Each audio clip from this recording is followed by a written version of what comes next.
Hey everyone, I sincerely appreciate your support.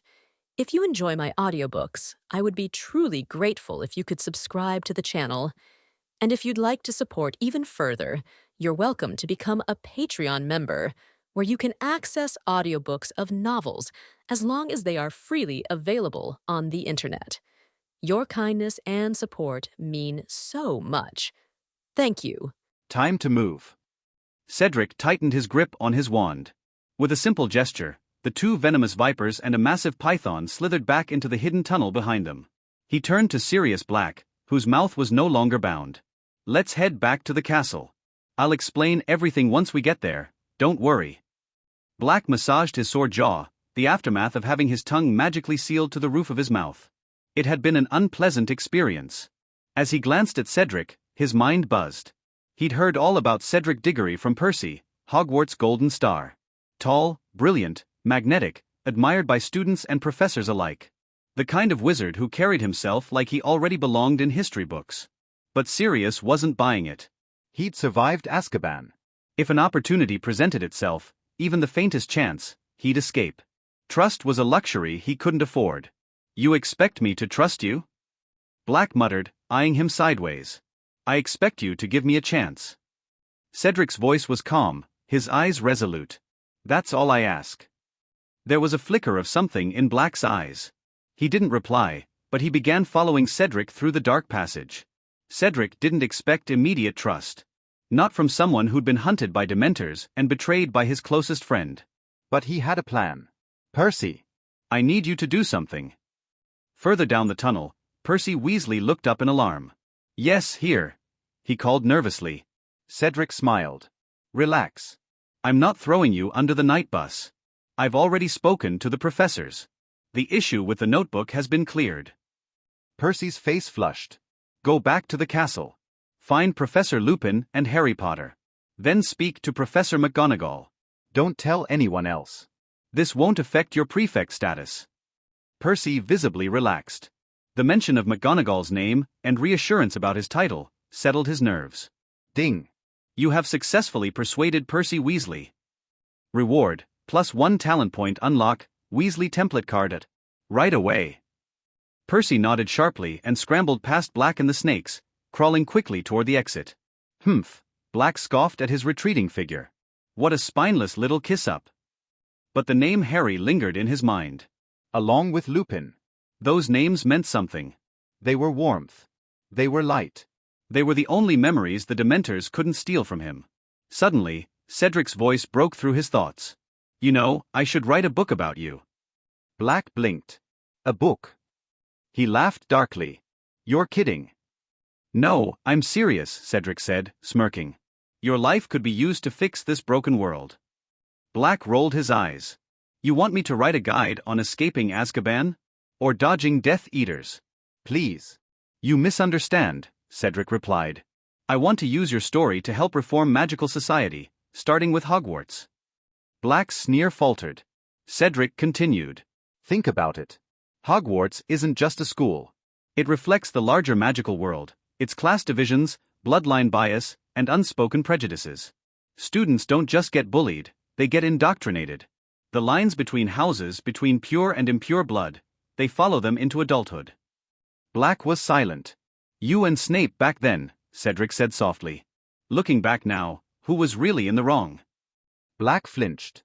"I've studied Muggle schools too," Cedric added. "Bullying exists there, sure. But in our world, magic adds fuel to the fire.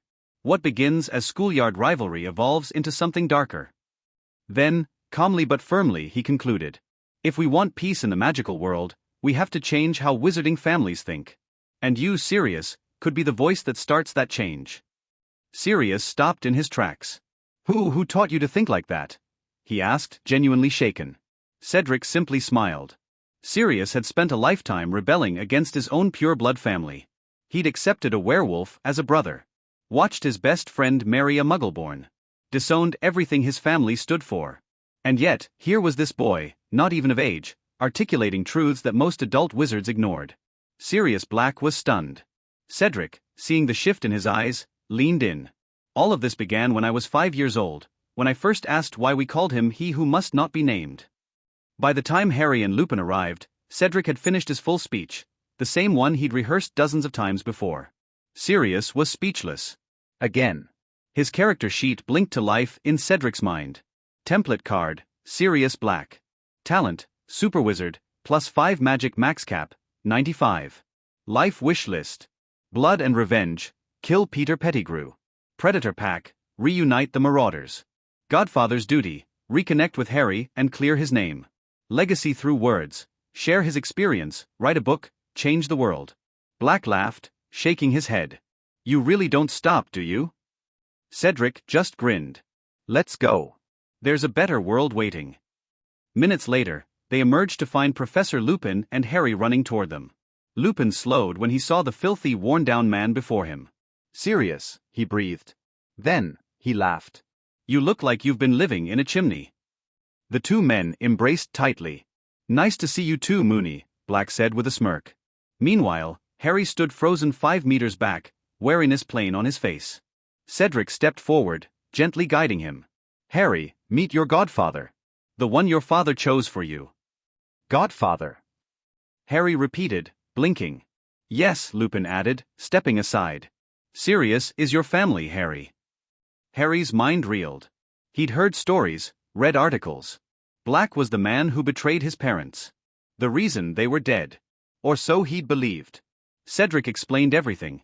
The truth about Wormtail, the betrayal, the rat that had lived in the Weasley home for years. Still, Harry hesitated. I've seen Scabbers. He's just a rat. I don't understand. Cedric nodded. And you shouldn't accept anything on faith. Come with us.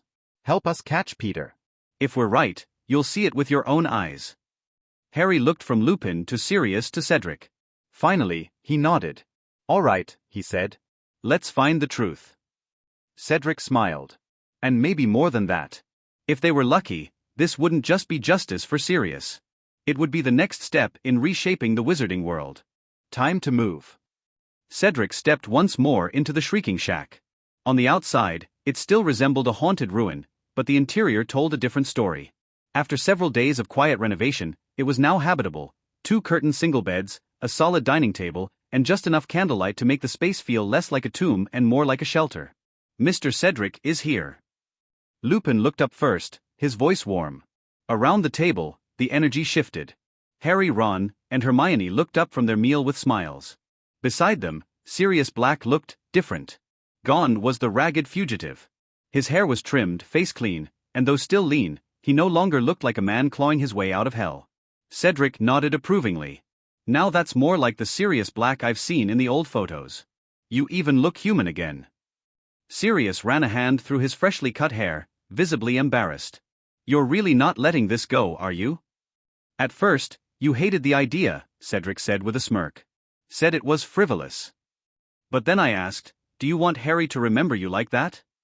That had been the turning point. Cedric had arranged the makeover personally, bringing in a discreet muggle barber and a group of wizarding journalists to cover Sirius's return from the shadows. Despite his fugitive status, the press had swarmed. That's when Sirius realized Cedric wasn't just a bright student, he was a movement. Sirius, for the first time in years, had laughed. Real, belly-shaking laughter. He'd eaten meals with Harry and his friends. He'd told stories of James and their school days. He'd felt safe. But peace doesn't last forever. Sirius knew it. Cedric's arrival now meant the next step had come. Sirius turned to the trio and smiled. Looks like dinner's over, kids. Ah, Ron groaned, cramming the rest of his roast duck into a bun. And I was just getting to the good part. Hermione gave a small, knowing nod.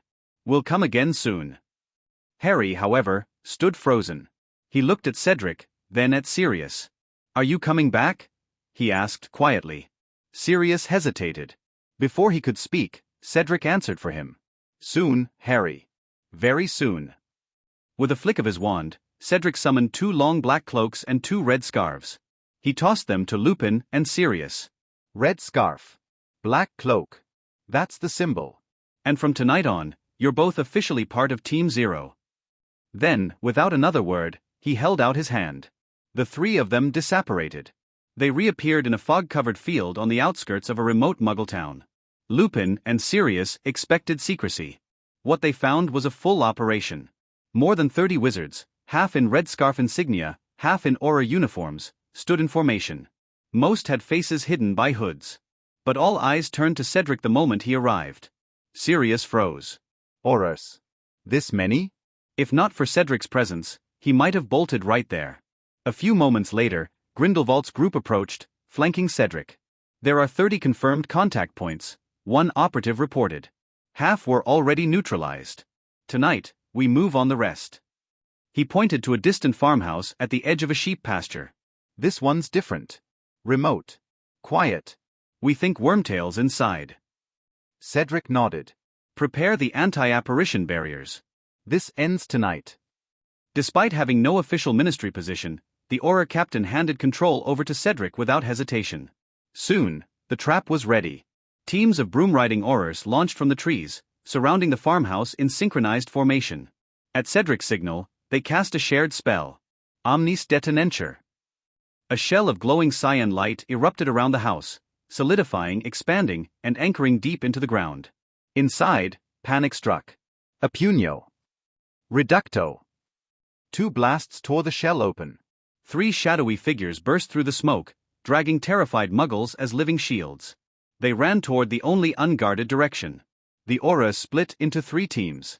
One pursued the escapees, using non-lethal spells, Stupefy, Expelliarmus, Petrificus Totalis. Another patched the magical barrier, sealing any future escape. The last swept the surroundings with detection charms. Apparitium. Specialis Revelio. A shimmer in the grass, one more figure appeared, previously cloaked under an illusion charm. A bald, hunched man with rat-like features. Peter Wormtail. Sirius and Lupin bolted forward. Peter panicked, transformed into a rat, and scurried toward a nearby burrow. But Sirius, now a black dog, pounced, pinning the rat by the neck. Peter screamed as he transformed back, face twisted in terror. Sirius, enough. Lupin barked. We need him alive. Think about Harry. Reluctantly, Sirius loosened his grip, panting heavily. Cedric descended, landing beside them with perfect control. Tonight's only beginning, he said quietly to the Aura captain. From now on, spread the word, any Death Eater who has never killed or tortured will be granted amnesty in exchange for information. Offer them redemption. Divide. Undermine. Reform. Even Voldemort couldn't control those who turned willingly, and who helped tear down his network from within. The Aura captain nodded. We'll speak to the minister at once. Cedric's mind was already 3 moves ahead. Percy Weasley, ambitious, rule-bound but moldable, would rise in the ministry soon. And Cedric planned to be the one guiding that rise. Back on the ground, Cedric gently peeled Sirius's hand from Peter's collar. Do you remember what I told you, Sirius? The wizarding world needs heroes. Starting tonight, you are one. Sirius blinked. What? Cedric's grip was iron. Sirius winced. Merlin, the kid's stronger than he looks. Cedric smirked. Don't worry. Everything's arranged. With a final flash of disapparition, Cedric transported the group to the ministry's secure entrance. Waiting for them, Professor Slughorn, reporters, photographers, and a fresh set of Sirius's formal robes. Come on, Mr. Black, Slughorn beamed. Tonight is your rebirth. The press is ready. Later that night, Sirius Black was cleared of all charges in a historic public hearing. He stood tall, calm, and defiant. And the next morning, wizarding newspapers exploded with headlines. Sirius Black, from fugitive to hero. Death Eater spy revealed, Peter Pettigrew still alive. The Ministry of Magic strikes back, dozens of arrests in one night. Young genius Cedric Diggory orchestrates strategic victory. Voldemort's name was not mentioned in print. But in a shadowed room, the Dark Lord read the headlines. His fingers tightened. And across Hogwarts, 2 students rushed to find Cedric, drawn by the storm he had just unleashed. Cedric. Breakfast time. Cedric was enjoying the show of Daily Prophet when he suddenly heard someone calling him from 2 directions at the same time. Harry, you guys? Also, are you with Professor Hart? Cedric motioned for the 2 of them to sit down. Harry and the 3 of them were fine. The Gryffindors were sitting on Hufflepuff's table. The little Badgers didn't care much now, and no one wanted to take a look. Patsy and Zhang Qiu now seemed to have been transferred to another hospital. Anyway, I ate at Hufflepuff. But Lockhart sat down. The little Badgers around him all ducked several positions away. Just this scene. It can be seen that Lockhart's popularity in Hogwarts is now so low that people can't avoid him. Harry didn't want to spend any more time with Lockhart. He sat down and asked eagerly, "Senior Cedric, is black okay?" "Of course it's okay." Cedric winked at Harry and said, "After he finishes his work this month, he will come to meet you. He knows this process very well. It would take Black at least a month to complete those trips. This is because he doesn't need to give speeches everywhere. After a month, wait until the heat starts to cool down. Black would have time to find Harry?" "Thank you, Mr. Cedric." Harry trailed off. Cedric also received a system reward. "Ding, congratulations on completing the main mission of Savior, Prisoner of Azkaban. You have gained 10,000 experience points, 10 talent points, and 3 legendary points." Wait until Harry finishes asking. Lockhart immediately came over and whispered in Cedric's ear, "I heard that your journalist friends are now helping Blake publish a book and have recently written a series of press releases for him. I was thinking, don't wait for him to finish." Cedric already knew what he wanted. After all, his character template card has clearly told him what he wants most. It requires some conditions. Cedric did not refuse directly. Instead, he listed some conditions that the other party absolutely cannot fulfill. First of all, you need to be able to publicly announce that you will become a Death Eater. Secondly, you need to actually participate in a few roundups. Don't wait for Cedric to finish. After hearing that he had to risk his life to become famous, Lockhart's reason once again took over his brain. "It's a pity that I may have to refuse." Lockhart stood up with a whoosh. "I need to spend more energy on the little wizards in Hogwarts who need me." He touched Harry Potter's head with great regret. It was as if he spent all his energy on teaching Harry. "I don't think I can fight on the front line for the time being. But we are all working hard for the future of the magic world. I can only continue to shine in the position of Professor of Defense against Dark Arts for the time being." Lockhart adjusted his straight collar. Then, with a solemn face, as if he had made a life or death decision, he strode away with tears in his eyes and his head held high. Harry and the trio watched him leave in stunned silence. The little wizards around him were disgusted by him, and Ronald put down the drumstick in his hand with a displeased look on his face. It affects his appetite, which is really disgusting to him. How did his brain grow? Ronald, who had lost his appetite, issued a soul torture. How on earth does he manage to make his daily life look like a botched performance? Actually, Cedric was quite happy to see Lockhart like this. This shows that he is really practicing his acting skills. This made him feel it too. "I am getting closer and closer to completing the Lockhart character template and obtaining ancient magic. There is no rehearsal in life, it is live broadcast every day." After a shout from that person rang in Cedric's mind, he smiled and explained to the people around him. He lives in his own world, which is actually quite good. No one else can join his world.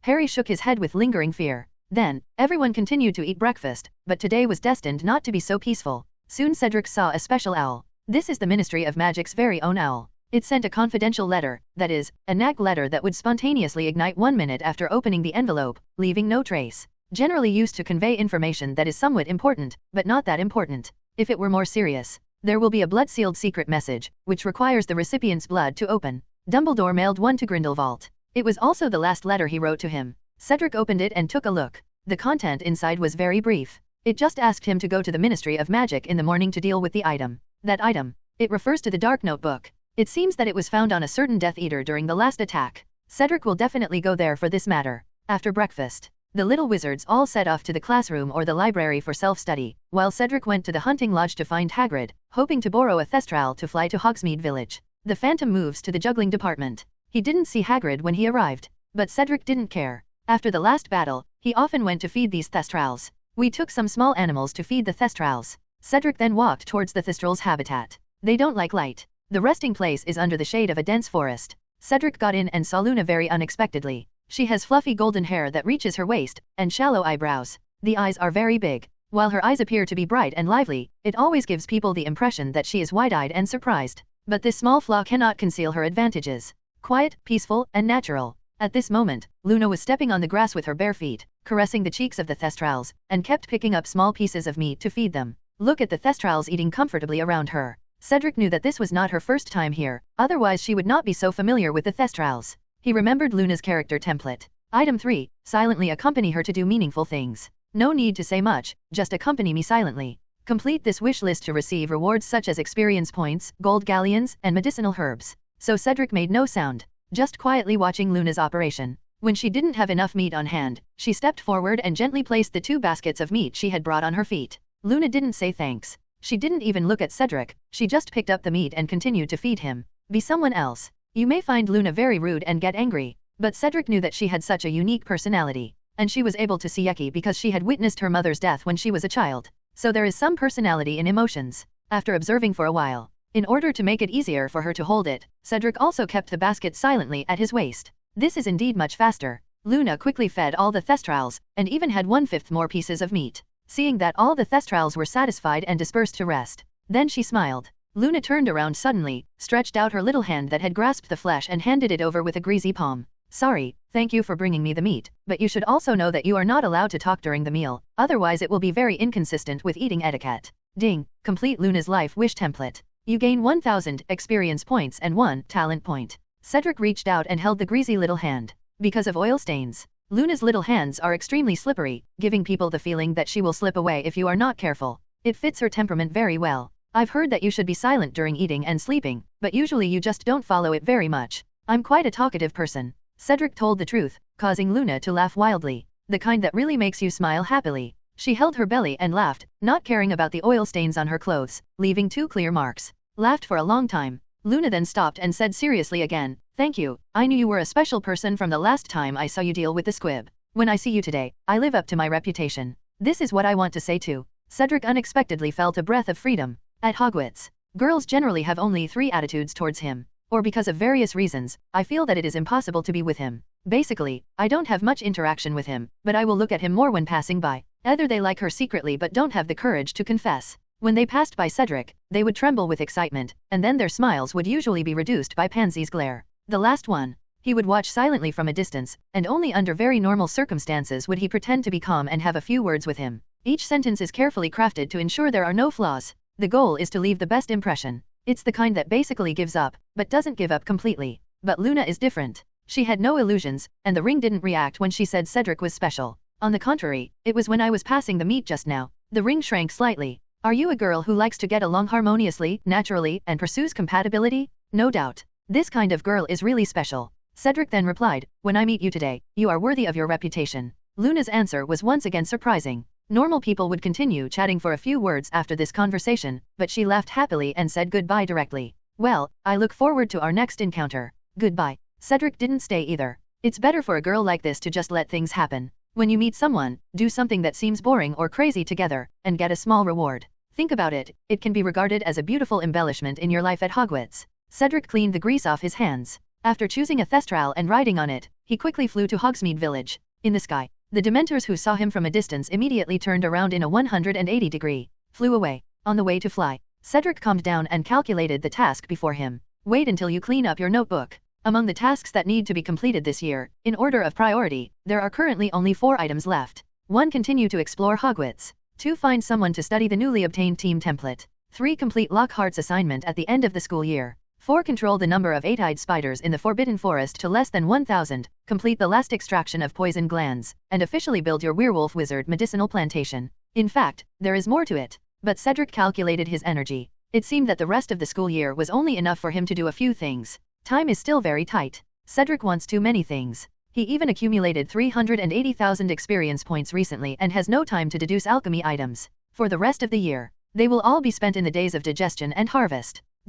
I hope that if you burn the notebook, you can get more rewards. With anticipation, Cedric rushed to the Ministry of Magic as quickly as possible. The security check here is much stricter now. Even he had to take a sip of the potion to break the polyjuice potion before he was allowed to enter the Ministry of Magic. Still in the familiar trial hall, on a trolley lay a clear glass cover. Under the glass cover is Voldemort's Horcrux notebook. "Mr. Cedric," the Auror captain personally explained to Cedric, "we have already inspected this notebook, and there is very strong dark magic entrenched in it. Based on information provided by Professor McGonagall, this notebook contains Voldemort's soul fragments, also known as Horcruxes. That's why I want to ask you, the alchemist, to help us check and process it. It's good to get money." As the only recognized disciple of Nicholm, Cedric is called the Master of Alchemy, which is not an exaggeration at all. "No problem at all. You can leave this kind of item to me in the future, and you should be careful when handling it, and be careful not to be bewitched by the soul fragments on it." In fact, there is no need for Cedric to explain. Just the word Voldemort. Let the Aurors treat this notebook with the utmost caution.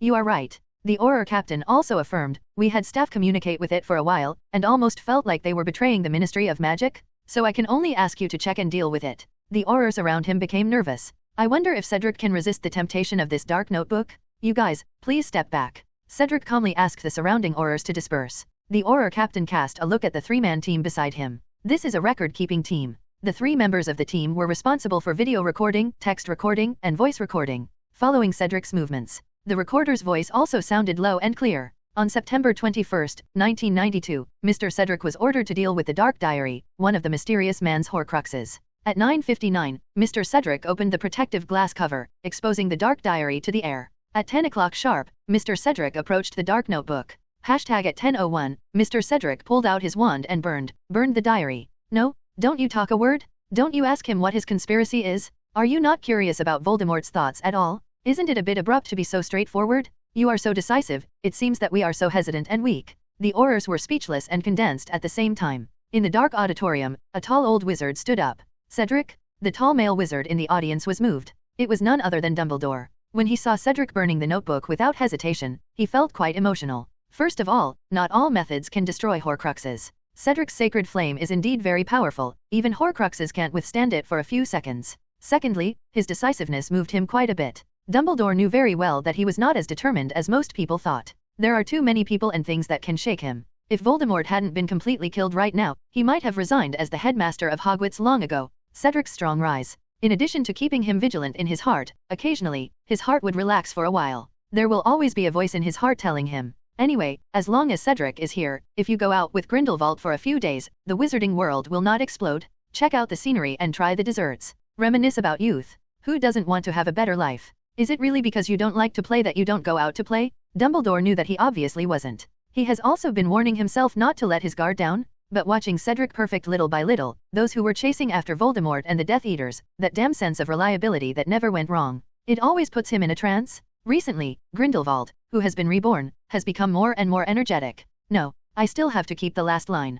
Dumbledore rubbed his eyes, forced himself to cheer up, and listened carefully to Cedric's conversation with the Aurors. It wasn't just him who was stunned by Cedric's behavior. The Aurors were also shocked. Mr. Cedric, don't you check it or communicate with the soul fragment inside. That's not necessary. Cedric flatly refused. I don't want to talk nonsense to Voldemort. He doesn't deserve to hear it. Almost everyone present heard this for the first time. Everyone was extremely shocked inside. That was the big devil who shocked the entire magic world. He didn't deserve to hear these 4 words. It's simply too high. It is as high as 3 or 4 stories. Sure enough, Cedric is Cedric for a reason. Facing the admiring eyes of the Aurors, Cedric expressed his respect to all the Aurors fighting on the front line with a serious face. It's been dealt with, then I'll leave. I have to trouble everyone to finish the follow-up work. Feeling respected, the Aurors also bowed and watched Cedric leave. Dumbledore also felt a little relieved. Respecting everyone who works hard equally is the biggest difference between Derek Khan and Voldemort. He has Akagi in his heart and is always full of enthusiasm, but he never felt superior to others. Moreover, I am too lazy to talk and listen. This alone is much better than me, Albus. After many years, Dumbledore finally began to change his mind about Cedric. Cedric sighed. After leaving the trial room, he took a look at the reward. You get 20 legendary points, 250,000 experience points, 1,500 gold galleons, 25 talent points, and 30 types of various magic potions. Count these. He now has 631,000 experience points, 38 talent points, 4 pet spaces, 52 76th legendary points. First, Cedric invested all 30 talent points in cultivating the son who unlocked Kern. This leaves 200 points short of perfect cultivation, except for detoxification ability. Then he opened the team panel again. This interface is the team panel. 3-star array has been activated by default successfully. 3-star array, number of persons that can be associated, 3, distance that can be associated, 30 meters. Effect, all magic is transformed into a group spell, that is, all protective magic becomes a shield type, and is cast on all members at the same time, can be stacked 3 times, and can intercept all spells, will only be offset based on power. Effect 2, all magic will be increased in power by 10% asterisk number of people. Ordinary spell empowerment, every 10 legendary points consumed can empower an ordinary spell, doubling the power of this spell. Ancient magic empowerment, every time 100 legendary points are consumed, an ancient magic can be empowered, increasing the power of this curse tenfold. Consumption of 30 legendary points can be promoted to a 4-star array. Note, changing team members after they are designated will cost 10 legendary points. Def. Isn't this team building ability too strong? Cedric understood briefly. That is to say, as long as you form a team and as long as the team members are within 30 meters of you, the protective magic they cast can directly appear on you in the form of a shield. Not only can you save mana for yourself, and it can be stacked in multiple layers to ensure protection, it is also a fully protective type, so you don't have to worry about big melons. Not only that, the power of the spells Cedric casts himself, can also be greatly improved. Minimum 30%, maximum 130%. This is not the limit. There are stronger and more advanced magic circles above the 3-star array.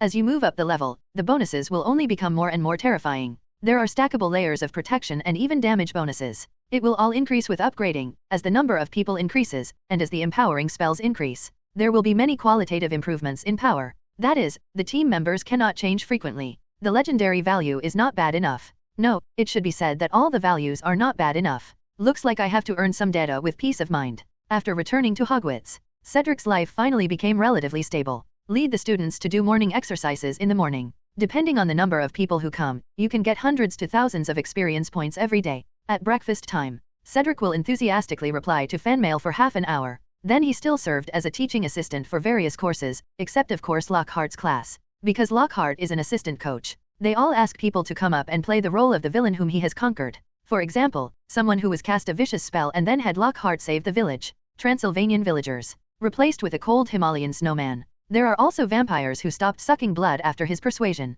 However, Cedric discovered that Lockhart's acting skills had really improved, and he even taught Harry how to perform the falling action after falling under the spell, and how to figure out the psychological process of a vampire who does not suck blood. Many wizards saw it as a performance and enjoyed it. It's just hard, Harry. Not only did he have to act out how he fell after being attacked by various spells, but he also had to act out various NPCs who were grateful to him. It can be said that it hurts both physically and mentally. But Cedric didn't just watch. Since he allowed Lockhart to practice performing in class, he would find a way to fill in the missing pieces for everyone. This evening, Cedric will continue to host the Duel Club, explaining and demonstrating spells for half an hour every day. Almost all the wizards in 4th grade and below listened with great interest. Wait until 9 o'clock. Cedric will clean up the auditorium and rearrange the tables of the 4 major colleges so as not to affect the morning classes the next day. After several days in a row, the little wizards also admired Cedric more and more. But Cedric is not just helping everyone. Around 10 o'clock in the evening, he will cast a disguise spell on himself, get on his broom and start flying in the Forbidden Forest. Explore the progress of Hogwarts missions. He quickly reached 45%, but Cedric planned to wait until he had explored all the easy-to-travel parts of Hogwarts before he started collecting the treasures left by the 4 founders. After all, many of them were turned into soul fragments by Voldemort. If you come into contact with them, it would be easy for Voldemort to take risks. I am in a period of rapid growth, so there is no need to force the opponent into a decisive battle now. A few days down, Cedric has almost explored the Forbidden Forest. On this day, based on his own memory, he rode a broomstick through the Forbidden Forest, heading towards the last unexplored territory of the Forbidden Forest. With the blessing of SSS-level talents, Cedric was like an experienced owl, gliding through the lush canopy of the dark forest. Suddenly, he noticed something strange. As if something was wrong, Cedric paused in the air and glanced back and forth. After careful comparison, he finally discovered that there was a difference between his vision and perception. Huh? Is this a spell cast? Cedric didn't force his way in, he just touched it lightly with his hand. It didn't take long. A tapping sound came from far to near. After a while, dozens of centaurs appeared in Cedric's eyes. Destroyer of Destiny. The centaurs were shocked. Their gathering place has always been a secret, and even Hagrid has never discovered it. Because they use the power of the stars to hide themselves. Although the Ministry of Magic knows where the Centaurs tribe exists, it only knows the approximate scope. It's impossible to pinpoint it accurately. Because of their great endurance, centaurs have a particularly wide range of activities, and they also deliberately mislead the magic world. So for Cedric's appearance, the centaurs picked up their longbows one after another, showing vigilance. How will you be here? It turns out this is the centaur tribe. Because of the centaur's dispatch, the barrier gradually fluctuated. Cedric glanced over. Ding, I found the horseman drunk. You gain 10,000 experience points, 5 talent points, and 1 legendary point. Different than expected. The Horse People tribe originally had houses, and most of these houses were built with natural materials such as stones and plants. Cedric was just exploring the map and had no intention of conflict. So he said, I was just wandering around. It seems like fate brought us together. When the centaurs who were obsessed with their fate heard this, they were slightly uneasy about the tribe being exposed, but they were unable to attack him. Because this is fate. The centaurs threw their hooves uneasily, but the word fate suppressed them like a mountain. Make it impossible for them to attack Cedric. Because everything is fate. If this happens, even if they don't get a hint from the stars, it means that this is something destined by fate. But there is something else that makes them uncomfortable. That's who Cedric is, the Destroyer of Destiny. This identity was told to them by the stars, so Cedric also has the ability to destroy destiny. Everything happened too fast. Before the centaurs could figure out what to do, Cedric had already decided to leave. Then, I look forward to seeing you next time. After saying that, Cedric turned around and flew away, flying for a while. He heard the sound of horse hooves suddenly coming from behind him, but this time the sound was very soft, and it didn't look like a large group of people were chasing him. He stopped the broom immediately. After a while, I saw Forenza chasing after me alone. Hello, Mr. Cedric, can I talk to you? Forenza is in the original work. He is the most enlightened existence among the Centaurs tribe. He was even ostracized by his own kind because he was willing to let Harry sit on top of him when he was rescuing him. They call it a self-deprecating beast.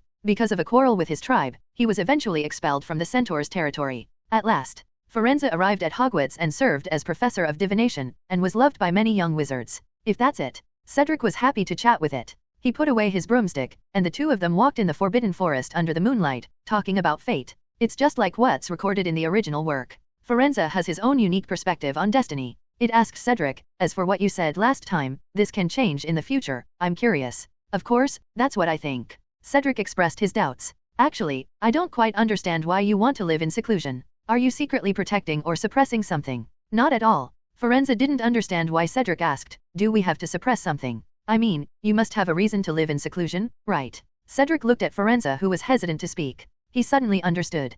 Could it be that you just don't bother to deal with wizards? That's actually it.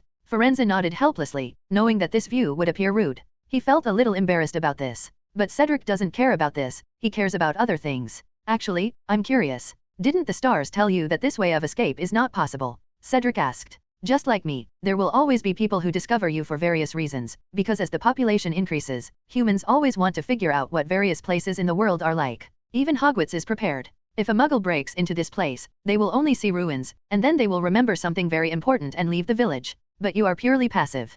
Forenza was not in a hurry to refute. He first thought carefully and asked Cedric the meaning of certain words before he answered. The stars don't give indications that far away, and most of my compatriots think it would be better to stay away from humans. It's not good to close the country. Cedric's eyes dimmed a little. If you block yourself, then when a powerful enemy attacks at your doorstep, you will have no choice but to fight with your back against the enemy. Result: there are only tragic successes, or tragic failures. The nation in his heart has also experienced something like this. Fortunately, that humiliating history has passed. But he will never forget. And we will always use history to alert ourselves. What you said is indeed very philosophical. Forenza savored the words of success and failure in Cedric's mouth. He soon fell into deep thought. Ding, you moved Forenza successfully. You get bonus talent points +1, Forenza template card. Cedric saw that the other party was deep in thought, so he opened the other party's template card. After one glance, he froze. What is the possible guide to the fate of the horse people in the Forbidden Forest? Cedric is looking at Forenza's character template. Template card, Forenza Centaur Prophet, possibly. Talent, Centaur Bloodline. Strength is increased to 2. Constitution is increased to 2. Wisdom is increased to 2. Archery. This talent can be upgraded to a level. Divination. This talent can be upgraded to level A. To a level. Life wish list. The first item, fight against fate, help it strengthen its will and join the camp against darkness. Completing this wish list will prevent this template card from occupying the slot of the template card. The second item, become a Centaur Prophet, find a proper way for the Centaurs tribe to integrate into the wizarding world.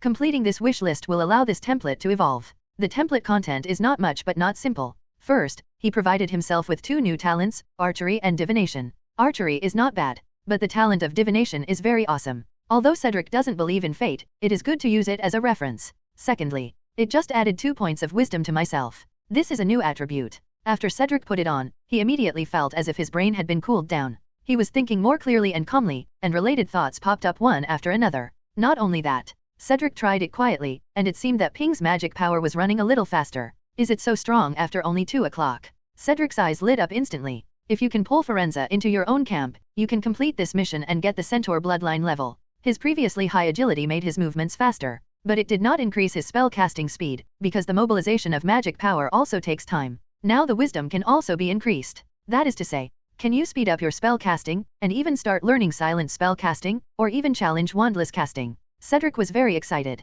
Influencing others with warmth is what he is best at. Don't think too much. Cedric immediately said. I will bring you some books to read during this time. Maybe you can understand my thoughts better. Well, Forenza also stopped thinking. It stopped at the edge of the Forbidden Forest and moved no further. This is for you. Cedric also gave him a set of alchemical buttons. Nowadays, many pairs of these alchemy props have been given out, and he must make notes on them, otherwise he is afraid that he will get the wrong ones. After all, they all look the same. The days passed peacefully again. Everything is getting better. After Neville recovered, he changed his previous style. Not only did he not faint when handling the mandrake, he was also the first to finish it. This made Professor Sprout quickly discover his talent in botany. It didn't take long. Neville has successfully earned 5 points for Gryffindor, successfully refreshing his image among the Gryffindor wizards. Even in potions class, it also allowed Cedric to start earning money from the academy for the first time through his bet with Snape. Even Snape praised with a cold face. It seems that your teachings have finally allowed him to keep up with the progress. Although it is just a very ordinary compliment. But if you add the 2 tags of Snape and Gryffindor, this is already an incredible event.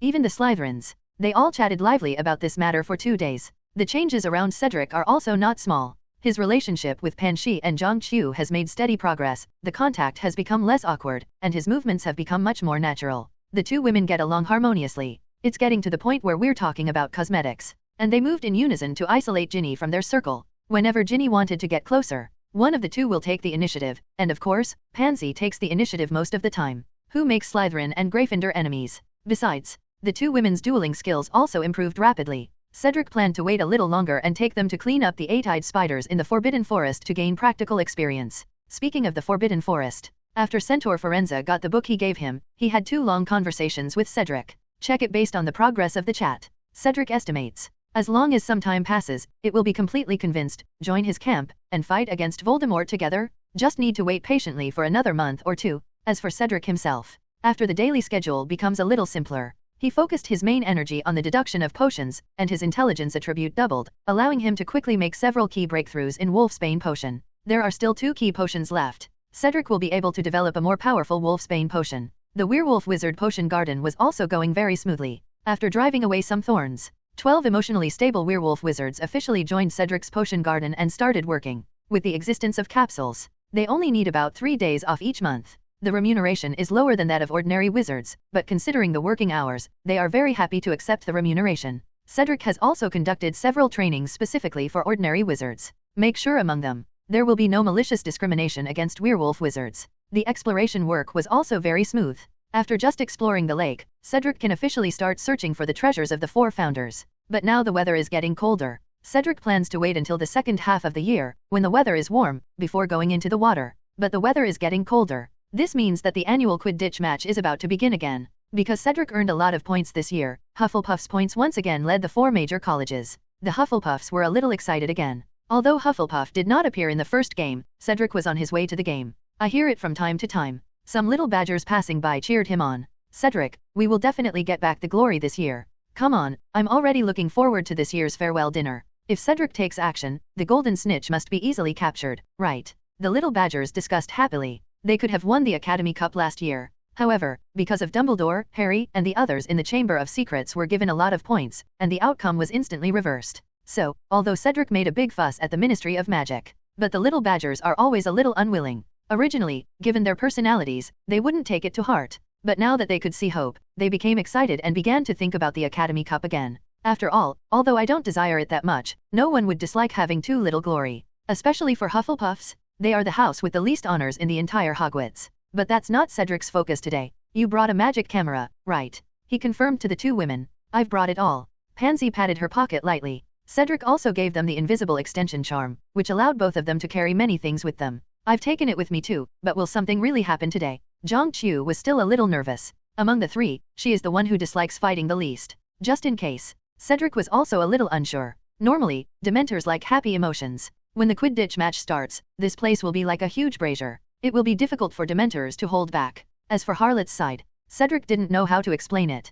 Dementors can also be explained by their habits, but for Lockhart, it's really hard to say. Okay, if you don't know what to say, just don't say it. Zhang Qiu said very considerately. Anyway, you have a lot of secrets. I just need to confirm that you like me. Cedric felt warm in his heart.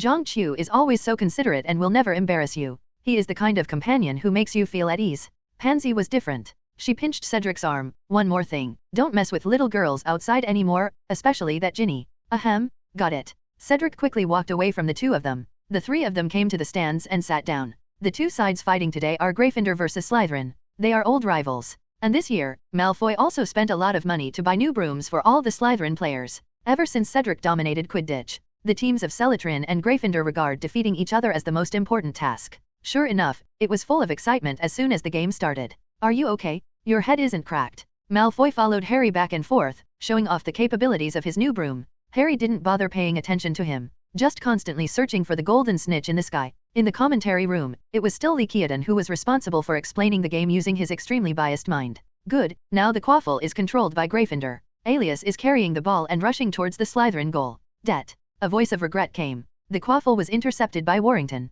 Slytherin's Warrington quickly advanced on the pitch. On the field, George successfully hit the bludger, allowing it to intercept Slytherin's Warrington. Haha. Lyciaden held his hands and laughed. It has to be you, George. Great, the flying ball is on Gryffindor's side again. Go, Angelina. A very superb aerial spin, good, she scored. 10-0 Gryffindors ahead. Start with the first goal. Cedric could clearly feel that the little wizards in the stands were all excited instantly. Even the two women next to him. There seemed to be a surge of invisible heat gushing out of his body. Cedric, who had been thinking about ancient magic, suddenly had an idea in his mind, and now there is such a cheerful atmosphere at the scene. If only it could be brought together. What a spectacular patron saint it will be. Converging emotions? Cedric's brain associates again. Come to another existence, Peeves. In a school history, such a passage was once recorded. The existence of Peeves is the result of the mischievous emotions in the minds of all the little wizards studying at Hogwarts. That is to say, he wasn't some wizard who died. When faced with the choice between life and death, he chose the option of staying in reality and never being reincarnated. Peeves is unique. If you can decipher its cause, it may help you better understand the connection between emotions and magic. Although there are many tasks related to ancient magic. But Cedric never gave up on the path he had explored. I thought about it for a long time. Cedric was woken up again by screaming with excitement. Above the sky, Angelina waved her fist and flew around the auditorium outside the stadium. Apparently she scored again. The Scarlet Ocean belonging to Gryffindor suddenly heard screams of excitement. Resounded throughout the arena. Is this the benefit of wisdom? Cedric discovered. After being woken up, he seemed to have exited the magical state where his thoughts were rapidly extending. But he didn't feel bad. Because he's been in this state a lot lately. After Forenza's mission is completed, Cedric will definitely upgrade the Centaur bloodline. He must have more wisdom. I will only enter this state more frequently in the future. Cedric is looking forward to it. Now, he continues to raise his head and watch the game in front of him. On the scene. Because of Gryffindor's successive goals, the Slytherins, who were a little angry, were not so honest in their actions. Marcus Flint came at Angelina hard. The latter was almost knocked off the broom by him. This has nothing to do with Malfoy. Among the Hogwarts Quidditch teams, Slytherin has always been the team with the most fouls. Especially since Flint did something bad and was unapologetic about it. Feel sorry. Flint pointed to the booing Gryffindor below and defended himself. They were too noisy, so I didn't see her. The Gryffindor responded quickly. Fred used his bat to gently stroke the back of Flint's head. Flint's nose hit the broomstick hard and started bleeding. Okay. Mrs. Hooch screams as she lifts off into the air. She sentenced both sides. Team Slytherin intended to injure penalties. Penalty points for unprovoked attacks by Gryffindor members. Mrs. Hooch warned with a straight face, keep your hands and feet clean, or I won't mind reducing your number, sending off. The two sides did not stop there, but their actions became more secretive. Montague, the Slytherin chaser, reached out and grabbed Gryffindor Katie's head when a teammate blocked Mrs. Hooch's view. Katie did several somersaults in the air. The ball in my hand was also lost. Mrs. Huo smartly realized something was wrong and gave Slytherin another 10 points. 60-0? Go to hell, you dirty liar. Lyciaden's excited voice sounded.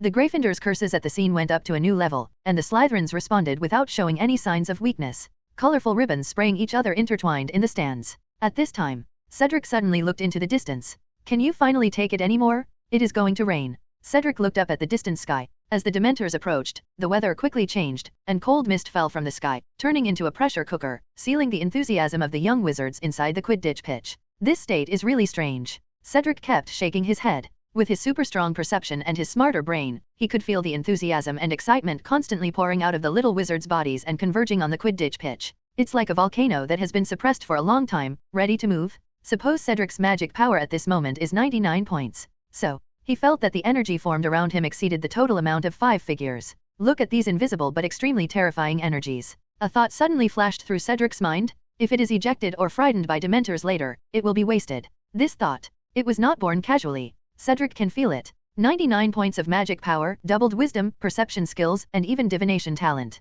One of these abilities is usually missing. Then, Cedric will not be able to gain this moment of enlightenment. Immediately afterwards, Cedric seemed to understand something. I should collect them and use them. By mistake. Cedric took out his broomstick directly. Seeing this, Pan Shi and Zhang Qiu, who were paying attention to him, took out their own wands. Whoosh! Without hesitation, Cedric flew directly into the audience. He followed his own feelings and flew towards the place with the strongest atmosphere, while firmly grasping the wand with his right hand. 923 The wind blew past my ears. A smile gradually appeared on Cedric's face. That curse. Today will definitely be very brilliant. In the explanation room, Lyciaden scanned the 3 people, and he was quick to speak, so he subconsciously read out. It seems that there has been a substitution on the field. The ones taking off now are Hufflepuff's Derek Han, Slytherin's Pansy, Ravenclaw's Zhang Qiu. Talk about this. Lyciaden was stunned when he realized that he had pronounced the names of 3 colleges. His voice fell silent for a few seconds. Then he let out a high-pitched scream. Hey, how is this going? With his screams, everyone also focused their attention on the 3 people flying to the center of the Quidditch pitch.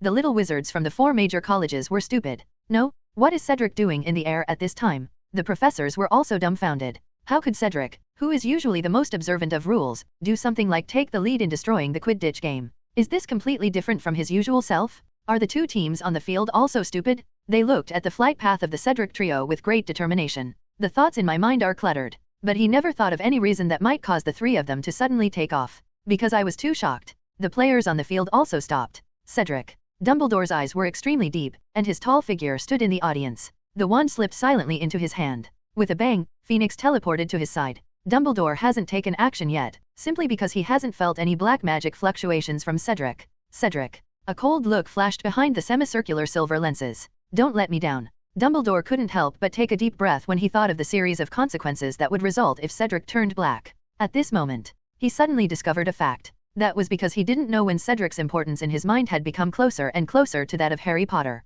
This kid. Has it begun to affect the foundation of the wizarding world? Dumbledore's eyes narrowed. Cedric in the sky soon arrived at his destination, Saint Expecto Patronum. As Cedric recited the enhanced incantation for divine protection, there was a whirlwind all over the Quidditch field. All the little wizards were shocked to find that although their faces were still flushed from the excited shouting, the excitement in their hearts was much lighter. Our happiness? Gone? This? How does it look like a Dementor? But, isn't this Senior Cedric's divine escort?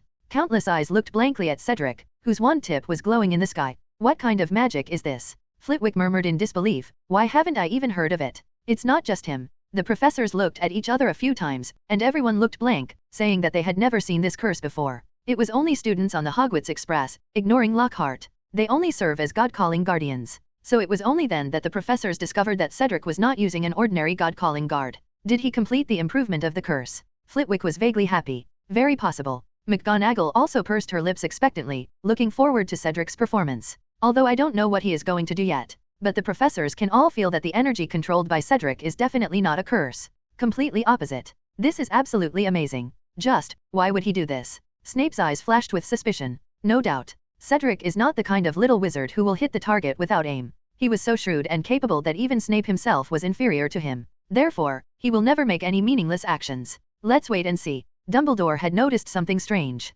The invisible energy is still gathering towards the wand in Cedric's hand. Energy is intangible. But out of thin air, a strong wind blew up inside the Quidditch arena. Everyone, get down. Mrs. Hooch yelled, beckoning all the players on both sides to lower their height, and at the same time used magic to collect all the balls. But this is of little use. Everyone stopped in midair, wanting to see what Cedric was going to do. Coming. Cedric looked up sharply. The dark clouds hanging over my head have changed. The raindrops began to fall, and some tattered figures were vaguely visible in the silver-white rain curtain connecting the sky and the earth. It's a Dementor. Someone screamed. The team members from both sides who were still in the air lowered their broomsticks and fell towards the ground. This infamous Dementor. Let's leave it to Cedric. It turns out to be a Dementor. Professor McGonagall breathed a sigh of relief. Cedric had already dealt with Dementors on the Hogwarts Express. It seemed that this time he was aware of the Dementors' movements in advance, so he took the initiative. It is indeed a reliable Cedric. McGonagall patted his heart, and then said to Dumbledore beside him with a serious face. These Dementors should be dealt with seriously. It seems that I was attracted by the enthusiasm of the children.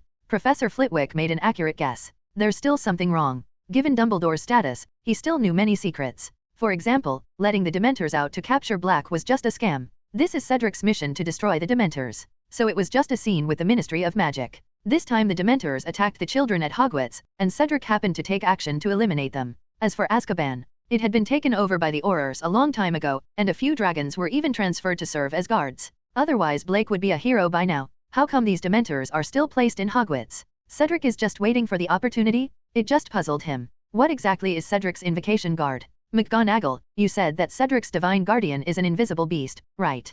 Dumbledore confirmed. Yes. McGonagall also reacted after answering. She looked at the sky, the tip of Cedric's wand, the huge white light group with a diameter of more than 3 meters. I opened my mouth but didn't know what to say. It seems that Cedric has prepared a big surprise for us. Dumbledore felt it. The seemingly endless absorption of light finally stopped. Then the surrounding air also became colder. It's just very strange that the Dementors, who are very sensitive to emotions, don't seem to notice that their happy emotions have disappeared a lot. And they even forget about the danger. They all rushed towards the huge ball of light that blocked Cedric, as if there was something there that would have a fatal attraction to them. Saint Expecto Patronum. Cedric shouted again. Subsequently, the brilliant light group exploded instantly, and the light source instantly burst out with infinite light. Does it smell like sunshine? Cedric turned around suddenly and suddenly found himself in a sunny place. Birds and flowers are everywhere here, which makes people relax unconsciously. and he was lying in a rocking chair, holding a Chinese pastoral dog in his arms. Ahead is a lively food festival. The smell of sunshine penetrated everyone on the street, and everyone's faces were filled with happy smiles.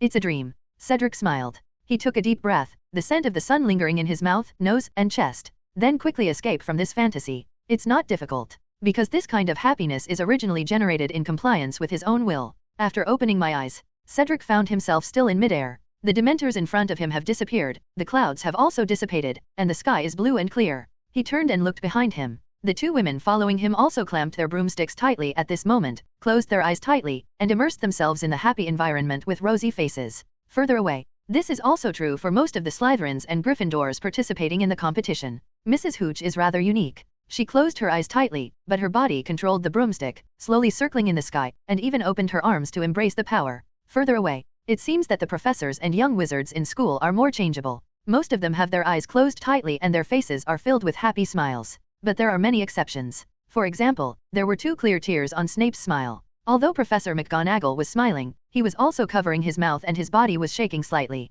It seems that they all saw their lovers. Professor Flitwick opened his arms and saluted gracefully, probably winning another duel. Professor Sprout looked down at his folded arms. Obviously, she also gained many magic potions that she liked in the happy world. Even Dumbledore was no exception. The carefully trimmed beard also trembles with the trembling chin. Cedric was also shocked by the power of this spell. The illusion of happiness is not its most powerful ability. It can not only attract Dementors, but also make them move towards the magic spell that can destroy them like moths to the flame. The key is group release. Cedric didn't know its specific range, but the diameter of the Quidditch playground was over 100 meters. This is very scary. Although it brings people a happy feeling, it is also equivalent to a group's hard control. Come on when fighting. A suitable spell can cause tons of damage to the opponent? Cedric felt emotional in his heart. The effect of the spell also began to slowly decrease, and the professors and young wizards also began to break away from their happy fantasies. This is incredible. I saw a small glowing animal running out in front of me, and then it flew into the sky. This is a magic spell calling for a guardian angel. I know my own guardian angel,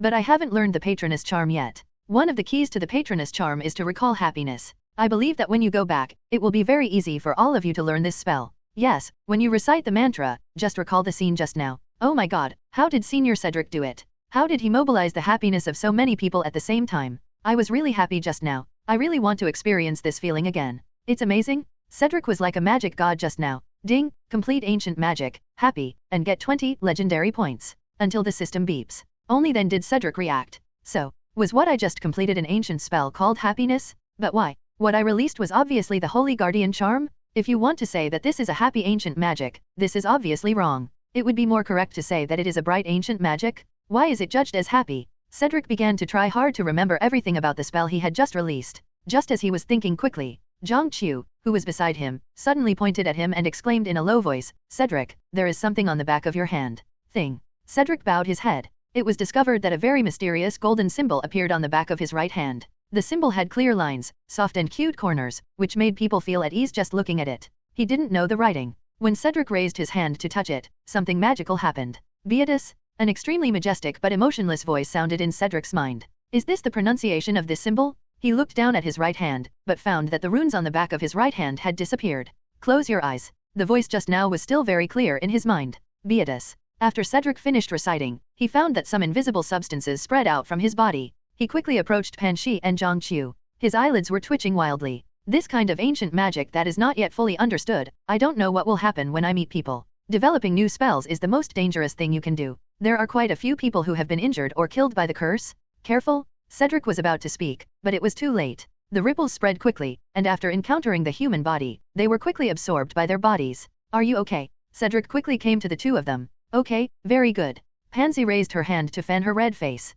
I'll go back and clean up first. Zhang Qiu lowered his head and responded like a mosquito, then controlled the broomstick and landed towards the ground. Only then did Cedric realize. Both women seemed to be sweating a lot, and sweat beads could be clearly seen on their white necks. Let's talk about it after we go down. Cedric soon lowered his broomstick. The professors gathered around, and the aurors from the Ministry of Magic who had been monitoring the Dementors also appeared from the air and landed. Mr. Cedric. The leading auror bent down, shook hands with Cedric, and then began to report the situation. Before this, although the aurors had listened to Cedric's speech, they had also witnessed the video of Cedric killing Voldemort. But that's admiration for his character, for his courage to stand up, risk his life and that of his whole family, and challenge the Death Eaters. 15 is not about admiring Cedric's strength. So openly and secretly, AO would always be by his side to protect him. Protect Cedric from death. This is a very important symbol for the Ministry of Magic. All in all, Cedric is like a military flag. The spiritual significance is much more than the combat strength. But just today, the Aurors hiding in the dark were completely shocked. They never thought that Cedric's strength would be so strong. That magical spell. Not only did he eliminate more than 300 Dementors in one fell swoop, he even brought hundreds of wizards present into beautiful memories. No doubt, after experiencing today's incident, Dementors have become a rare species, and the percentage of young wizards of the current generation at Hogwarts who have mastered the divine protection charm should be frighteningly high. This is not the scariest thing. You must know that among the wizards who are pulled into the memories, except for those small nets who are not studying, and the professors at the school, the professors are all erudite people. It would be fine if some of them are concentrating on studying other subjects and are not strong in combat effectiveness and vigilance. But there are also powerful professors. Flavy, the dueling champion, and Professor McGonagall, the vice principal. They are all well-known wizards in the magic world. Not to mention, there's Dumbledore. Caught off guard, even Dumbledore fell into the trap. Of course, there might be some excuse for being careless and not being wary of Cedric. Look at them Aurors again. They are the most vigilant group of wizards, and all of them are masters of casting spells. Just now, without exception, they were all group controlled by Cedric. And the emotion of happiness. It seems to be more confirmed. Cedric's speech said that he would lead the magical world into a better future. Cedric is only in his teens. If he had been allowed to grow up for a few more years, Mo would have been able to lead them to face Voldemort. So the Aurors were not only convinced, even more confident about the bright future. Mr. Cedric. The Auror leader maintained a bent posture, making sure that his head was not higher than Cedric. Your magic just now destroyed 99% of the Dementors. It's a pity that we were stunned just now and couldn't completely strangle him. But we can guarantee that the number of escaped Dementors will never exceed the number on one hand. It can be said that in the past 30 years, we won't have to worry about Dementors. That's great. Although Cedric noticed some changes in the other person's expression, he didn't take it seriously. After listening to the report, he expressed happily. Another group of Death Eater's accomplices have been eliminated. You have worked hard too. Cedric also expressed his gratitude to the Aurors. You don't have to hide in Hogwarts anymore. Go where you are needed more. In the near future, I will fight side by side with you. Good. The Auror captain didn't say much. He led his team members to take off on the spot and slowly fly toward the sky in formation. Captain, are we going back like this? One Auror looked back at Cedric reluctantly. Of course not. The Auror captain smiled. If we say we stay, Mr. Cedric will definitely disagree, and he will let us protect more important places. But he actually doesn't know. Mr. Cedric is now the most important person in the magic world. We must protect him. Hear what the captain said. The surrounding Aurors all nodded in approval. But now we really don't need so many manpower. After seeing that everyone was in agreement, the Auror captain began to issue orders. From now on, we can take 3 people off in shifts every day. Yes. Above the sky, the Aurors cast the disillusionment curse on themselves and quickly disappeared from their eyes. Wait until the Aurors leave. Dumbledore, who was watching silently, led the professors around. Cedric briefly recounted his feelings just now, and it took a long time for the professors to recover. I know this. When I was on the Nile, I had a very similar experience. Lockhart, who liked to show off, was interrupted by Dumbledore mid-sentence. I'm afraid yours doesn't look like it. Dumbledore did not deal with his mood at the moment, and his urgent voice quickly silenced Lockhart. But no one cared about him.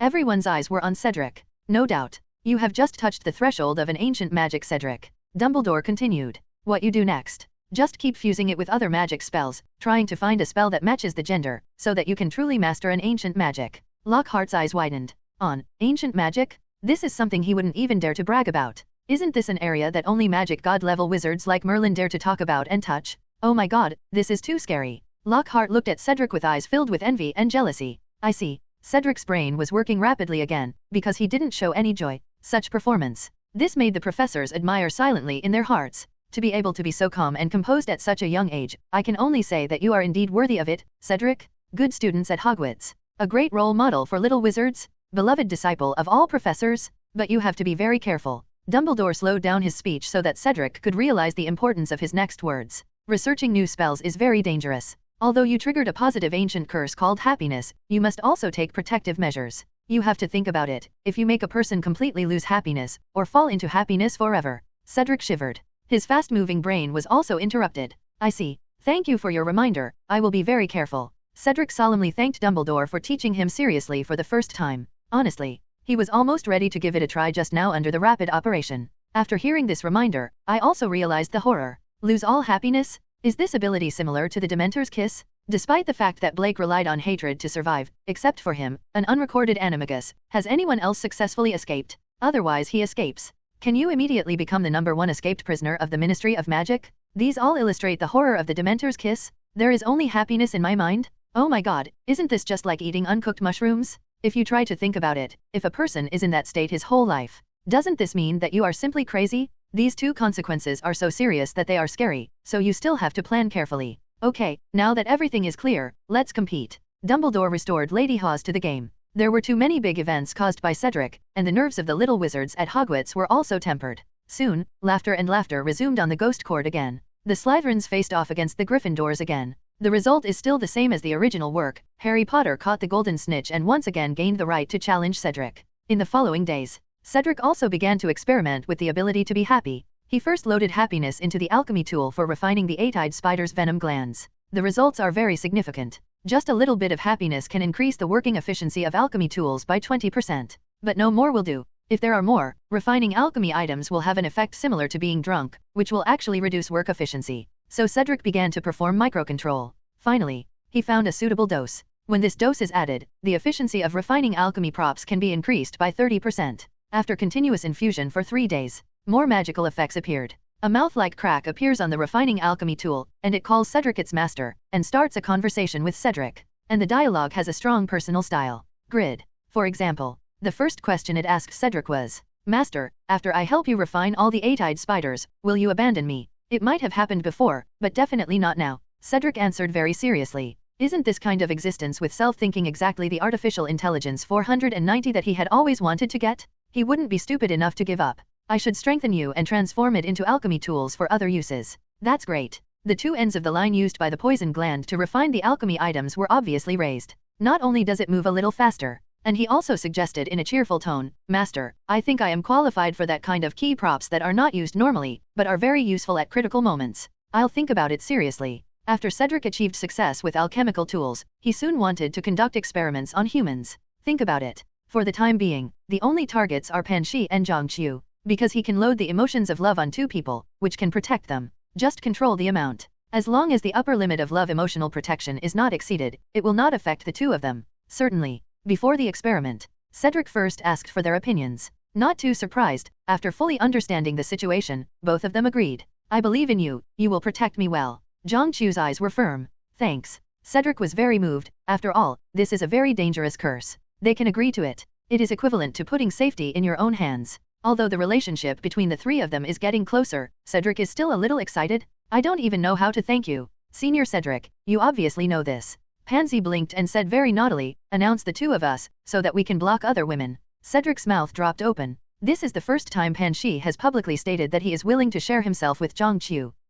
No. Cedric and Zhongqiu spoke at the same time, and after finishing speaking, they glanced at each other subconsciously. Know that the other person has the same feelings as you. This feeling was so wonderful, the two of them were so happy that they clasped their fingers unconsciously. "I know. Isn't it just that we can't exchange this set like this?" Pansy grabbed Cedric's other hand, slipped his fingers in, and held it tightly. "You do not know. How difficult is it to get a girl to take the initiative to speak?" Cedric looked at Pansy. There was also a bit of shyness on her face, which was full of youthful vitality. "Sorry, I realized it later." A few days passed. Cedric emptied out the fireworks created by Gemini for half a month. On a sunny afternoon, on the edge of the lake at sunset, I officially confirmed my relationship with the two women. After this, the happy human experiment has officially begun. The corner of the Ravenclaw lounge. "Hold on, I'm going to start." Cedric whispered comforting words. After Zhongqiu nodded, he began to slowly inject the saved happiness into the palm of Zhongqiu's hand. The blood on Zhongqiu's face turned rosy visibly to the naked eye. She covered her collar with her hands, her body soon began to sweat, and she leaned softly against Cedric.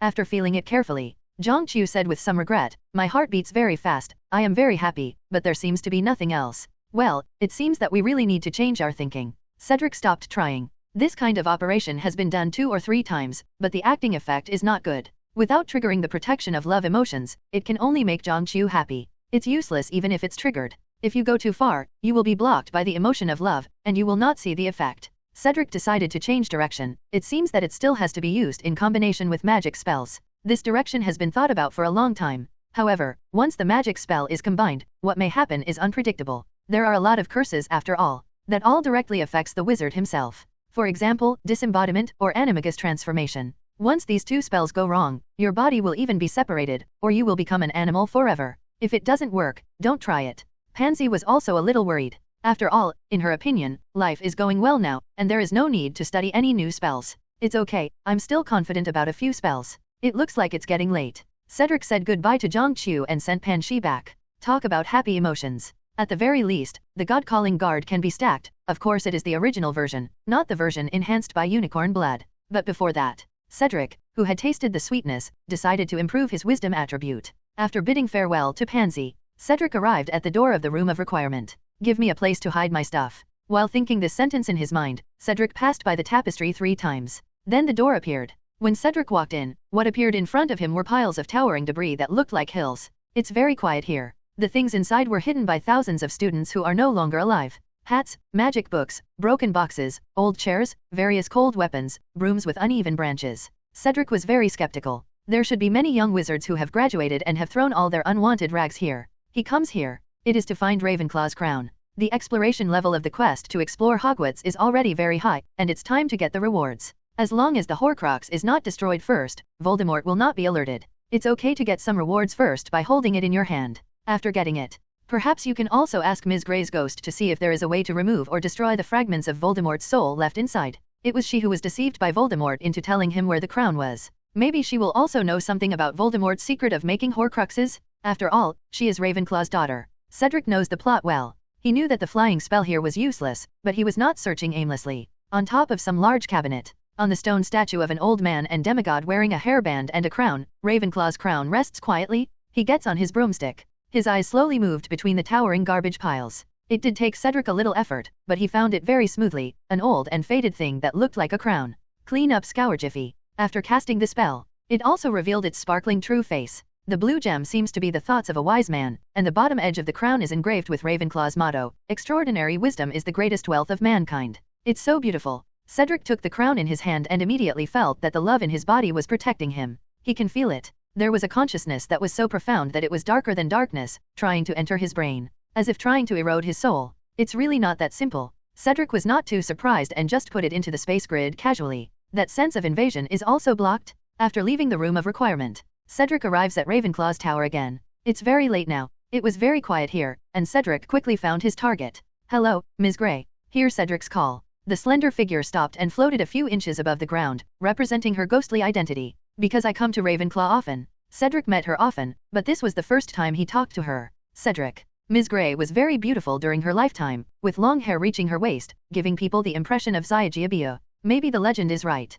Her attitude towards Cedric, who was so good-looking, was pretty good, and she even joked. "Are you here to see your little girlfriend again?" "No, I have a secret about the canopy that I want to ask you." Cedric expressed his intention. "You are not the first student to covet a crown." There was a hint of disdain and disappointment in the corners of Grey's eyes. Originally, she still has a lot of affection for the very good-looking Cedric, especially since he also has a Ravenclaw girlfriend. In the secret she didn't laugh like her aunt. Moreover, Cedric can be regarded as the most shining student at Hogwarts in this generation, perfect in every aspect. Unfortunately, unexpectedly, he also began to covet the crown. In Grey's eyes, this is Cedric's lack of confidence or greed in himself. It was the same idea as when she stole her mother's crown. Grey's attitude has visibly deteriorated. Almost every generation of students, someone will pester me to ask this question, and I won't tell you how to find it. Sorry, it seems you misunderstood. Cedric stretched out his right hand and took out Ravenclaw's crown from the space and held it in his hand. "I've found it. It's just that I don't think it's right. There's a very huge dark energy wrapped around it, which makes me a little worried."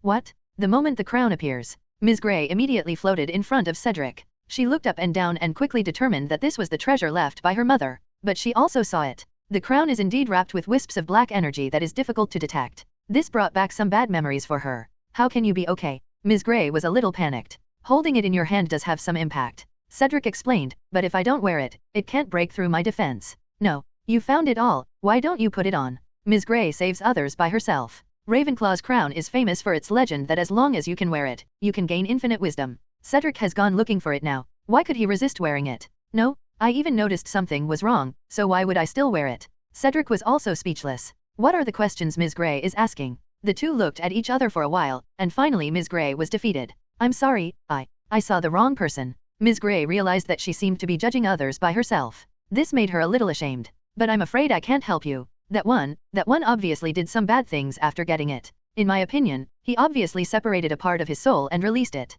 "Is it Voldemort?" Cedric asked urgently. "Yes, that's right." Ms. Grey looked increasingly embarrassed. When Voldemort was able to find Ravenclaw's crown, it was because she was deceived by him. Cedric understood. This Ms. Grey is really not good at anything she does. This treasure. It's like being harmed by her twice. The first time was because she was jealous of her mother's wisdom, so she stole the treasure with her own hands. Forget it. Ravenclaw didn't care and never mentioned it to the other 3 founders. I just missed my daughter when I was dying. So a Barrow, who liked his daughter, was sent to find her. The second time was when Lady Grey was seduced by Voldemort's beauty and moved to reveal the whereabouts of the treasure. As a result, the mother's treasure became Voldemort's Horcrux. Think of it this way. She is really speechless. With the last glimmer of hope, Cedric asked, "So, do you have a way to disable the Horcrux? After all, it is Ms. Ravenclaw's relic." He sighed with regret. "It would be such a pity if I just destroyed it and Voldemort's soul fragments." "You want to destroy it?" Ms. Grey was shocked again, her whole body motionless, as if she was petrified. She never expected it. Cedric doesn't covet the power of this treasure at all?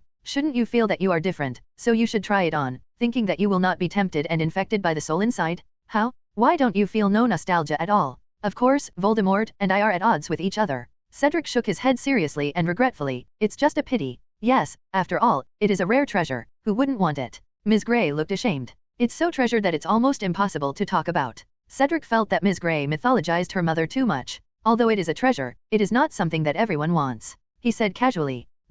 Just like Ms. Ravenclaw, you must be much more precious than this crown. When saying this, Cedric was thinking of Mr. and Mrs. Diggory. Because of Cedric's actions, they are still hiding in the house left by Nicholm. It is considered as paying for him. I must speed up the fight against Voldemort and restore order to the magical world as soon as possible. He does not mean that? Sighed. Rick's very natural words fell into Ms. Grey's ears, but they were as shocking as thunder. Yes. My mother never blamed me for stealing the crown. She didn't say a word.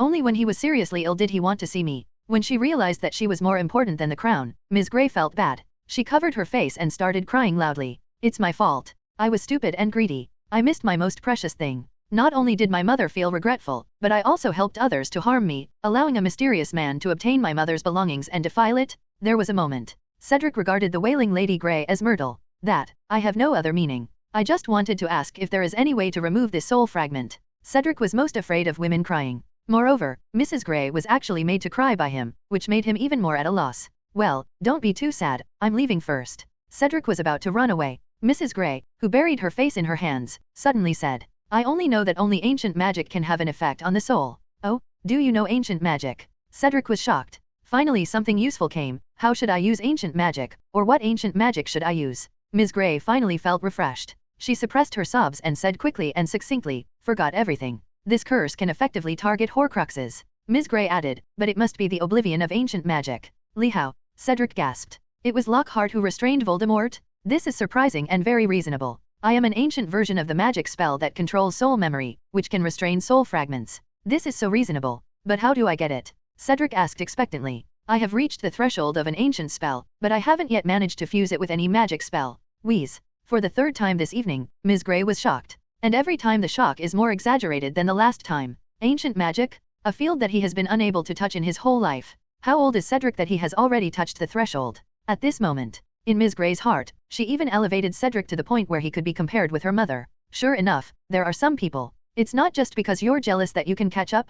Sorry, I don't know much about ancient magic. Ms. Grey said seriously. I only know that ancient magic itself is a separate entity. You should not merge it with any magic spell. Instead, you should find a magic spell that can exert its abilities. I see. A smile of realization appeared on Cedric's face. There was so much to gain tonight. Said with no exaggeration. Being able to figure this out, Cedric has saved himself at least 5 years on the road to studying ancient magic. Otherwise, he must have made countless attempts before he could be sure of this. Thank you for the reminder, I won't disturb you anymore. After having an idea, Cedric wanted to experiment immediately, etc. Lady Grey stopped him. After she hesitated for a while, she finally spoke in a low voice. Actually, I also have a very important question to ask you. But it doesn't matter. Cedric puffed out his chest. Regarding the news just now, if Ms. Grey needs anything, then the other party needs it. I am definitely satisfied. He said loudly, as long as I can do it. I just wanted to ask you, in the eyes of you smart people, what kind of existence does a crown like this look like? Ms. Grey chose to become a ghost.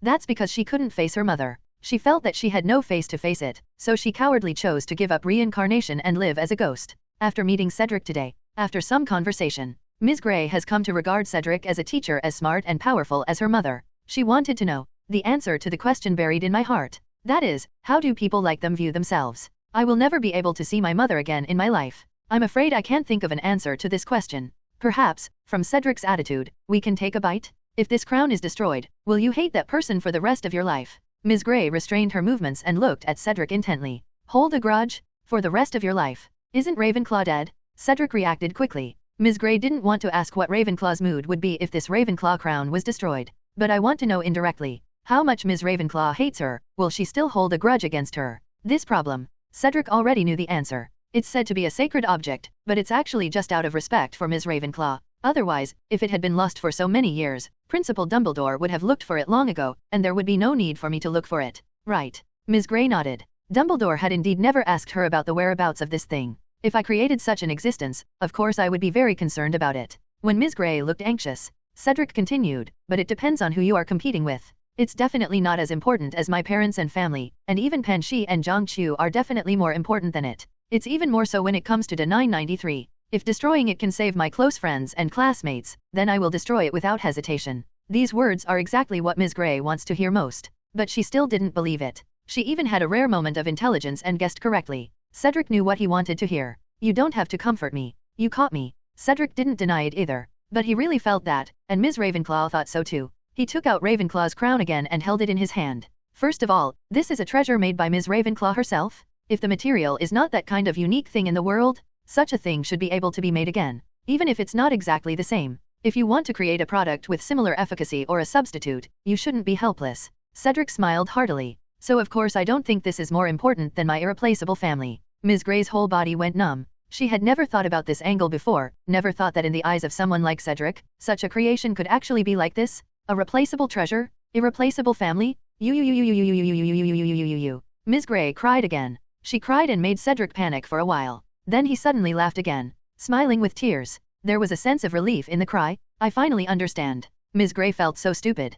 Perhaps in the eyes of her mother, her running away from home was just a child's temporary anger. That's why she didn't tell anyone. Only before dying, the group will. I was so stupid. Ms. Grey squatted on the ground, her quiet ghostly body flickering because of crying. I was so stupid that I didn't even see my mother for the last time. She shouldn't care. Cedric thought back to Mrs. Diggory. Back then, he burned Voldemort and vowed to be at odds with him. When I first met Mrs. Diggory, the other party pinched his arm, looked up and down a lot, and then said with a sob, "As long as you're okay." Yes, what else does mother want? All I want is to see my children healthy, happy, and live a happy life. Cedric looked up. He looked through the window at the night sky outside. If your mother is thinking about you right now, she should also be thinking about how you are doing in this world. Ms. Grey ttt. Cedric sat down against the wall. He knows that Ms. Grey just needs a little companionship now. I don't know how long it took. Cedric waited until Ms. Grey finished venting her anger and started laughing before leaving. Early the next morning, when Cedric came to the table with dark circles under his eyes, the two women couldn't help but glance at each other.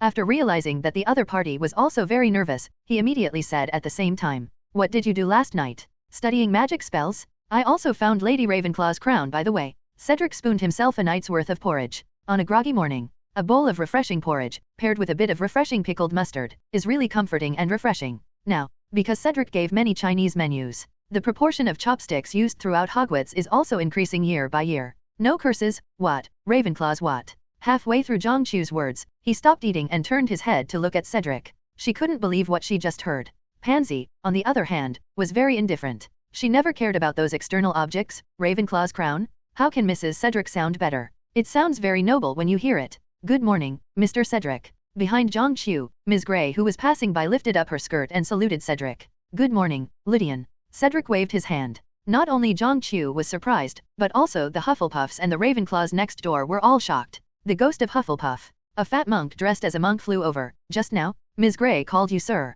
Cedric also reacted. Mrs. Grey is the ghost of Ravenclaw. If nothing else, she is older than him by who knows how many years. So, why does she call Cedric sir? This is obviously an honorific. It is used to address one's elders, or those who have a teaching relationship with oneself. At least they must be highly respected and younger than themselves. Now, she actually called Cedric sir in public? Zhang Qiu covered his mouth. She thought of the Ravenclaw crown Cedric had just mentioned. What? The fat monk asked again curiously. But before Zhang Qiu could answer, Barrow came over. He also bowed to Cedric. Thank you, I can finally be freed. You're welcome, this is a good thing for everyone. Cedric nodded. Barrow likes Ms. Grey, and it is because of Ms. Grey that he becomes a ghost out of guilt, just for companionship and atonement. Although he is impulsive. But after being impulsive, one still has the ability to distinguish between grudges and grudges. Early in the morning, Lady Grey came to him and told him that she had untied the stupid knot in her heart. In the stunned expression of Bloody Barrow, she said that she had forgiven her and asked him to stop clinging to his feelings. This is true for Bloody Barrow.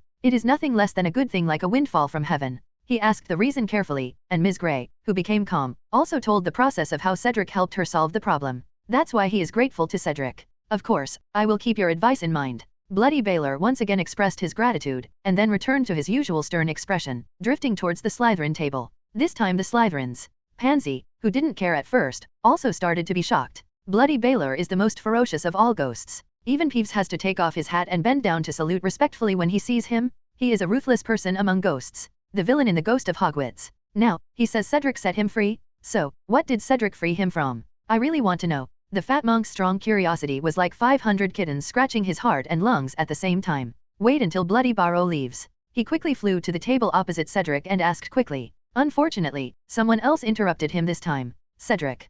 Professor McGonagall stood at the end of the steps and shouted, "Sorry to interrupt your breakfast, but we need you to come over now." $7.89. Cedric knew there must be a reason why Professor McGonagall was looking for him. He took 2 mouthfuls of porridge and quickly stood up. "Sorry, Fat Friar, I need to seek Ms. Grey's opinion on this matter before I know whether I can tell it." After apologizing, Cedric ran away quickly. The fat monk's body was crouched in the middle of the table, and he scratched his head irritably. "I'm so curious." The other side. Cedric has already arrived in front of Professor McGonagall. "Professor, do you have something to do with me? Come with me." Professor McGonagall conjured a tissue and handed it to Cedric, then turned around and motioned to follow her. "To be more precise, it's one of your enemies who wants to see you, old friend." Cedric thought for a moment. "I usually hang out at Hogwarts, and people outside usually find me through Slughorn. Who would find Professor McGonagall?" Cedric didn't understand until he came to Professor McGonagall's office. It turned out that it was Professor Quirrell who was looking for him. "I have to come here specifically to thank you." He gave Cedric a warm hug. "You saved my life." "This is nothing." Cedric declined sheepishly. In fact, he didn't want to save Professor Quirrell at that time, because people must be responsible for their own actions. If only he were more determined. Then Voldemort won't take advantage of it, but the rewards are really tempting. That's why Cedric tried every means to save the other party. Now facing the other person's compliments, I really feel a little sorry for his gratitude. "Mr. Cedric." Quirrell took his hand and said with great sincerity, "In addition to thanking you, I also want to ask you, is there anything I can do for you?" He comes this time. "In fact, I just want to join Cedric's camp." But after all, he had been possessed by Voldemort, so he could only contact Cedric through Professor McGonagall, the vice principal. At the same time, he was also very uneasy. "I just don't know what Cedric thinks of me, that's it." Cedric pretended to think, but he actually opened Professor Quirrell's character template. Template card, Quirinus * Quirrell. Talent, 3rd-rate Master Wizard, Magic plus 5 points, upper limit 80 points. Life wish list. The first item, get out of trouble, get out of Voldemort's possession. Completing this wish list will prevent this template card from occupying the slot of the template card. At the same time, the magic power increase can be increased to 10, with an upper limit of 90 points. This item is extremely difficult. If you complete it, you will get 5 legendary points, 10 talent points, and also open a second pet space. Completed. The second item, Great Servant, helped Voldemort to successfully resurrect. Completing this wish list will prevent this template card from occupying the slot of the template card. At the same time, the magic power increase can be increased to 10, with an upper limit of 90 points. This item is extremely difficult. If you complete it, you will get 5 legendary points, 10 talent points, and also open a second pet space. Obsolete. Item 3, Regain Life, join Cedric's army and sacrifice your life to fight against Voldemort. Complete this wish list and you'll gain a second loyal follower? Isn't this the same as Neville? Not only do I not need to worry about his loyalty, but I can entrust him with things that need to be kept secret. Loyal followers, the system doesn't joke. What else is there to say? Cedric extended his right hand directly to Quirrell. "Welcome to join us. I believe that with your help, we will be better able to fight against Voldemort." "Thank you so much."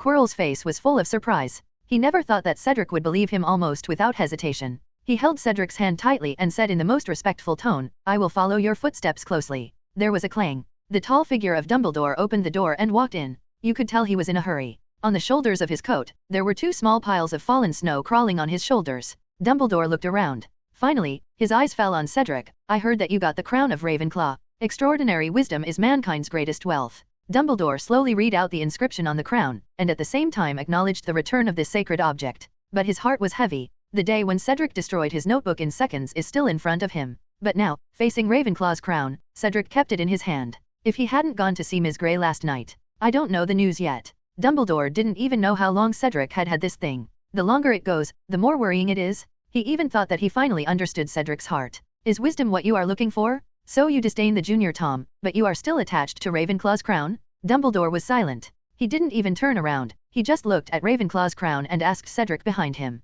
What are you going to do about it? First we need to find a way to take out the soul fragments inside, otherwise such a good thing will be wasted and ruined. And let's not be in a hurry to destroy it. This will make Voldemort alert early. It's better to wait until the critical moment to deal with it. Cedric finished. Quirrell couldn't help but praise him immediately. It's indeed you. I wish I could be as calm as you. He has long been convinced by Cedric. When I was in the jungle, I couldn't resist the temptation and almost died. Everyone was anxious to destroy Voldemort. Who cares? Where is he who is possessed? This is the important reason why he will become Cedric's follower after he recovers. It's indeed better this way. Dumbledore confirmed Cedric's idea. Voldemort was now in the dark, and the Death Eaters were suppressed by the Ministry of Magic. For the first time, the White Wizards began to gain the upper hand. There was really no need to force Voldemort to fight immediately. But his worries were also deeper, because he doubted why Cedric really wanted to keep the crown. How do you think this should be handled? Dumbledore asked tentatively. Keep it for now, I will figure out a way to pull out its soul. Cedric wanted so badly to get rid of the soul inside. It's because when he first came into contact with the crown, the system had already popped up a prompt. Ding, I have been exposed to Ravenclaw's crown.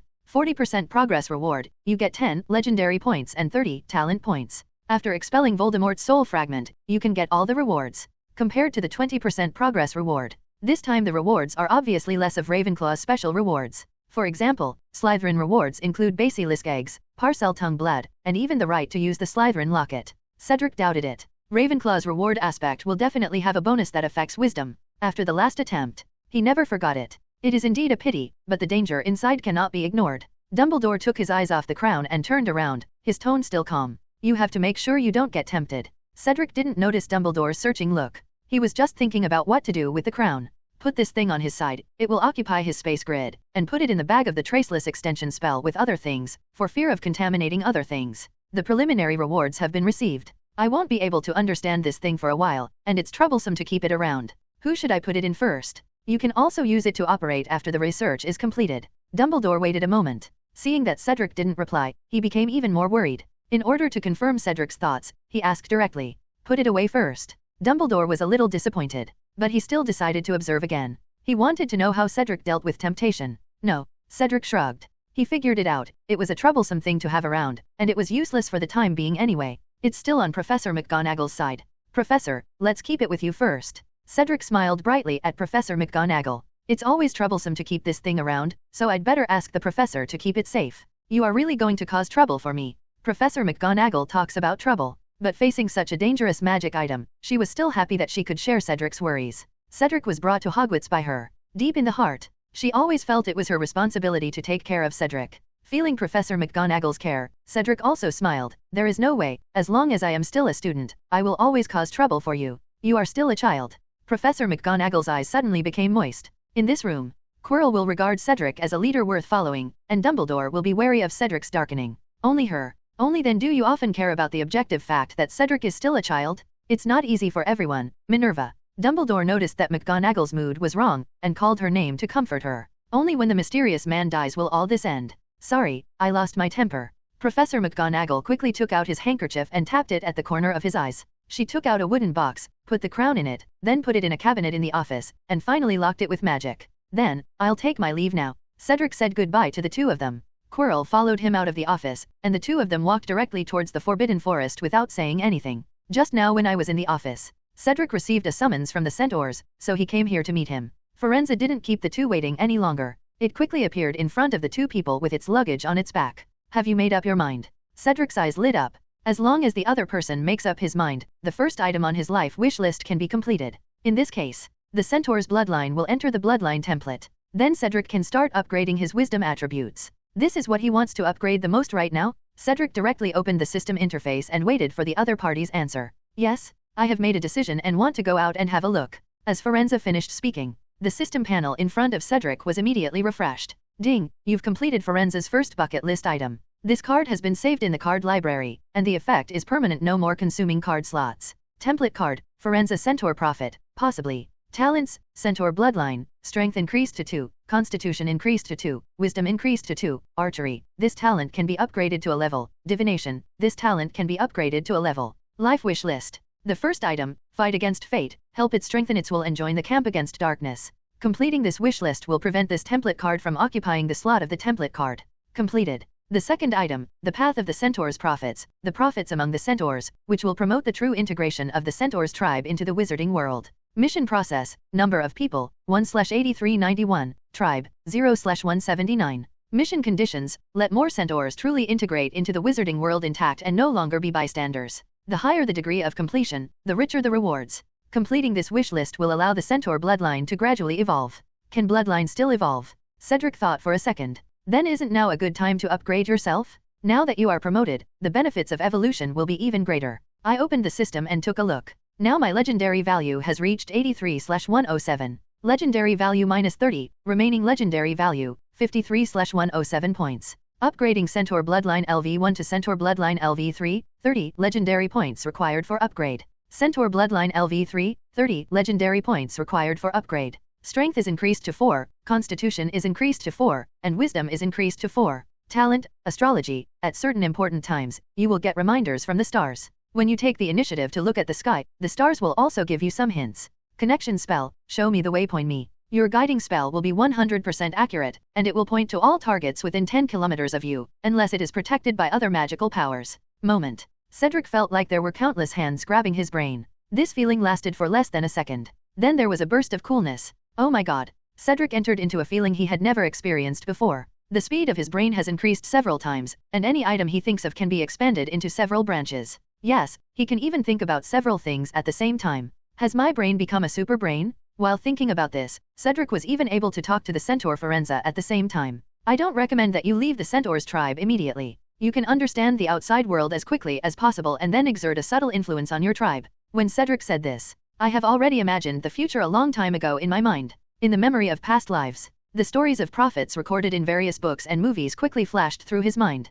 Then the safest and gentlest route was chosen. Radical reforms can easily hurt others and yourself. Cedric continued to persuade. Wait until you understand it well enough, confirm that you can grasp it, and even have a group of like-minded companions, then really start doing what you want to do. Forenza listened silently. The more he listened, the more excited he became, and his hooves couldn't help but scratch the ground back and forth. My decision was indeed the right one. Cedric is indeed a wise man among human beings, but it was still too impulsive to bring his luggage out by himself. Although I want to change, it is best not to harm my tribe. I understand, I will go back first, and only when my own beliefs are firm will I start taking action. Forenza put his hand on his chest and bowed towards Cedric. Great, you can keep in touch. You can tell him any books or objects you need, and he will help you provide everything you need in the future. Cedric took out 2 more sets of communicators. One set was given to Quirrell, and the other set was reserved for the 2 of them to keep in touch with. Because there are more and more communicators, Cedric had to string them together with a rope and hang them on his wrist as a bracelet to ensure that he would not miss anyone's contact. Thank you, my friend.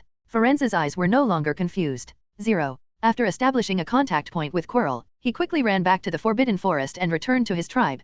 Quirrell remained silent the whole time. It wasn't until Forenza left that he couldn't help but ask, Mr. Cedric, is there anything else I can do for you? It's not that he looked down on contacting Centaurs, but he felt that this matter was not enough to occupy all his energy. Deep down, he wanted to help Cedric bear more pressure. Of course, it would be unworthy of you to just sit here. Regarding Quirrell's arrangement, Cedric was just fine. He took out a piece of parchment and wrote his own handwritten letter on it, allowing the letter holder to go to Gringotts and withdraw 10,000 gold galleons from his warehouse. After writing, Cedric handed the letter to Quirrell. Besides Forenza, there is another thing I need you to help me collect information on. The faster the better. Go and find out where the giants are staying. And those damn werewolves, especially that Fenrir Grebber. For giants and werewolves, Cedric's attitude was completely different. For those giant fools who only value their strength, Cedric plans to keep most of them in his pet space. These big guys are just causing trouble out there.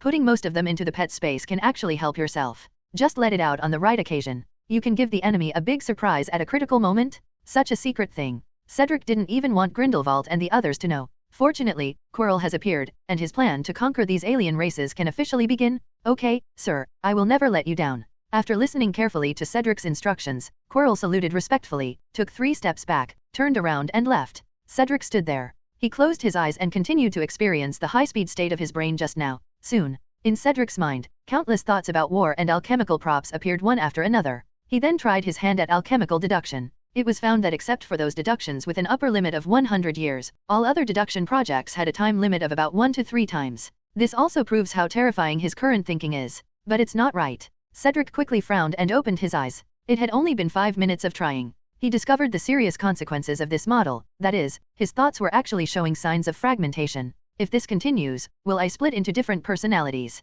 Cedric rubbed his brow. If that were the case, it wouldn't be fun at all. But as long as you control the frequency and duration of use, it's no problem to turn it on during battle. It can last for up to 10 minutes, and you can make up for it by taking a few days rest afterwards. Cedric eventually defined this state as the Superbrain state. After having the Superbrain state, the effect of the alchemical deduction has been greatly improved, and Cedric has also begun preparations for the Alien War. The third day after Quirrell left, Cedric has already decided on the alchemy project to help him launch the Alien War. Deduction Project, Gemini V-Class Dog-Type Mecha, the 8th Deduction. Deduction Method, Automatic Deduction. Deduction Direction, the group controllability of the twin V-level Dog-Type Mechas has been improved, the number exceeded 16. Currently the deduction progress is 1%. Estimated completion time, 30 months. Experience value invested, 0 points. The experience points are all spent again. Cedric closes the system interface. In order to deduce this kind of alchemical object that can be controlled by the group, all the experience points saved before were spent. This is an alchemical tool for group combat. In addition to Cedric, the commander among them also has the item that used happy magic to trigger the spiritual plant. Cedric named him Lele, and named him the commander-in-chief of his alchemy tools. It still takes time to accumulate experience points, and Cedric is now free again. The leisurely days only lasted a few days. The Harry trio took the initiative to find Cedric after a morning exercise one day. Senior Cedric, is that okay? Of course. Let's talk as we walk. Cedric motioned for the three of them to follow. Pansy and Chuzhong came to Cedric's left-hand side, and the stone curtain was given to Harry and the three of them. Actually, I want to know, can you arrange for us to go to the Forbidden Forest to fight the eight-eyed spider again? When Harry said the eight-eyed spider, Ronald couldn't help but tremble slightly.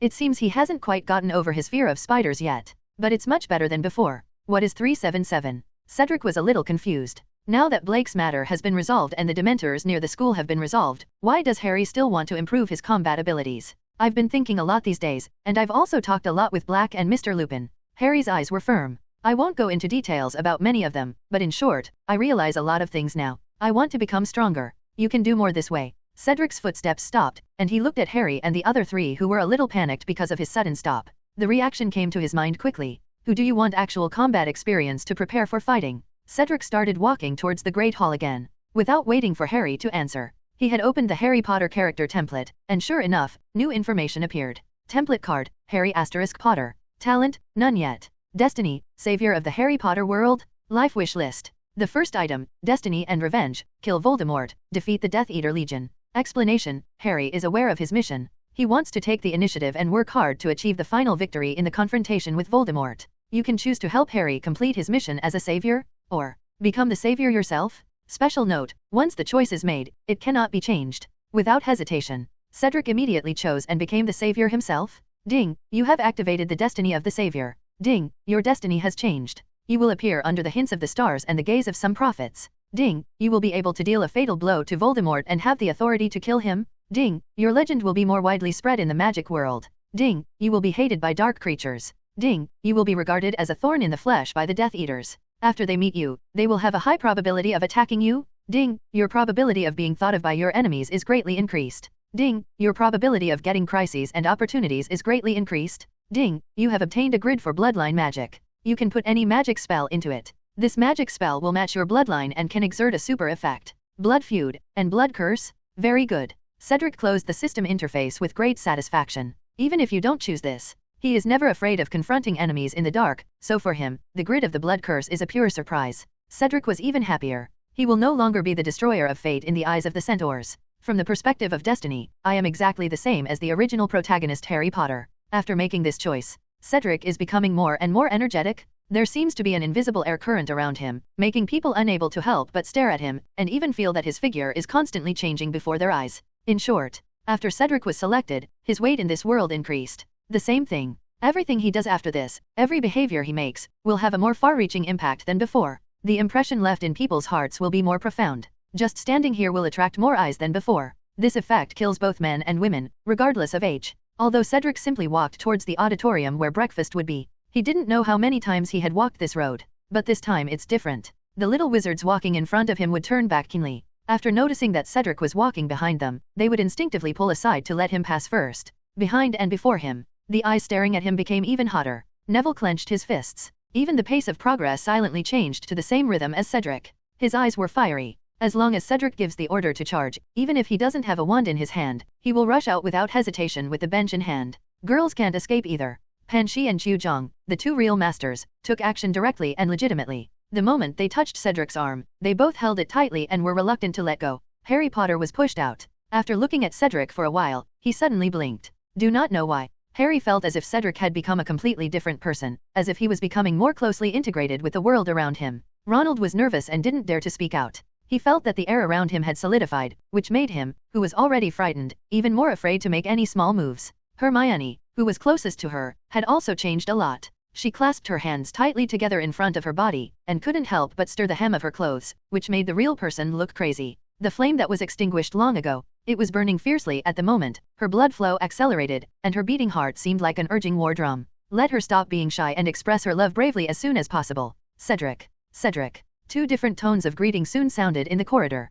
Sonorous, powerful, and full of expectation, those were the voices of male wizards. Gentle, graceful, passionate, and unrestrained, those are the voices of the witches. Hello. Cedric responded somewhat strangely. It's never been like this before. I don't know why, but everyone seems to care more about him today. Cedric turned on the Superbrain state, and all the changes of the little wizards around him fell into his eyes. After observation, my feeling is correct. The little wizards around him just paid more attention to themselves. It feels like I suddenly become more important. Yes, everything happens after the choice. In other words, it turns out that this is the treatment of a savior? Is this the power of destiny? Cedric was also thinking about it at the moment. Will those beings who showed love to Harry in the original novel also be affected by this? With this doubt, Cedric quickened his pace slightly. He wanted to finish breakfast as soon as possible and then take a leave of absence from Professor Snape, who had class in the morning. This way you can get some alone time. He wanted to carefully study what other changes there were in his identity. Let the Centaurs take a look first. Then go and take a walk in the magical world. If you have the destiny of a savior, what might happen to you? Cedric can't wait. Behind him, Pansy, Zhangqiu, and Harry all fell into a brief confusion. Until I came to the auditorium and sat down. They suddenly reacted. What happened to me just now? Harry shook his head. He pulled Hermione and Ronald to sit down opposite Cedric and made his request again.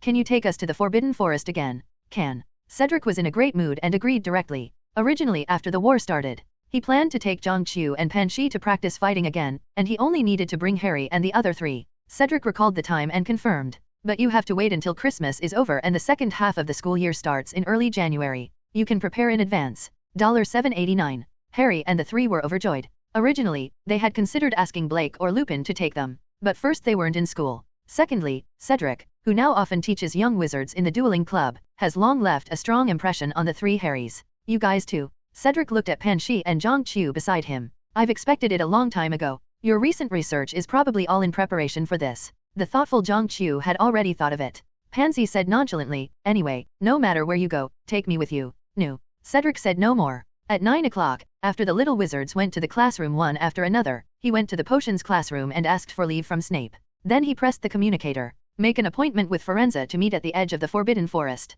It was beyond his expectation. What he was waiting for was not just Forenza, but the entire Centaur tribe. Dozens of Centaurs, regardless of gender, showed up.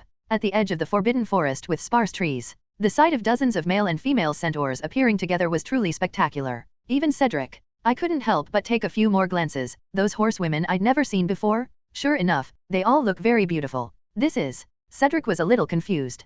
Could it be that Forenza also exerted the power of a prophet? In just a few days, the entire Centaurs tribe was moved? Otherwise, how come all the Centaurs showed up? I remember that last time I broke into the Centaurs tribe, I didn't see any female Centaurs. It's the stars that guide you. The answer was still the Centaur leader Marjorie. But this time, its face and tone no longer had the pride it had before. The stars tell us. Today it is very necessary for us all to come here for a chance encounter. After Marjorie said that, she realized something. The guidance of the stars is never made clear. But this time the guidance was very accurate, not only accurate to the morning, but even accurate to the time. This is an extremely rare phenomenon. And now Cedric appeared in front of them. This also means that the stars are guiding them to meet Cedric. The guidance of the stars has its own mysterious existence. Not one or two. They are not male Centaurs who often go out. This time Sing actually asked all of them to go out. It means you're important to us. Marjorie stepped forward. He lowered his head proudly, showing his humility to mankind for the first time. Behind him, the extremely proud Centaurs all watched all this silently.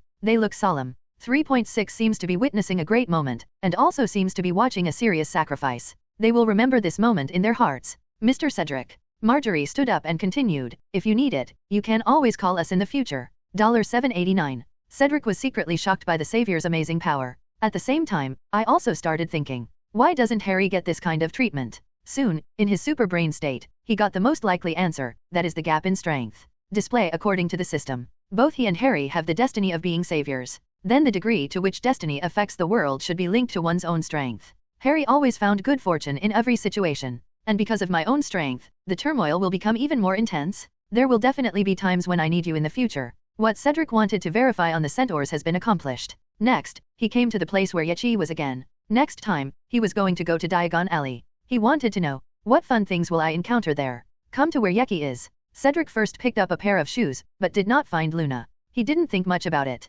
After riding the Thestral and leaving the confines of Hogwarts, he immediately apparat to the leaky cauldron. To reduce the impact, Cedric covered his features with his hood. After entering Diagon Alley, he seemed to be walking around casually, but soon he noticed a figure. That's Malfoy? It's Lucius Malfoy? Cedric immediately followed. My luck is really good. After witnessing Lucius Malfoy entering a remote shop in Nocturn Alley, Cedric pressed 4 communication buttons in succession. Soon, a team of Aurors from the Ministry of Magic appeared under the leadership of Moody, followed by the trio of Grindelwald, Quirrell, and the house Pokemon Dobby. Mr. Cedric. Everyone shouted in unison. Okay, be careful not to be discovered. Cedric gestured to the store in front of him with his eyes. What's going on with this store? Moody will come today. It was because he was in charge of searching the shops in Nocturn Alley at that time. We searched this house at the time. There weren't many items and they were very old. Although there were some dark magic items, we didn't find any items related to Voldemort. The grumpy Moody quickly turned his fake magic eye on his left side. He knew that Cedric would call them here, so there must be something wrong with this store.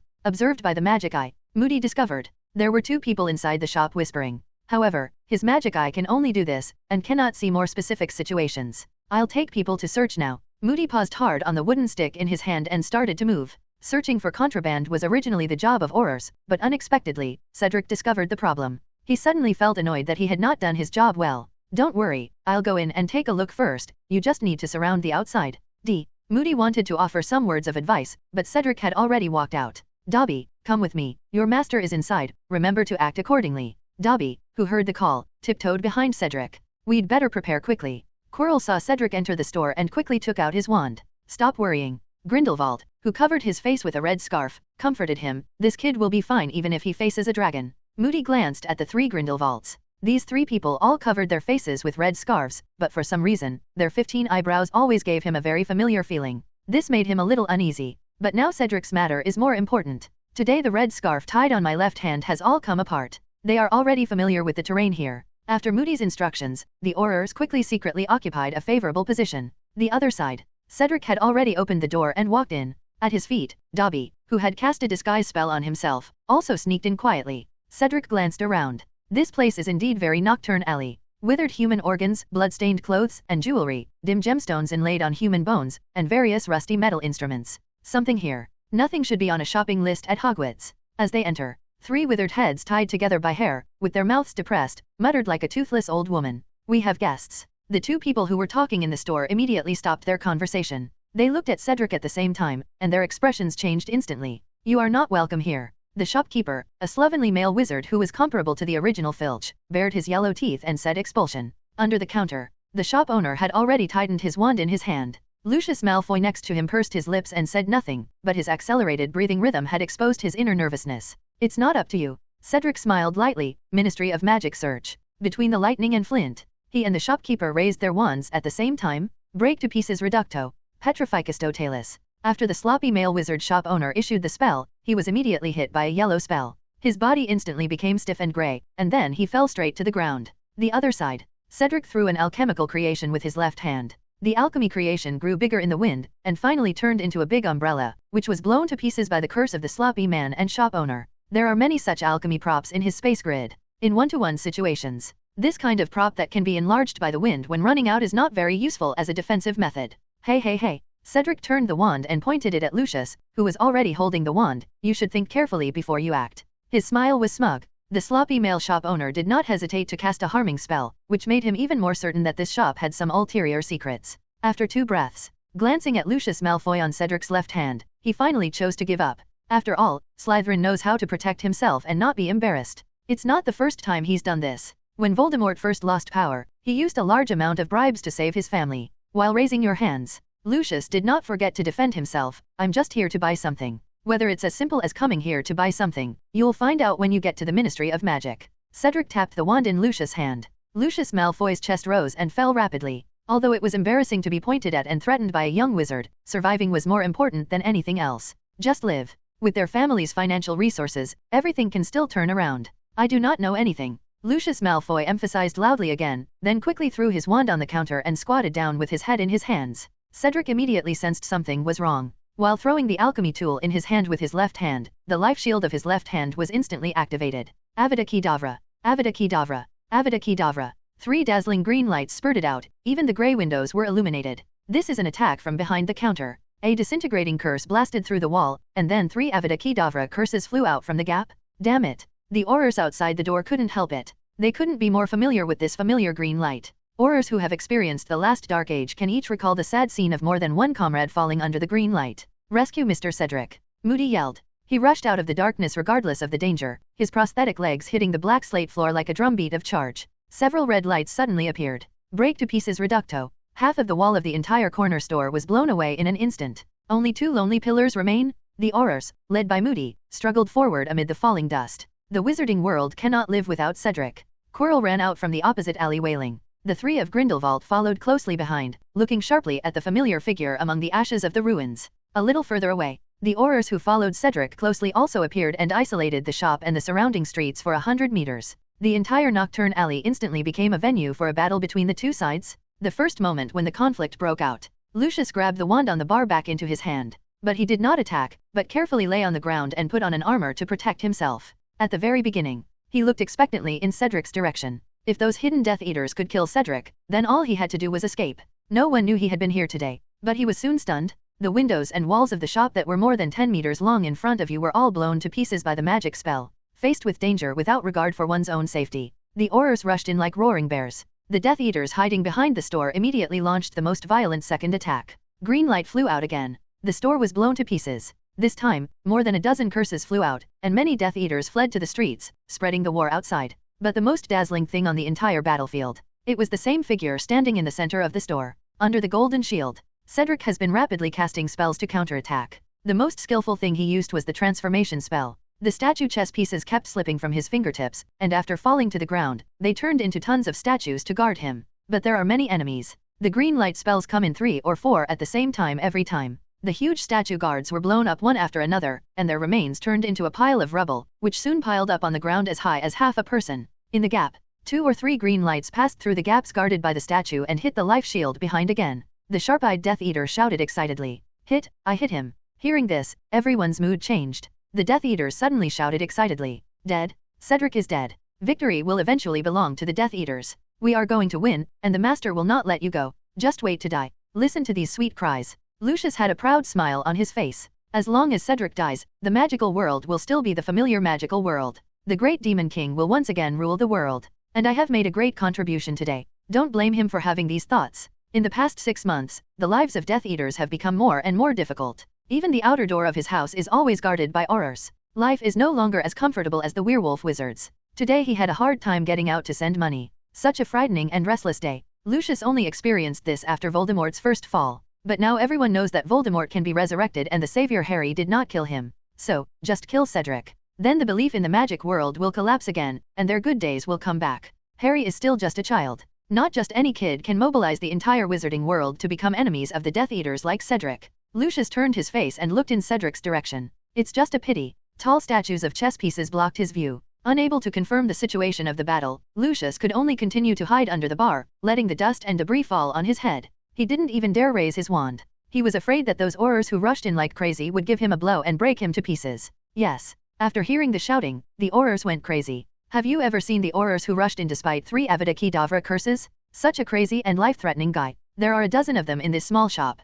Protect Mr. Cedric. Mr. Cedric, are you okay? We must protect Mr. Cedric. The magic world cannot live without him. Followed by shouts one after another. The Aurors quickly rushed into the room with the huge melon-gnawing curse flying around. Die, die. Lucius, who was lying on the ground, cursed viciously in his heart. Don't worry about me. Cedric's voice quickly resounded across the battlefield, and it was obvious that he had increased his voice in order to reassure everyone.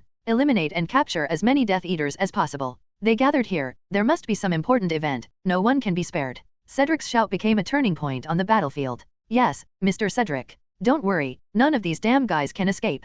Kill them. The Auror seemed to be all pumped up. The situation was reversed in an instant. How can it be? Can't Avada Kedavra kill him? How is that possible? The Death Eaters will instantly collapsed. The unforgivable curse. It has always been them who feel that they can surpass the Auror's curse in battle. Because it's about pressure. This curse, which can cause immediate death, has always been their first choice to spread fear. In the past tense, when the unique green light of this spell appears, the faces of the Aurors will also show caution, and the Death Eaters can get joy from their panic faces. But why has the world become different? What exactly is it? Allowing Aurors to charge under Avada's Kedavra? What is more important than your own life? Such a picture beyond their ability to understand instantly made the Death Eaters lose the intention to fight. At the same moment, all the Death Eaters gave up their attack. They were looking for a way out in a panic and wanted to leave this horrible place. But it's obviously too late. Sacred Flame. The holy flame controlled by Cedric has spurted out and surrounded the entire battlefield. Within the encirclement, another kind of blue fierce fire is also very conspicuous. One inside and one outside directly divided the battlefield into several small parts, and they continued to shrink towards the inside to seize the hiding space of the Death Eaters.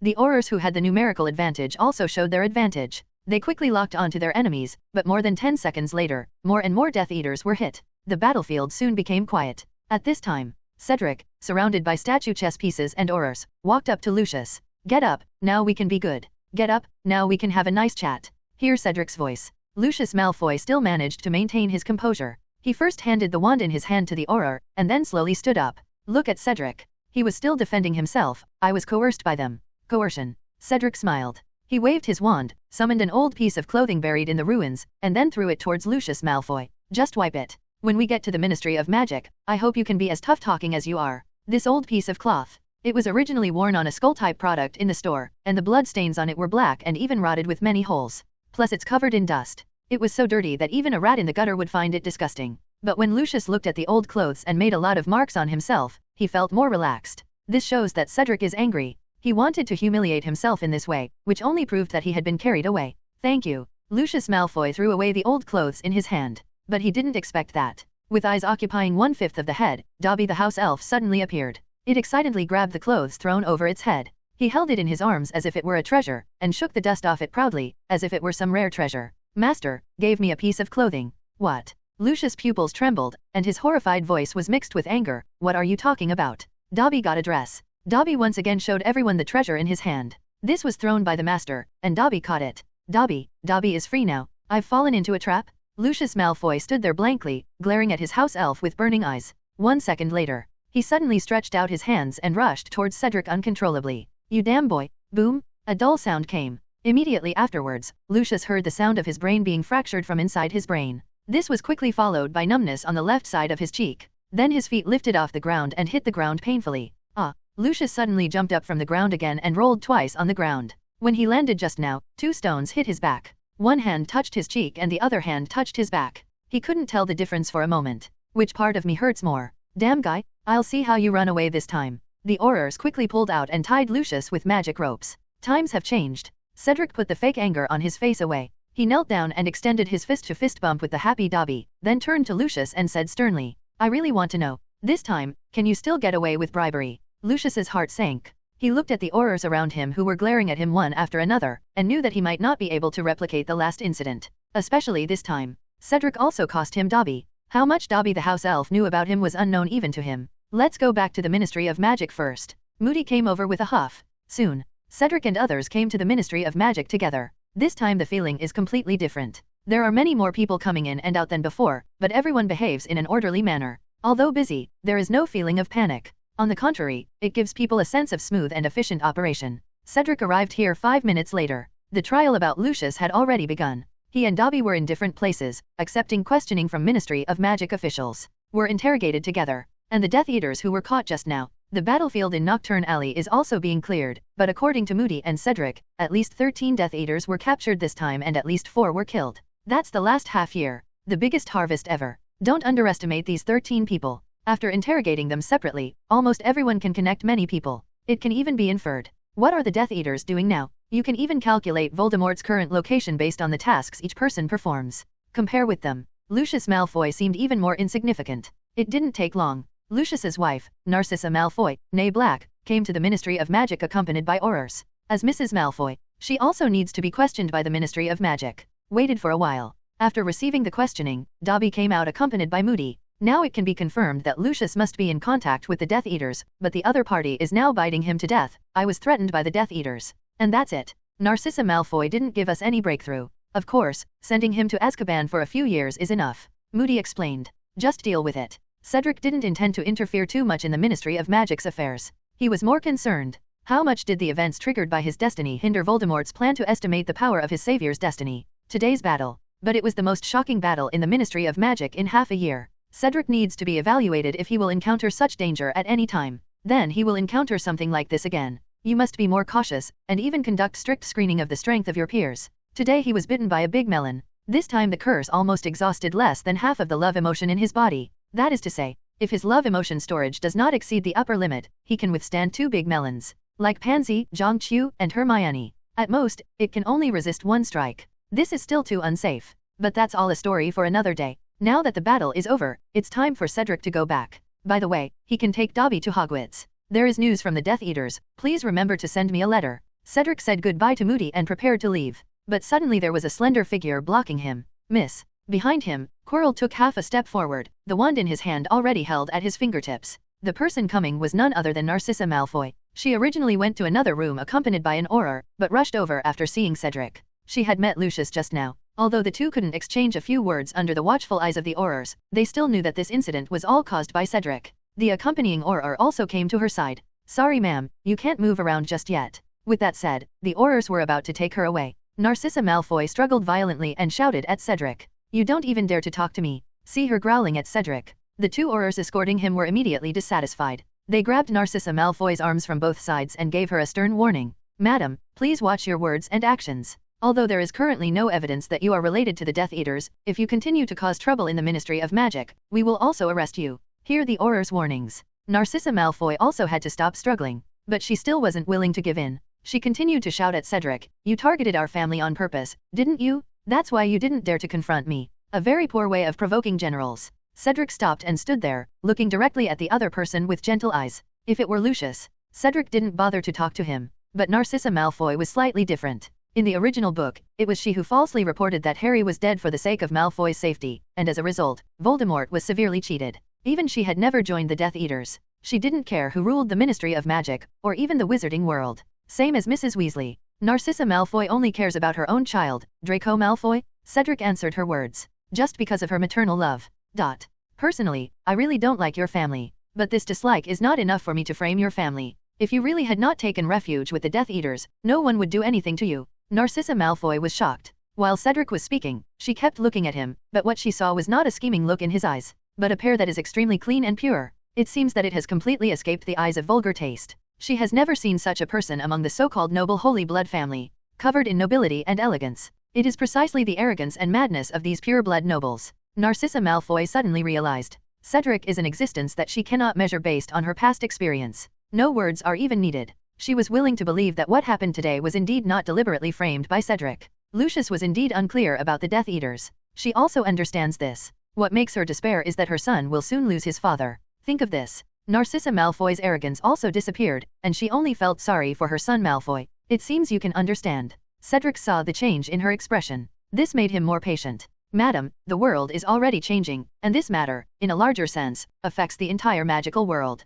Under righteousness, Zhao has a family that can take care of himself. No matter how much you want to have both sides, it's impossible. Justice or Voldemort, you always have to make your own final choice. Cedric said and turned to leave. Behind him, Narcissa Malfoy suddenly asked, if it is changed, is there any way to save Lucius? She said eagerly, my children cannot live without their father. Looking at her sad eyes, Cedric suddenly thought of his mother. The current situation. Lucius wasn't too involved yet. According to the current orders of the Ministry of Magic, there is another way. Cedric stopped again. If you really don't want Draco to have no father, then you can only advise Mr. Draco to really turn to us, go to Voldemort's side, and fight for justice. This way in the final victory. Only your family can live openly under the eyes of the public. Narcissa Malfoy gritted her teeth and quickly shouted to the Aurors around her. I want to see my husband and I will persuade him. The accompanying Aurors looked at each other, led her to change her target, and walked towards another room. Take 2 steps. Narcissa Malfoy suddenly turned around and shouted, Thank you, Mr. Cedric. In Cedric's ear,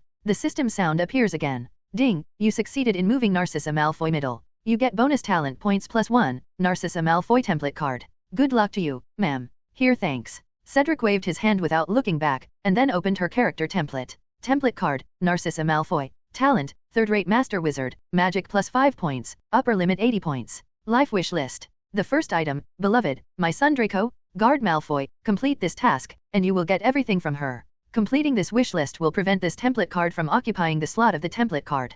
Complete this wish list and you will gain her followers and become her leader. By completing this wish list, she will donate all her wealth to the Malfoy family. See here. Cedric couldn't help but stop. The third follower? Will he also give all his wealth? This is worth talking to him about. If the other party can accept it, I will cover Malfoy to the best of my ability. Then this follower wants it himself. After making up your mind, Cedric said to the trio of Quirrell and Grindelwald, I suddenly remembered something. You go ahead. Okay, Lord Cedric. Del. The Grindelwald trio and Quirrell left first. They will set off separately again to track the traces of Voldemort and the giant. After they leave, Cedric found an Auror and told him to tell him if there were any results from Malfoy. Then, he looked at Dobby, who was still following him. Now that you are the only one left, where do you want to go in the future? To convict Lucius this time, a lot of the information Dobby gave was very useful. Now he is free to. Cedric was going to find him a place to go. Sir, actually I haven't thought about it yet. Mainly, I want a little salary, and holidays. Dobby drooped his head. He pointed at each other with his index fingers, obviously knowing that the request he made was excessive.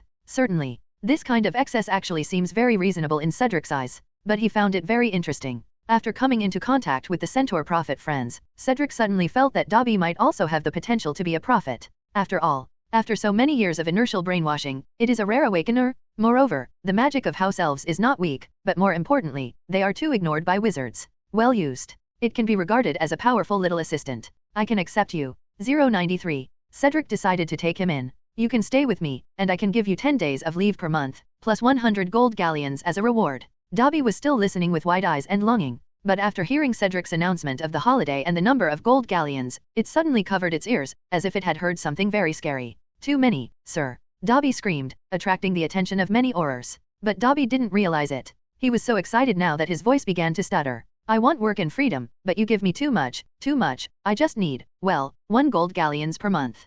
Plus 1 day off per week is enough. Dobby was still breathing heavily after he finished speaking. His body was still trembling, as if he had just completed a set of extreme sports such as skydiving. Okay, then it's settled. Cedric reached into his pocket. He first took out a handful of gold galleons and put it into Dobby's hand, then took out a piece of dragon skin used in alchemy and a pocket bag at his feet. The money is an advance payment. Come to me after you spend it. And this dragon skin, sew yourself a uniform. If you dress too sloppily, you will heal my people. The belt bag casts a traceless extension spell. You usually follow me invisibly, and all the props you need are placed in the belt bag. Okay, master. Dobby first took the FY pack, made it smaller and hung it around his waist. He held the dragon skin in his arms again, holding it in his hands like a treasure. This was shocking enough for him. Master, you are so generous. Dobby does not need too much wealth, he only needs the freedom of recognition. Holidays represent the freedom of action, and salary represents the freedom of shopping. Not to mention, Cedric was very generous and gave him a lot of freedom, even a rare magic prop. The inertial thoughts formed over countless years are very scary. This not only fulfilled Dobby's wish, but even made him start to feel panic.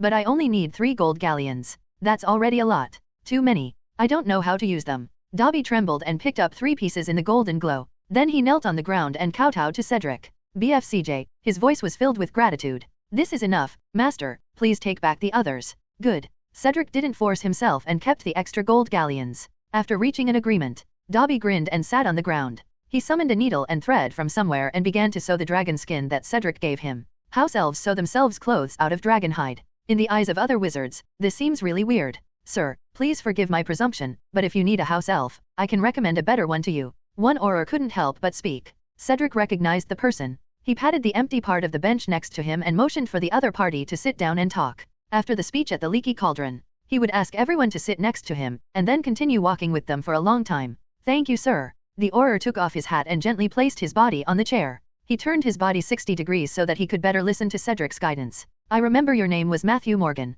Cedric's first words almost made the other party jump. I'm so honored that Tao actually doesn't remember my famous minister. Matthew straightened up unconsciously, feeling an inexplicable excitement and pride in his heart. He is a member of the Auror team that secretly follows Cedric. He is also a staunch supporter of Cedric's ideas. Knowing that Cedric actually remembered his name instantly made him feel that his efforts had been recognized. Everything becomes extra beautiful and hopeful. Actually, what I want to say is, don't ignore all the areas of strength that can unite. Cedric glanced at Dobby. To be honest, the magic power and quantity of house elves are no worse than those of goblins.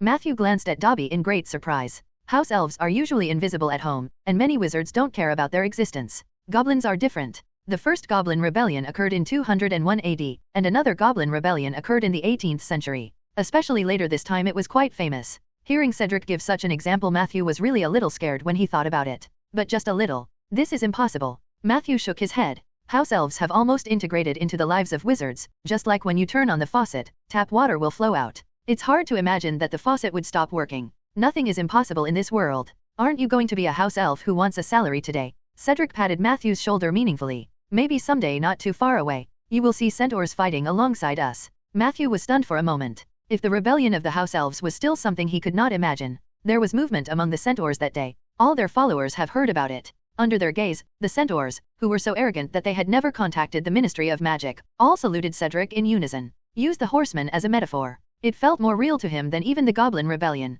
Even centaurs can do this, let alone house elves? Matthew couldn't help but feel a little scared. Then what should we do? As long as the other party can still be saved. Cedric said slowly, then on the road to resisting Voldemort, we must unite all the forces that can be united. Matthew nodded knowingly. It's true that the more you know, the more you will gain? I didn't expect Mr. Cedric's thoughts to be so tolerant. I was too narrow-minded before. The two of them chatted until this point. Another Auror had already walked over, the one Cedric had just warned. Sir, she has successfully persuaded her husband. Very good, I'll go over there. Cedric stood up and followed the Auror into the room. Saw him appear. Lucius Malfoy showed undisguised disgust on his face. Why are you here again? After speaking, he glanced at his wife. It means, didn't you just say that Cedric was targeting me? Why are you here again now? Narcissa Malfoy was also a little shaken. She squeezed her husband's hand. Mr. Cedric, do you have any other instructions? I heard that you are willing to abandon the darkness and turn to the light, so I am here to make you a proposal. Cedric said, give me the position of school director of Hogwarts, and use your prestige in the pure blood family to publicly declare your personal allegiance to me.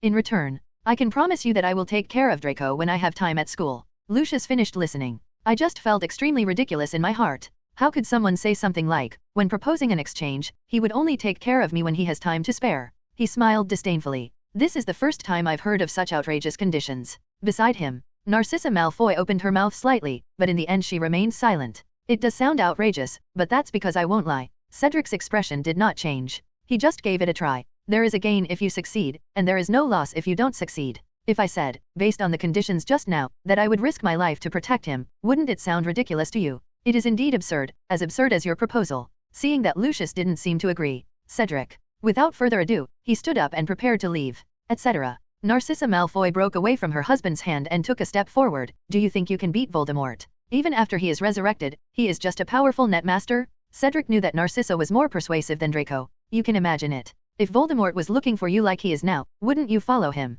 The Malfoys were silent. Voldemort is becoming increasingly irritable and ruthless, and all Death Eaters know this. Maybe some crazy dark wizards prefer him like this. But it's the same for pure blood nobles like the Malfoys. After all, they could not be convinced by such a brutal rule. They were just afraid of his terrifying strength. And the Death Eaters gathered around him. They are jackals who do all kinds of evil, and they won't talk to you for any reason. It's common for them to threaten your family members. This is also the most deadly, Lucius said with trembling lips. But no one can deal with him. Harry has already stopped him once. If he comes back this time, no one can resist him. Although it was a tone of rejection. But Lucius didn't look happy at all when he said this. It's like he's talking about his miserable future. See them touched. Cedric continued, it seems that Voldemort has transmitted many new concepts to you. Then I'll tell you too. It is true that I am not the savior in the prophecy, but I can kill Voldemort the first time, and I can kill him the second and third time. Because justice will prevail. I feel like I've said enough. Cedric turned his attention to Narcissa Malfoy again. It's time for you to make a decision. Of course it's not a threat. Even if you don't agree, it will not affect the Ministry of Magic's acceptance of your surrender. Mr. and Mrs. Malfoy looked at each other. They can feel it. Cedric is the complete opposite of Voldemort. They are all capable of doing anything, and as long as they can make their subordinates obey, they will not let go of conspiracy, fear, and abuse. But Cedric is different. He will tell you what he is going to do, but he will not force you. It's just that when he asks you to make a choice, you actually have no choice. And it also makes people more willing to believe his words and believe in the promises he has promised. Are you asking us to announce it publicly because you also want to divide us? Narcissa Malfoy actually knew she had no choice. Even if he only cooperates with the Ministry of Magic, Zhang Xiu is not betraying Voldemort, their child. It will definitely become Voldemort's key target. They needed someone to protect them, but she wanted to know what Cedric was thinking. No, I will just try my best to unite all the forces that can be united. Even Slytherin, as long as he has not made a big mistake and is willing to stand behind me, then I will accept them. Cedric understands.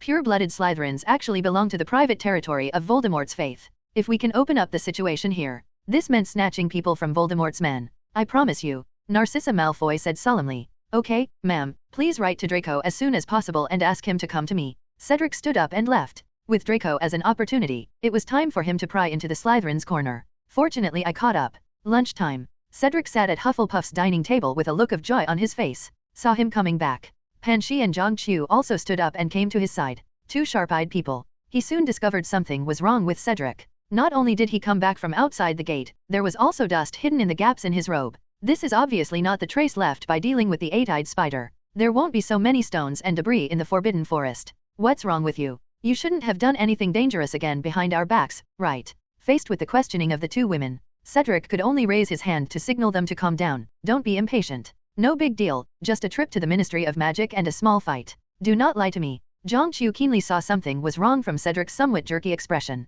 As smart as she is, the breakthrough point soon came to mind. Most of the things you go out to do will be published in the newspapers the next day. If you lie to us today, tomorrow.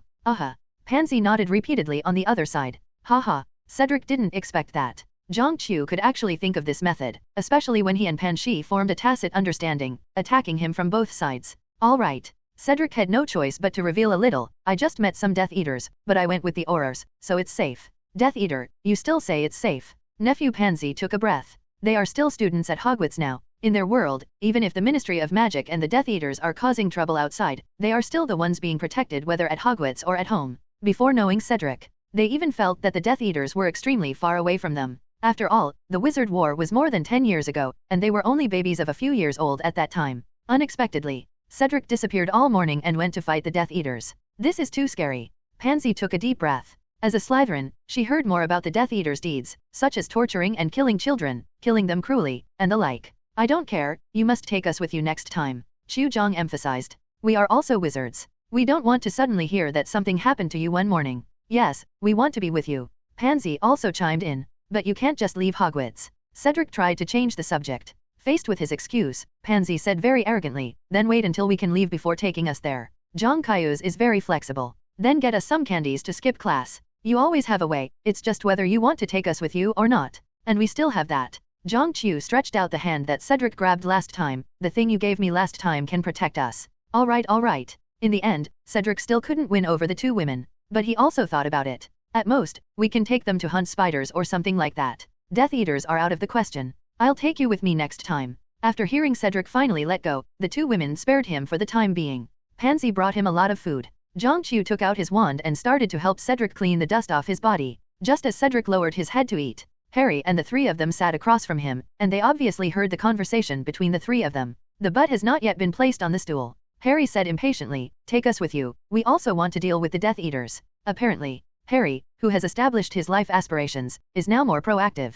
Yes, we want to participate too. Hermione, who had other thoughts, echoed. Only Ronald smiled reluctantly, saw Cedric's eyes sweeping over, and silently lowered his head to eat. Take a look. Cedric knew what the three of them were thinking. I had promised them to practice their skills, so I waved my hand. Okay, I will arrange a trip to the Forbidden Forest as soon as possible. More than just the Forbidden Forest. Harry said urgently again, what I want to deal with are Death Eaters. No. Cedric flatly refused, this is too dangerous for you. But they can all go. Harry was glared at by the two women and immediately shrank his head guiltily, but the idea of going quickly gained the upper hand. I'm not looking down on you. After a few words of defense, Harry continued to defend himself. I mean, there will come a day when I have to face him. Before that day comes, I want to accumulate more dueling experience. This may convince Dumbledore, but it will definitely not pass Cedric's level. Then you have to study well first. If nothing else, you must be able to pass the examination of an ordinary doctor. Harry's mouth opened wide and he was speechless. He didn't expect that. When you are a savior, there will still be a day when you are stuck with your grades. Harry weakly mentioned the two girls again, but they can all go. They are different. Cedric wanted to make Harry give up. He could only hold the two women's hands in his own, one in each hand. Watch it. As he spoke, pink energy shone. You see, they have my magic protection, but you don't. Harry was still a little reluctant. He rolled up his sleeves and stretched out his thin, pale arms. Give me some, too, this kind of magical protection. I see there are such good things. Ronald, who had a mouthful of food, also rolled up his sleeves and stretched out his chubby arms. I can tell. After Gemini made money, the food in Weasley's country was much better. Oh yeah, waste. It's not just them. Even Hermione next to her was ready to make a move. If it weren't for the shyness of some girls, she would have rolled up her sleeves. Can't give it. Cedric slapped their hands away and emphasized, this kind of magic can only work with people of the opposite S*X who love each other. So you have no chance in this life. Cedric finished. Suddenly, I felt like someone was pinching my waist. He raised his head and glanced around, and then found Hermione sitting opposite her with her head lowered and her face blushing. Oh, damn. I forgot that I also entered protection for her. At that time, it was because the basilisk was infested, and I was worried that she would be attacked like in the original work. All right. This meal is inedible. Cedric quickly picked up 2 pieces of pork chops. Fortunately, he had high defense, otherwise both waists would have been disabled by now. But this is no longer a place to stay for a long time. Well, let's go. It's time to take a lunch break. Let's go for a walk. Cedric grabbed the 2 hands that were pinching him with his backhand, led the 2 of them to stand up, and walked out of the hall. Ronald was the slowest to respond. He watched Cedric and the other 3 leave in confusion, and then asked Harry next to him with a blank look on his face. Senior Cedric, why did you leave so suddenly? Harry was speechless. He had no choice but to lean back, and Hermione on the other side gave way. Ronald looked past Harry. Hermione was seen lowering her head and mumbling. Senior Cedric also injected protective magic into me. Senior Cedric also injected protective magic into me. Oh, Ronald suddenly understood. You have also been injected, so, he hasn't finished yet. Hermione covered her face and ran away with joy on her face. Looking at her agile figure, Ronald shook his head again. This woman is really hopeless. Cedric already has 2 girlfriends. I really don't know what the point of talking about it is. It does not matter. Harry said a little irritably, the important thing is, where should we hone our skills? There must be a way. Ronald said vaguely. Even the 8-eyed spider, he didn't really want to fight. The other side. Cedric spent the whole afternoon coaxing the 2 girls together, and even stayed with them at night until lights out before leaving. Return to Hufflepuff's dormitory. Cedric put the robe given by the Slytherins into the bag of the seamless extension charm he carried with him. Meet as planned. Lucius will take action today. He will go to those pure-blood nobles to explain that he has decided to follow Cedric and persuade them to join him. And Draco Malfoy. Tomorrow morning at the latest, he will receive a letter from the Malfoys asking him to seek refuge with him. The same goes for those pure-blood nobles who were persuaded. For these stereotypical pure-blood nobles, Cedric's conquest-like approach may have miraculous effects. Anyway, the answer is tomorrow, early the next morning. As expected, there were even more owls coming to deliver letters, especially the Slytherins' table. Nearly everyone received letters. Even Pansy next to Cedric is no exception. Cedric also received 2 letters. There were letters from the Malfoy couple and the Aurors of the Ministry of Magic. Both parties confirmed that the other party had indeed fulfilled its promise. I knew you were going to do something big. Zhang Qiu, who was watching the Daily Prophet, took action against Cedric again. She turned over the headline. The dynamic picture above is of the bummed Nocturn Alley black magic shop. Just by looking at it, you can imagine how brutal the battle was at that time. Cedric glanced over. The taste of the wizarding world is too strong, and the bodies of the killed Death Eaters were not even removed before photos were taken. No close shot though. But the scale is also boundless. Before Cedric started to explain, Pansy on the other side also heard an exclamation. Pansy was heard exclaiming. The sharp-tongued Zhang Qiu immediately looked towards Panxi. What's wrong with you? What good thing did Cedric do again? Under the gazes of Cedric and Zhang Qiu, Panxi's expression changed from shock to ecstasy. Oh my god. She turned around and hugged Cedric. My dear, are you finally going to rule the snake farm? Pansy's words were loud. All the Hufflepuffs around heard it. Before they could ask any surprised questions, they saw the Malfoy trio approaching. Senior Cedric. Draco Malfoy's mood was very complicated. There have always been people in the Snake Yard who wanted to win over and possess Cedric, especially after the Slytherin heir incident. But today's news is too shocking. Cedric actually used his family's mouth to convince all the pure-blood families to surrender. Point 0. What made him even more excited was his own parents were actually the first people to seek refuge. As everyone knows, there will always be some preferential treatment for the first one to seek refuge, especially if he is asked to find Cedric in advance. Draco's hands couldn't help but tremble now. Senior Cedric, is this all true? Yes. Cedric said calmly, inform the Slytherins tonight that I will arrive at the Slytherins lounge at 9 o'clock. Okay. Draco Malfoy waved his arms excitedly. He walked back to the Slytherins table radiantly, with a trace of Cedric's clothes showing. Cedric. Zhang Qiu tugged on Cedric's shirt with some concern. She didn't want Cedric to become such a stranger. Do not worry. Cedric knew that she was worried, so he took her hand and comforted her. I want to win them over and follow me to fight against Voldemort. You can come with me tonight too. Cedric thought about it yesterday. The 2 women have the bonus of teaming up and the protection of love. They are indeed their most reliable teammates. There is no need to hide these things from them. After having this news, there was no peace at Hogwarts all day. Everyone was whispering in the corner, guessing what Cedric was going to do. Last time, Cedric's Parselmouth story was revealed again. Everyone speculated. Cedric is really going to inherit Slytherin. However, Cedric himself did not explain anything. After all, as long as tonight is over, all the news will be clear. Wait until 9 p.m. Cedric refused Neville and Gemini's request to follow him, and only walked towards the Slytherin lounge with the pretty girl. Slytherin's lounge is located at the bottom of the lake. The decoration here is completely opposite to the Golden Gryffindor, with cool and aqua tones everywhere. In the channel, the floor has a serpentine pattern that extends into the lounge. Above the head, every 3 meters, there will be an open skylight, and the moonlight passes through the lake and illuminates the wet stone walls here. There are no paintings on Slytherin's door, only a snake-shaped statue. Old Glory. After Pansy said the password, the door opened. After entering the room, it's not as wet as outside. The first thing I saw was a lifelike black marble snake statue. Above the head, there are also carved snake prints everywhere. Arriving at the most spacious part of the lounge, the place was already crowded with Slytherins, ranging from 1st years to 7th years. Above everyone's heads, the huge crystal-carved semicircular dome reflects the sparkling lake water, and from time to time there are huge octopuses and strange creatures swimming by. Under the gaze of everyone, Cedric came to stand in the middle. No more nonsense. He looked around and then slowly said, I've been here for a long time today. Not all Slytherins welcome Cedric, especially those senior wizards. They have always regarded Slytherin as their own place, but they are actually disgusted with the respect given to Cedric by the younger wizards, led by Prefect Marcus Flint. He is also the Slytherin Quidditch captain. He has always been worried about losing to Cedric every time. This time Cedric arrived in Slytherin with great fanfare. He was sitting in a corner with a group of friends, staring at Cedric fiercely. I came here today just to confirm something with you. Cedric reached into his arms and pulled out the green Slytherin jacket.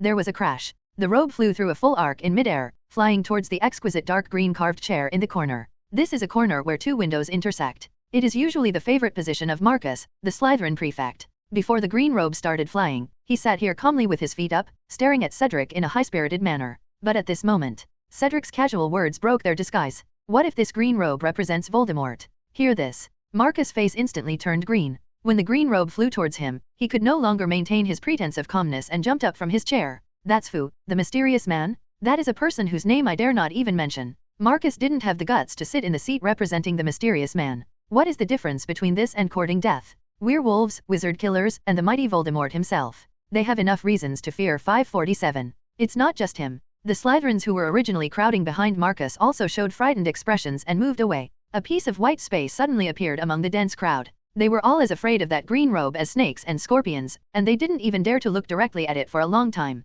Look at you. Cedric's calm and even lazy voice sounded. While you are longing for victory, you are always thinking about protecting yourself. Even if Voldemort recruits you right in front of your eyes, you will probably hesitate to move forward. After all, he is at a disadvantage now. Cedric chuckled. It had been less than a minute since he had entered the Slytherin common room. That state of united efforts and turning gaze into pressure has been completely broken by him. The Slytherins were shocked, excited, and confused. Slowly raise your steps. Under everyone's gaze, Cedric slowly sat on the vacant seat. The green robe that he controlled to represent Voldemort slowly fell down at this moment. When everyone saw this scene, they somehow felt like Derek was controlling Voldemort. My mind just wanted to say something was wrong. He quickly remembered the photo of Cedric burning the oil painting that held Voldemort's soul that once dominated the Daily Prophet's headlines for a week. If it were others, they might not be qualified to say it. But Cedric, who created the current situation, is really qualified to say that he suppressed Voldemort. Thinking of this, the momentum of the Slytherins weakened by 3 points. One goes down and the other goes up. Cedric suddenly seemed more and more calm. His momentum came together. Malfoy's aura was suddenly 3 points more domineering than him. Get out of my way. Draco Malfoy, with his 2 followers, pushed past the seniors in front and came to the front of the crowd. Unlike his terrified parents. From Malfoy's perspective, I just saw the big news in the Daily Prophet this morning about the killing and arrest of more than a dozen Death Eaters announced by the Ministry of Magic. His parents wrote to him. In the letter, he not only said that his family has followed Cedric, but also asked him to seek Cedric's blessing, recognize him as the boss, if anything happens. Not only that, Cedric also directly asked him to summon all the Slytherins. From his perspective, except for the stubborn donkey Gryffindor, Cedric is about to unify Hogwarts. As for him, as the first subordinate to take refuge with him, apart from being inferior to Pansy, isn't that why one person is inferior to 10,000 people? Think of this. Malfoy's little head was raised high and he kept scanning around. Let's talk about strength. There is no doubt that Cedric can be proud of the entire Hogwarts now. Didn't see it during class. He has already started working as an assistant coach.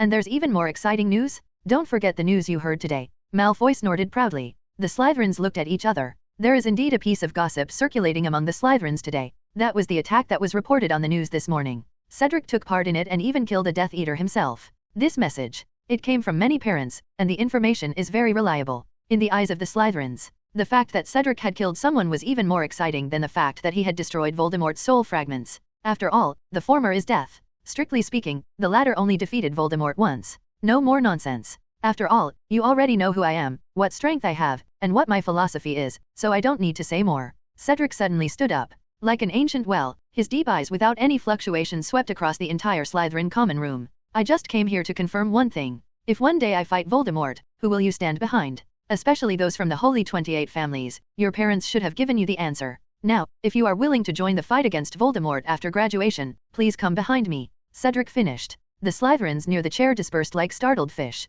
But there are also many who are swimming against the current. There were about a dozen Slytherins walking firmly behind Cedric. Basically, like Malfoy, they received instructions from their families to stand on Cedric's side. Basically, their origins are not clean, so you have to prove yourself through your position. Then, a large number of the lower grade Slytherins below the 4th grade, who had grown up watching Cedric create the legend since entering school, all stood up. Thus, about 60% of Slytherins stood behind Cedric. Those on the opposite side. It's all about the part that didn't get any news from the family and chose to stay safe. Cedric is already very satisfied with this result. In the original work, during the Battle of Hogwarts, almost all the Slytherins chose Minge to protect her and retreat. Now 60% can be left. It has completely exceeded Cedric's expectations. But he still needs to warn the remaining Slytherins who choose to protect themselves wisely. So be it. Cedric stood up again. It's just that this time he replaced them with the character templates of Delingover and Pansy. A total of 6 points of majesty made Cedric's eyes even more compelling. The group standing behind him felt fine. Those opposite him suddenly felt their shoulders sink, as if they saw the tomb of a high emperor in front of them.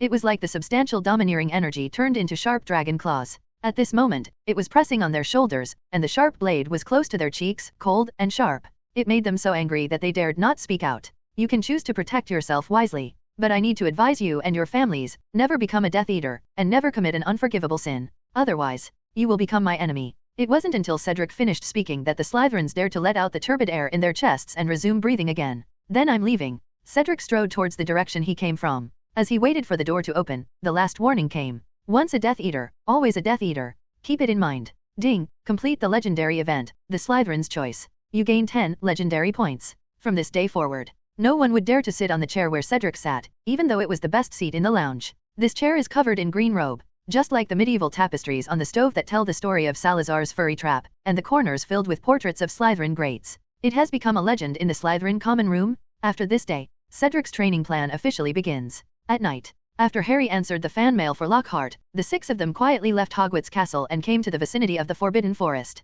Enter the deep Forbidden Forest. Cedric breathed a sigh of relief. Okay, tonight our goal is to reduce the number of 8-eyed spiders to less than 1,000. So much. Ronald suddenly showed a look of horror. The last time we entered the Forbidden Forest, there were still so many 8-eyed spiders that they were overwhelming. He was desperate. How long will it take to kill 1,000 people? Of course, the main force this time will not be you. Cedric started to take out things. Gemini V-level dog-shaped mecha *16. These half-meter-tall alchemy prop fighting dogs have a deep silver-gray metallic color all over their bodies. Considering the needs of combat, they are not deliberately covered with dragon skin for simulation. Instead, it is completely built in the style of a small mechanical fighting dog. Because it is driven by magic. Therefore, there is no need to consider protecting fragile joints. The materials used are all alloys designed to improve physical defense and magic resistance. Fighting is all about biting and tearing with claws. The main thing is to be a tough guy. This was designed by Cedric specifically for the fragile bodies of wizards. This is also their first actual combat. Cedric is preparing to collect more battle information to create more alchemy prop armies in the future.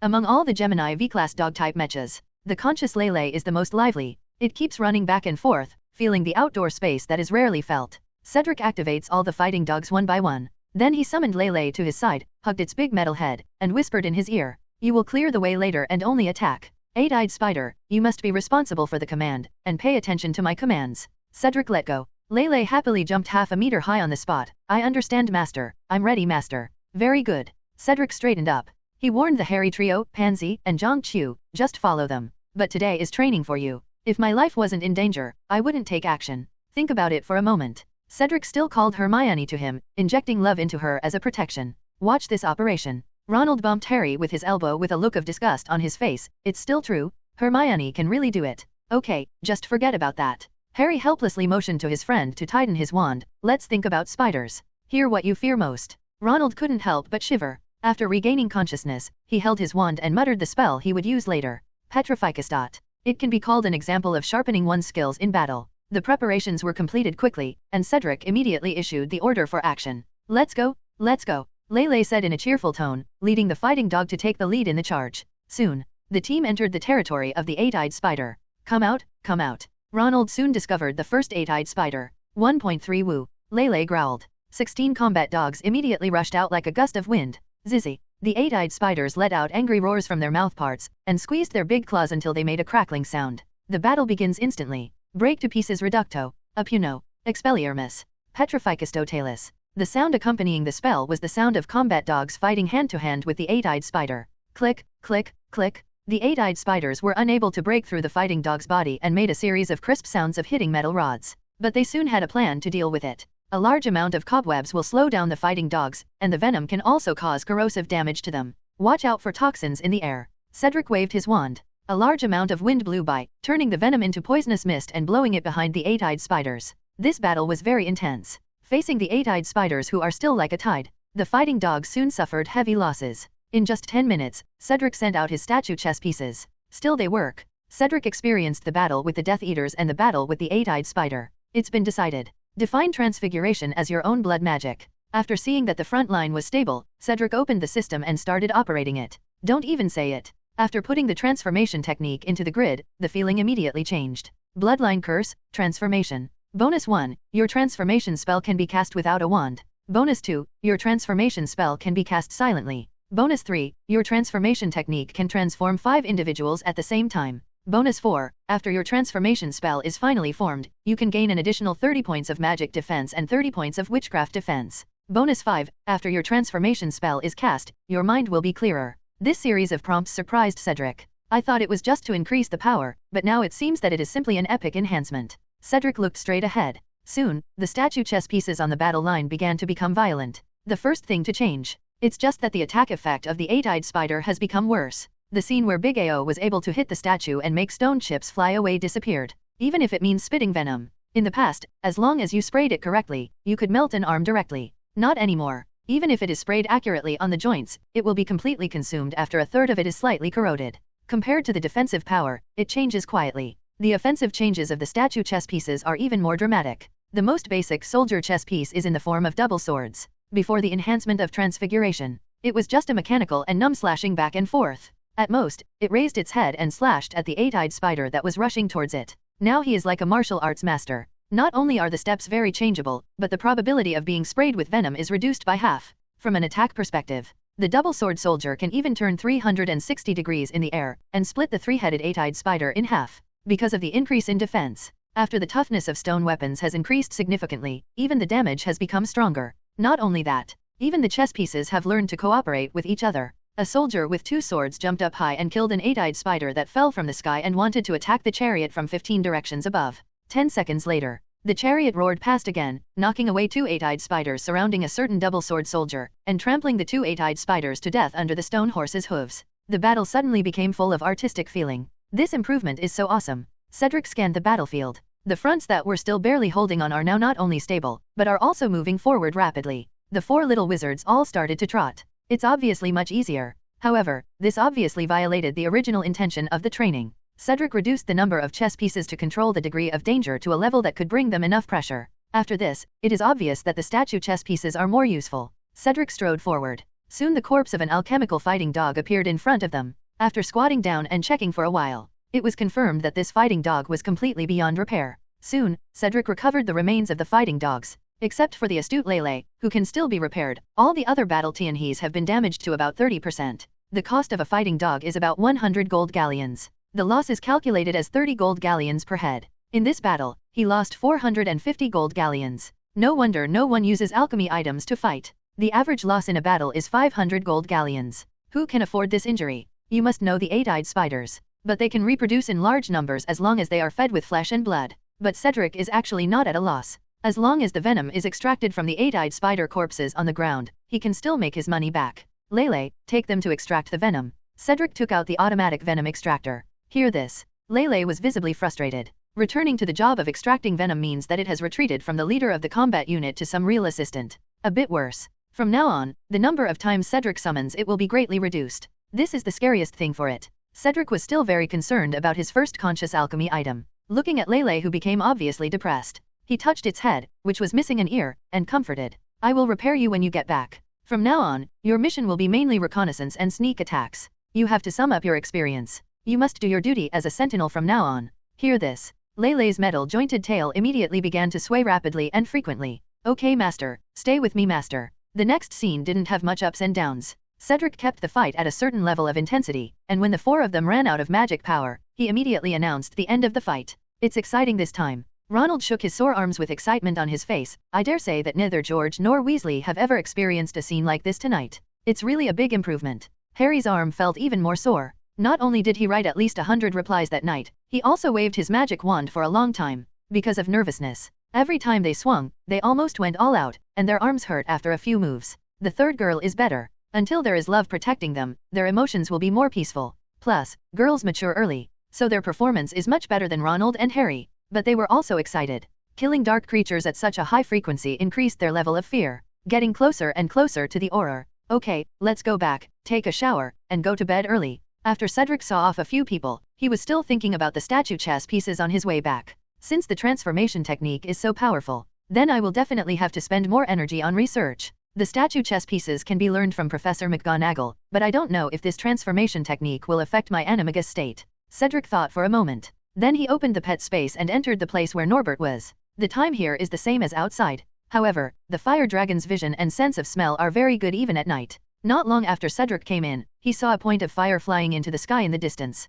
He didn't dare to neglect. He turned his head directly on the spot. A panda over 4 meters tall appeared immediately. Huh? I'm high again. Cedric lowered his head and looked at his figure. Sure enough, he was much stronger. It seemed that the bonus of transformation was also useful on animagus. His eyes moved to the big rock on the side. It was the giant stone bowl carved out for Norbert. 1 second later, the giant stone bowl turned into a pair of stone armor. It used the hem of the armor to turn into legs and ran quickly towards Cedric. Then a swoop. It turned into a stone armor hanging on Cedric. The giant panda's eyes suddenly burst into light. Cedric thought very excitedly. Sure enough, by relying on silent casting and wandless casting, I can also cast transformation spells in my animagus state. This time, you will feel more confident when dealing with werewolves and giants. After all, these two races are famous for their strength and agility. In addition, their magic resistance is very high, so wizards are easily injured by sneak attacks from the other side. But going in panda state is different. Strong body and strong skin. The only thing is that the wolfsbane potion needs to be broken through again, so that it will be foolproof. Cedric tried the transformation technique, and after thinking about it for so long, Norbert, whose nest was located on a high mountain, had already flown in front of him. Even in his panda state, he didn't panic at all. Good boy, come and show me how much you have grown. Cedric opened his arms to welcome Norbert's dive. Soon, another wide drag mark, 15 meters long, was drawn on the green grass, but Cedric felt nothing, and even found it a bit amusing. He opened his big black and white hands and put his arms around Norbert's neck. Good boy, you can join the battle during the summer vacation. I remembered that I could become a dragon knight soon. Cedric felt very excited. 1 person and 1 dragon. It rolled on the ground for a long time. It wasn't until they were exhausted that they hugged each other and fell asleep directly on the grass. Early the next morning, until the sun woke Cedric up. Only then did he realize that he was sleeping very peacefully using Norbert's dragon wings as a quilt. Got up early and played some more. Cedric then left his pet space. After morning class, he found Professor McGonagall. Professor, I want to know how you made those chess pieces when you guarded the Sorcerer's Stone. Oh, it's you. Professor McGonagall stopped and looked at Cedric with a fond look. I guessed who stole my chess piece. It's not easy to make, but it's a little more complicated, so it shouldn't be a problem for you. Soon, Cedric then learned how to make statue chess pieces. First of all, you need to design the appearance of the statue yourself. Even when carving, you need to constantly conceive the basic attack mode in your mind, as well as different postures in static and combat situations. Of course, carving does not require doing it yourself, but turning those carving tools into something like a magic brush. Then it's just a matter of getting the concrete concept in your head. This job is tedious but really not difficult. The next month or so, the young wizards at Hogwarts can all see the scene where Cedric is carving a statue near the hunting lodge. Of course, the appearance is certainly not just that of a chess set. To deal with werewolves, he carved 2 kinds of soldier statues, the single sword and shield and the large ring sword. To deal with giants, he carved tall soldiers holding swords and light cavalry carrying 1,000 spears. After this, Cedric also added equipment to his panda animagus state. When dealing with werewolves, A 4-meter panda can definitely beat a 2-meter werewolf in terms of tonnage. So he prepared to put on a full set of stone armor, and even equipped with a mace, which he could throw as a medium-range attack. When facing giants, Cedric is preparing to strengthen his agility. So I only made equipment for the heart and joints, and then made a metal finger tiger, preparing to give the giant a set of combos. These things. Cedric has been busy for more than a month. Wait until he is done. Harry's threesome who eat marrow and no taste. I found him again and wanted to have a second battle in the Forbidden Forest. Go on, it just so happens that I can try out my new method. Come these days. It was common knowledge that Cedric was playing with the statue. Harry and the others are actually looking forward to it very much. Still the same old rules. Before the fight started, Cedric injected love into the 3 women as protection, and then began to throw out the chess pieces. This 643 times is different from before. A total of 20 statues of soldiers with single shields and single swords came out. Behind Cedric, there are also statues of light cavalry riding tall horses, holding scimitars, and carrying 12 throwing spears, standing quietly. Although none of the statues can speak. But this neat and uniform state still makes the little Europeans marvel. It would be even more exaggerated when the war started. The front line formed by single-handed soldiers with shields is extremely reliable, coupled with the accurate spear throwing of light cavalry. The 8-eyed spiders simply cannot break through the defense line. Cedric kept reducing the number of statue soldiers. Finally, when the number was fixed at 12 in the front and 6 in the rear, the entire front was maintained at a certain intensity. However, the 4 Harrys did not fight for long. Then he saw it again. A tall soldier holding a large ring sword in both hands, and a statue of a soldier holding a 3-meter-long Modeo. These 2 statues simply come and go freely among the 8-eyed spiders. Especially the statue of the Modeo soldier. The 3-meter-long Modeo can sometimes kill 4 or 5 8-eyed spiders with just 1 turn. This is horrible. Ronald was shocked by the huge gap. I tried my best to cast 4 or 5 spells, and my performance was almost the same as that of Cedric, one of the Modeo soldier statues. I believe it now. Cedric participated in the battle in Nocturn Alley. Compared to Ronald, who is a bit self-defeating. Although Harry knew that he was far outmatched by his opponents, he still had the identity of a savior in his heart to support him. But the same thing. Facing statues of soldiers who look like a mighty army, Harry couldn't help but sigh. I do believe that Senior Cedric can complete a war by himself. The second Forbidden Forest was very successful on its own. Even Lele was happy. After switching from a frontal attack to a secret attack, it took the repaired fighting dogs with it and suffered a battle loss of 200-0. At the same time, he became more competent in sneak attacks and search work. After this battle, the spiders in the Forbidden Forest were successfully controlled to less than 1,000. And Cedric also began to set his sights on werewolves and giants. He asked the Grindelwald trio to temporarily abandon the pursuit of Voldemort and join Quirrell's search instead. The giants' goals are relatively clear. However, considering that they have not yet joined Voldemort's command, they also possess powerful strength and extremely high magic resistance. Cedric set them back slightly. He wants to wait until the legendary value is higher, and then upgrade his bloodline power a little more, and then deal with them. But, although the traces of the werewolf leader Fenrir Greyback were discovered, but Cedric didn't act immediately. Because the moon is approaching the full moon recently, and before starting a battle with the werewolves, special preparations must be made. In order for a werewolf to transform a human into a werewolf, 2 prerequisites are required. First condition, it must be on a full moon night, and the werewolf is in wolf form. If the human is bitten on a non-full moon night, the human will not be transformed, but some werewolf characteristics will appear. In the original work, Bill Weasley was scratched by a werewolf, and eventually suffered from the sequelae of eating raw meat. Second condition, the werewolf's saliva must come into contact with the victim's blood, which means that this curse is infected through the wound.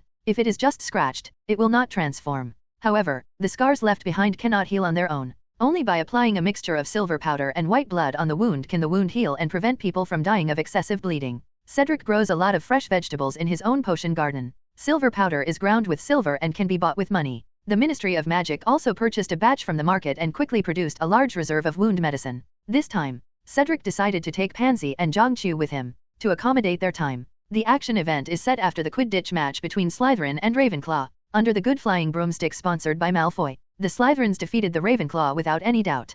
Competition is over. Cedric and Pansy stood at the exit waiting for Zhongqiu. Because she was a Ravenclaw seeker, she would stay for a summary meeting after losing the game. In front of 2 people, first Gryffindor and Hufflepuff's little wizards came out. Today's game has nothing to do with them, so they are also the easiest. The little wizards were whispering about the game just now, and many of them even swayed their bodies, imitating the posture of a certain Quidditch player flying in the air just now. Saw Cedric. Most of them would proactively nod and say hello. For the Hufflepuffs, Cedric is naturally the representative of their academy. And for the Gryffindors, Cedric, who was able to fight the Death Eaters, actually gained the respect of many people, and was even called a warrior. Hello, Senior Cedric. Senior Cedric, I really like the barbecue recipe you provided.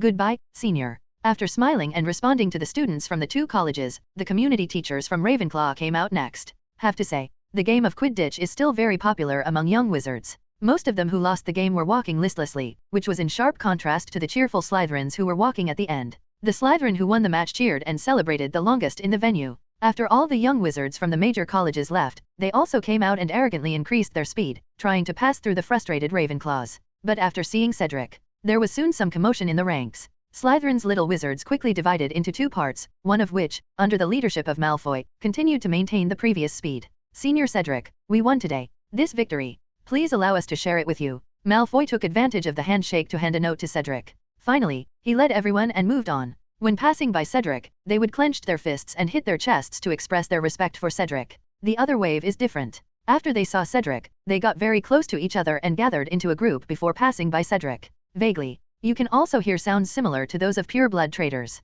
Cedric looked at them with pity in his eyes. I didn't expect that a so-called pure blood theory could actually brainwash so many people. No wonder Voldemort can still make trouble. They may have been deceived by what they said that day, and those who would express their resistance to them so obviously are definitely not people who protect themselves wisely. It is said that those who know the current affairs are heroes. Slytherins who truly protect themselves. Now it is definitely better to stay with Malfoy and stay in the side with more people. Cedric doesn't think so. I conquered so many people immediately when I went there. But now that so much time has passed, now that these people have been identified, it's time to start taking action. Zhang Qiu came out last. Although the game was lost, but thinking about the battle at night, she still ate the chocolate brought by Cedric to replenish herself with enough energy. Let's go. Cedric took the 2 girls to the Thestral Palace. Since neither of them had seen death, they couldn't see the Thestral, so they could only sit next to Cedric one behind the other. After the 3 of them sat down, Cedric said softly, if you don't want to go now, you can wait until next time. Don't even think about getting rid of me. Pansy, who was sitting in the back, said coolly, if I don't go this time, I will feel farther and farther away from you.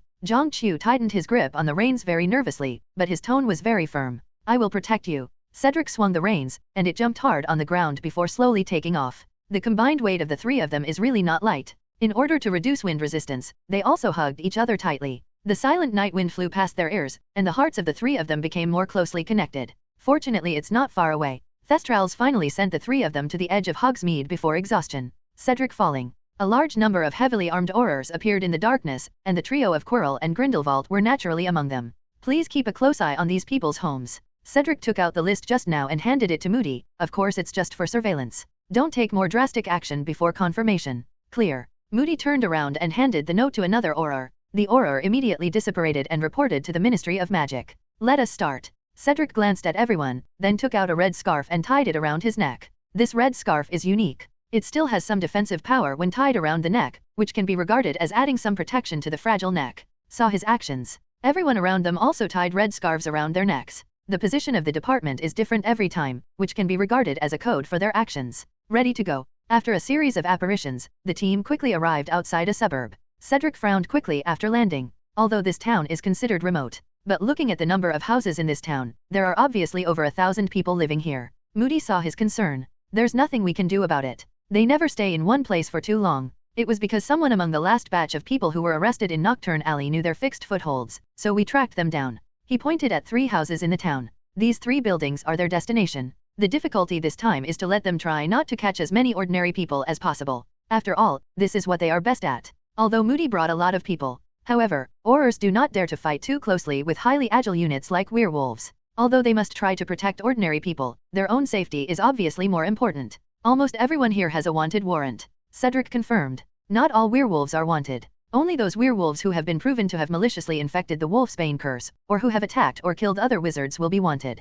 Wanted. This means that they are targets that can be killed. Yes. How can there be any good werewolves hanging out with Griffin? Moody said bitterly. I understand, you are surrounded on the outside. I will let my chess pieces go to close combat first. Moody opened his mouth to say something, but Cedric had set off without hesitation. Cedric, who was halfway there, heard the sound of the aurors charging at Nocturn Alley last time, looking like they were charging under the Big Melon curse. He turned around worriedly and warned. You didn't hear me calling for help, so don't get confused. Said. He looked at Zhang Qiu and Pan Shi again. When you step forward, be sure to stay within 30 meters of me, so that my magic spell can take care of you. Knowing their priorities, both women nodded. Wait for my signal. You can start cleaning up the muggles from the outside. Cedric took out his wand and changed his coat, replacing it with a grey hood often worn by local street gangsters. Under the cover of the hood, Only the middle part of his face was exposed. After pouring a bottle of wine on himself. 28L8L. Cedric swayed and walked swaggeringly in the quiet town, humming a vague high song, like a bored young man who was drunk. Cedric walked slowly. He had to stop every few steps and stand there with his chest rolling, looking sloppy and ready to vomit. Actually, whenever he stopped. On the other side of the target house, in the palm of his hand inserted in his pocket, soldiers' chess pieces were falling quietly to the ground. Silent casting. You can make him move these statue pieces without moving his mouth. In the dark corners, the miniature statue chess pieces were taking steps one after another to surround the 3 houses where the target was located in the grass along the roadside. The Aurors on the periphery are also taking action. They flew into Muggles' houses and knocked them unconscious first, and then moved all the people in several houses to a certain place for unified supervision. There was movement inside the target house soon. A creak. The wooden door of a certain house was opened, and a strong man with long braids and a brown vest came out. His eyes were fixed on Cedric. His nose twitched a few times quickly. Cedric didn't look at him at all, but just kept the same rhythm as before, walking and stopping on the road like an old zombie, struggling to move forward. Watched for a while. Strong men become less suspicious. Cedric smelled of alcohol, and although his hands were in his pockets, there were obviously no traces of a wand. Plus nothing has changed at all. Transformational action. This made him think that Cedric was just a drunkard. After the suspicion disappeared, the strong man quickly yelled at Cedric impatiently. Hey, damn guy, get away from me. A roar is heard. Several nearby Aurors almost operated out. Fortunately, Cedric's warning was still in their ears, so they finally endured it, but still kept their eyes fixed on this side, and their hands were ready to take action at any time. It was beyond their expectations. I saw that Cedric didn't have any fear at all, and even maintained the arrogance of a drunken boy. Across the road, he directly extended his middle finger to the man and cursed vaguely. 89. Damn guy, how could the strong man hold back? He clenched his fists loudly and was about to walk towards the opposite side. The Aurors tightened their wands. But the man still couldn't come over because more men poured out of the room. Some of them are tall and some are strong. The only thing they have in common is their fierce eyes. What happened? A short but very strong man, like a hill, squeezed his way to the front of the crowd. That kid opposite needs to be dealt with. The strong man at the beginning pointed at Cedric. Is the money good? I can take care of him soon. The mountain-like man suddenly grinned and revealed his fangs. Idiot, it's Cedric. Without hesitation, the hill-like man instantly transformed into a werewolf form. See this? Only then did Cedric recognize that the man like a hill was none other than Fenrir Greyback, the leader of the werewolves. I didn't expect his eyes to be so sharp. You can recognize yourself through the closed hood. Now that you recognize it, Cedric doesn't pretend anymore either. He instantly changed his robe back, and then loudly announced to the large group of werewolves opposite. The Ministry of Magic is searching, and those who don't resist will be spared death. As his words fell, the Aurors hiding in the darkness appeared one after another and surrounded all 3 houses. Saw so many Aurors. Fenrir suddenly burst out laughing. Idiot Aurors, I already knew you were looking for us. Everyone come out. Following his shout, more than 30 werewolves appeared in the 3 houses. Plus these outside. The total number of werewolves gathered in the 3 houses actually reached 50 or 60, which was almost as many as the Aurors surrounding them. Such quantity. I am afraid that they have already gathered, and there are people on the 7th and 8th levels of wanted werewolf notices from various countries. It seems that the other party has been prepared for a long time. There are indeed a lot of people. Cedric sneered. But if there are more werewolves than the Ministry of Magic, you are not thinking too simply. Bang bang bang, the sound of disembodiment sounded again. In an instant, another 50 or 60 Aurors appeared. This time, the total number of Aurors still doubled the opponents. Even Pansy and Cho Chang ran up behind Cedric. The battle officially begins. Ouch! The howling sounds of wolves were so terrifying that it made people tremble unconsciously. The werewolves all transformed. The hair on their bodies quickly grew and covered every inch of their bodies, and their bodies became much taller, each of them over 2 meters tall. The limbs have been strengthened, and the muscles are bulging. The sharp claws on his hands and the fangs in his mouth flashed with horrifying arcs under the moonlight. Werewolf? A group of extremely evil dark creatures? Kill. The giant wolves transformed by Griffin are somewhat taller than others. It opened its bloody mouth and roared. You skinny wizards, let me show you the speed and power of werewolves, said. He directly scratched the wall beside him and threw a large stone towards the wizard opposite. Other werewolves followed suit. They tore apart everything nearby with their bare hands, flipping over the gangsters not far away and throwing them at them. The Aurors cast protective spells one after another. Stones, planks, bricks, water pipes. Various objects hit the armor condensed by magic, making a BG sound. The Aurors finally had the advantage in numbers. Many wizards who were not attacked began to join forces to cast blocking spells, intending to control the battle near these 3 houses. Griffin also saw the Aurors' intentions. It held a marble table, led the werewolves, and rushed towards Cedric's location. Along the way, countless magic barriers and armor were smashed to pieces by the marbles in the hands of the werewolves. Look at this posture. Griffin not only wants to break through, but also aims directly at Cedric. Cedric was prepared. On the ground, more than 50 statue chess pieces expanded rapidly and returned to their original size.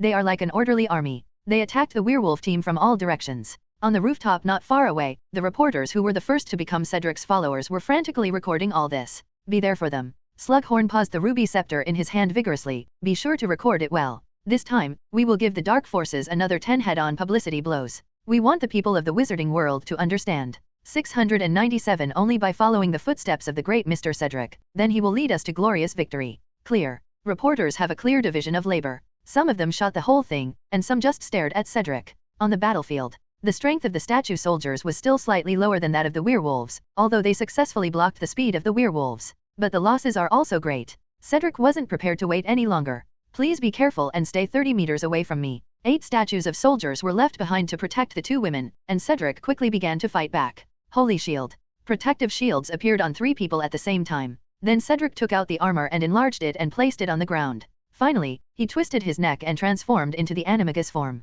For this battle, Cedric spent another 30 legendary points. The snake cavity has been upgraded again. Parseltongue Bloodline LV4, 30 legendary points required for upgrade. The physical defense is increased to 40, the magic resistance is increased to 40, the strength is increased to 4, the agility is increased to 4, and the lifespan is minus 30 years. Talent, Parseltongue, you can talk to all snakes, and they will regard you as their master. If 2 Parseltongues give mutually exclusive commands at the same time, the snakes will obey the one with stronger bloodline. Related spells, Serpensortia. Your Oolong spell will summon 4 pythons, 2 50-inch pythons, 2 20-inch venomous snakes, at the same time. The power of this spell will become stronger as your bloodline further increases. Of all the bloodline powers, only Parseltongue is a bloodline that can increase both resistance, strength, and agility at the same time. These all help him defeat the werewolf. Ho ho ho. A roar shook the entire battlefield. The werewolves were horrified to find that their target, Cedric, had turned into a behemoth more than 4 meters tall. Isn't this his animagus form? Griffin has read Cedric's information. This black and white beast is said to be a national treasure of a distant country. Only, this figure is more than half the difference from the figure published in the newspaper. Cunning Griffin didn't know. This is just because Cedric's bloodline continues to strengthen, so his figure has also been strengthened. He instinctively thought, this is what the Ministry of Magic is doing to deliberately deceive them. Damn the Ministry of Magic, you actually used the Daily Prophet to deceive us. Griffin was furious. Anger made him lose his mind. The werewolf's pride did not allow him to retreat at this time. But I want you to understand, not any beast can be called a beast. Griffin threw the remains of the marble table towards Cedric. Call? Facing the roaring black shadow, Cedric just waved his hand lightly and knocked it away, knocking a werewolf so hard that he vomited blood and fell to the ground. Compared to Norbert, this little flying thing even showed his full potential. Ho ho ho. Griffin roared and charged forward. Cedric wrinkled his nose in displeasure. After transforming into a panda, his sense of smell became much more sensitive, and he immediately smelled the smell of rotten flesh and blood in Griffin's mouth. Boom. Boxing little jump step.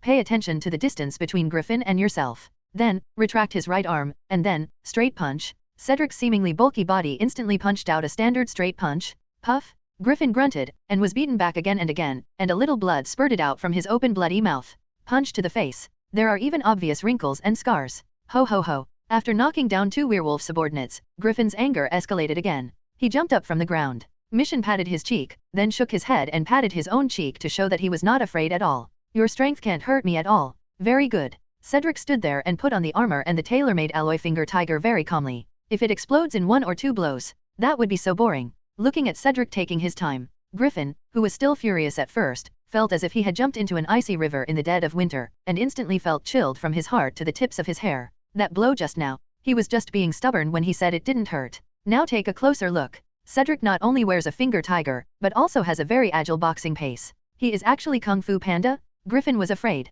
He was afraid that the huge fist would be wearing a finger again, so his character of bullying the weak and fearing the strong was immediately revealed. Griffin yelled at the werewolves around him. Go, get his woman. The werewolves all focused their attention on Panxi and Zhongqiu. I'm not afraid of you. Pansy waved her wand and fired 10 rounds directly commercial bullets for a Puno. Zhongqiu, Bka, is more cautious. She added defensive magic on the werewolves' only path, obstacles impedimenta. Aurors also came to support. Use defensive spells to completely surround the 2 women. We can't get close, so drive those Aurors away first. A werewolf rubbed his body and screamed in pain. Although they have high magic resistance. But these Aurors are not vegetarians. A concentrated attack spell is equivalent to giving the werewolves a bludgeoning blow. The werewolves in great pain began to hunt down the unprotected wizards. The battlefield became completely chaotic. Cedric's eyes were fixed on Griffin, and he stepped forward quickly and cautiously among the werewolves. Boom, boom, boom. The werewolves were already in a panic. When he met Cedric, who was extremely calm and looked like an experienced boxer, he had no power to resist. Because even if you use your claws or teeth, you can't break through the armor. A werewolf managed to bite Cedric on his unarmored calf. It turned out very tragically. When he took a bite, it seemed as if he had bitten on another set of armor and could not get in at all, not to mention causing scars. But it was Cedric's counterattack that it couldn't withstand even a moment. A fist equipped with a finger tiger is more powerful. Top down is more suitable for Cedric to exert his full strength. In one circle, not only was the wolf's head smashed, but even a half-meter deep pit was smashed out of the ground, and a deep pit with a diameter of 2 meters was sunken around it. This blow deeply shocked all werewolves. The trapped beast still fights. Griffin, who had been unable to break through, stopped running. He called out to all the werewolves, "Kill him, come together. If we don't kill him, none of us will survive." Watching Griffin jump on him first, 6 or 7 werewolves nearby also launched a siege on Cedric. Cedric activated the Superbrain state. Although he was on a chaotic battlefield, his mind was still analyzing every werewolf nearby that was attacking him with great precision. I am also thinking about the best plan in my mind. When you are under siege, the most important thing is not to be besieged. You only need to limit the number of opponents you face at the same time to 1 or 2. If you take turns attacking like this, it won't have the effect of a siege. Cedric took a half step back, facing the 2 werewolves on the left. Whoosh! Uppercuts alternately left and right. One punch knocked the 2 werewolves away. But because of this, 4 werewolves, including Griffin, were about to attack Cedric at almost the same moment. A calm glint flashed in Cedric's eyes. If you really can't avoid it, then you can pick up some relatively minor injuries to achieve the effect of breaking the situation. Cedric took a half step back to the right this time. The 2 werewolves that attacked behind and to the right of him reached their target faster than expected, but facing Cedric, who was wearing armor, they were unable to cause any damage for a while. After making the time difference, Cedric was able to calmly deal with the 2 werewolves attacking from the front. It's better to cut off 1 finger than to injure 10 of them. The left fist knocked one away. Open your right hand and hold it directly. Griffin's throat, and then a headbutt, slammed into Griffin's wolf head. Cedric also has armor on his head. This powerful and heavy headbutt is no different from a battering ram. Griffin's left wolf tooth was directly broken. There was blood flying out from the mouth, deep throat, and the deformed face and nose. Bright red roses immediately bloomed on Cedric's golden armor. It adds a touch of romance to the chilling atmosphere of the moment. Hold Griffin tightly. Cedric turned it into a weapon, pushed back the werewolves who rushed forward, and then jumped back on the spot. The werewolf who was behind him was directly smashed into the ground. Ho ho ho. Cedric stood up quickly, held up Griffin, and let out another deafening roar. So powerful. Even the Aurors felt their hearts beating faster. The werewolves around Cedric were even more unbearable. They completely lost their fighting spirit and were scurrying around like headless flies in the battlefield surrounded by Aurors, etc. Griffin, who was held in Cedric's hand, was also scared. He held Cedric's right hand tightly with both hands, but found that he could not shake this arm that was like fine steel. Facing Cedric's ever-shrinking palms, I felt the undisguised murderous intent of the other party. Griffin's courage was completely shattered. I can surrender. He kicked his limbs wildly and screamed in horror. We will be useful. I know I was wrong. I really know I was wrong. I will repent. Just put me in Azkaban. You just know you're going to die. Cedric slammed him to the ground and punched him a few more times to make sure he passed out completely. He was restored to human form. He pulled out his wand and pointed it at Griffin. For the sake of those werewolf wizards who were killed by you, including Lupin. Sacred Flame. The entire battlefield fell silent. Soon, Cedric began to activate the Holy Flame on a large scale, and at the same time, his voice spread in all directions. Everyone who wants to help Voldemort, listen up.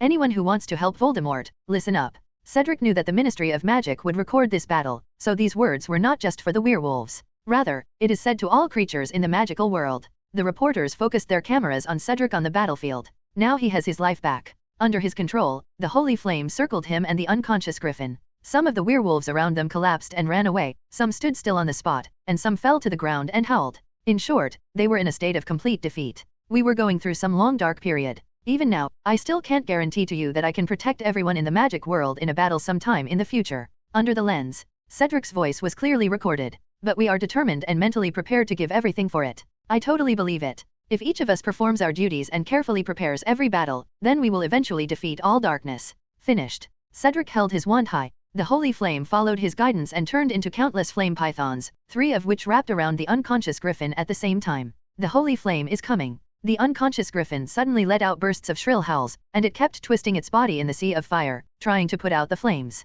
But all to no avail. Just 2 minutes later, Griffin, who was originally arrogant and domineering, died in the flames of the Holy Flame. Ding! Complete the legendary event, Kill Gary. You have received a reward of 50 legendary points. The current legendary value is 83/167 points. On the war zone. The sacred flame burns like the scorching sun, its light is dazzling and mysterious, and it will only cause harm and fear to dark creatures. For the Aurors, the holy flame radiates only warmth and power. After Griffin's death, Cedric controlled the fire snake and began to attack other nearby werewolves. Seeing the deadly flames spreading over, the werewolves screamed in horror. They tried to extinguish the holy flames with everything they had, but to no avail. Neither sand nor water in the pipes can affect the holy flame. The flames only seemed to turn them into blazing torches the moment they came into contact with them. When there are more and more torches on the battlefield, the werewolves were completely desperate. Their eyes were full of fear and despair. Facing the flames from the divine power, they were unable to resist and could only tremble and wait for their fate to come. Cedric didn't all burn to death. After controlling the situation, they began to assist the Aurors to defeat the werewolves one by one, and only attacked those werewolves who were still resisting.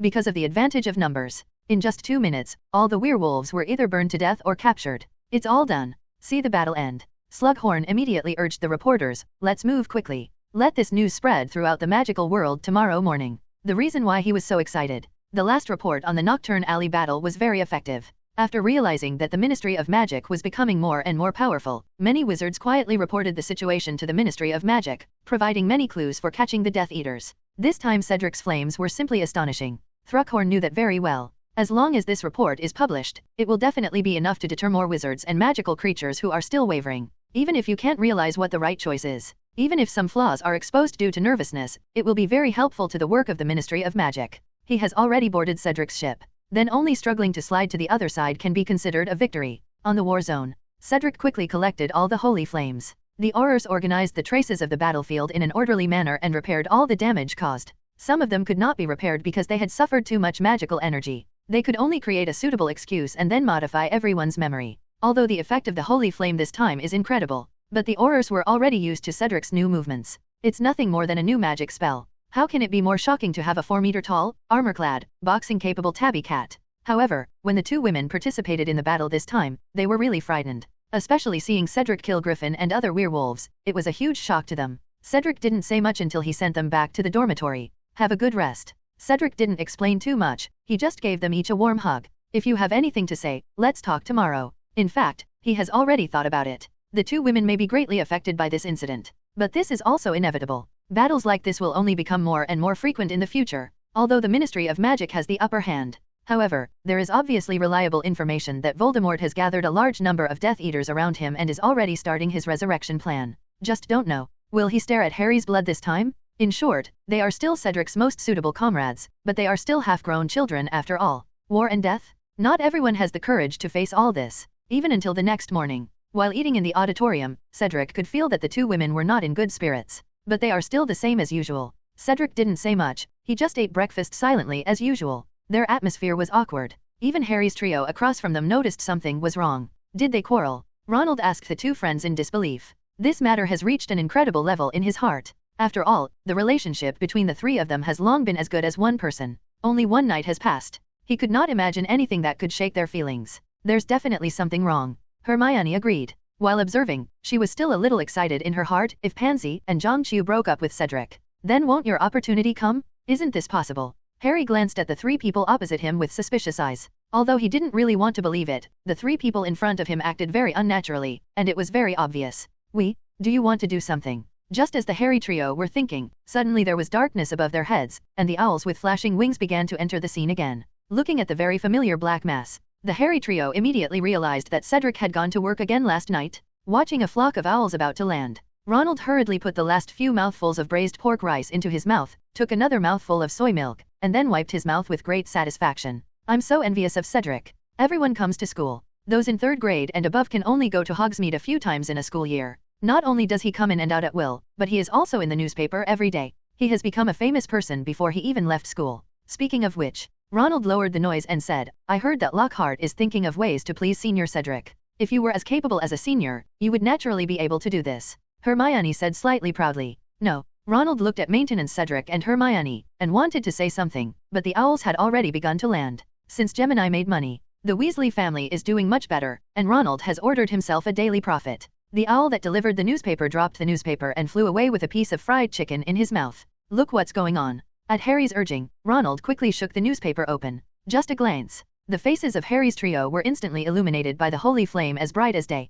Immediately afterwards, the three of them exclaimed in unison, Oh my god, At this moment, there are not many people who are as amazed as them, because it is a carefully prepared team of reporters. Therefore, Griffin's face and Cedric's movements were all captured with great clarity. In today's Daily Prophet, there are 16 full pages of these photos, with more than 30 photos interspersed among them. Griffin was killed. There were also werewolves fleeing in all directions. Cedric's command of the flames, and even his final voice, are as wonderful and bizarre as a legendary novel. This is Griffin. His reputation has been spreading in the wizarding world for longer than Voldemort. He is truly the kind of evil creature that wizard mothers would use to scare their children. According to records in the Daily Prophet, Cedric not only killed it, he even stood among a group of werewolves and defeated and killed it with an absolutely powerful attitude. There was a scratching sound. Harry pressed the newspaper in front of him on the table and shouted enviously towards Cedric. "Senior, did you really do this?" "Del." Cedric nodded in acknowledgement. As usual, he had the most letters here, and the Daily Prophet was published outside at 7 a.m. Many people read the newspaper. Letters will be mailed out as soon as possible. 9 o'clock is enough time for the nearby owls to fly. After starting to process the letter, Panshi and Zhangqiu were obviously in better condition, and Cedric regained a familiar feeling from the two of them. The three of them faced each other. Harry continued to sigh. "I really envy you." "What's there to envy? Please give me flowers." Zhangqiu suddenly said. "Fighting is really not fun at all, let alone." Seeing her hesitate to speak, Harry and the trio were all stunned for a moment. They suddenly realized that Panshi and Zhangqiu also participated in this battle. "Did Senior take you there? I'm so envious." "When? It would be great if Senior could take us there too." Hearing Harry's excited voice didn't seem fake. Pansy raised her head. "It's better to advise you not to go. After we went there once, we couldn't sleep well all night, and our ears were filled with screams. To be honest, we are indeed a little scared." The other side. Zhangqiu also nodded in approval. Cedric heard this and grabbed their hands with some distress. "If you don't want to go, I won't take you there in the future." "I still have to go." Pansy bit, gritting his teeth. "Just give us some more time. We need to slow down." "You don't think we will be angry, do you?" Zhangqiu glanced at Cedric. "Of course not." Cedric was overjoyed. After all, they are still young, so it is understandable that they are afraid of not being able to accept it for a while. It is already remarkable that they can make the decision to continue to persevere. He slowly hugged the two of them. The two of them leaned on his shoulders obediently, quietly enjoying the feeling of being able to rely on them. "Actually, you are the most tired." Zhangqiu suddenly sighed. "We are still too weak and can't help you at all." "That's right." Pansy also snorted somewhat unwillingly. After the two women finished sighing, they straightened up and continued to help Cedric sort out his letters. "It's okay, I'm really not tired." Cedric's mood improved and he even signed faster. What a great effort. Harry on the opposite side was still unwilling to give in. Ronald lowered his head and didn't dare to say anything, while Hermione looked even more disappointed. But these 6 can be considered special cases among the little wizards. Except them. All the little wizards were frightened. Although they knew that Cedric had participated in the arrest operation that took place in Nocturn Alley last time. But they all thought it was just mixed in with the horrors.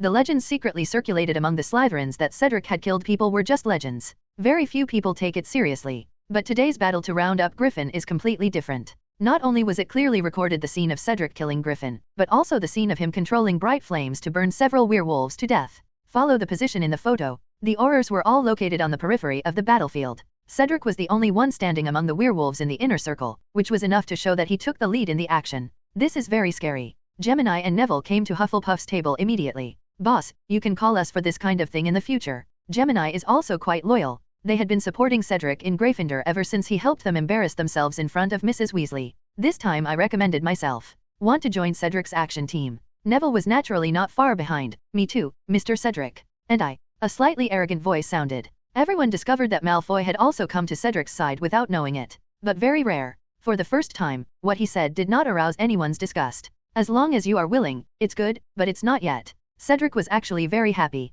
The little wizards represent the future of the magical world, and they also exerted a power that cannot be underestimated in the original work. And speaking of helpers, at the Quidditch game a year later, Cedric just needed a large number of people. The more the merrier. Before participating in the battle, the first thing to ensure is your safety. Cedric directly issued the call under the protection of everyone. "You need to work hard to improve your abilities first. As long as it meets my requirements. Then sometime in the future, I will take you with me to fight against Voldemort." Hear this. Not only were the people around not afraid, they even laughed with pride. In the hallway of the auditorium, the tall Dumbledore looked at the scene surrounded by stars, and Harry looked at Cedric with admiration. "Finally, there was a slight wavering in my heart. Am I really wrong? Even if he is not the savior in the prophecy, as long as he works hard enough and is strong enough, he can still defeat Voldemort." Dumbledore was so distraught that he quickly summoned the 4 deans. Inside Dumbledore's office, some of the 4 deans were standing and some were sitting on chairs, all waiting for Dumbledore to speak. After finishing the work in the academy, Dumbledore then raised his head and looked at the 4 senior professors in front of him.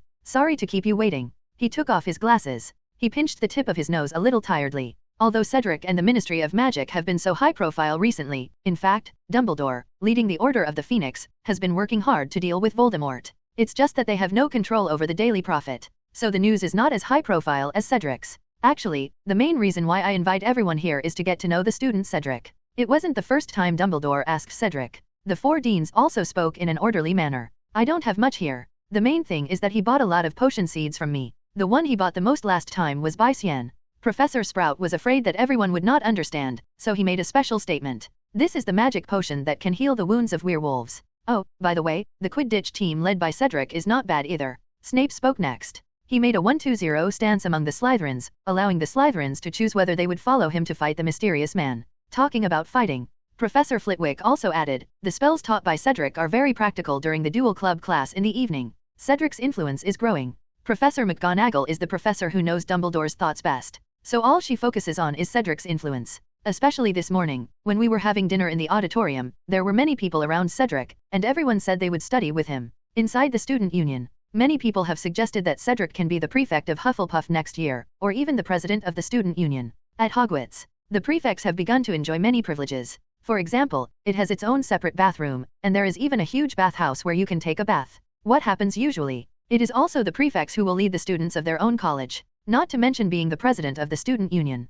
Once you become the president of the student union, you will even have your own office. So, what do you think? Dumbledore put on his glasses again and carefully observed the expressions of each professor. I think at least the prefect is fine. Flitwick spoke first. His idea was relatively simple. He felt that Cedric was definitely strong enough to hold this position. I agree. Professor Sprout also quickly expressed his opinion. I'm against him. Snape said coldly. This kid is too hot now. If he raises his head too high, why don't his tail flip to the sky? Such a statement does not mean that he dislikes Cedric. Quite the opposite. Snape knew that Dumbledore had been wary of Cedric, so he didn't want Cedric to be overly alarmed all of a sudden. He knows how to praise and kill him. Dumbledore could also guess a thing or two about Snape's thoughts. He turned his gaze to Professor McGonagall, who was silent. What do you say? McGonagall hesitated. Although she cares about Cedric as her own child, but she knew better. If you want to cultivate a true pillar of talent, protection, and care are not enough, there must also be a certain amount of refinement and testing. Calm down. Professor McGonagall spoke slowly and impartially. Even if we want to suppress Cedric, it is actually very difficult. The only difference between him and the prefects and even the president of the student union is some treatment and apparent rights. Even if you choose a prefect, if Cedric's advice conflicts with the prefects, I think more people will be willing to believe and follow Cedric. McGonagall's words were unanimously recognized by the other 2 professors. Snape couldn't think of a reasonable reason and could only stand silently in the corner. There was a pause. After Professor McGonagall took several deep breaths, she gave her final suggestion. I think it's better to give him the position of student union president. Under everyone's gaze, let's see how Cedric will lead by example. Having said this, McGonagall then sat down, covering his heart. She actually felt a little uncomfortable after saying this suggestion, but it was the wisest thing to do. Thank you, Minerva, that's very useful advice. Dumbledore nodded. Professor McGonagall's words made him make a decision in his mind. He took out a piece of parchment and quickly used the principal's authority to sign a letter of appointment as president of the student union. After handing over the form of appointment letter, Dumbledore crossed his hands on the table. Then, let's announce this at the leaving party. Let's wait and see. Let's see what kind of answer Cedric will give when he is in the spotlight. Just when Dumbledore was about to give Cedric a big honor, Cedric was also in a very good mood. The 2 women quickly returned to their previous state, and studied more seriously at the duel club in the evening. It's just that the way we get along has changed. One day every week, one of the 2 women will disappear, leaving the other with enough alone time. At this time, both women will appear a bit sentimental. But under Cedric's patient comfort and guidance, the 2 women soon began to face the matter seriously, and made more breakthroughs when they were alone. Was all Cedric could say. Unexpectedly, the arrogant pansy has a better figure. The exquisite Chu Jong has more delicate skin. However, his mental age is still here, and Cedric has not taken the final step with the 2 of them. But it was still enough to make him happy. In the remaining days of the summer semester, Cedric had no other plans and spent all his time teaching the little wizards. The weather was also very nice. Hogwarts has finally returned to its normal state. But a few small changes have occurred. After discovering that Cedric's reputation soared again after the werewolf annihilation incident, Lockhart's desire to learn acting has reached its extreme. Defense against the dark arts course. Rather than learning spells, it's more like Lockhart's large-scale drama rehearsal scene. Fortunately, we can still learn from Cedric at night. Hermione was very pleased with this. Harry was also very happy. He finally stopped asking me to reply to his letters. The second is that Cedric replaced Lucius Malfoy and became the director of the school. However, this matter was not publicized and only the professors knew about it. But Draco was still so arrogant. He claims to be Cedric's second subordinate in Slytherin. Although his father has lost his status as director, it still does not prevent him from walking around the school with pride. He would even take the initiative to tell others. His father gave up his position as a sign of being close to Cedric. But at Cedric's request, Malfoy never said insulting words like mudblood again. The only thing that gave Cedric a headache was that he appeared more frequently at Hogwarts. Ginny Weasley always made a point of appearing in front of him. There are already rumors about Gryffindor. It is said that Cedric is planning to make Ginny his girlfriend when she is older. For this matter, Gemini also worked with Ronald to find Cedric. However, it was useless for Cedric to say that he did not mean that, because Ginny then took the initiative to tell her 3 brothers that she was the one who spread the rumor. The 3 of them had no choice but to let it go. Time passed quietly like this. Almost in the blink of an eye, it was time for everyone to leave school. At the leaving dinner, Dumbledore praised Cedric for 15 minutes. Then the unprecedented appointment was announced, that is, Cedric was appointed as the next student union president, directly bypassing the prefects. There was thunderous applause. But the little wizards weren't too surprised. After all, judging from Cedric's performance this school year, this appointment can only be described as uneventful. Cedric soon boarded the Hogwarts Express. Inside the carriage, the Harry trio were still seizing the last opportunity to use their wands to practice spells. And Cedric 4.8 grams has already made an agreement with the 2 women. During the summer vacation, I will definitely pay a visit to find 2 people to play with. The train was about to arrive at King's Cross Station. Harry suddenly shyly handed over a few pieces of parchment that he had already prepared and distributed them to everyone. That's my new address. Everyone is welcome to come and play with me during the summer vacation. Cedric took a look. Sure enough, it was Sirius's address. It seemed that as long as Harry stayed there, he could fulfill Sirius's life wish and start a family template. With this expectation, Cedric kissed the 2 girls goodbye at 3/4 of the platform, and then stood by the exit and waited quietly. Wait until the crowd is almost gone. Lockhart appeared with a mysterious face. Mr. Cedric, I'm ready. He opened his hands to show off his careful matching. I'm ready to shine in the entertainment industry. Let's go. I've been waiting for the first day for a long time. Thinking about the ancient magic interface that he was about to get, Cedric also looked forward to it. Then, they passed the entrance together and returned to the Muggle world. Ancient magic, here I come. Do we have to go by car? After waiting for 3 traffic lights, Lockhart turned his head toward the window impatiently. In the wizarding world, the night bus does not need to wait for the red light. Even if the intersection is blocked, it will pass by in a flash. It is necessary. Cedric certainly knows what words to comfort someone. Muggles are so particular about pomp and circumstance. Only if we drive there in a luxury car will you get the respect you deserve. Hear the word respect. Lockhart puffed out his chest, adjusted his suit, and said no more. After comforting him, Cedric continued to check the system messages he had just received. Ding, you have completed Sirius Black's 3rd wish list. Item 3, Godfather's mission. I am Harry's godfather. I should provide him with a home. After completing this wish list, you can open the family template. Family template. Explanation. When you form a family with you as the leader, the blood magic of your wife and descendants will be shared with you. This thing is good, but it won't be used for the time being. Cedric closed the panel. Among the relatively close rewards, Lockhart's reward is the richest. The key is that the difficulty is also low. I don't pursue returns, I just want to be famous. As long as you are willing to spend money on something like this, you can gain a certain degree of fame. Cedric has recently become a VIP customer of Gringotts, because he reverse exchanges Muggle currency and is Gringotts' favorite kind of customer. And Lockhart does have obvious potential. Housewives in the wizarding world are no different from those in the Muggle world. Cedric has customized a set of uncle-like characters for Lockhart. They even got him an agency in the Muggle world. The docking person among them. They are the parents of a certain Muggle wizard, so that they can clearly distinguish what is not allowed in the Muggle world. The next day, Ling Yun accompanied Lockhart to complete the audition. After confirming Lockhart's acting skills, the director accepted Ling Yun's full investment in the film. There is no need for Ling Yun to do the next thing. The brokerage company will take care of everything. Cedric looked carefully. Lockhart enjoys and adapts extremely well to having others help him choose clothes, shoes, and style. See him doing well. Cedric said goodbye decisively. After this summer vacation, Cedric didn't run around much because Ms. Unicorn was about to give birth. In order to provide her with enough energy and comprehensive care, Cedric stayed with her all day. Even after his birthday party, Zhang Qiu and Pan Shi came to his pet space. Fortunately, the environment here is also good. In particular, they could see a pure unicorn, and both women said they liked it very much. Certainly, Ms. Unicorn is sensitive and does not allow anyone other than Cedric to get close to her. Fortunately, everything went well. Halfway through the holidays, Cedric successfully helped Ms. Unicorn give birth to her child. Ding, a new unicorn was born in your pet space. Name, son of Ms. Unicorn. Race, unicorn. Horn, detoxification ability 0.11, 1.3. Tail hair, magic power 220 points, 260 points. Blood, lifespan 110 years, 130 years. Heart, light spell power increased by 1.7 times, 1.3. Compared to the last time I strengthened myself. After the birth, the son of Ms. Unicorn has become about 10% stronger than before, but it is still a bit wasteful. Because the heart has been strengthened to a value of more than 1.3, this natural growth did not strengthen this point. This made Cedric understand. If you are not enough to upgrade a certain item, then don't upgrade it in advance. This will cause a certain waste. Fortunately, there is an unexpected gain this time. You have received a blessing of good luck. After using the blessing of good luck, the first thing you do next will get you unimaginable gains. See this reward. After taking care of Ms. Yunin through her weakness, Cedric immediately prepared a pot of Wolfsbane potion materials. Although the funny toy store is very profitable, but the investment in Lockhart is too large. If Cedric wants to get better results, then the investment here is almost unlimited. But the reward is ancient magic after all. Cedric still has to invest as much as possible. And if the movie is a big hit, he can make a lot more. He has also seen the movie he chose on the praise list in his later life.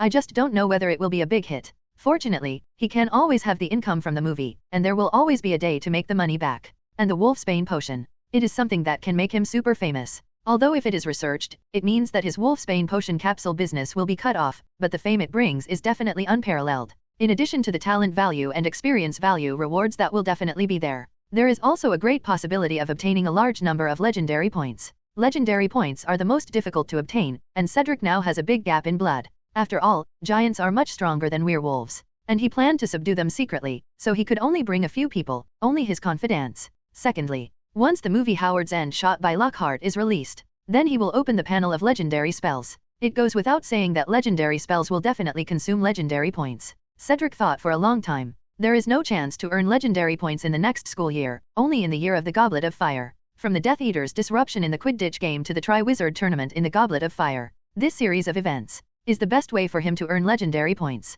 Before this, only the invention of a more effective Wolfsbane potion that can completely remove the Wolfsbane curse can be compared with it. 1 month later, in the alchemy room, Cedric's Wolfsbane potion has reached the final stage. According to the order invented by Snape, now he only needs to wait until the potion in the country changes from purple to dark purple to complete this preparation. But at this time, Cedric suddenly moved again. He followed the inspiration in his mind, grabbed the root of the multi-leaf clin that was ground into powder beside him, and sprinkled a small handful of it into the crucible. This potion was not originally on the list of Wolfsbane potions. It was just that Cedric, who used the blessing of good luck and turned on the Superbrain state, didn't think of putting it in at this moment. Then, Cedric took out a long-handled copper spoon. After rotating the spoon clockwise in the crucible for 30 times, the purple potion in the crucible began to turn light red. Soon, a pot of flashing red light was produced to strengthen the Wolfsbane potion. Cedric took out 30 capsules that he had prepared long ago. After pretending to be expressionless throughout, he took a step back to release the Superbrain state. With his eyes closed, it took Cedric 10 minutes to calm down the emotional waves caused by being trapped in Superbrain City. He rubbed his slightly swollen temples. Cedric asked Pangsy and Qiu Zhang beside him, "Have you recorded everything?" "It's all recorded." The two handed over their records respectively. Cedric checked it out. Although they were recorded at the same time, there were still some subtle differences in how the two recorded his movements. Fortunately, the dosage and order of the potions are the same. This is also thanks to how well prepared he is. In order to be able to develop a powerful Wolfsbane potion formula, Cedric was fully prepared. After all, good luck can only come once. What Cedric wants is not a batch, but a new potion formula. So he not only collected all the magic potions available on the market. These potions are packed into squares of the same weight, and the squares are placed on the alchemy scale. Every time Cedric takes the potion, both women will record the changes in weight so that they can record the potion formula in this way. Such preparation is extremely grueling. It took Cedric a full month just to make the grid and the alchemical scale. Fortunately, the effect is very effective. Cedric spent another week and finally sorted out the formula for the powerful Wolfsbane potion. Things are simple after that. Just leave it to Slughorn to operate it. Cedric himself operated directly to his potion farm. The farm was built in a wilderness. The surrounding land was all cast with muggle-repelling spells. Whenever a muggle came near, they would think of something important and leave in a hurry. Cedric crossed the border of the hidden trail. Soon, 2 rows of more than a dozen houses and more than a dozen greenhouses appeared in front of him. The treatment given by Cedric was very good. The wizards working here, whether they are ordinary wizards or werewolf wizards, each have an independent room. On the courtyard gate at the entrance, the big words Cedric's Potion Garden are shining brightly. Mr. Cedric is here. Noticing the 3 Cedrics walking in, the wizards at work immediately gathered around. Although Cedric comes here very rarely, but in the newspapers, they often see photos of Cedric. Everyone gathered around but deliberately kept a distance, patting the Clay King on their aprons very cautiously. He was afraid that the dirt on his body would get on Cedric. The nominal manager here is still Slughorn, but he doesn't come here often. Finally, a bald ordinary wizard came out. He took off his apron and patted it several times to make sure it was clean before he came to Cedric. Mr. Cedric, why do you have time to come today? There's good news. Cedric looked at the excited and timid eyes, and felt more deeply about the plight of the werewolf wizards. It's okay for a Lupin to stand in front of them, but a group of skinny werewolves with clothes that fluttered around their bodies stood together. The impact is even stronger. Cedric was even more grateful for his decision to get the powerful Wolfsbane potion first. I recently had some breakthroughs with Wolfsbane potion. His eyes swept across the crowd. If I'm not wrong in my estimation, this should be able to. Enough to completely eradicate the Wolfsbane curse from you. What? This is impossible. You're not kidding. Cedric's news is too shocking. The werewolf wizards were like rice fields blown by the wind, their heads swaying back and forth without even stopping for a moment. It's not their fault either. For them, Cedric's words were like a holy light shining in the darkness. Can work in the potion garden. It already seems like a stable life to them. If they can be treated directly, their lives can be called a new life. Become a normal person again. This is an absolutely fatal temptation for every werewolf wizard. Let me know in advance that this is just my estimate, and I'm not sure if there will be any side effects. You can try it first. Cedric held out his right hand. On his palm, there are more than 10 capsules lying quietly. The werewolf wizards hesitated for a moment, and then took action at the same time, instantly snatching away the capsule in Cedric's palm. Cedric watched each werewolf wizard carefully. The effects of the potion appeared quickly. The werewolf wizards all showed painful faces. The skin of their arms was pushed up by several sliding bulges, and it seemed that there were several miniature mice scurrying back and forth under the skin. More changes occurred. Werewolf wizards have fangs growing out of their mouths and gray hairs growing on their skin. Mr. Cedric. The few ordinary wizards shouted in panic, we'd better retreat to the side first. You guys go back, I'm fine. Cedric threw a handful of statue chess pieces, and then his entire body transformed into the panda form of Animagus. Seeing this, everyone who knew Cedric's ability began to back away. The mutations of werewolves continue, but this time things started to change for the better. The fur on their bodies began to fall off, and their fangs were spit out. New, normal-sized teeth grew out of the original gaps. The thinner werewolf wizards stood up unsteadily, although the body is weaker, but at this moment, they all had smiles on their faces, and many of them shed tears.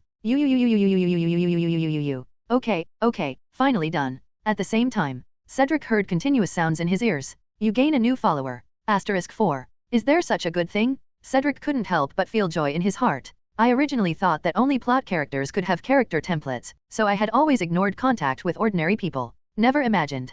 Although they cannot trigger character templates, they can become their own followers. Even if a follower betrays, there will be a system prompt. That is to say, will he be able to have a group of wizards who are completely loyal to him? Cedric glanced at the werewolf wizards in front of him. 4 of the 16 people became his followers, with a conversion probability of 25%. So, how many followers will you get in the end? Cedric suddenly became excited when he thought about it. In view of your outstanding contribution to rescuing the werewolf wizard, Cedric, the Order of Merlin, First Class is hereby awarded to you. Within the Ministry of Magic, Cedric received his second Order of Merlin. Ding, congratulations on obtaining the first level Merlin alone, with a legendary value of +10, a reward of 2,000 gold galleons, 20,000 experience points, a 10 space backpack reward, and a total of 3,000 medicines. The reward was much greater than Cedric expected. Except for the rewards of the space backpack that remain unchanged, all other values have been doubled. He was very skeptical. This is because it was shared last time and received independently this time. But this time the harvest is far more than that.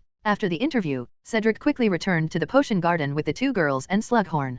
Compared to last time, although it has only been a short week, earth-shaking changes have already taken place here. Is there anyone standing guard? Slughorn looked at Cedric with some confusion. Well, I don't want to lie to you, but if you are chased or feel in danger in the future, you can come here for help. Cedric hinted. Slughorn took a deep breath and nodded to show that he understood. I took note of it. In fact, he had already noticed it. Recently. That is to say, shortly before the release of the powerful Wolfsbane potion, Cedric suddenly took back the management rights of the potion garden. He hasn't been around much since then. Soon after, the people here also changed a lot. Cedric persuaded most of the people here and asked his former teacher at Hogwarts, Quirrell, to manage it. And that mysterious trio, Slughorn knows. Cedric had other people working for him, and he vaguely felt that the potion garden here seemed to be becoming a base for these people. Now Cedric has admitted it in disguise. The same goes for you. After Cedric warned the 2 women again, he led a few people into the potion garden. Although it is already known that Cedric has gathered his own people here. But after walking in, Slughorn was immediately startled. Because there are too many people here.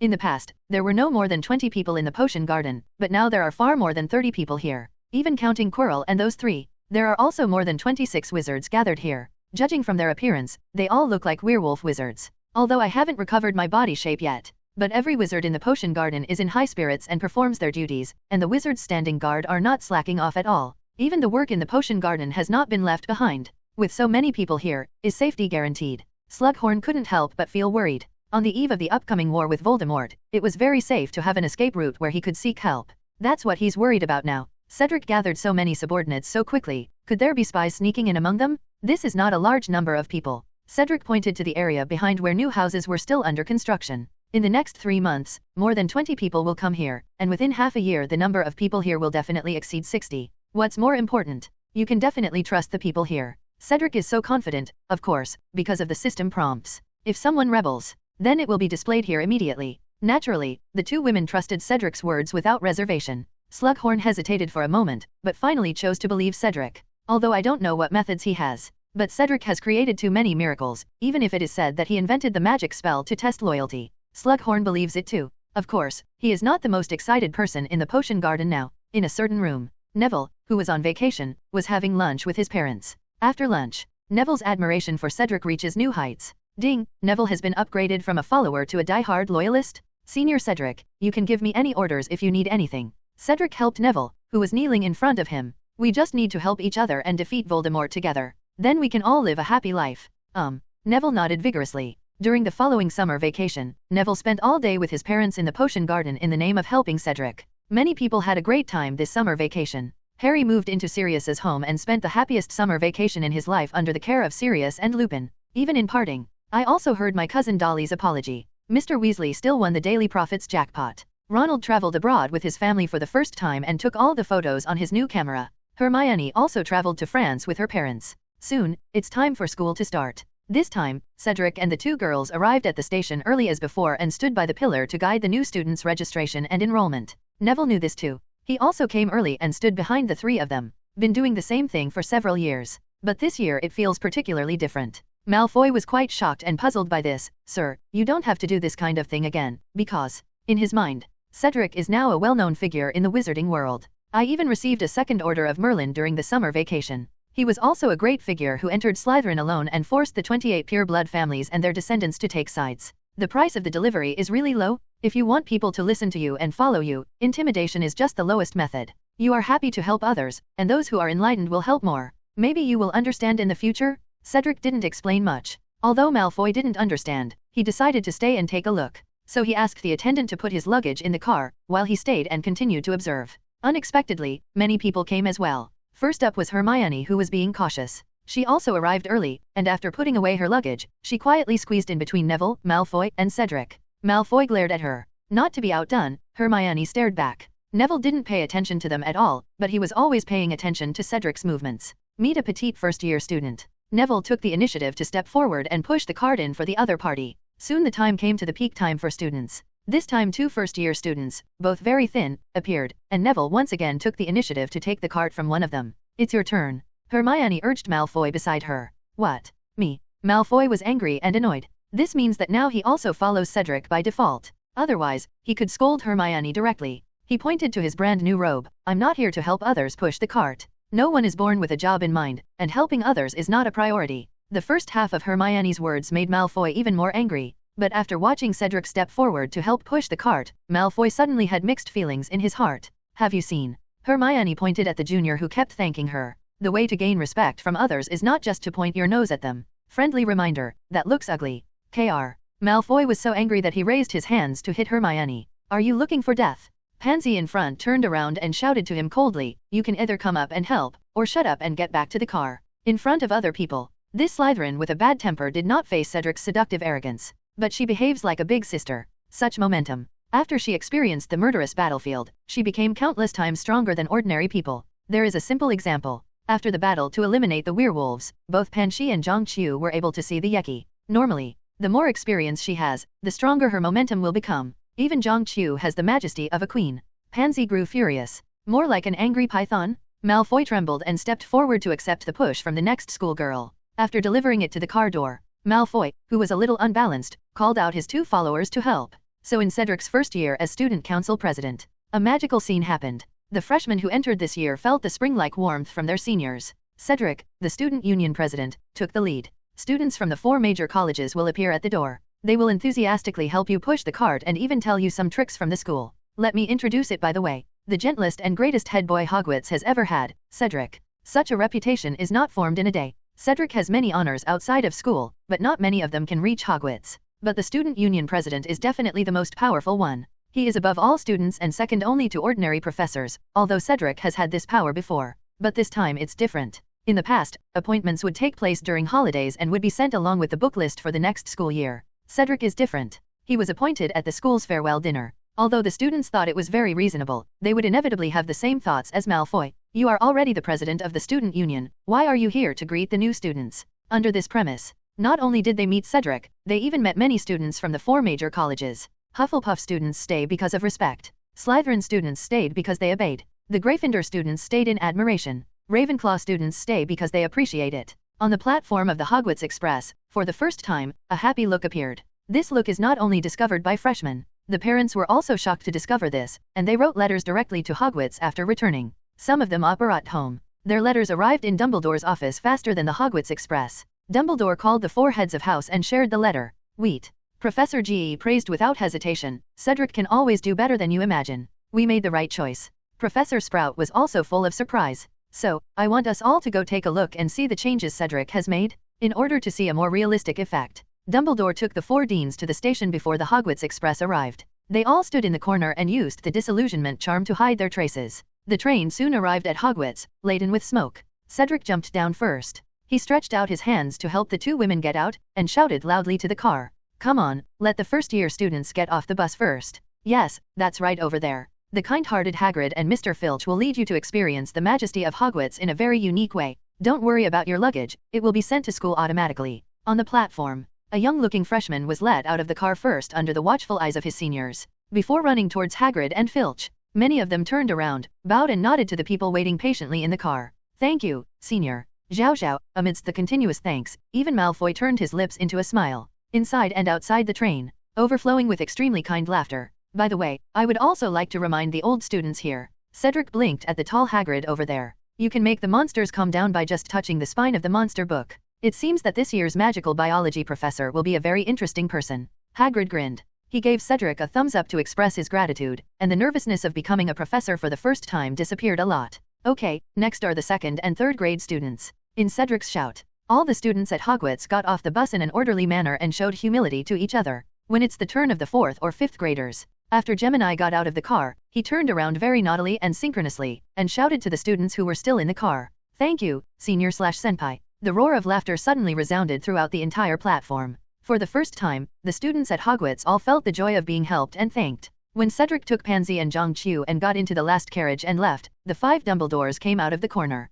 It's so touching. At this time, Dumbledore had mixed feelings in his heart. Make Cedric student body president. Unexpectedly, the first day gave me and others a huge shock. He was both happy and ashamed of his past failures in education. Is this the power of example? Cedric is simply better than I thought. I should probably apologize for my doubts. Sweat. Don't be so sad. McGonagall took a half step forward and comforted. Cedric has always had the power to influence others, and Hogwarts will definitely be better this year. The Great Hall of Hogwarts was quickly filled with little wizards. After the sorting ceremony, Dumbledore stood up and gave his customary preschool speech. Because of Cedric's activeness, it can be seen that his spirit is more energetic than in the original work. Cedric didn't know if it was his imagination. Dumbledore looked at him with a rare smile and kindness. Next developments. Cedric soon confirmed that his feeling was correct. Welcome everybody. Dumbledore's beard glistened in the candlelight. Welcome everyone to Hogwarts. Before the new school year begins, I need to introduce you to several important people. First of all, I am very happy to have 2 new teachers joining the team this year.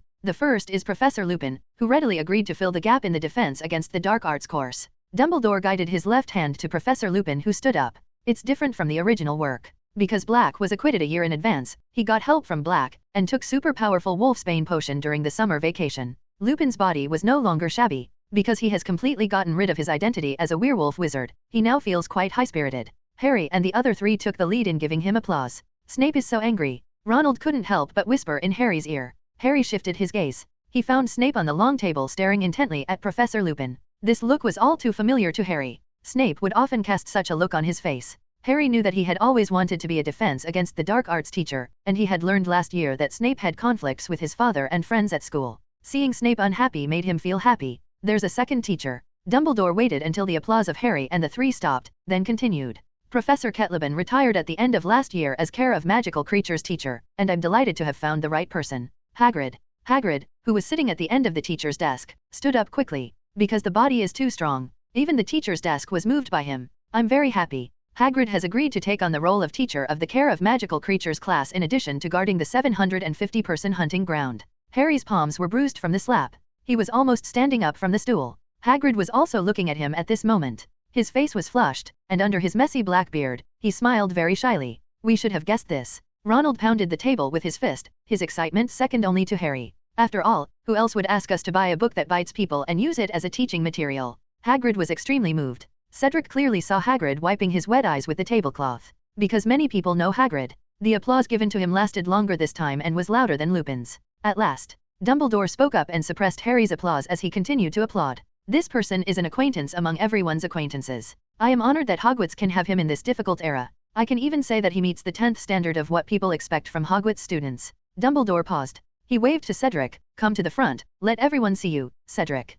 Hear this. Cedric was stunned. Dumbledore praised him. And he didn't praise it alone, but in front of everyone in the auditorium, when he shouted and introduced it to everyone. Even calling him a role model for Hogwarts students? Is this year's Hogwarts career so magical from the very beginning? Honey, go quickly. Across the table, Zhang Qiu shouted towards Cedric. Compared to other things, she was even happier that Cedric could receive such an honor.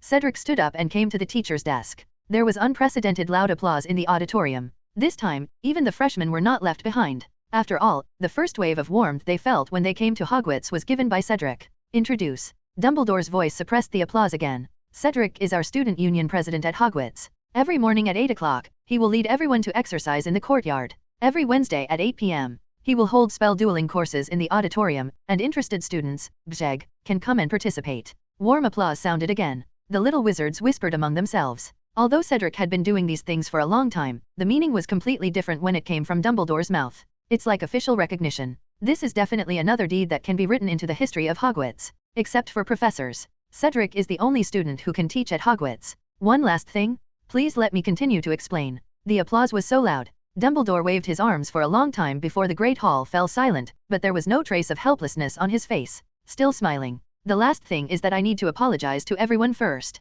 Hearing Dumbledore apologize, the remaining sounds in the auditorium suddenly fell silent. Everyone pricked up their ears and listened. How many times can you get the chance to hear the apology from the greatest white wizard in the world? Even the professors sat upright. Hagrid also suppressed his smile and turned sideways to listen carefully to Dumbledore's next words. Cow asterisk. Dumbledore's voice was trembling. I have always neglected to take care of the new students. Fortunately, Cedric reminded me today. We will pay more attention to this aspect in the future. I will make a school rule. From now on, the student union president and prefect's Djinn will be responsible for the orientation work at the main platform 9 and 4/4. Ding, congratulations on winning the legendary title, the benchmark for Hogwarts students. Benchmark for Hogwarts students, all your actions at Hogwarts will trigger the imitation and learning of all the little wizards. Every little wizard will develop good habits or quit bad habits because of your influence. Habit, then you will gain 1 legendary point. Note, please come on and make Hogwarts proud of you. You get 20 legendary points. Ding, congratulations on creating a legendary event. Everyone is united, and more than 90% of the people at the opening banquet applauded and cheered for you from the bottom of their hearts.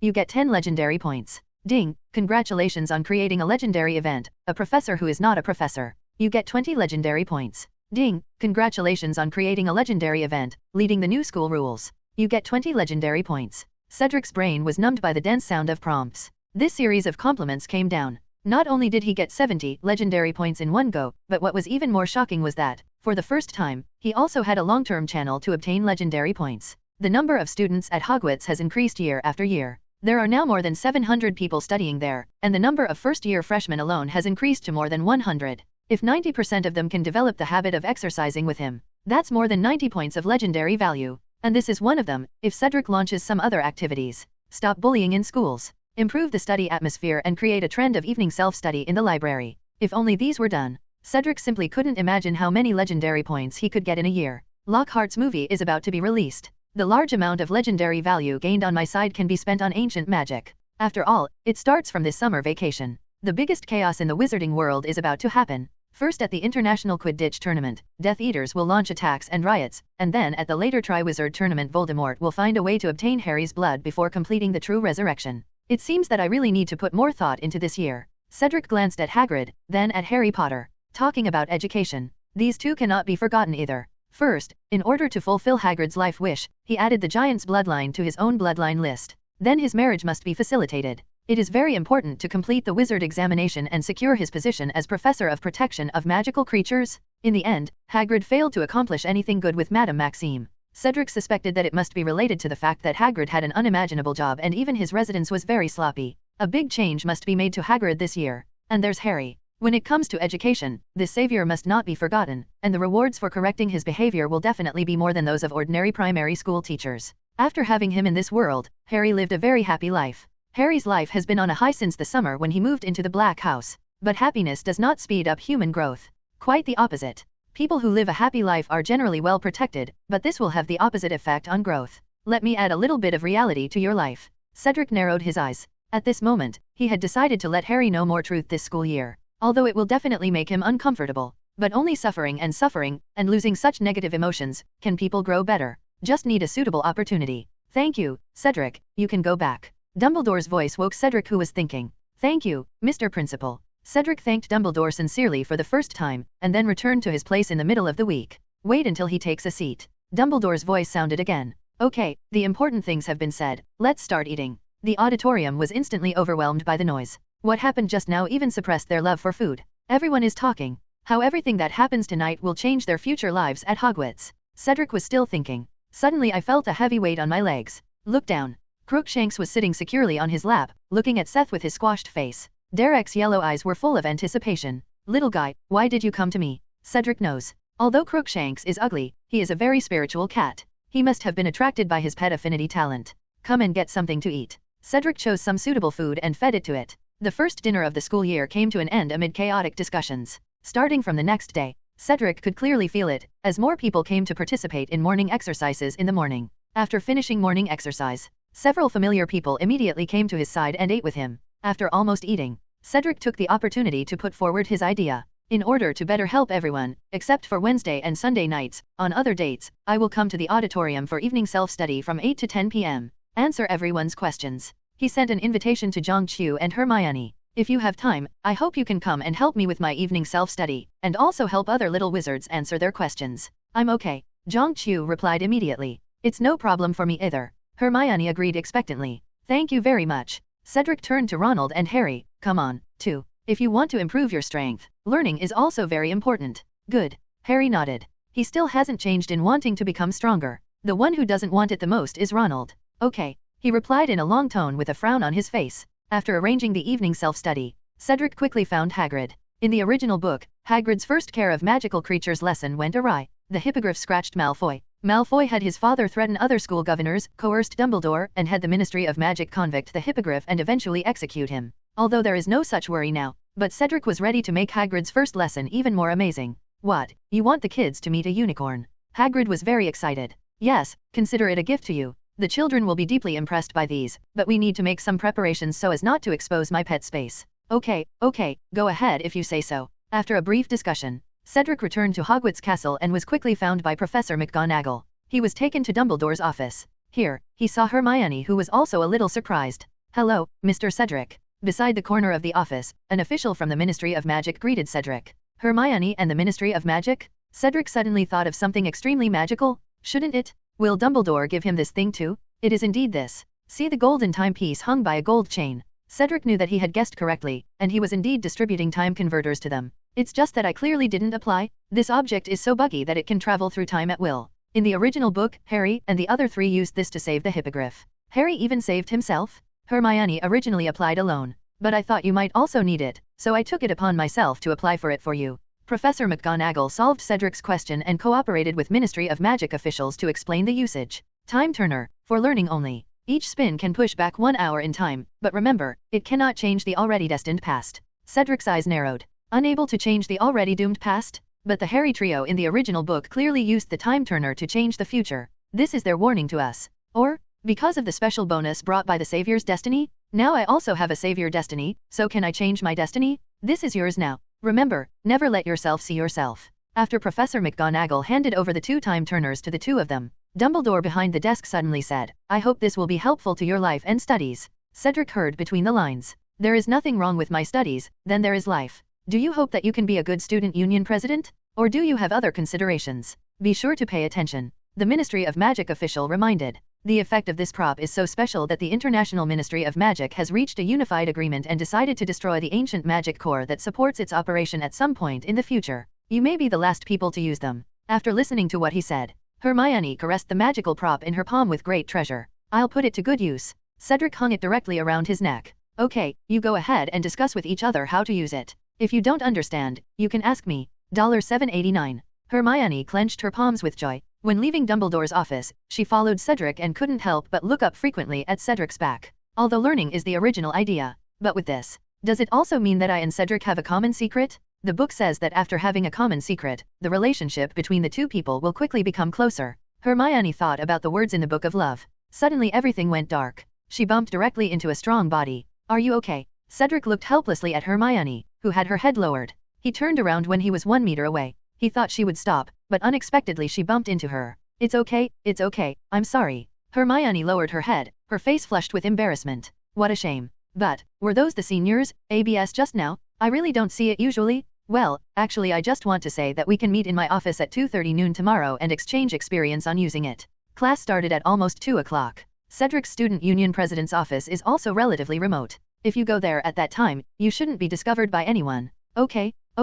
Hermione nodded nervously. Cedric looked at Hermione, who had not raised her head from beginning to end, although he was not worried about whether she really heard him. But then I thought about it. At most, it's just a waste of time. With the time converter, the last thing you need is time. Guessing that she might have something on her mind, Cedric didn't ask any more questions. Okay, see you at noon tomorrow. Cedric strode away. He pressed the call button and soon waited for the Centaur Forenza in the Forbidden Forest. Can you do an experiment for me? Strange things happened. When Cedric said these words, the Centaur Forenza suddenly covered his head in pain. After a while, it then continued with strange eyes. An hour and a half ago, didn't I see you in the middle of the Forbidden Forest? You told me then that you would see me in the future. No, it's not the future, it's now. What happened? Forenza hammered his temple hard, seeming to have fallen into some unexplainable dead end. Cedric frowned. He could see that something wasn't right about Forenza. Obliviate. A forgetting spell passed. Cedric deleted his memories of meeting him in the present. After a while, Forenza shook his head and looked at the open space in front of him with some confusion. What am I here for?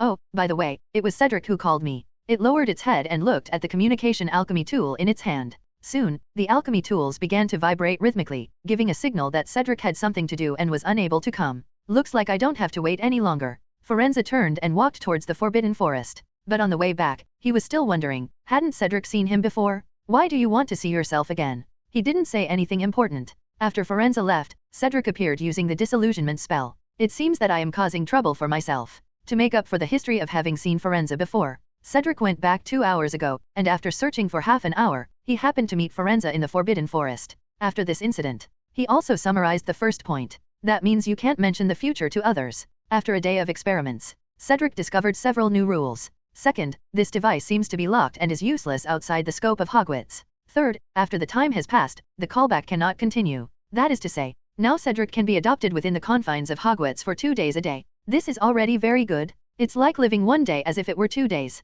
With this prop, Cedric targets development and preparation this year. Everything is for the Quidditch Finals and the Tri-Wizard Tournament during the summer vacation. The wizards in the Potion Garden also need time to return to a state suitable for fighting. There's not much that needs to be done this year. Cedric started to think. The last 2 treasures to explore Hogwarts are temporarily blocked. Hufflepuff's golden cup is still in Voldemort's hands, and he needs to wait until he puts it into Gringotts before he can grab it. As for Gryffindor's sword, he needs to be able to pull it out at a critical moment. This is the last thing he has a clue about? It's like being in danger yourself inside Hogwarts. Neither of these 2 things can be done in a short while. Except for Lockhart's movies lately, all I have to do is adjust Hagrid, so let's spend the rest of the time studying? Cedric thought for a moment. Starting next year, I probably won't have much time to play, so I just took advantage of this year to learn everything I need to learn. Owl's Ordinary Wizard Assessment. There are also Newt's, the Ultimate Wizard level tests. Both have 12 subjects, including Defense Against the Dark Arts, Potions, Transfiguration, History of Magic, Charms, Astronomy, Herbology, Ancient Runes, Divination, Care of Magical Creatures, Arithmancy, and Hemp. Melon Research. Among them, the only thing Cedric has not studied in depth is the Ancient Magic text. He had a vague premonition. After he activates the Ancient Magic, maybe this Ancient Magic text will help him. Cedric would not take his hunch lightly now. Based on the above criteria, he quickly wrote his timetable. Noon the next day, Cedric met Hermione in his office on time. The two exchanged course schedules they had written. While Cedric has a good memory, he quickly discovered several errors in Hermione's form. The Charms classroom is on the 4th floor, and the Transfiguration classroom is on the 1st floor. You only gave yourself 10 minutes and you were too rushed. And here, Cedric helped Hermione circle a few things that didn't make sense. You should also set aside enough time for yourself to do homework every week, otherwise you will drive yourself crazy. You must also learn to relax appropriately and reasonably. I saw. Hermione held Cedric's schedule and suddenly blinked her eyes quickly. I see that your form also includes walking, helping Hagrid buy a house in Hogsmeade, etc. She wondered. Please give me flowers. I know you are very kind, but why do you want to help Hagrid buy a house? He is no longer young, Cedric explained. Now he is also a professor. If he wants to start a family, he must have a decent house. I also need to help him modify his clothes and so on. Wearing moleskin all day is not enough, at least we need to wear dragonskin. Cedric said a lot. These basically include his customization of Hagrid, all of which are to solve Hagrid's lifelong issues. After all, the bonus of giant bloodline is too terrifying. You must get it yourself. It just so happens that Hagrid now has a professor's position. As long as the appearance and the house are sorted out, there is still a chance of getting married. After all, if you keep living on the school playground, no one will be willing to follow you. You're so kind. Hermione licked her lips nervously. She moved Cedric's form down slightly, looked at Cedric's profile, and finally mustered up the courage. B. Carrot. Finding Cedric looking back at her, Hermione was like a mole again, her head retracted behind her class schedule. Hagrid and I are also good friends. When you help him design clothes, I can also help. It's just a way to relax. This is great. Cedric quickly agreed. He just needs a lady. Can you give me some advice? After all, even a straight man like me is not so sure about the aesthetics of clothing. Here Cedric agree. Hermione's nervous arms suddenly stopped shaking so much. Before her psychological courage completely dissipated, she made a second request. And there's more. I see that you will set aside time for self-study for yourself throughout the afternoon on Friday. Can I come to you at that time? I can ask you any questions. Hermione's voice began to tremble, but Cedric never thought about that aspect. Considering that he would have to trouble Hermione to help him with his evening self-study, it was a very reasonable request to spend some time helping her revise her homework. No problem at all. Cedric quickly picked up his pen and started writing. Combining the two people's time and courses, a book list that can be used by both people will soon come out. Don't let anyone see this, otherwise there will be problems. Certainly. Hermione took the itinerary eagerly. I won't let anyone see it, it's a secret between the two of us. She thought sweetly in her heart. Cedric's smile suddenly froze. Only then did he suddenly realize that the ring on his finger was shrinking violently. This means Hermione was thinking about herself at the moment? This is a bit embarrassing. How can I pretend to be nonchalant about this? Wouldn't it look too cold to take back the schedule now? Cedric was troubled when he suddenly found Hermione sitting next to him. Well, can we start now? I just have a few questions I want to ask you. Hermione blinked her big eyes and tied back the hair near Cedric's cheek. Hair like this. Cedric suddenly smelled something good. After Hermione corrected her teeth and smoothed her unkempt hair, how could she become a top beauty? Do you want to get her a strong softener as a gift? Senior. Hermione woke up Cedric, who was in a daze in front of him. Oh, okay, let's get started. Cedric gathered his thoughts and began to look over Hermione's homework. At the same time, Hagrid's first class also officially started. In order to help Hagrid get a good first lesson, to help Luna escape from being excluded, and to prevent that idiot Malfoy from being scratched. Not only would he be there for Slytherin and Gryffindor classes, even the next two sections. He will also be there for Ravenclaw and Hufflepuff's classes. All in all, it's my life to worry about. Cedric was sighing. Hagrid next to him touched his arm slightly nervously. We should get started. No. Cedric glanced into the distance. Harry's trio and Malfoy's trio were already mixed in among the young wizards and were walking towards this side. It'll be done in 5 minutes. Don't forget the self-introduction I taught you. Finished telling Hagrid. Cedric quickly walked towards the Forbidden Forest. Near the Forbidden Forest, Hagrid stood by the hut waiting for his first students. Teeth rubbed against his moleskin coat, as if he was already impatient to set off. Don't worry, yeah. Hagrid touched its dog's head, and then shouted to the approaching students. Come with me, we have something good today. You will never forget it. After saying that, Hagrid's huge body started to turn around and walk towards the Forbidden Forest. For most students, the Forbidden Forest was also the first dangerous area they entered. The crowd began to panic for a moment, but fortunately, everyone soon discovered that Hagrid was just leading them along the edge of the Forbidden Forest. 5 minutes later, Hagrid took everyone to the middle of a paddock. In the seemingly empty paddock, it is where Hagrid raises Thestrals. Come over here. Hagrid stood at the edge of the fence and greeted. Get close to the fence and all quiet down. Because Cedric had explained it in advance, the monsters at the scene did not make any noise in their books. Everyone stood quietly by the fence. Harry's trio, who hoped that Hagrid's course would be successful, immediately occupied the front row and prepared to cheer for Hagrid. Gryffindors are basically very generous. But the Slytherins, headed by Malfoy, stood behind and watched. If not for knowing that Hagrid and Cedric are friends, by now they were taunting. This is something Malfoy has been very depressed about recently, because Cedric is friends with almost everyone in the castle. This resulted in him being afraid to have attacks many times. Although Cedric always kept a sunny smile. But Pansy had warned him more than once, saying that if Mal, 6 seasons and 4 seasons were to give her a home, then she will definitely be there someday. He accidentally released the 3 basilisks that Cedric kept, and then gave him a look of death. Malfoy heard it. Suddenly I didn't know where to start being shocked. He still believed Pansy's words. So Cedric was indeed the descendant of Slytherin, which made him couldn't be happier. Voldemort doesn't even have a basilisk. Cedric actually has 3 of them, what a clear distinction. Moreover, Pansy also said that she could release it, which obviously means she has complete control. But the rest is just depressing. Death is scary enough in the first place. Especially dying in the eyes of a basilisk was the last way Malfoy wanted to die. He had been holding back very hard during these days.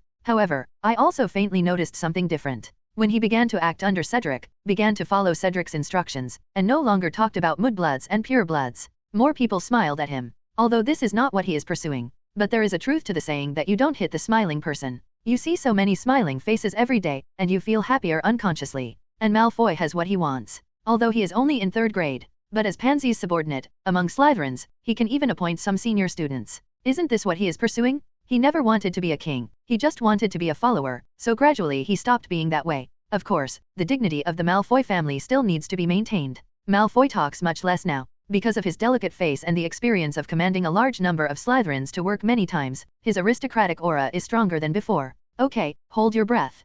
Hagrid lowered his voice slightly. If you frighten her away because of the noise, you will regret it for the rest of your life. Just when Harry and the trio were confused about this word, a unicorn with a holy light appeared on the lawn in the distance with a cub that was shining with golden light. He seemed to be enjoying a leisurely afternoon. Quiet.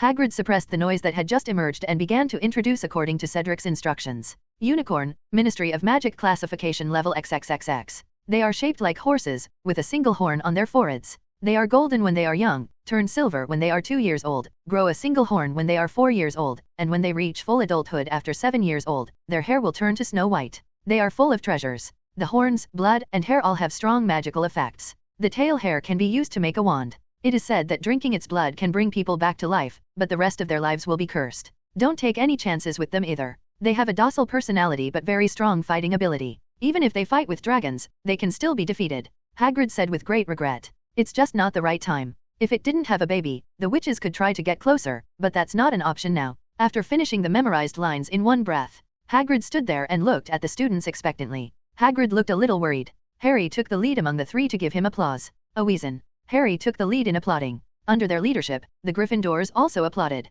Be influenced by them. In addition, unicorns are really good. After a few seconds, even several Slytherins applauded Hagrid. Another witch asked, in the next few years, will we have the opportunity to get up close and personal? When its children are older, maybe, we'll see what happens then. Hagrid knew that Cedric's guy was definitely not good enough. But there are other unicorns in the Forbidden Forest. Maybe you can ask Cedric to help introduce one then. Seeing the little wizards reacting well, Hagrid also clapped his hands and urged, but now, you should record all this knowledge? The little wizards opened their school bags one after another and found a book to record. Much better than I thought. Ronald obviously breathed a sigh of relief. I thought he would introduce us to some creatures like crabs that can make fire. How can it be? Harry obviously breathed a sigh of relief. No matter how much you think about it, it's just class after all. How is that possible? Hermione next to her chuckled. Actually, I don't think this is possible. In Cedric's office, she asked Cedric curiously at that time. Cedric told her at that time that he firmly rejected Hagrid and wanted to let the students raise a group of cubs called Blast-Ended Skrewts.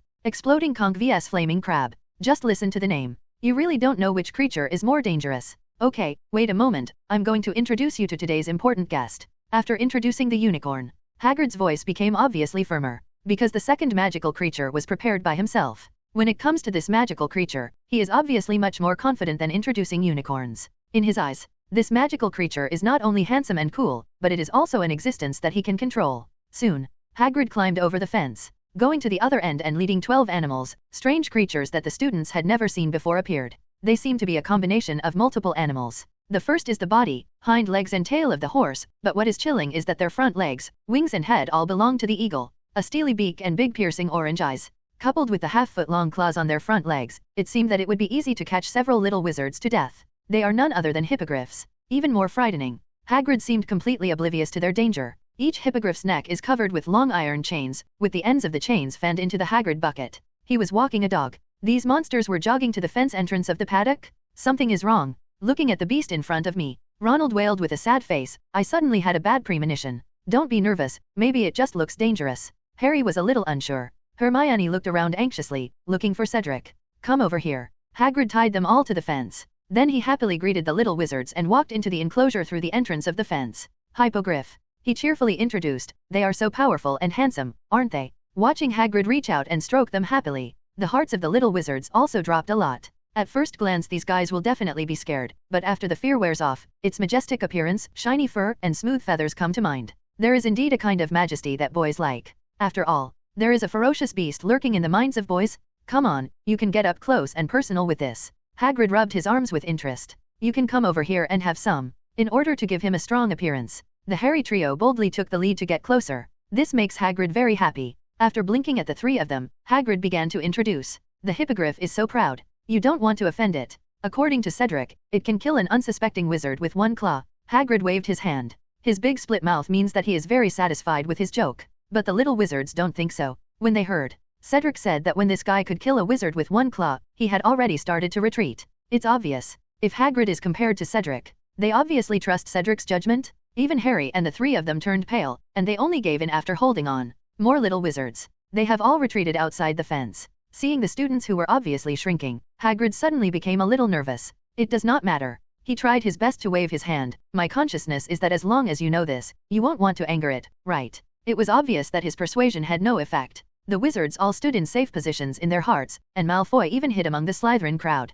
Don't worry too much. Cedric's appearance made everyone relax. To ensure everyone's safety, Professor Hagrid is special. Ask me to demonstrate to everyone and ensure everyone's safety in the air. In the air. Harry, who was most sensitive to flying, wondered, can we fly? Yes. Cedric patted the hippogriff beside him. He has long been acquainted with this group of magical creatures, coupled with his biological affinity. It only takes half a day. The attitude of these hippogriffs towards him was already vaguely greater than the attitude towards Hagrid. I saw Cedric reaching out. The hippogriff even came closer, wanting to enjoy his touch. Hagrid was very jealous of this. Yes. Hagrid looked at Cedric with great envy and said in a loud voice, as long as you do as I say, everything will be fine, and you can have a wonderful flight in the air. Here flying. Plus Cedric shows up. Harry mustered up the courage to stand up first. Let me try. Very good. Hagrid suddenly became happy. Next, under the command of Hagrid, Harry completed his introduction to the hippogriff, and completed the flight accompanied by Cedric. There are examples of Harry. The little wizards behind also stepped forward smoothly. With Cedric taking over, even Malfoy didn't dare to make a mistake and lowered his arrogant head.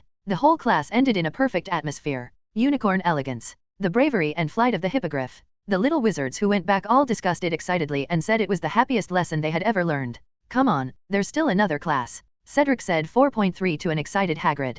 Don't worry, I will never make a mistake. Hagrid also has a little more confidence. The second group of people who came to class were the little wizards from Hufflepuff and Ravenclaw. The previous courses were just like any other. Only one thing is different. After seeing the unicorn, Cedric pretended to call out Luna casually. It's time to feed the Thestrals over there. If you have experience, can you help us feed them? Okay. Luna was curious but agreed. Cedric did this mainly because he wanted to help Luna deal with her serious injuries. This can be considered a kind of bullying. And it was done by the so-called smartest Ravenclaws. The little wizards didn't pay attention at first, but when they saw the meat in Luna's hand disappearing into the air little by little, they couldn't help but ask, Senior Cedric, are there really creatures over there? Yes. Cedric's voice came out clearly. The Thestral is a very strange creature that can only be seen by people who have experienced death. I don't know what happened to Luna, but I knew very early on that she could see the Thestrals, and by the way, the Thestrals were also the creatures that pulled the carriage when you were at school. What? The little wizards were shocked by this. Isn't Luna talking crazy? Is there really such a creature?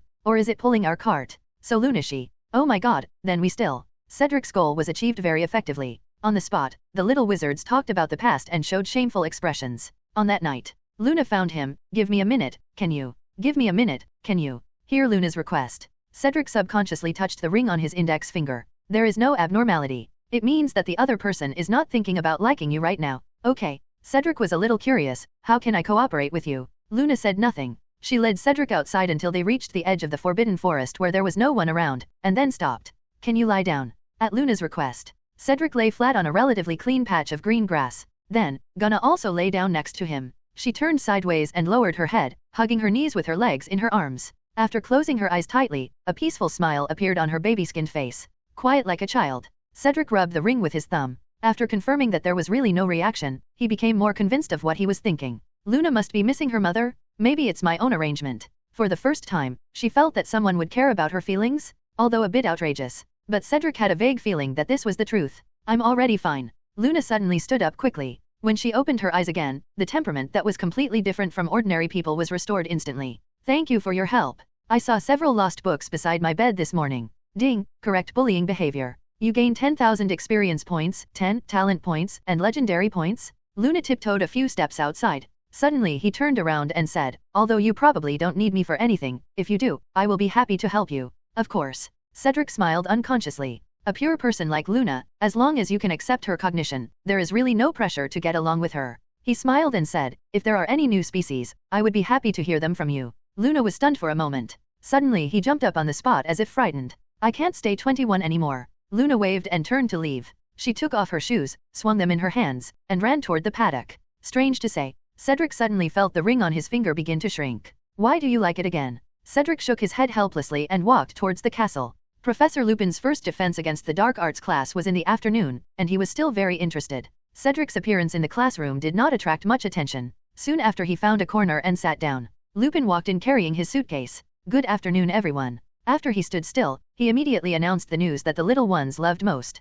Today is a practical class. Take your books back. You only need your magic wand today. The little wizards all cheered immediately. Everyone exchanged excited glances. They, who had been harmed by Lockhart, almost stood up and gave Lupin a chorus to praise his greatness. Think about last year. It's not just Lockhart's life story that needs to be memorized. You also need to wear various props and practice drama with Lockhart. Those who didn't know it thought this was an opera house. Do you believe that Defense Against the Dark Arts has learned to play musical instruments? All right. Lupin clapped his hands. Everyone, come with me. The little wizards were even more interested. Everyone stood up and followed Professor Lupin out of the classroom. In a deserted corridor, Peeves is playing a trick. He was floating with his head down in the air, taking out the chewing gum from his mouth and stuffing it into the keyhole. Footsteps are heard. Peeves turned around calmly. Oh, it's the new professor and the little carrot heads. After careful identification, he suddenly laughed. Isn't this an old acquaintance? Peeves was already there when Lupin was studying. After recognition, Peeves flew through the air and sang, Stupid, stupid Lupin, stupid, stupid Lupin. The little wizards were very surprised. Because although Peeves is very rude, he usually still has some respect for the professor. Everyone looked at Professor Lupin. What surprised everyone even more was that Lupin didn't have any trouble on his face, but instead suggested happily, if I were you, I would take the chewing gum out of the keyhole, otherwise Mr. Filch will find you in trouble again. Mentioned Filch. Peeves suddenly became unhappy. Since the other party learned magic, it has become much more difficult for him to cause trouble for it. And don't know why. Now there's more to the students helping Filch. When encountering stains, many students will use them to clean them.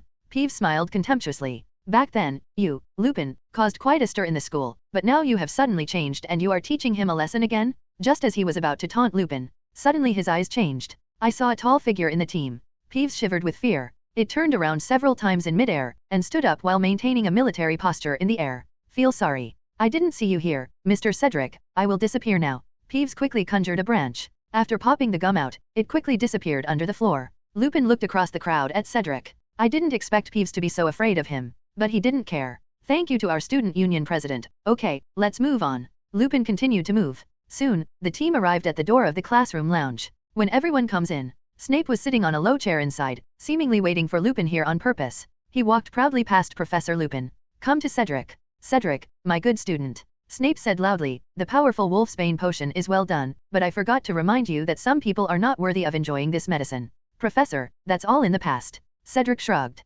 Snort. Snape knew that Cedric must have known something. He's here today, just to tell Lupin that Cedric is his disciple, and to mock Lupin again. Lupin glanced at Cedric. In the end, nothing was said. Snort. Seeing that Lupin didn't refute, Snape turned around and left proudly. The tense nerves of the little wizards relaxed. Even after leaving the potions classroom, Snape's sense of oppression is still so strong. Okay, forget the unpleasantness just now. Professor Lupin motioned for everyone to continue walking inside. There was an old wardrobe at the end of the lounge. When Lupin approached, the wardrobe shook violently and banged against the wall. This is a boggart, not dangerous. Lupin was very calm, but the little wizards became uneasy. They suddenly remembered. The same was true for Lockhart last year. He brought a cage of goblins, and when he released them, he caused a scene in the classroom for the entire class. Many little wizards were beaten up by them. Familiar memories came back. Many people took a few steps back unconsciously, but there were exceptions. Neville took a few steps forward alone. He pinched his wand and stared at the shaking cabinet door. What Lupin could find was certainly not particularly harmful, so he wanted to try to see if he could handle it now. He wanted to fight alongside Cedric so much.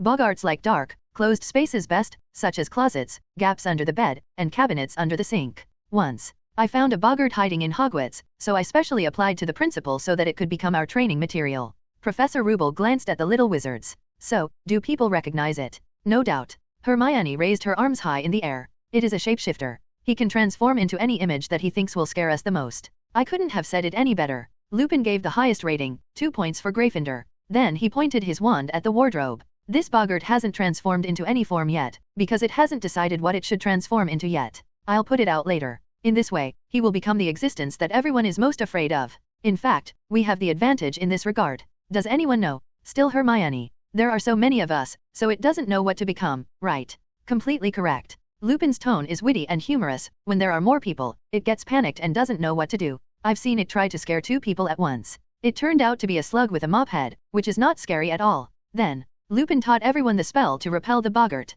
Funny ridiculous. Funny ridiculous, *3 the students read along several times. Professor Lupin continued. Spells alone are not enough. He waved to Neville who was standing at the front. Tell me, what are you most afraid of in the world? It's different from the original work. At this moment, Neville was no longer afraid of Snape. He glanced back at Cedric, and then said firmly, I'm afraid that I will disappoint someone. Wow, that's a weird fear. Lupin glanced at Cedric. This was the second time today that he was surprised. More importantly, the other party actually did nothing.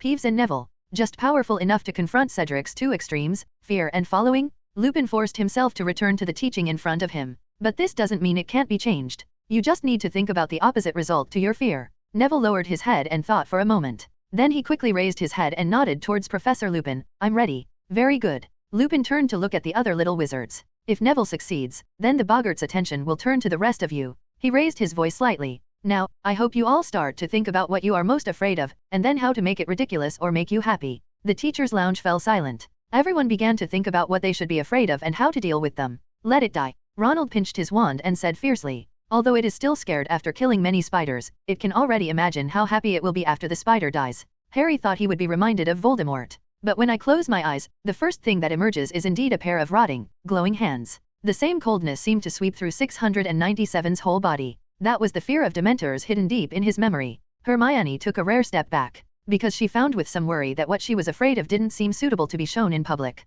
All of a sudden, she couldn't find any reason to refuse. That would make her look so weird. Noticing that most of the little wizards had raised their heads, Ping led Neville 2 steps towards the cabinet. The cabinet shook even more. Is everyone ready? Lupin shouted and let go of his hand holding Neville's arm. Neville, I'm going to retreat. If you succeed, retreat too. If you scold me, the next one will come forward. He waved to the other little wizards. Soon, with Neville as the center, a relatively empty place appeared. Neville raised his wand and pointed it at the wardrobe. I'll start on the count of 1. Lupin also raised his wand. 3, 2, 1, start. As the countdown ends, a dazzling spark burst out from the end of Lupin's wand, and the spell concentrated on the wardrobe door handle. The things inside rushed out immediately. It was Cedric who looked disappointed. He was covered in blood and had one of his arms broken, but he shook his head at Neville. No. Neville yelled angrily, ridiculous. There was a series of crackling sounds. Soon, that Cedric suddenly transformed into Cedric wearing a formal dress and going to receive the award through magic. He smiled and waved to Neville. Neville smiled contentedly.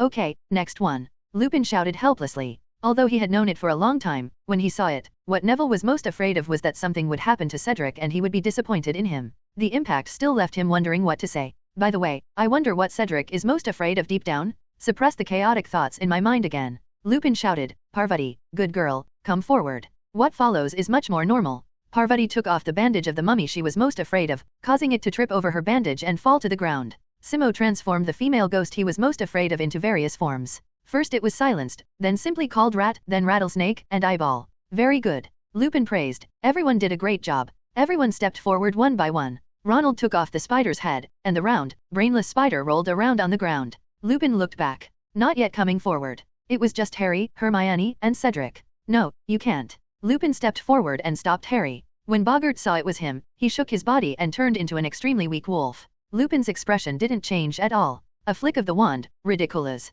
The Boggart twisted for a while, and then retracted into the cabinet. Taking advantage of this gap, Lupin summoned Hermione and replaced Harry. The cabinet shook. The Boggart transformed into Cedric again and flew out. But this time it was a little weird. Cedric took out a piece of parchment and slowly tore it off in front of Hermione. Only Cedric and Hermione can understand this, because that's what their class schedule is using the time converter. Enough. Hermione blushed like a big apple. Funny ridiculous. Okay. Professor Lupin waved his hand suspiciously for Hermione to step back. He looked at Cedric from a distance. Do you want to try it? Good. Cedric didn't refuse. He strode forward 2 or 3 steps and arrived in front of everyone. After a while, a book appeared in front of everyone. There are many details in the book, including the one sitting on Nimbus 2000, wearing a red scarf, dodging the blood jars and reaching out to catch the golden snitch. There is an obvious sign. The boy has a lightning bolt on his forehead. On the background, there are also 3-headed dogs, unicorns, and owls. On the cover of this book, it is written in Chinese characters, Harry Potter and the Philosopher's Stone. It turns out to be this.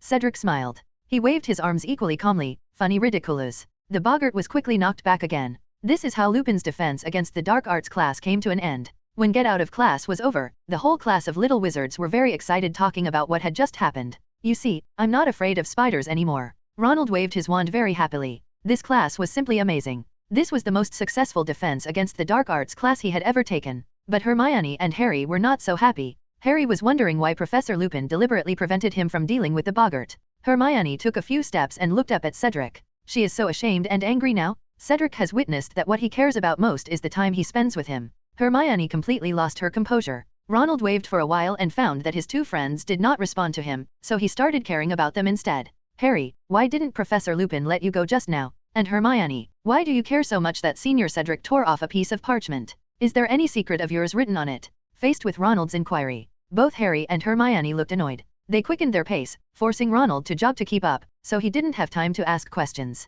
Cedric didn't care about this. He then continued to devote himself to teaching and saving wizards who were bullied. Luna's story is just a microcosm. Over the next 2 months, Cedric will be working to eliminate bullying in schools. Neville also made a lot of efforts in this regard and helped him a lot. In the first 2 years of school, Neville was also bullied. He knew how children would be bullied and where they would hide. She was very concerned about this matter. Only people who have experienced it can know how terrible it is. This is not just about rewards. When Cedric saw their thanks, he suddenly felt that he had been too vague before. A lofty favorite. Hogwarts has never been fully illuminated before, so he was very happy about it and even gained a kind of peace of mind. This made him less cautious when facing Luna. I met her by chance one time. Cedric also took her to meet Norbert and got another system reward. Soon, bullying within Hogwarts has basically been addressed. Cedric takes action. No little wizard dared to contradict him. Some of the weak-minded guys could learn to recognize the Little King after being arrested and imprisoned for a few weeks. The days after, Cedric lives a very regular life. Classes during the day, self-study at night, duel club.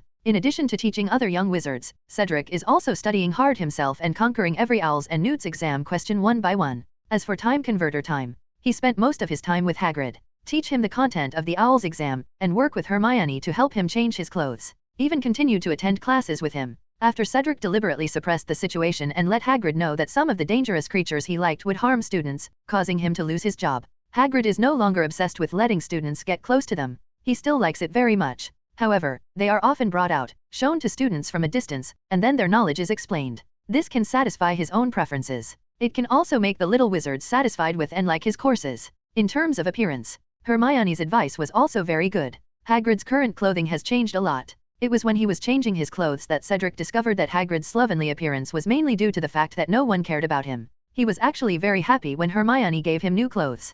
Hagrid happily agreed to Cedric and Hermione's requests. The two of them are indispensable for this. Cedric's existence can allow Hagrid to formalize this matter, and Hermione can make Hagrid agree with her aesthetics. Hermione tied his beard together and combed his hair into a slicked back, adding to his height and wearing a black dress. He no longer looks like that stupid guy. This elite gang leader looks less like a good person, but at least his taste is much more refined. Look at the renewed Hagrid. Cedric suddenly noticed. I still don't really understand my friend Hagrid.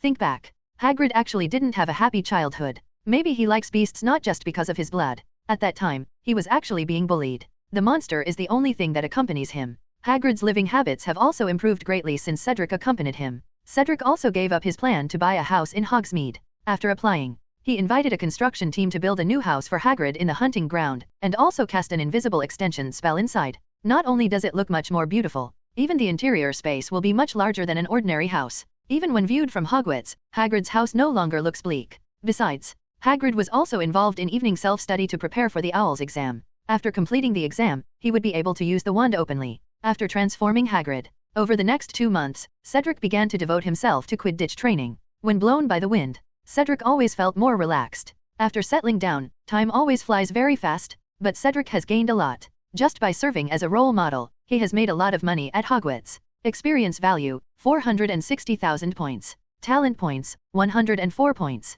Legendary points, 204/288 points. At the end of the Quidditch match, Cedric once again led Hufflepuff to the championship. There's also good news from Lockhart's side. The movie has been shot. Next, you only need to complete the post-production and publicity, and you can already start promoting, filming, and releasing the film. To speed up time, Cedric spent more money. Building a house for Hagrid and doing this completely emptied his pockets. Around June, Cedric finally turned his attention to divination. Although he didn't quite trust Professor Trelawney's ability, he still had to study this course if he wanted to get full marks in 12 courses. After all, he was the one who asked the question. To say that Cedric went to study this subject, it would be better to talk about how he studied Professor Trelawney. As long as you can grasp her thoughts, Cedric is confident of winning 12 Grand Slams. The divination professor is in the North Tower. Following the little wizards in class, Cedric entered a very weird classroom. The lighting here is very dim. The surrounding curtains have been drawn, and the surrounding lamps, whether standing lamps or spotlights, are all covered with dark red lampshades. Even in cheerful June, the fireplace was still filled with burning wood, and a large copper kettle was burning on top of the fire. From time to time, the sound of boiling water would be heard. Say this is a classroom. It's more like a tea house or a loft-like building. There were more than 20 small round tables placed in the middle of the classroom. After the little wizards sat down, the whole room was filled to the brim. This time's course, Ravenclaw came with Slytherin, so Cedric also came with Pansy and Chujong. But Cedric really doesn't like this place. Looking at it from the perspective of his previous life, on the shelves on the surrounding walls, there are dusty candle ends, weird feather masks, old giant playing cards, countless silver crystal balls and a lot of tea sets. Pureness is just a decoration used by liars to decorate themselves. And actually, although Trelawney is a descendant of the famous soothsayer Cassandra Trelawney, she obviously has not inherited the talent in her family. Throughout Harry Potter, she has only made a limited number of prophecies. The most famous one was the one where Harry was made the savior. But Cedric understood that if she was asked to make a few more prophecies in her life, she probably shouldn't even think about it. Fortunately, he has great learning ability. You only need to take a few classes and prepare the books, and you will be fine in getting good grades.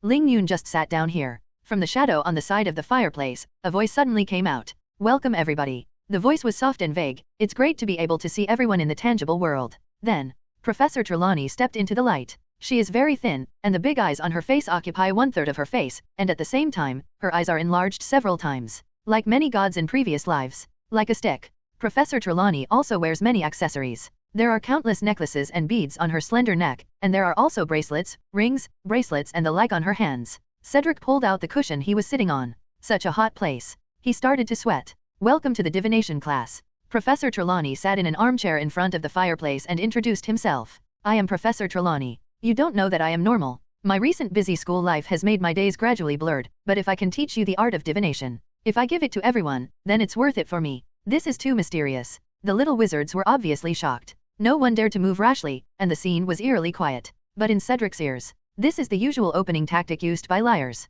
After all, if you don't calm the other party, you won't be able to gain the other party's trust. I must warn you. Professor Trelawney straightened her gaudy shawl. Divination classes are the most difficult of all the magical arts. Because there is no frequent wand waving, many people ignore these classes. I must warn you. If you don't have a horizon, then there will be very few things you can learn here, and the path books can take you is very limited. Cedric almost laughed. Couldn't he have learned this opening remark from Professor Snape? He has completely lost interest. Cedric opened the book and put it on the table. His eyesight was very strong now, and he could still see clearly even under this kind of light. He has decided to teach himself. He didn't pay much attention to the other party after that. But out of the corner of his eye, he could see Professor Trelawney beginning to test each student one by one. This should also be her classic trick. By observing the reactions of the little wizards, she can roughly tell how much they trust her words. After identification and screening, she can easily gain her followers in the classroom. Cedric continued to ignore her, and only when he noticed her looking at him from the corner of his eye, he raised his head and smiled and looked at her for a while. Through his radiant eyes, Professor Trelawney soon gave up trying to convince him. Time passed quickly when reading carefully. When Cedric finished the second divination class book, Professor Trelawney also ended this class. Give me a moment. Cedric was still a little short of finishing the book, so he asked the two women to wait for him. Soon, the whole classroom of little wizards left. Professor Trelawney's eyes quickly noticed the three slowest. Maybe he saw an opportunity. In addition, there are few people now, so even if you fail, there will be no shame. Professor Trelawney hesitated for a while and then came over. Cedric had just finished finishing the book in his hand. The two looked at each other. It seems you like the divination class very much. Professor Trelawney asked tentatively. I did have some doubts when I read it. Cedric asked about the illogical points in the book just now. Professor Trelawney hesitated and reluctantly responded. I understand that I can't ask anything. Cedric quickly stood up to thank him and prepared to leave. Okay, honey, let's stop here. Professor Trelawney also breathed a sigh of relief, but she still defended herself. After all, divination class is not a simple spell that can be learned in one go. Cedric stood up,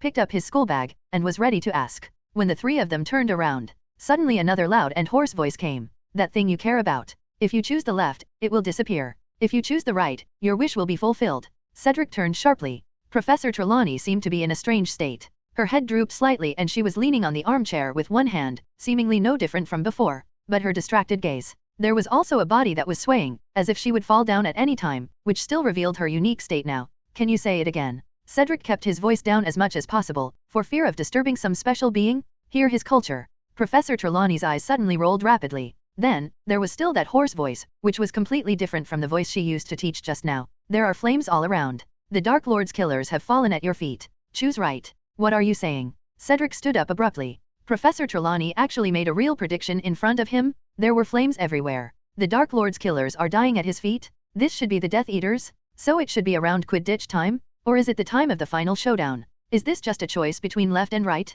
The one on the left cannot escape and will fall into a pool of blood? Cedric instantly turned on the supercomputer. His reason and intuition were activated at the same time, and he interpreted this prophecy. The one on the right is what you want, so you remind yourself to chase the one on the right at the critical moment. The one on the left is destined to be unable to escape, so you don't have to worry about her escaping?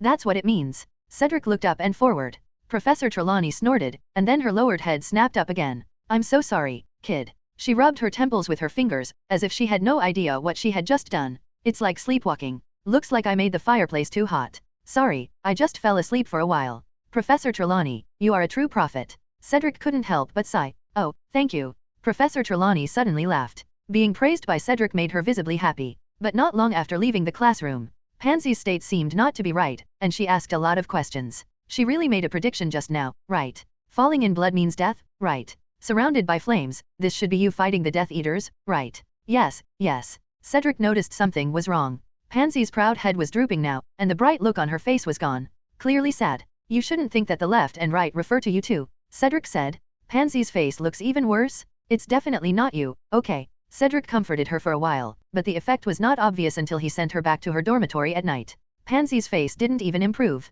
This made Cedric feel very bad. Several days in a row, he was trying to make her happy, but with little success. Fortunately, the final exam was coming soon. Pansy also started to get busy. Cedric felt a little relieved. After the final exam is over, it means that the year of study has come to an end. On the day the exam ends, Cedric specially rewarded himself with a bubble bath. This is a benefit only available to the student union president, and it is the best way to relieve fatigue. Plop! There was a clear sound of entering the water. Cedric immediately became alert, and he immediately grabbed the wand that was lying on the edge of the pool. Be prepared to transform into animagus at any time. He waved his wand. The breeze blew by, and the white bubbles in the sky were blown away, and an attractive body appeared in front of him. Pansy. Cedric almost lost his grip on his wand. Pansy was much calmer than him. The water rippled and the two hugged each other quickly. Wait a minute, you didn't think the prophecy was about you. Cedric was even a little flustered. I trust you. Pansy looked up and met his gaze. She pressed Cedric's mouth with her fingers and looked straight into her eyes. You know, I will believe you no matter what you say. I just want it now. Asking you for something I want. But, now is not the most suitable. Cedric stammered and wanted to say something more. There was a pop. There was another sound of water. Zhang Qiu was much shyer than Pansy. She laid her shoulders on Cedric's shoulders, but her tone was just as firm. To be honest, we both had a great time this year. We don't have to worry. You'll leave one night and go through some battles that are more heart-wrenching than just looking at the photos. Zhang Qiu is very smart. Cedric has been as stable as an old dog for a year, but she feels a deep crisis. Just like before my husband goes out to spend the night surfing the internet with friends. He prepared takeaways, drinks, snacks, and other items in advance, and even opened several channel memberships to appease his wife. Zhang Qiu noticed. Cedric also has this compensatory mentality. Are you going to be busy soon? We know that many people need you, and the world also needs you, but please allow us to be a little selfish. Tonight you belong to us. Several days followed. Cedric was a little distracted. After knowing the taste of the marrow, he always couldn't control himself when staying with the two of them. Especially the two of them didn't refuse. That giggle is so catchy. Even if Cedric put Hagrid's character template on it, the increased power would not make him feel more fulfilled. Between hazily. This semester is coming to an end soon. On the Hogwarts Express, the two women also leaned against Cedric quietly. The three of them looked out the window together, quietly enjoying the last calm before the storm. Summer vacation begins. Cedric went to the potion garden first. There are now 73 werewolf wizards gathered here, all of whom are followers of Cedric, not including the 3 Grindelwalds and Neville. He spent a week here. An exclusive dragon skin robe was made for everyone. There was a ball of flame on this robe, and in the flame was the unicorn who had a blood contract with Cedric. In addition to being used to distinguish between ourselves and the enemy, this kind of coat also has good magic defense, almost equivalent to the level of a werewolf. As long as it's not a big melon curse, other spells should be able to negate a lot of the damage. Cedric received Harry's letter. In his mind, he described the nightmare predicament he encountered, and described his headache as, someone pressed a red-hot metal wire against his forehead. According to the description inside, Harry should have seen Voldemort and a large group of Death Eaters. It's just a pity. Cedric has asked the Ministry of Magic to keep an eye on Riddle House, but no news has been received. It seemed that Voldemort also knew. You can't come to this kind of place. Cedric wrote back to Harry, mentioning that he had learned occlumency from Snape. And he also mentioned a mouthful. It is said that the relationship between Snape and your parents was very complicated back then. Don't stick to the past. Harry was indeed eager for information about his parents. Cedric's envelope was sent out, and Harry replied almost immediately. But Cedric only asked him to ask Black. But Harry obviously didn't give up, because Cedric was soon invited to go to number 12 Grimmauld Place. The Order of the Phoenix headquarters is worth a visit. Cedric returned home and invited his parents out. They had been there for a long time. Although it was quiet and the scenery was beautiful, they felt a little frustrated after all. The people in the Order of the Phoenix are trustworthy. This evening, Cedric maintained the disillusionment curse with his parents and apparat to Grimmauld Place. At this time they were standing at number 11. Number 10 is on the left and number 13 is on the right. It's the same operation as at the station, murmured Mr. Diggory. Yes. Cedric began to think back and received the address written on the invitation. It's a secret magic. Only by reading the address written by the owner and then imagining it in your mind can you say the real location. Through Cedric's constant reflections. Soon, an old wooden door appeared out of thin air, like an inflated ball, instantly appearing between number 11 and number 13. Look at those dirty walls and gloomy windows. Cedric knew the place had arrived. This is it. Spy. Cedric walked up the broken stone steps. The door here is too old, and a large piece of the black paint on the door has fallen off, revealing the wood background inside. Cedric took out his wand, knocked on the silver door knocker in the shape of a large snake. After a clattering sound of the chain turning, the door creaked open. It's really a bit run down here. As soon as Cedric walked in, he smelled a lot of damp, old rot. He had to wave his wand. Let the air in the room move quickly. When the air was better, Mrs. Diggory closed the door, and both Mr. Diggory lit their wands, illuminating the dark door. The light finally attracted the attention of the people inside. It seems like someone is coming. There was a rustling sound. After a while, a row of old-fashioned gas lamps on the wall lit up, and the lights dimmed. Cedric saw the passage ahead clearly. It was a long and gloomy hallway, with pineapple wallpaper and thread-covered carpets, and some old and dusty portraits hanging on the walls. The owner here clearly loves CG. Whether it is a candlestick or a handle, they are all in the shape of a long snake. Overview. Not as cozy as Cedric's renovated Scream Shack. It's Cedric. A burst of surprise cheers sounded. Then Mrs. Weasley emerged from a door at the end of the passage. She ran over, with a warm smile on her face, and kissed the Diggory couple respectively. I'm so happy knowing you guys will come. We are also very happy to be invited, laughed Mr. Diggory. Cedric, it's so good to see you, they're tearing my ears off. Mrs. Weasley hugged Cedric warmly. When it's close to his ear, she also whispered, Ginny, do you really not think about it? She is talking about you a lot during the summer vacation. Upward arrow. Cedric didn't know how to respond to Mrs. Weasley's enthusiasm. Especially when I grew up not long ago. This embarrassed him even more. Fortunately, Mrs. Weasley noticed his embarrassment. It's okay, you have to make your own decision on this matter. I'm just saying, if I could become in-laws with you, I would be really happy. Finished. Mrs. Weasley didn't say anything more, and she pulled Cedric down the corridor. Just wait a little longer for dinner. She waved to the Diggory couple. Now let's keep our voices down and follow. Let me do it. What's wrong? Mr. Diggory obviously didn't expect that. Why do you need to be careful in your own home? We don't want to wake up someone. Mrs. Weasley's explanation was obviously a little slow. Behind the moldy, moth-eaten curtains, Wild Black had been awakened by his entrance. She is a senior Slytherin. He never believed that Blake was qualified to inherit their family, so he would curse every time he woke up. Damn the unfilial son. I went to this noble house again and invited some dirty people to smash it. She started screaming in a horrible voice. I curse you, every one of you. Immediately afterwards, the paintings on other portraits also began to scream. Several heads popped out from the stairs on the second floor, and Blake among them waved to them.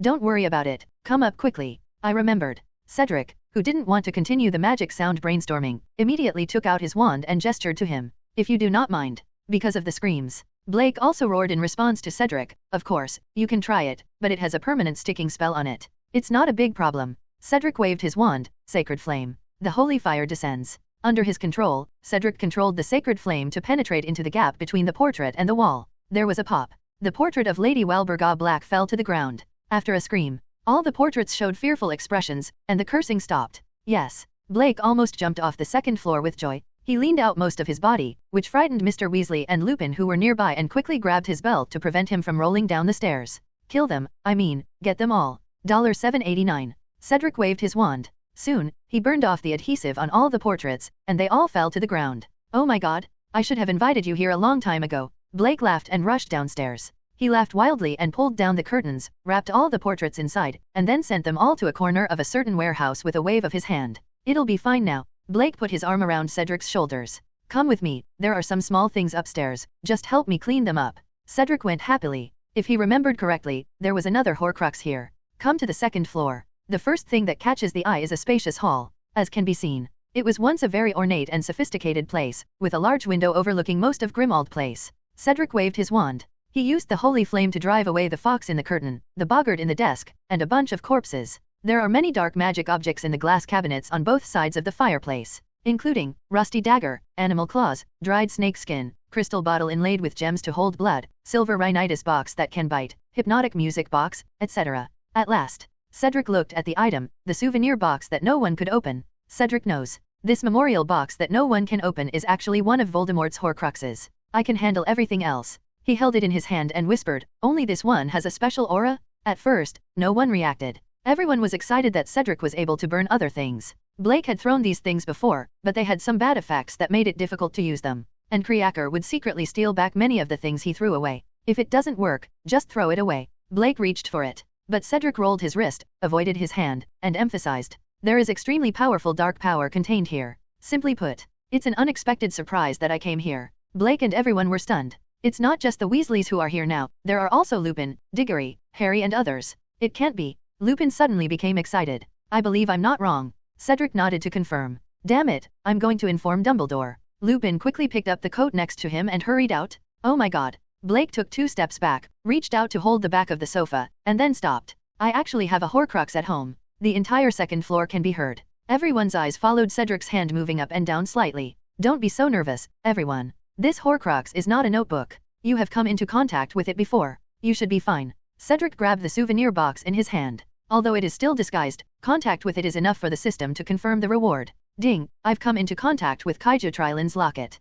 60% progress reward, you get 10 legendary points and 30 talent points. After expelling Voldemort's soul fragment, you can get all the rewards. After receiving the reward, Cedric asked Blake, but where did this thing come from? It shouldn't be that simple. Of course, but you have to ask it about this. Black shouted towards the clearing. Kriaker. There was a snap. A thin and small Kriaker, only half a man tall, appeared. It's too old. The pale skin all over his body hangs down like a Shar-Pei, and many old white sheep grow out of his bat-like ears. He was wearing a dirty rag. The look it looked at Blake was full of contempt, which also showed his attitude towards this master. Just appeared. Kriaker muttered, here comes someone again, the annoying old loser, bringing all kinds of rubbish, to ruin my mistress's house. My poor mistress, if she knew what happened now, I'll definitely tell old Kriaker that this is such a shame. Poor old Kriaker, he can't do anything. Black and old Kriaker were almost enemies. I heard such talk. The grumpy Black immediately jumped into a rage. He yelled at Kriaker, shut up and just answer my questions. That. Cedric couldn't help but interrupt Blake. Can you give me permission to answer my question? Blake turned his head. When facing Cedric, he was trying to suppress his anger, but it was obviously not easy. His chest rose and fell rapidly. Okay, no problem. Then he turned his head and shouted at Kriaker, this is Mr. Cedric. I order you to open your eyes and answer every question he asks truthfully. Oh. Kriaker rubbed his eyes. It tried its best to look at Cedric for a few times, and then said with some surprise, how can the old prodigal know such a being? I heard that you are the successor of the great Slytherin. You're a rival. It really makes this home shine. Seeing the flattering Kriaker, Black was almost furious. He clenched his fists angrily and walked back and forth angrily.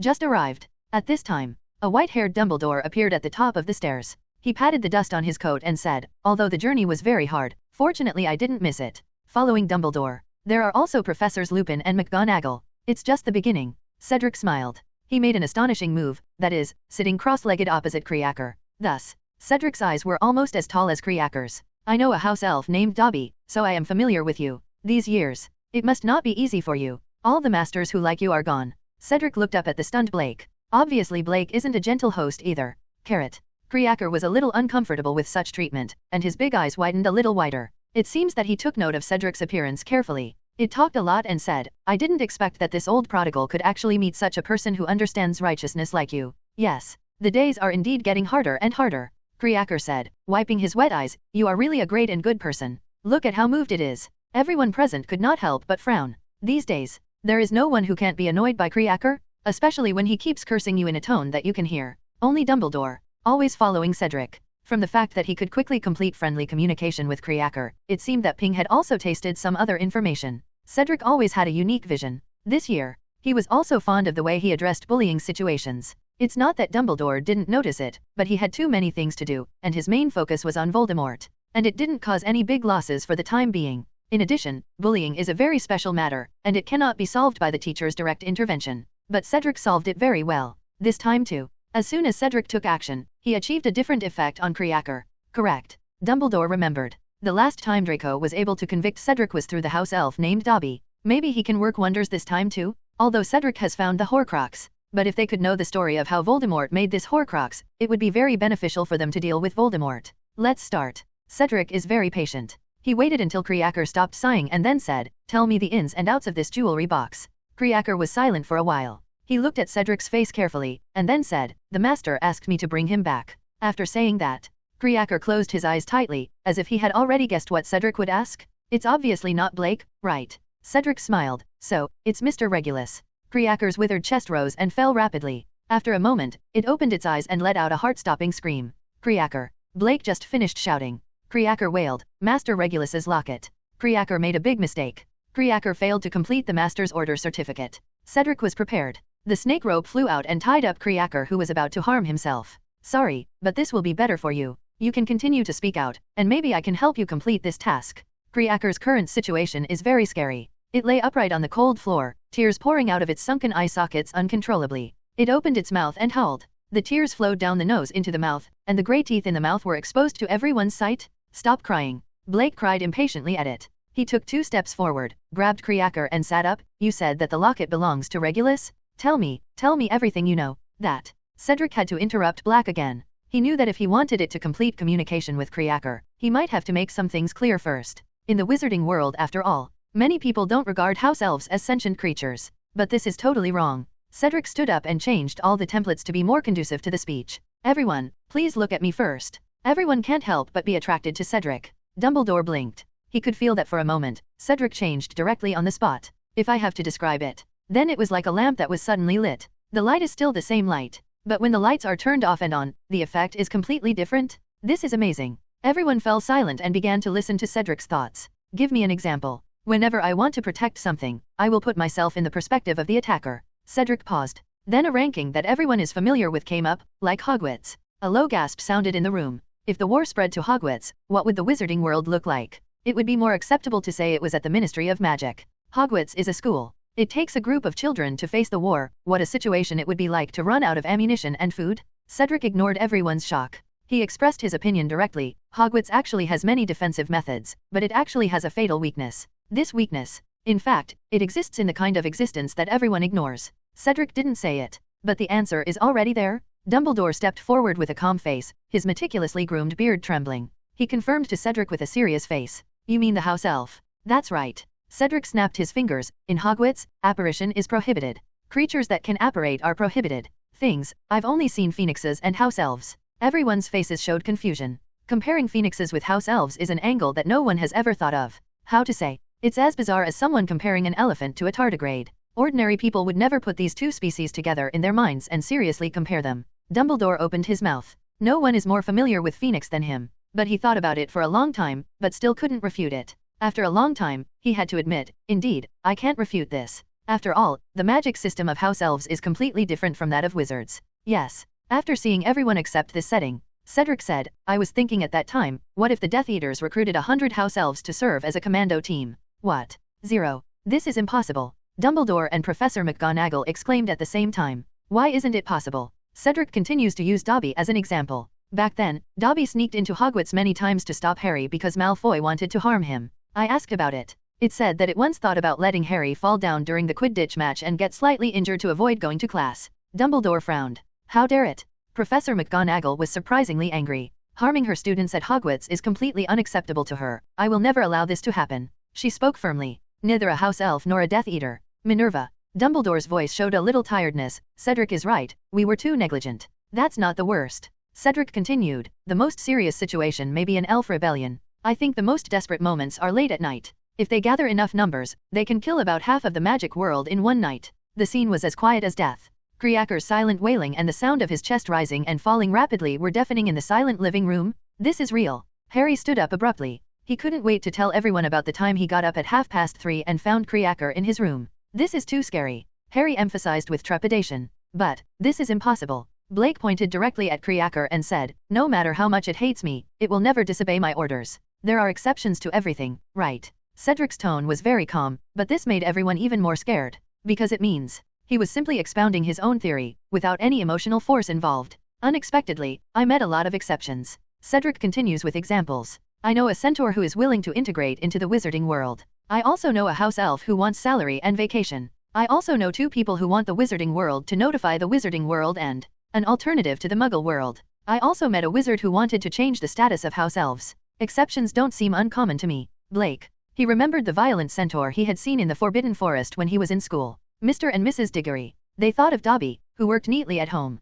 Dumbledore. He thought of that old friend who was free outside. Isn't it because of Cedric's tolerance that he was able to live a somewhat normal life in his later years? Cedric shocked him again. His mind is simply broader than the sky and the earth combined, and he is just an old man who cares about gains and losses. Maybe it's time to learn from Cedric and meet your old friend. Okay, let's get back to the topic. When everyone started to think about this problem, Cedric began to apply the brakes. Because this cannot be solved in a short time. Let's deal with this Horcrux first. Cedric looked at Crickvin. Tell me. Cedric guided Creacker, the story of Mr. Regulus and this decorative box. Creacker finally reacted. It slowly sat up, curled up into a ball, and put its face between its knees. Master Sirius ran away. He is a bad boy. His unruly behavior and insults to the name and bloodline of Black broke the hostess's heart. Fortunately, Master Regulus has self-respect. He often talks about the Dark Lord. He joined the Dark Lord's organization when he was 16. Xiaoao allows wizards to not have to hide and can come out to inform muggles. He was so proud, so happy, so. Hear this. Blake snorted disdainfully. Everyone in the Black family said that Regulus, his younger brother, was much stronger than him. But, hee. What Blake despises the most is his cowardice. A good baby? If it had been before, he would have shut up Creacker directly, but he had just listened to Cedric's hypothesis. Black just continued to listen to Creacker. 1 year later. One day Master Regulus called me to the kitchen. He said the Dark Lord wanted an elf. Voldemort, he wants a house elf. Blake couldn't help but ask. Everyone's faces became tense. It seemed that Cedric was right. Creacker, who was by their side every day, actually knew something. Yes. Creacker was in great pain. I have always liked Master Regulus. I am willing to dedicate everything to Master Regulus. This is my honor. Master Regulus said, let Creacker do what the Dark Lord does of everything and then go home. Cedric took a deep breath. Before the story is finished. Perhaps among everyone present, he was the only one who understood the weight of the word go home. No. When 260, Creacker also understood. Its head shook even more, and it sobbed again. It was a big cave on the seaside, and there was a big black lake in the cave. It's indeed Tom. Dumbledore's hands tightened behind his back. When he was in the orphanage, he heard the director say that Tom had taken 2 other children to that place. The Dark Lord didn't tell Creacker what to do. There's a boat. The boat is very small. It carried us to the small island in the middle of the lake. There is a food bowl on the island, which is full of magic potion. The Dark Lord asked Creacker to drink. Creacker was terrified. Just recalling the scene at that time already made him tremble. Creacker obeyed the Dark Lord's words. While drinking, I saw many horrific scenes. Creacker's body seemed to be watching. I want to call Master Regulus to save me, call the mistress to save me. The Dark Lord laughed. He forced Creacker to drink all the potion, then threw a locket into the empty basin, and then filled the basin with potion. The Dark Lord left, leaving only Creacker on the island. Creacker went to drink the water from the lake, but many hands appeared, and they seeped out of the water, trying to drag Creacker down. Everyone is still imagining the picture. Cedric said directly, it should be the Inferi. This is the Dark Lord's protective measure. Creacker should have died. Yes. Black asked Creacker, how did you escape? Master Regulus said, let Creacker go home. Creacker raised his big head, looked at Sirius with his big bloodshot eyes, and roared out. Blake just thought he was being sick again and was scolding himself. But now he just wants to know the answer. I'm asking you, how did you get rid of the Inferi? Creacker lowered his head. He kept repeating, Master Regulus wants Creacker to go home. Blake finally got impatient.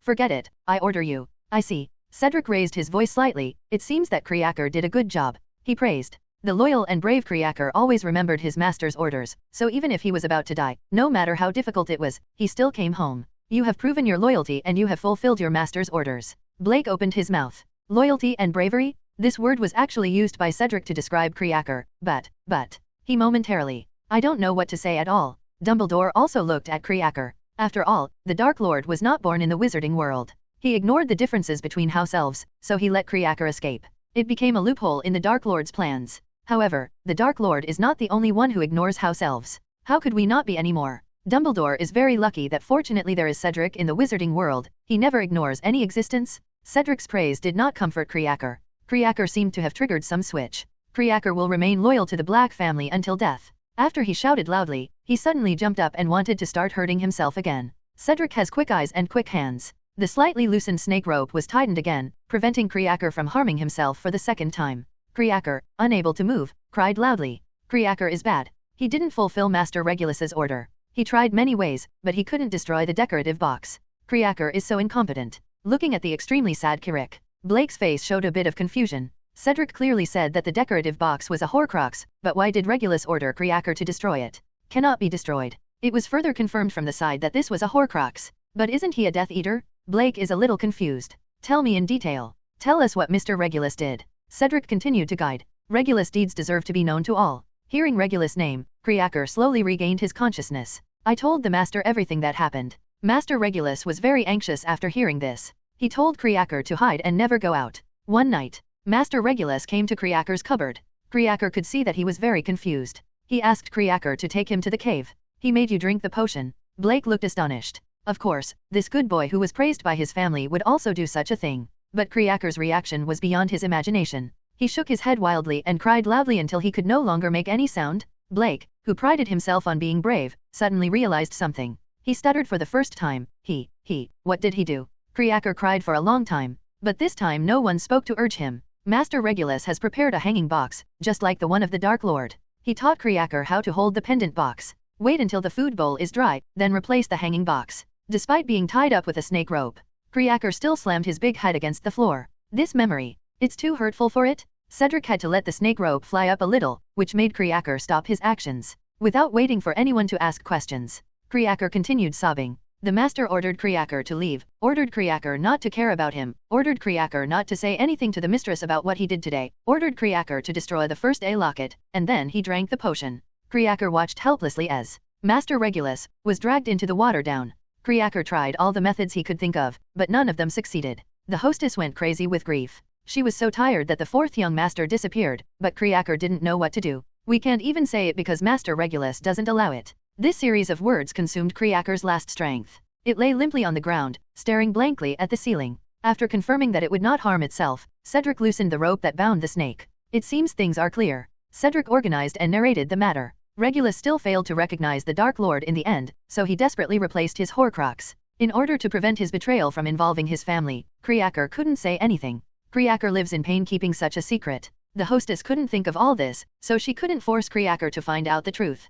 Kriaker lived alone like this, with regret for not being able to complete the task, self-mutilation, and longing for Master Regulus, until Cedric looked at Blake. Until you come back. Mrs. Weasley screamed and covered her mouth. Everyone who had lived here for a while looked at Kriaker with regret in their eyes. They should be nicer to them. Blake fell back on the sofa dejectedly, covering his face as guilt eroded his heart. Turn out to be. He never really understood Regulus. Black sadly admitted that it turned out that Regulus, whom everyone said was stronger than him, was really stronger than him. He fought against the Dark Lord. He also tried his best to protect his family. It's really much better than him. Thanks for your story, Clay. Seeing that the story was finished, Cedric was ready to take action. In return for listening to the story, let us complete your master's mission, then retrieve his body and bury him properly, said. He pulled out his wand and lit it on the memorial box. Sacred flame. The flames moved slowly along the edge of the memorial box, quickly destroying the magic inside. Cedric fell in love with this holy flame more and more, although the consumption is a bit large. But it can really crack anything, and it will only stick to dark matter and burn. It is the perfect nemesis of black magic. The seal was quickly burned. There was a crash. A lot of stuff fell down. Black's grandfather's Order of Merlin, first class, a gold ring engraved with the Black family's signature, and a family photo in a silver frame. These are things Blake doesn't like. But Kriaker struggled. Cedric untied Kriaker, and he quickly stepped forward and held these things in his arms as if they were treasures. Okay, let's go. Cedric extended his hand to Kriaker. Yes, Mr. Cedric. Creaker's face was full of glory, but he turned to look at Black. Master, please allow me. Go. Take his words as my orders. Blake waved his hand. There was a snap. Cedric and Blake disappeared from the living room in an instant, although the two left. But everything the two of them did just now was like a hurricane sweeping across the country, and everything they thought was completely overturned. Cedric is always so amazing. Professor McGonagall was moved by Regulus' story. But I am even more gratified that Cedric is able to detect people's hearts, which is like a miracle. If it is said that solving the permanent mark-sticking curse is his strength, so being able to dig out all the secrets from Clee's incision is entirely due to his alternative perspective and caring heart, like a sun. It brought warmth and light to this dead and silent house. It seems that we have to re-examine some people and some things. Dumbledore quickly emerged from the shock, because what Cedric did was exactly what he expected, which made him extremely happy. He stepped forward slowly, putting his hand on Blake's shoulder. I happen to know that place, maybe we can go pick your brother up together. Blake nodded and stood up without saying a word. It depends on the intensity of the impact. He is the most serious one among them all, but deep down he is also happy. A well-behaved baby that you disdain can slap you hard in the face. This is so great. Let's go. Dumbledore held out his hand, and Professor McGonagall and Black took it. Subsequently, the smell of the sea surrounded them. In the sound of waves, they found themselves standing on a black rock outcropping the sea, surrounded by a rough sea where the waves were constantly washing and lashing against the rock. There is nothing here except sea and rocks. They saw Cedric and Creaker in front of them. Black turned into a big black dog and moved quickly along the crack next to the rock. Lumos. Cedric illuminated the dark rock wall. He doesn't want to swim. Even during the summer vacation, the sea water here is still bitingly cold. Wait until Dumbledore and others came behind. Creaker took everyone and teleported to the middle of a cave. We can only go here, Mr. Cedric. If we go inside, I won't be able to take anyone with us. Cedric held his wand high. He slowly observed the rock wall and cave ceiling, and there were indeed many traces of magic here. A less obvious boundary is at the top of the cave. Moisture is kept out. As a result, there is a significant difference in the moisture content of the inner and outer rocks. Sacred Flame. Cedric once again controls the holy flame. An invisible magic barrier was ignited and displayed in front of everyone. But after all, the magic traps here are just dead objects. Under Cedric's continuous burning for more than 10 hours, not only did it break the magic that restricted teleportation, even the Inferi at the bottom of the lake were burned clean. Only Regulus, who had been transformed into an Inferi, and the fake Slytherin locket were left. Certainly, it can be so smooth.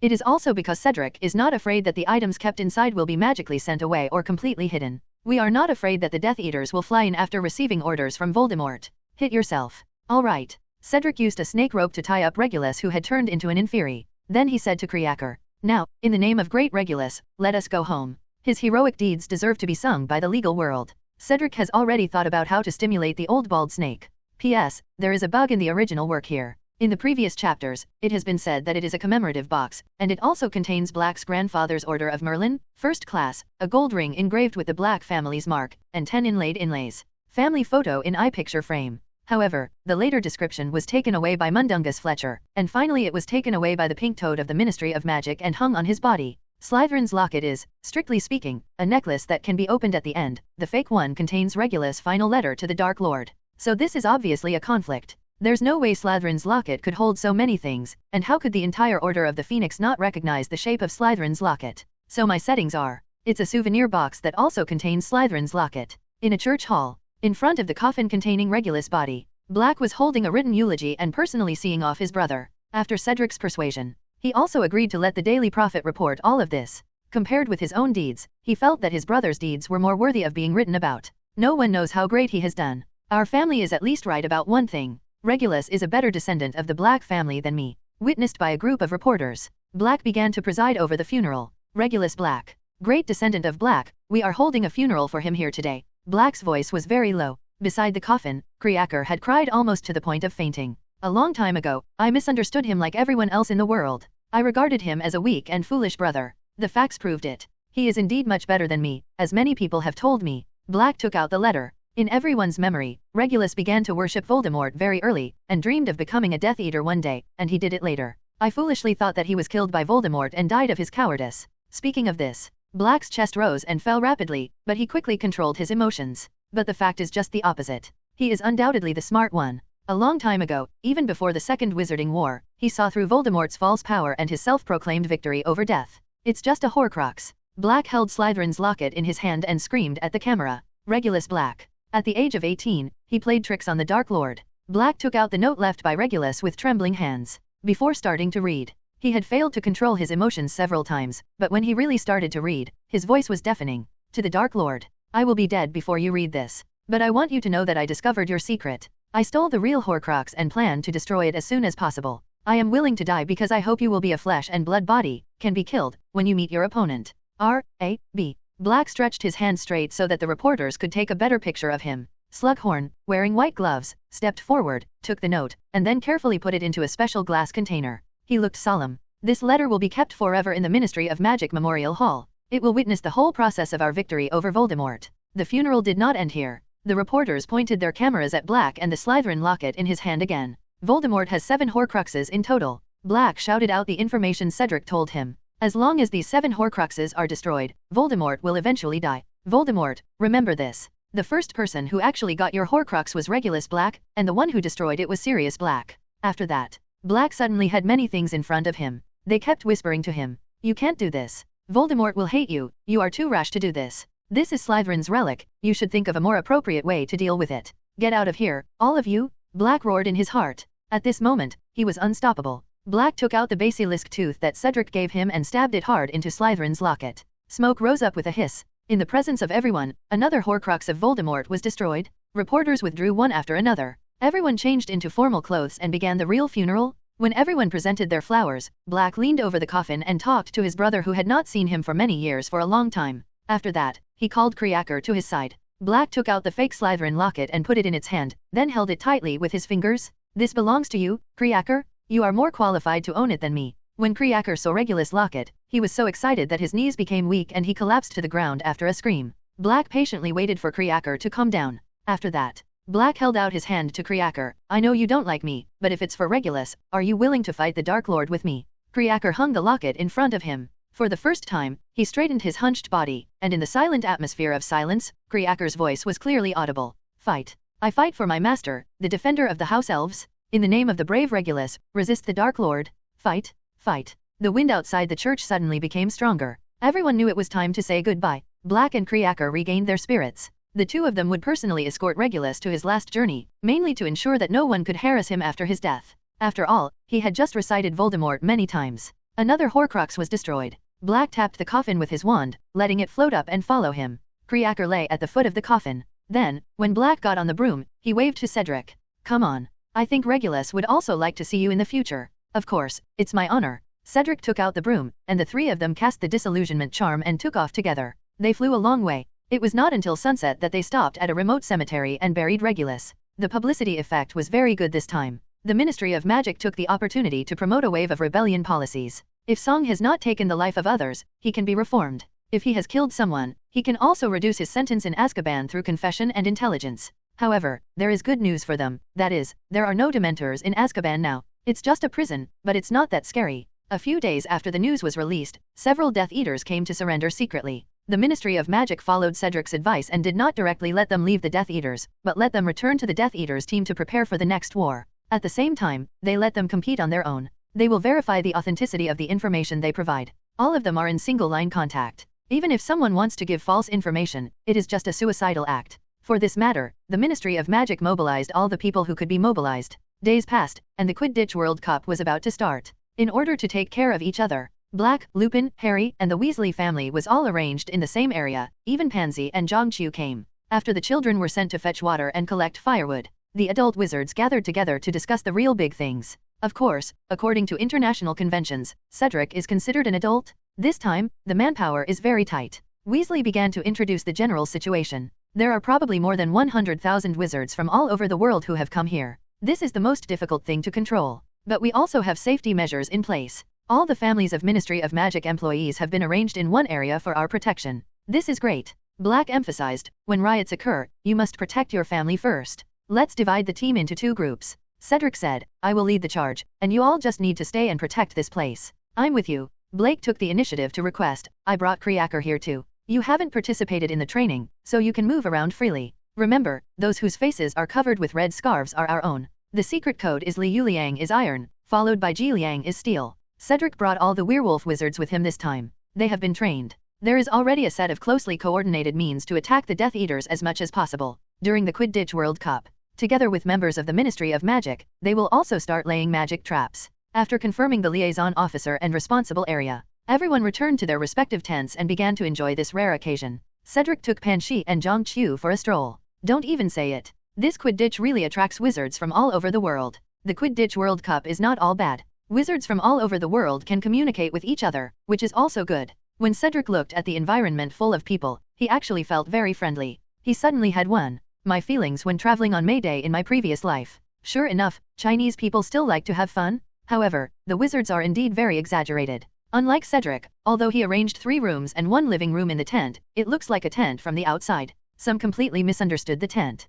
Cedric saw someone laying a carpet at the entrance of the tent, a few live cardinals tied up, and even a stone gatehouse. It's like a palace. In order to have a better view, some people directly put 4 tents together to form a 4-story building made of tents. There were even a few turrets built near the main tent. It is more common to have a small garden surrounding yourself. There are everything like a broomstick stand, a bird bath, a sundial, a fountain, etc. Not only that, even more troublesome are the children of wizards. There are young people who secretly take out their parents' wands and poke them everywhere, and there are also young lovers who secretly ride broomsticks around Lindsay. Ministry of Magic staff and the child's mother chased him everywhere. Even more exaggerated are the fans. The Shamrock fans turned their tents into a patch of green, which looked like hills from a distance. The Bulgarian fans are even more excited. They posted Crumb's poster and flag on the door. You must know that posters in the wizarding world can move. Just imagine. It's a scene where thousands of Crumbs with somewhat gloomy expressions are looking at you at the same time. He's not as handsome as you. Pansy's sharp comments. The 3 of them had to hurry up and leave the area. It's not their fault either. In order for so many wizards to gather together without problems. Except local. The wizards from the magical world arrived on the same day. The Ministry of Magic has a strict order of time for people who can apparate here. As early as half a month ago, some wizards have already started to set up tents here. This is when this event begins. Wandered around. After Cedric became familiar with the environment here, the 3 returned to the tent. The children also fetched the water back. Okay, let's start making a fire. Mr. Weasley rubbed his hands together excitedly. But we have a magic stove. Ronald said, we can obviously. Ronald, don't forget to be aware of Muggle safety regulations. The Muggle administrator here was cast a dozen forgetting spells a day. Let's not cause any more trouble. Mr. Weasley spoke 373 righteous words, but the eagerness on his face betrayed him. Real Muggles make fires outdoors by themselves when camping. I'm sure I've seen it. That's right. Cedric is back. And I brought a lot of cooking props this time. Is it what Muggles use? Mr. Weasley's eyes suddenly lit up. Yes, I also brought a lot of ingredients, which many Muggles will eat. Cedric took out the stove and other props. This made Mr. Weasley very happy. He walked around the wood stove and asked at least 3,000 questions. This is not an exaggeration. He blew flame guns, matches, and charcoal, asked about the shape and design of the stove, and also asked about the principles and recipes of seafood porridge and beef porridge cooked by Cedric. Finally, I even learned about circuit diagrams. Panshi and Zhang Qiu were not happy to be pushed aside. Finally, Mrs. Weasley, who came with Bill, Charlie, and Percy, discovered this. Mrs. Weasley didn't come in her previous life. Firstly, she was not interested, and secondly, because her family was not rich, Mr. YK's tickets were limited. But things are different now. The family had money, and something would happen at night, so she followed.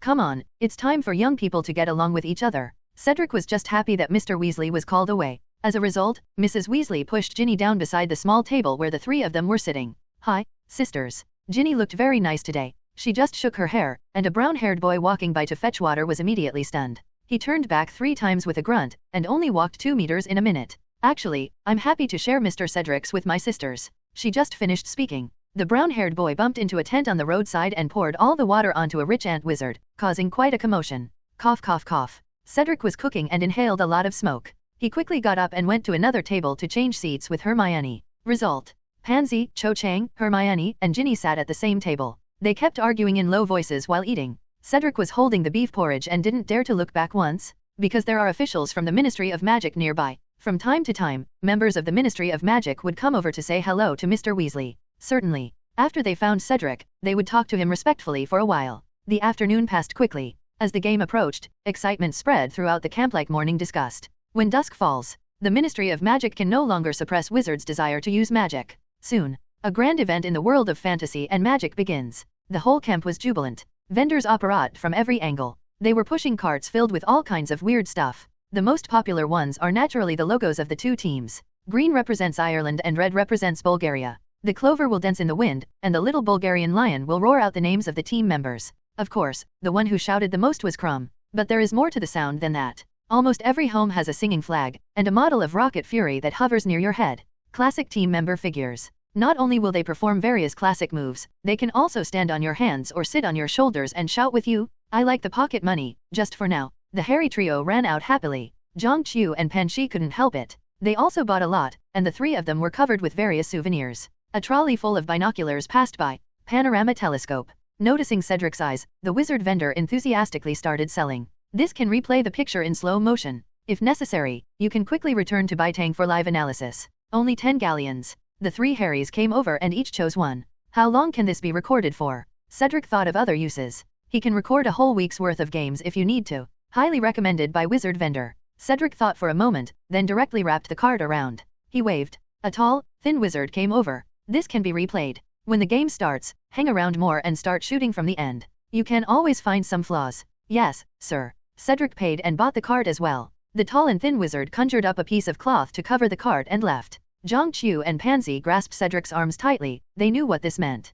It's okay, just enjoy the game. Cedric comforted. The riot will end soon. You just need to enjoy it with peace of mind. They will protect you. But what about you? The two women were still a little worried. Don't forget, in the prophecy I will get what I want. Mention prophecy. The two women felt quite relieved. What Cedric wants is definitely not something like getting himself hurt. The three of them were walking. Suddenly Hermione appeared and distributed the 3 game instructions to the 3 of them. Here you go, Cedric. She moves quickly. After stuffing the things into the hands of the 3 people, they quickly ran to distribute them to others. 0909. Pansy held the competition instructions and stared at Cedric. Look, in order to give you a copy, she bought it for almost everyone. And Ginny, Zhang Qiu is more direct now. She said she was very happy getting along with you. What's going on? Cedric opened the game description and read it carefully. In the end, it was the gong that started the game that saved him. When the gong sounds, countless red and green lanterns hanging on the trees all bloomed with light, guiding a road to Tang Chang. Time is up. Mr. and Mrs. Diggory walked forward happily. Children, let's go. Everyone couldn't help but smile as they held the things they bought. The surrounding atmosphere is particularly exciting, with everyone walking around, shouting, and laughing together. The national anthems of the two teams were played in turn. The joyful atmosphere soon infected everyone, and everyone was happily moving forward. Walk through the woods. A huge and magnificent stadium appeared in front of everyone. In order to accommodate these 100,000 spectators, we have been circled back. Weasley admired the shocked expressions on everyone's faces. He introduced very proudly, this place is as high as 10 churches. The Ministry of Magic dispatched 500 staff and worked hard for a year to cast Muggle expulsion spells on every inch of this land. Everyone quickly walked towards the entrance. The witch from the Ministry of Magic shouted after checking the ticket. First class ticket, go all the way upstairs to the box on the top floor. This treasure chest is located at the highest point of the stadium and can be aimed at the golden goalposts and has the best visual experience. They were numerous, almost occupying the entire box. Looking down, 100,000 wizards crowded together and quickly occupied all the positions. The seats are arranged in steps upwards around the oval-shaped stadium. It's different from ordinary gymnasiums. There are no various lights here. It seems that the stadium itself is shining. There are several large screens in the sky. Ads with pencil-like handwriting constantly appeared on it, and after staying there for a sufficient number of seconds, they were refreshed again. Broomsticks, flo powder, powerful stain removal sprays, and more. This time it was an eye-opener for Cedric. There are actually many powerful spells in the magic world, but their war capabilities have not been properly developed. It's like flames were used to make fireworks. But that's it. The population is so small, and the curse is almost omnipotent, except for marginalized people like werewolves and wizards. Almost every wizard can live the life he wants. No need to worry about 3 meals a day. If you really want to take over the Muggle world, the first thing to do is to increase the population of wizards. Suddenly there was a familiar BG sound from behind the box. Cedric looked back. The result was a house elf wearing a tea towel and loose robes. More than. Harry, who turned around, obviously admitted his mistake. After several conversations, Harry discovered that this was an elf named Winky. He is a house elf belonging to the Crouch family.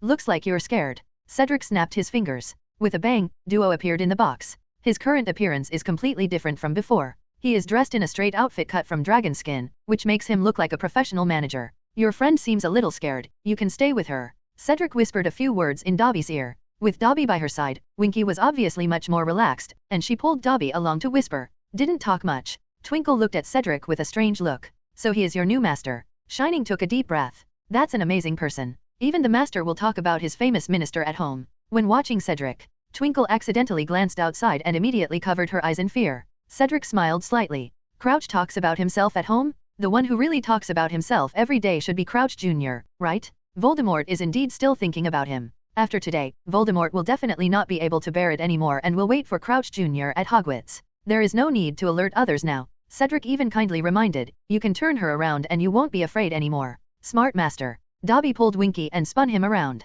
Twinkle couldn't see the audience, and sitting on the ground, leaning slightly on the chairs in the row in front, it was much better. Look, my master is really awesome. Dobby showed off. Okay, you have to serve your master well and don't embarrass him. Winky was in better spirits and immediately began to teach Dobby a lesson. Dobby was angry too. He just listened happily and occasionally complimented Cedric. Ladies and gentlemen. The loud voice ignited the enthusiasm of the whole audience. Cedric also turned his attention to the game. Welcome everyone to come and watch the 422nd Quidditch World Cup final. The scene was bustling with people, colorful flags, and tickets. The national anthems of both parties took turns. The ads have all been erased, and the latest one displayed above is Bulgaria, 0, vs. Ireland, 0. Please allow me to solemnly introduce the mascot of the Bulgarian national team. The host's drawn-out tone, gentlemen, please keep your eyes open. Hear the name of your own country. Loud cheers suddenly erupted in the bright red Bulgarian phalanx. Oh my god. Weasley in the box exclaimed, it's a villa. Ha. Harry's curious inquiry was drowned out by cheers. Cedric narrowed his eyes slightly. Looking at these beautiful women, the love emotion in his body was actually aroused. It seems that this kind of charm can be regarded as a kind of negative energy. Using this, it's really. Cedric chuckled. Seeing that he was not confused, Pansy, Cho Chang, even Ginny and Hermione breathed a sigh of relief. Sure enough, Cedric is different. It's not like everyone else is stunned. In fact, we can't blame them. Cedric can also see that Vila are extremely attractive. Their skin is like the bright moonlight shining on the world, and their hair is flying no matter where they are. When the music starts, when a group of Vila began to dance neatly, the men's minds suddenly became blank. It couldn't be said to be blank, because their brains were filled with extreme joy. The Vila's dance became faster and faster. When the excitement reached its peak, the men couldn't wait to show themselves in front of the Vila. Harry got up and tried to get over the fence. Ronald also came to him and made a diving gesture. Fortunately, the music stopped at this time. There was a huge anger in the stadium. No one wanted the Vila to leave. Harry and Ronald seemed to instantly become fans of the Bulgarian team. Don't be so impatient. Mr. Weasley took the shamrock hat from Ronald's hand. You should at least wait until you watch the Irish team's performance. Ronald hummed. He continued to secretly look at the Vilas lined up on the side of the arena. Hold your wand high, please. Host Leto's voice sounded again. Let's welcome the mascots of the Irish national team together. Whoosh. Something like a comet flew into the field, creating a common rainbow on the field. Like gorgeous fireworks. Soon, the rainbow disappeared, and a kind and dazzling clover in the sky slowly became a minister of heaven. With the clover circling, huge gold coins kept falling down. Cedric recognized the clothes. Little men in red vests and mustaches were holding various lanterns and throwing gold coins everywhere. Everyone laughed. Ronald got under the chair and picked up several gold galleons. After the mascot's appearance, national team players from both sides began to enter the stadium. The most dazzling one among them is undoubtedly Crumb of the Bulgarian team. Look at him. Pansy crossed her hands on her chest with great disdain. He gained so much fame just by participating in the Quidditch game. You've done so much, but you are only known in the magic world in your own country. In fact, Cedric's reputation has spread all over the world, but most of the people who know him are people from the Ministry of Magic, or werewolf wizards. As for ordinary wizards, they had no real feelings about Voldemort's reappearance. It's okay, many people will know me tonight. Cedric patted Pansy comfortingly. Thinking of what would happen later, the two women suddenly felt depressed again. Don't think too much, no matter who it is, I will sweep them away. Cedric hugged the two women. The three of them quietly enjoyed the tranquility before the war. It was indeed a Quidditch final, and the level of the competition was also very high. The movements of all the team members were frighteningly fast, and Cedric was very sure that their broomsticks were all custom-made, based on their weight, habits, that sort of thing. It is definitely not comparable to flying broomsticks from outside, and they are all well-trained. The formations worked perfectly together and the movements were very coordinated, which actually made Cedric's interest in Quidditch a lot higher. Everyone was quickly attracted to the game. The roar of the audience shook everyone's eardrums. Especially every time the Bulgarian team scores a goal, the Vila will come out and dance, adding to the atmosphere at the scene. Just like the original. Clum deceived his opponent Linza with Rinsky's fake move. The former stopped diving in time, and the latter had a painful expression on his face when he fell heavily to the ground. As the score increased, the game gradually became intense. Because the scene is too chaotic. There were several fouls that referee Hassan Mista did not see. After an angry Vila lit his broom on fire, the game suddenly came to a critical moment because Clum and Linza flew side by side for the second time. This time there is a real golden snitch. After all, it was Crumb who was more victorious. Lynch fell heavily to the ground for the second time, and a group of angry Vila swarmed around him. Where's the golden snitch? Harry yelled. He quickly confirmed the outcome. He caught it. It was Crumb who caught it. On the big screen, the camera also cuts to Crumb's face. His bright red robe was speckled with nosebleeds, but he flew strong into the air. A golden light appeared on his raised fist. The Irish win. Crumb caught the golden snitch, but the Irish team won. Bulgaria scored 160 points and Ireland scored 170 points. No one could have expected this outcome. Ronald and Harry were shouting. Cedric, Mr. Weasley and other adult wizards have all stood up. The whistle that ends the Quidditch World Cup is the drum that begins the war. Let us applaud warmly. Welcome to the stage the proud Bulgarian players despite their defeat. In the dark forest, Cedric was standing with the werewolf wizards, looking at the stadium in the distance. The surrounding Ministry of Magic Aurors have already begun to take action. They activated the magic traps they had set before and put up warning signs in places where people were not allowed to pass. Hoop whoosh!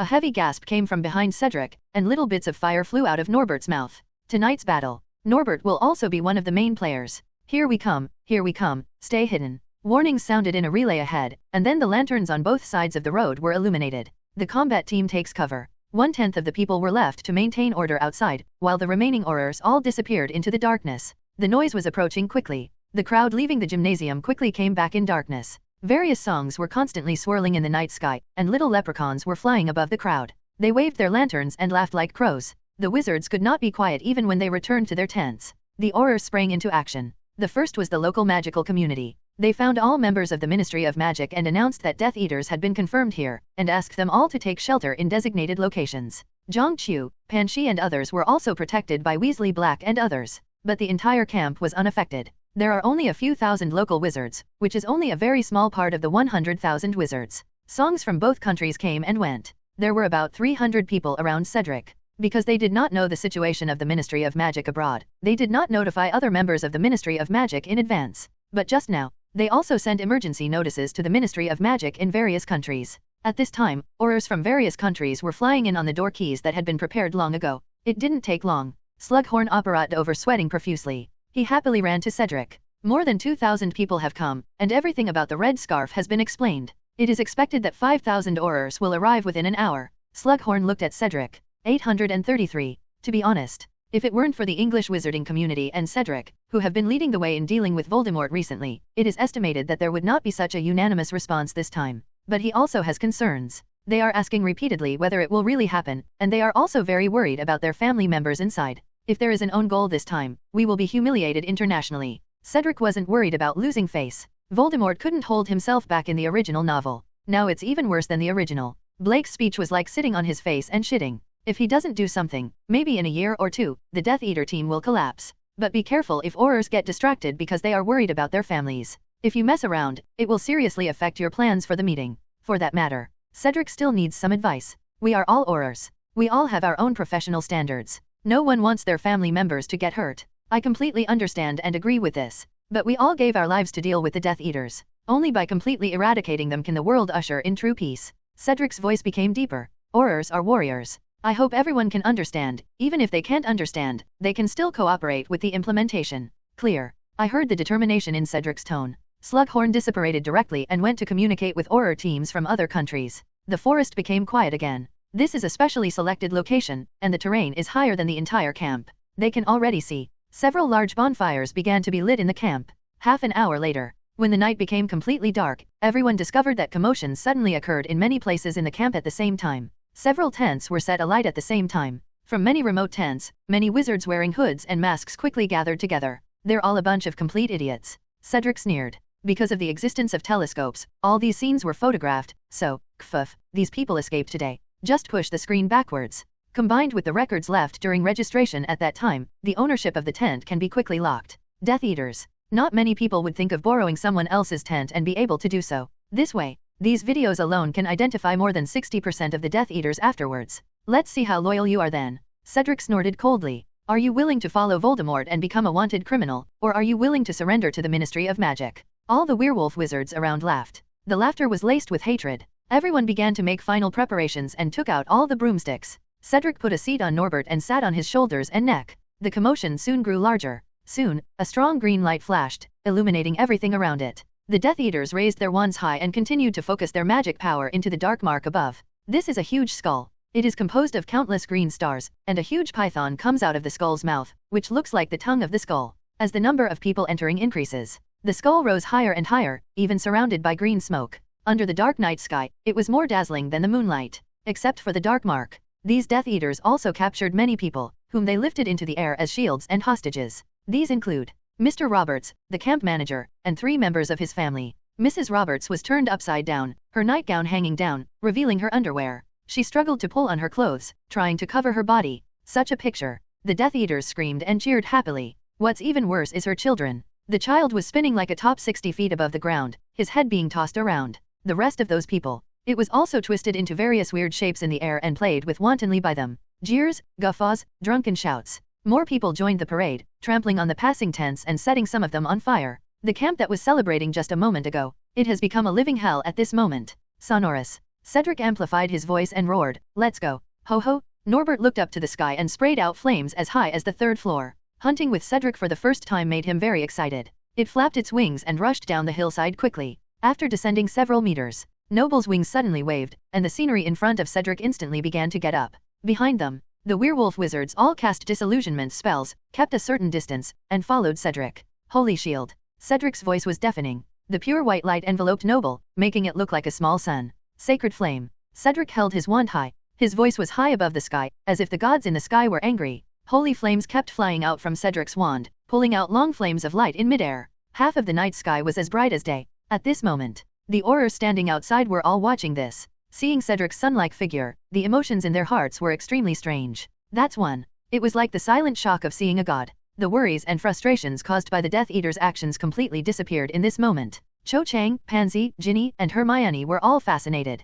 Cedric, riding on the back of a dragon amidst the wind and flames, is so charming. You can't stop me. Ginny boldly declared, I want Cedric to hold me and love me. Ellie. After Hermione finished shouting, her whole spirit seemed to be pulled away. How handsome. Ronald said infatuatedly. As expected of the boss, the two stars high-fived each other. This child has a lot to carry. Mr. Weasley looked excited. He's here, it doesn't matter whether I'm there or not. Harry clutched his trouser legs in frustration. It's really as dazzling as the sun. Blake was convinced. Professor McGonagall clasped his hands tightly, with pride flashing in his eyes. Cedric, he is Cedric. You will always be my proudest student. Snape stood up straight and spoke silently. Cedric, you are the best choice I made. Slughorn took a sip of wine to calm down his shock. Ha ha ha, that brat is quite handsome. Grindelwald looked at Dumbledore not far away, and he shouted in the wind. Hey, old man, you can trust him in the future and come with me. It's just a little bit close, just a little bit closer. Dumbledore's refusal made Grindelwald laugh. Fiend fire. Grindelwald waved his wand violently. The blue flames rose more than 2 meters high and quickly extended to the left and right along the magic traps that had been laid long ago. All the way, Aurors kept punching the ground with their wands, pouring their own magic into it. This magic. It will wrap up the whole camp. The Ministry of Magic only left one exit in each direction in the southeast. This time, they want to catch turtles in an urn. The sky and the ground attacked at the same time, causing some commotion in the Death Eaters team. But it soon calmed down. More people were caught overhead as a barrier. Cedric dived quickly in the air, and his voice spread throughout the forest camp. I'm Cedric. Ministry of Magic Emergency Order No F-35 is hereby issued. Now leave the team and surrender at the edge of the flames. As long as you don't kill anyone, I can guarantee that you will be able to leave Azkaban in your lifetime. Disobedient. The death penalty can be carried out immediately. Cedric kept pouring magic into the wand. Holy flames flew out from the top of his wand like a waterfall, and soon formed a flame of hundreds of square meters in the sky, because of the outpouring of magic. For the first time, Cedric felt hollowed out. After pouring several magic potions on himself, Cedric took Norbert and commanded the monstrous holy flames to attack the team. He turns on the Superbrain. All reactions from the marching crowd fell on him seriously. The Death Eaters raised their wands high, and various spells shot into the sky like raindrops, like a rain falling from the ground towards the sky. There are many unforgivable curses among them. In the camp, Aurors from various countries showed up one after another. They stood together as a national unit and all took action to intercept the curse in midair. It all started to slow down before Cedric's eyes. Under his control, Norbert evaded most of the curses. The remaining spells. Most of the holy flames were concentrated, and some of the holy flames were offset. Others hit the shield directly. The shield lasted for half a minute before collapsing, but at this moment Cedric had flown less than 100 meters above the heads of the crowd. Cedric began to shake off many shrunken statue chess pieces from his palm. Come on, if you want to burn us, you have to burn them first. That is. Cedric, thank you for helping us burn these despicable mudbloods and muggles to death. The Death Eaters laughed maniacally. They raised their human shields above their heads, trying to block Ling Yun's holy flames in this way. It's a pity that they know nothing about the efficacy of the holy flame. Cedric pulled up at the most extreme moment. Noble's body became concave in a U shape, and he quickly switched from a dive to an ascending posture. Because it's too extreme. Its long tail swept directly over the team below, and the strong wind blew the hoods of the Death Eaters. But soon, the Death Eaters stopped laughing. Because they found out. After Cedric's sword, the overwhelming flames were still pressing down. Cedric, he's crazy. He wants to burn us all to death. Damn it, Fight back quickly, fight back quickly. The Death Eaters were completely panicked. After all, if you just look at the Daily Prophet, Cedric is a ruthless man who kills Death Eaters without sparing a hand. Even Griffin died in his hands. For your own safety. They no longer cared about playing with other people's bodies, they raised their wands one after another and cast spells to defend themselves. This is the opportunity that Cedric is waiting for. Action. Cedric's yell confused the Death Eaters. It's clear that your fire is over our heads, why are you still calling for action? This is certainly not a shout out to them. Instead, he was calling those werewolf wizards. They cast the disembodiment spell and followed behind Cedric, waiting for Cedric to ascend with Nobra, then appeared and caught those people who were controlled by the Death Eaters to fly into the sky. Because I have practiced it for a long time. This time everyone cooperated very well and everyone was saved. Very perfect. It's so handsome. As expected of Mr. Cedric, he actually got everything he expected. Despicable Death Eaters, wait for death. More than a dozen of the werewolf wizards began to move away from here, and more werewolf wizards began to attack. Flame? All kinds of flames. In order to cooperate and cover Cedric's holy flame, and to cause more damage, the werewolf wizards all worked hard to release the flame. After all, wait until this time. Ordinary wizards have long since escaped. The flames they unleash can be extinguished by water, but Cedric's can only be extinguished with magic. Get entangled with each other. Many Death Eaters suddenly fell into panic. Holy shield. After replenishing the shield, Cedric patted Norbert's neck gently. Very well, Norbert, let's go all out. Noble received the instruction and began to fly freely. Because he had the experience of catching goats, he was also very concerned about diving. This time it's just a dive. From extending claws to breathing fire, the battle has now entered the second stage. Because the hostages were rescued, Aurors from various countries also received orders to directly attack. They wore red scarves distributed. They began to surround and suppress the gathered Death Eaters from all directions. Damn, let's go. The Ministry of Magic has been prepared for a long time.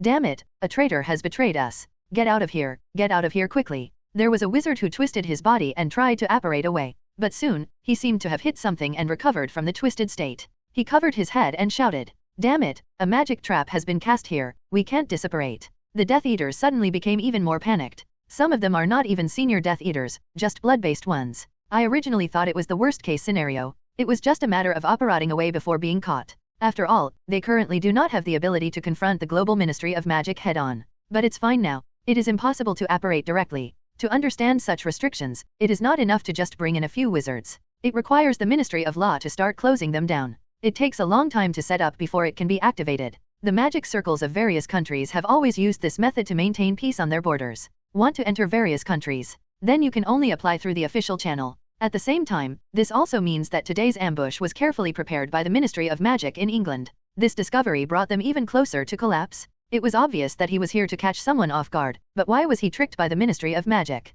It's too late to escape now. Cedric, who was lying on Noble, continued. Follow what I said, raise your hands and go find the nearby Aurors to surrender. You can still leave Azkaban alive before you die, or capturing one of your companions and handing them over to the Ministry of Magic will greatly reduce your crime. Cedric wasn't just shouting. He is constantly activating the chess pieces and soldiers that he just threw away. For wizards with fragile bodies, the chess piece engineer's melee combat ability is ridiculously strong. After each chess piece becomes huge, as long as it is not destroyed immediately, at least 1 or 2 lives can be taken away. When these chess pieces are activated one by one, the entire Death Eater team was completely blown away. Cedric can see it. Among the ranks of Death Eaters, at least a dozen circles with a diameter of 2 meters appeared, and all the wizards within that range were defeated by the chess pieces. Blood sprayed out quickly. Using Avatar to kill someone is completely different from using a sword to chop off your head. They no longer maintained their formation, but began to scatter in all directions like headless cockroaches. What worries them even more is this: on the way to escape, they also have to be wary of their own companions.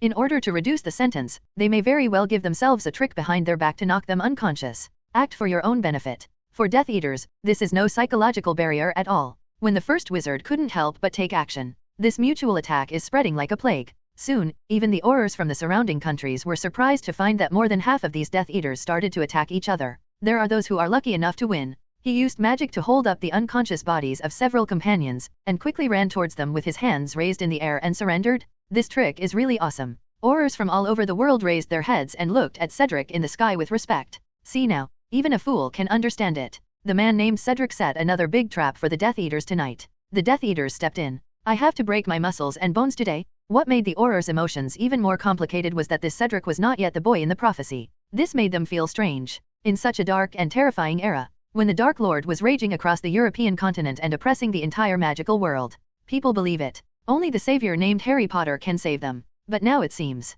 Cedric, who has been working hard, has also made amazing gains. After tonight's battle, the Death Eaters have completely lost the possibility of competing head-on with the Wizarding world. Even if you have to make a comeback, then we can only slowly accumulate strength. Maybe 2 years, maybe 3 years. In short, Cedric has earned many peaceful days for the magic world. He is not the savior, but he has been fighting on the front line, leading by example, and always inspiring everyone to stand up and resist the Dark Lord. This is so inspiring. More importantly, Cedric made the Aurors feel that as long as I work hard, I can prevent the Dark Lord from rising again. The power of hope is great. When people see hope, they won't give up so easily. The Aurors perked up. They bravely raised their wands and took the initiative to surround and suppress the Death Eaters. Soon, a large number of Death Eaters were captured, but this also delayed the Aurors' encirclement and suppression. They had to dedicate manpower to guard them. But the situation on the battlefield has become much clearer. Come out quickly. Above the sky, Cedric is still searching. Most of these Death Eaters are a bunch of pure-blood idiots. But organize this. Voldemort must have sent a few capable men. Please give me flowers. It's them that Cedric wants to search for now. Do you want to be like the original work? Come in and create panic, let fear prevail over the magical world, and then defeat and conquer all the families in the city one by one? Don't even think about it. Wait until I come here to kill a few of your capable subordinates. I'd like to take a look. What other tricks can you come up with? The bald snake can only resurrect first, and then come to me for a one-on-one fight? Lying on Norbert's back, Cedric had a panoramic view of the situation below. All the colored lights leading to the stadium have been extinguished, and the only light sources on the camp are those provided by various flames. Even the dark mark in the sky, they were all burned completely by the flames. Got you. The moment the target is confirmed, Cedric released his Superbrain state. The side effects of this state were too great, and he didn't want his personality to split. Keep an eye on them, Norbert, but don't worry yet, let's keep them 10 steps away. He patted Noble's neck and motioned for it to hover in the sky so that he could deal with the extra personality in his mind first. After drinking 2 bottles of magic potion again to help recover, only then did Cedric feel that his energy had recovered a lot, and the magic power in his body had also recovered by 30%. Okay, let's go say hello to them. Noble roared down. He rushed towards a group of wizards who were running wildly. There are more than 100 people in this group. They spread out, but kept a certain distance, and rushed toward the southwest. But just look at how none of them made a sneak attack on their companions. Everyone in this group of people is definitely on a wanted warrant, and it would be useless even if they met for tonight's crime. Just get caught. That must be the treatment of being executed directly or being imprisoned until death. Ho ho, Norbert took a deep breath. Huge flames spurted towards the group of people from the sky behind them. Clear water like a spring aguamenti. Conjunctive discourse. Obstacles impedimenta. Experts will know if there is one as soon as they take action. As soon as Cedric saw the power of this group of people's spells, he knew he had found the right person. Fly to the front. After letting Norbert fly faster, Cedric dropped a large number of chess pieces in front of their direction. On a whim, he himself fell from Norbert. Go and play by yourself. I will call you later. Remember, if your stock is down, don't attack anymore. After arranging for Norbert,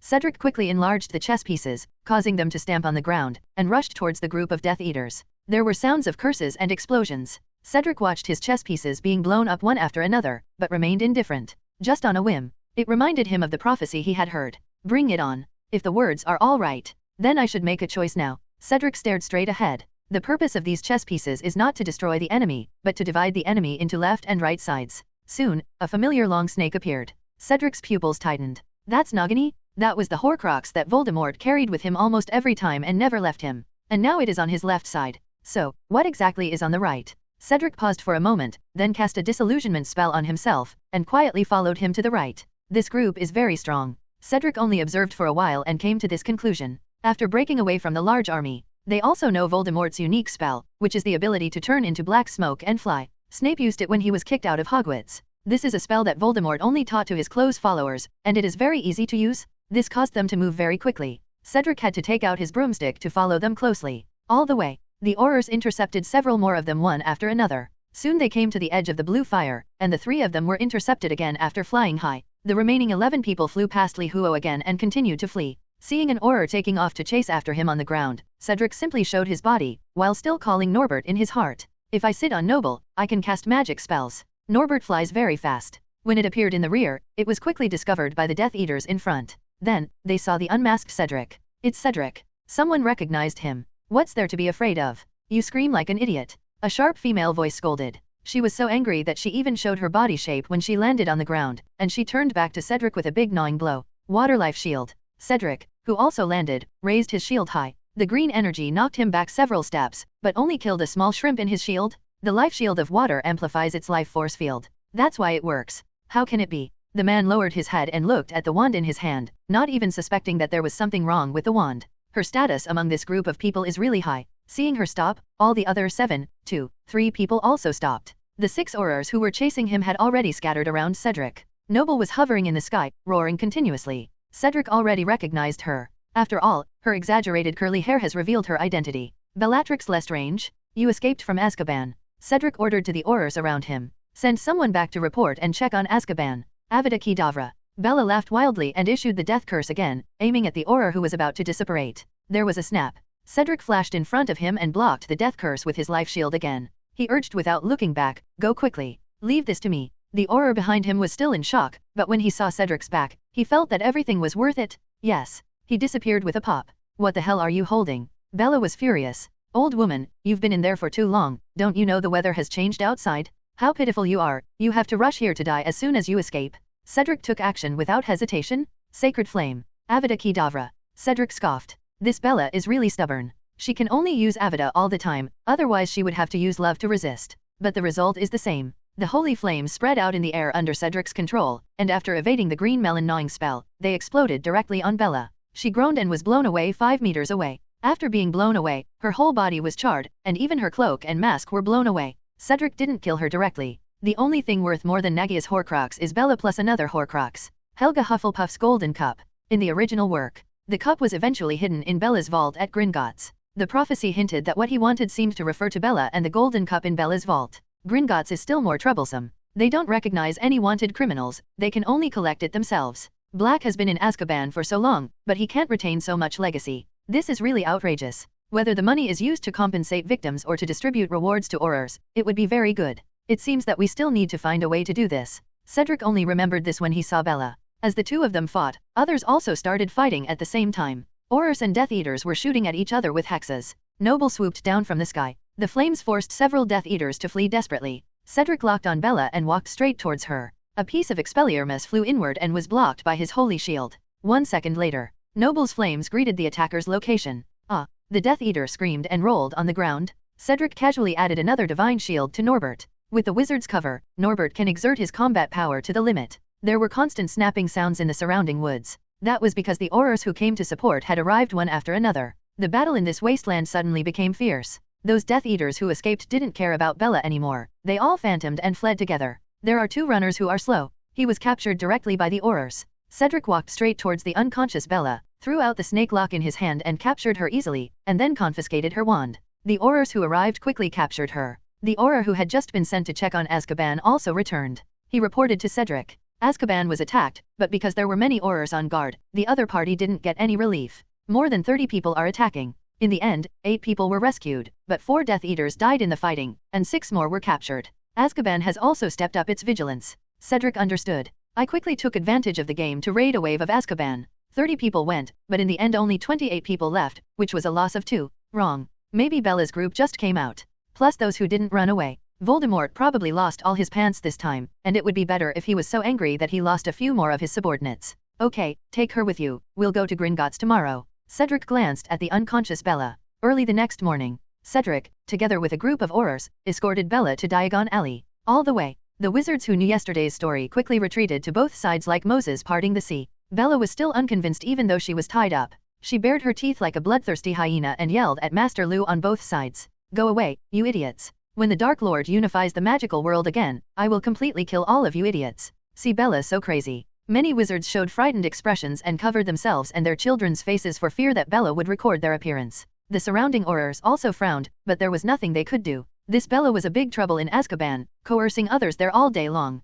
because he is a particularly important subordinate of Voldemort. Therefore, the Ministry of Magic has always thought that keeping her would be useful, and sometimes it was quite helpless towards her. But Cedric doesn't tolerate her. The Dark Lord has really bad taste. Hearing this, Bella's body trembled suddenly. Impossible, this is obviously a secret and no one knows about it. No, everyone who knows is dead. Her face suddenly turned pale. Bella turned around suddenly, as if she wanted to look at Cedric's face and confirm whether he really knew something. But Cedric didn't want to. The snake rope immediately swam away and sealed Bella's mouth. I'm too lazy to take care of your private affairs, but I'm warning you that if you show any signs of escaping, we will have the authority to remove you immediately. Bella stopped talking. It wasn't that she was afraid of death threats, but what Cedric said made her feel a little frightened. See Bella calm down. Not even deliberately resisting their pull. The Aurors all immediately looked at Cedric with special eyes. Sure enough, the leader is different. That's right. Because Cedric implements an iron-blooded policy, and he fights on the front line every time. Also because he had a large number of Aurors being rehired in all departments of the Ministry of Magic.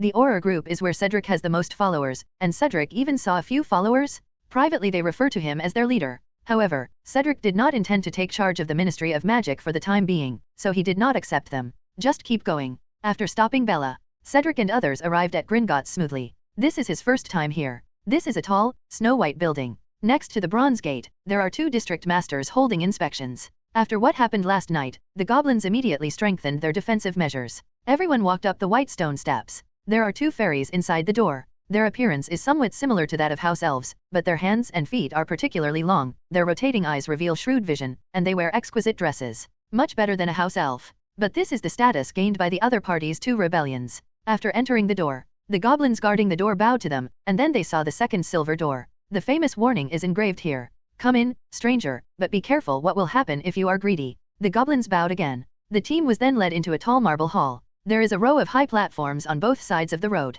Behind the high platforms are about 100 goblins, sitting on high stools working. Some are weighing coins. Some are using sight glasses to detect gemstones and register them in the ledger. As the only bank, business here is very busy. There are countless doors on both sides of the hall, which lead to different places. Important doors will guide visitors in and out of these doors. Hello, Cedric said to the approaching goblin, we need to transfer all the money in Ms. Bella's vault to the Ministry of Magic's account. What? The goblin frowned. Nothing like this has ever happened before. Banks are neutral in the magical world. They only deal with the customers themselves, but they will not cooperate with such actions by the Ministry of Magic. Only I can operate this kind of behavior. Of course, that's why we brought ourselves. Cedric snapped his fingers. The snake rope loosened Bella's mouth. After Bella glared at Cedric fiercely, she suddenly showed an extremely arrogant smile. You want to take away my wealth just like this? Don't even think about it. She had thought about it on the way here. There is also a Horcrux called the Golden Cup in his treasure house, and the money is secondary, but this thing must not fall into the hands of the Ministry of Magic.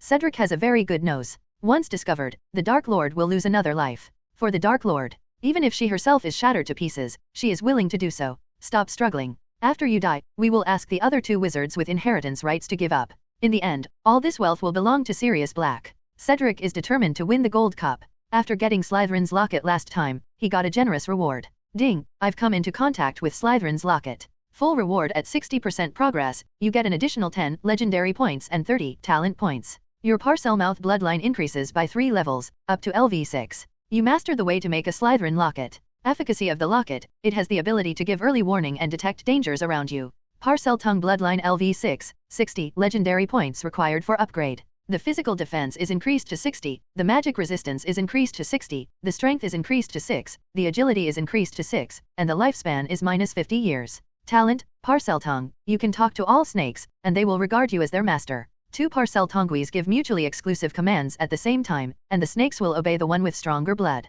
Related spells, Serpensortia. Your Oolong spell will summon 6 pythons, 2 50-inch pythons, 4 25.3-inch venomous snakes, at the same time. The power of this spell will become stronger as the bloodline further increases. This saved him enough 120 legendary points. In addition to the 10 points of the reward, it is equivalent to a full 130 points of legendary value. What a big deal this needs to be. Last night, Cedric received the title, the man who ended the Dark Mark. It's just a reward of 30 legendary points. And those improved double resistance and attributes cannot be ignored. Cedric has already tried it. In his animagus form, he can already reach nearly 5 meters, and his defense power has been further improved. So he must get the Gold Cup? After getting the Gold Cup, all he had left was Gryffindor's sword. Cedric pointed his wand at Bella. Now, just tell me, yes or no. Bella looked into Cedric's eyes. Although there was no violent killing intent in those eyes, but she knew very well. If you refuse, the other party will definitely kill you without hesitation. Not because he killed, but Cedric had already made up his mind after careful consideration.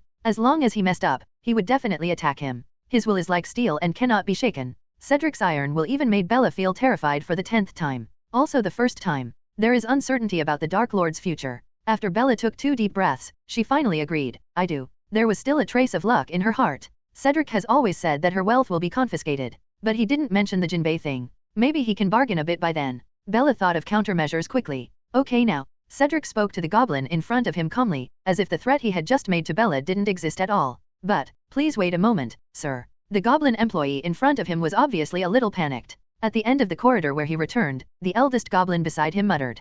Soon, 2 younger goblins came over. "Good morning, gentlemen and ladies, we are Bogrod and Truss." The goblin named Bogrod said, "You seem to be a little out of order. The disputes in the wizarding world should not involve Gringotts. This is an unchanging iron law." The goblin named Traverse added, "We all heard your conversation just now. That was just a joke." Cedric held out his wand. The fairies around were all startled, and they even stretched out their hands, ready to release magic. It's not that they are timid, but the scene of Cedric transforming into a dragon knight last night and killing hundreds of Death Eaters in a battle has been secretly circulated. In fact, this is Slughorn's approach. He felt that Cedric's usual behavior was too above board. Cedric didn't even try to chew on the melon. Although he uses black magic, the Dark Lord has used this spell to scare countless wizards. After all, it is a death curse. Although Cedric is now convincing, he is still not intimidating enough, so after getting these videos that are not suitable for publication in newspapers, he immediately made a picture edit. There are scenes of Cedric riding a dragon down, throwing chess pieces and killing Death Eaters crazily. Slughorn also worked hard. This battle with the Death Eaters made him know that he had no way out. He now wants Cedric to be as cruel as possible. The more Death Eaters die, the lower the probability of a comeback in the future, and the safer he and Tufa will be in the future. The wizarding world cannot live without Cedric, just like the West cannot live without Jerusalem. Moreover, Slughorn is well versed in human nature. Before showing it to others, he gave numerous instructions that these videos must not be shared outside the community. Then, Cedric's reputation spread overnight. "You guys are too nervous." Cedric waved his wand and wound up the snake rope 28 times, turning it into a small bracelet wrapped around his right hand. The goblins almost took action. "Mr. Cedric, please stop making such jokes." Bogrod wiped the sweat from his forehead. "Okay, let's hurry up." Cedric tilted his head towards the freed Bella. "Ms. Bella, please repeat your request today." The goblins also looked at Bella. As long as she denies it, they will definitely not allow this money withdrawal. Although he looked calm, but Bella knew very well that if she said something wrong, she would be taken away by Cedric and the Aurors immediately. After taking it away, what was waiting for her was not necessarily the treatment she received from ordinary people.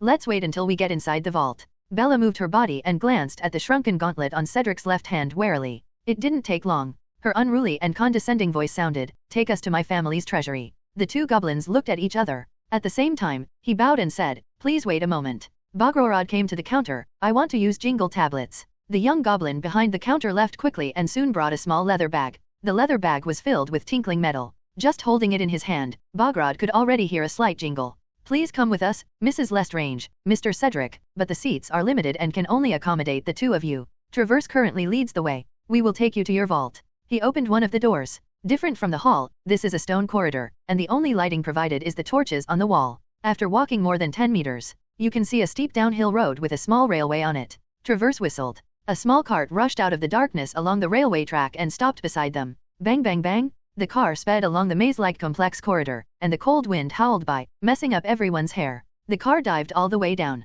There is a determination that seems to rush towards the center of the earth. After passing through a large stalactite clearing, the car quickly turned a sharp bend, and a waterfall rushed onto the track. Cedric's body shone brightly in several places. A golden all-round protective shield popped up from his cloak. The life shield on his left hand showed an enlarged form, and the snake-binding element on his right hand also became an enlarged version. More than 10 bottles of medicine bags appeared on the belt, in the most convenient position. There are also ghost images of a pair of wings on the pants. Even the shoes under my feet were lit up, and the wind blew up the solace of them. Damn thief-proof waterfall. Cedric closed all the items and complained to the Ojing door in the front row. "Why did you turn this on? Did you think we were going to use polyjuice potion to disguise it?" It seems that the goblins do have this idea. After passing the waterfall, Bogrod and Traverse immediately looked back to check whether Bella's appearance had changed. But at this glance, the faces of the 2 goblins suddenly showed a look of shock. With so many automatic and semi-automatic triggering props all over his body, you can tell at a glance that they are tailor-made. The probability of purchasing is extremely low.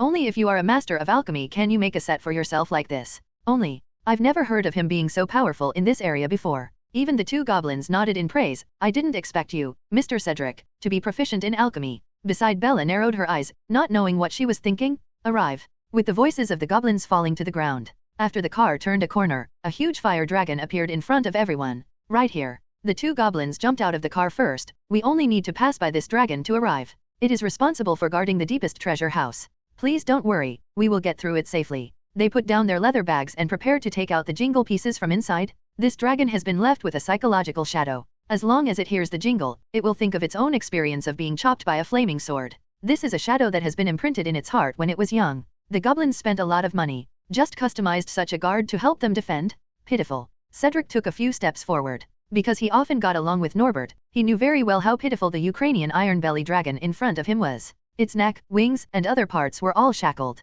especially the shackles on the two hind legs. In order to fix them, the chains here are deeply buried in the ground. Dragons are not cave creatures. Being closed underground for too long caused his eyes to turn a cloudy pink. The food must have been poor, its scales have become pale and loose, but its frame is still there. The Ukrainian iron-bellied dragon is so huge that if its giant spiked wings were spread out, it would fill the entire basement space. Hear movement. The dragon quickly turned its ugly head towards them, its terrifying roar echoed back and forth in the underground cave, and the flames illuminated the entire passage. Cedric smiled. Not bad, isn't it quite energetic Longio factory? What? Both goblins were stunned. Did Cedric make a roar like a dragon just now? Who are you? I am your friend, I am here to rescue you. As long as you cooperate with me, I will take you back to the wild, blue sky, white clouds, and delicious food. Ho ho ho. Just when Cedric was communicating with the dragon, Bella suddenly put her shoulders on the shoulders of the two goblins. I regret it, take me out of here. What? The two goblins were stunned for a moment, but they were quickly dragged back to the cart by Bella.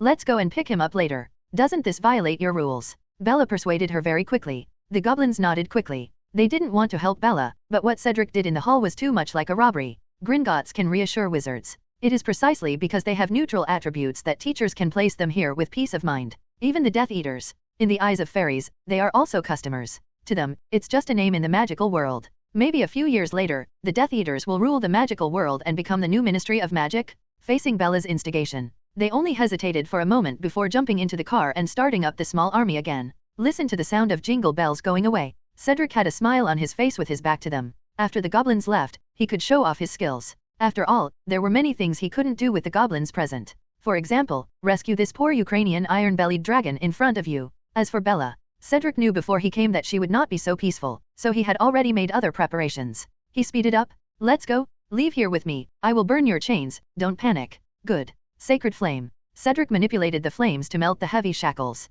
Crash. As the chain fell to the ground, the dragon's wings also spread out, but soon he felt a heavy claw. Let's go home, close your eyes. Cedric hugged the dragon's head and gradually introduced it into his pet space. After entering the space, the consciousnesses of Yulong and Yiren were immediately connected. Communication is now more convenient. Get used to it here, Norbert will take good care of you, and soon you will dominate the sky again. From now on, just call me Birdie. After comforting Xiao, Cedric immediately exited the pet space. He strode forward and found Bella's treasure house, which he also burned with the holy flame. Cedric didn't care about the financial losses inside. His only goal is the Holy Grail. The magic here is not that awesome. Quirrell once tried to steal the magic stone. 5 minutes later, the vault door was burned through. Cedric. I walked in calmly amidst the blaring of alarm bells. There's a dazzling array of things here. The most dazzling thing is the gold coins and gold wine glasses piled from the floor to the ceiling, except for the first time. Silver armor, furs, wings, bone spurs of various magical creatures, potions mixed with medicine, and skeletons with crowns. He locked the location of the golden cup at a glance. After that, Ling Yun did not rush into the treasure house rashly, because he knew that the fire curse and the copying curse were cast here, and no goblins came into contact with the magic. As long as it touched an object, there would be a severe burning sensation, and every time it was touched, it would cause a severe burn.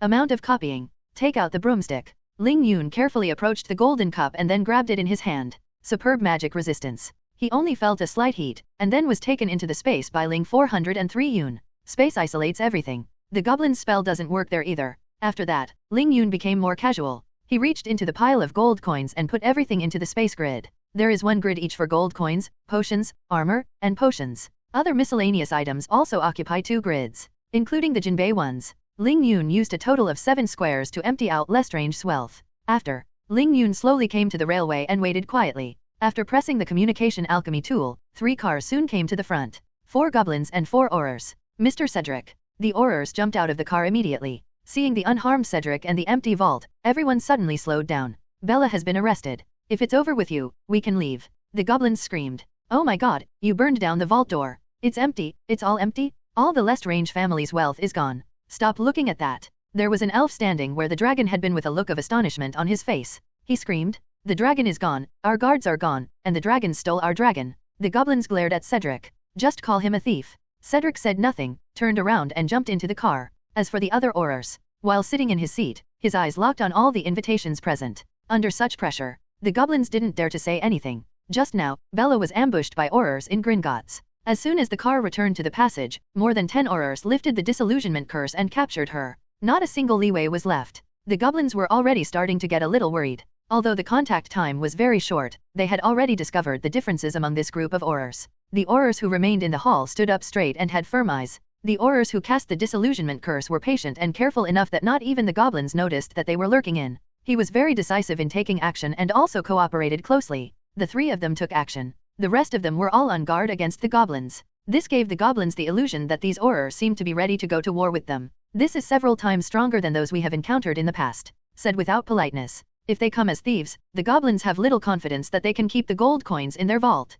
Let's go quickly, an Auror urged coldly. The goblins trembled. This year's Ministry of Magic is so unfamiliar that it's a bit scary. Got the gold cup. Cedric's mind has already drifted to the Triwizard tournament. Cedric, you are finally back. At 12, Grimmauld Place. Mrs. Diggory hugged Cedric, who had just returned, and looked carefully. The newspapers say that you are chasing Death Eaters everywhere. Yeah, Cedric is a little strange. The Daily Prophet has enough reporters to submit stories, so how could it still report such dangerous news? It must have been randomly submitted by someone who didn't know anything about it. How could the Daily Prophet have such news? Cedric has sharp eyes. He picked up the Daily Prophet that his mother had dropped. The title reads, "On the terrifying night of the Quidditch World Cup, it's not just the Dark Lord who deserves to be vigilant." Below the title, the scene of Cedric's attack is even better than the Dark Mark. And he also chose a 3-second black and white photo of a ground chess piece killing a Death Eater. Author, Rita Skeeter. The source of unease is her reporting. It seemed that after so long, she couldn't hold it in anymore and came out to make trouble again. She was almost looking for death.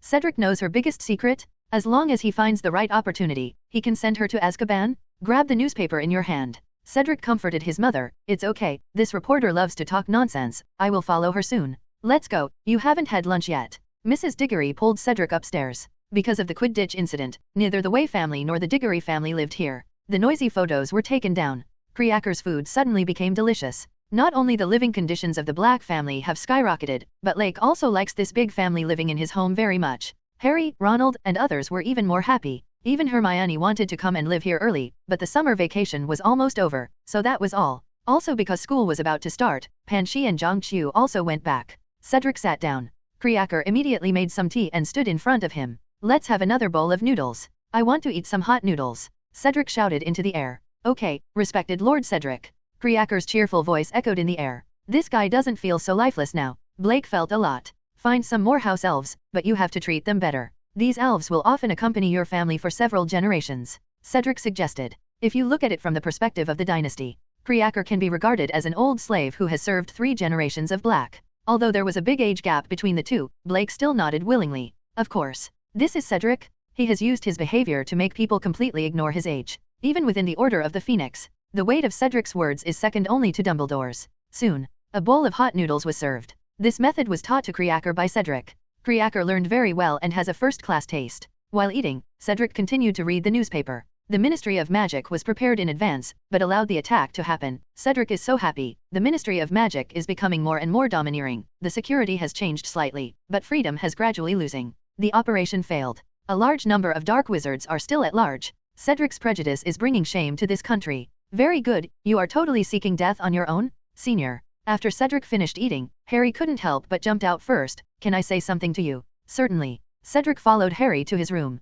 What happened, Harry? I think I must tell you when I have time. Harry swallowed nervously. When I woke up this morning, my scar hurt again. Did? Cedric was a little curious. What did you see? You must know that Harry is Voldemort's Horcrux, but there is a certain probability that he may see what Voldemort is thinking and seeing in front of him. But you can't believe it all. In the original book, Voldemort used this method to deceive Harry after realizing this. Of course Harry also has a certain relationship. He didn't trust Snape at all, so he couldn't learn occlumency from him seriously. The key is to have a heart. The current Harry is much more childish than the original. After all, Cedric, a big tree, sheltered him from the wind and rain, so he didn't suffer much. So the Harry in front of him was even more flustered. I saw a lot of, that person, should be that person. Harry paced anxiously in front of Cedric. Cedric didn't say anything, he just listened quietly to his scattered words, trying to sort out the truth from them to determine the truth and falsehood. I saw him in my dream. Harry started to remember. Inside a house, he was reprimanding some people. He was very angry. They were all in that costume, the dark wizards who showed up that night. They do that.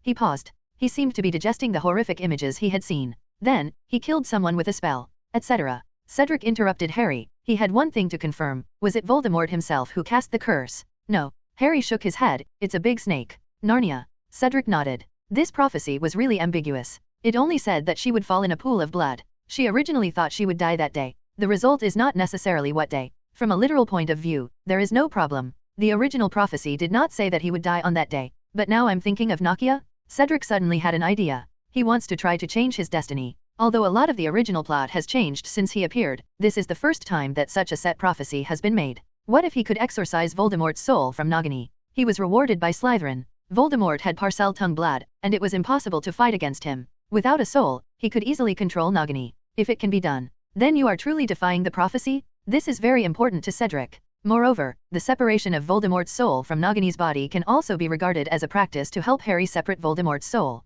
Isn't this line connected? Not only that. Harry calmed down and continued, I also heard them plotting to kill someone. He gave this task to a person, and they plotted to kill of. Speaking of which, Harry suddenly looked up at Cedric. It turns out it's me. Cedric wasn't surprised at all. Whoever it is, they would want to kill themselves now. The key is who to send to do this. Do you see clearly who will be on the mission? I didn't see clearly. His face was always in the dark, but he was very tall.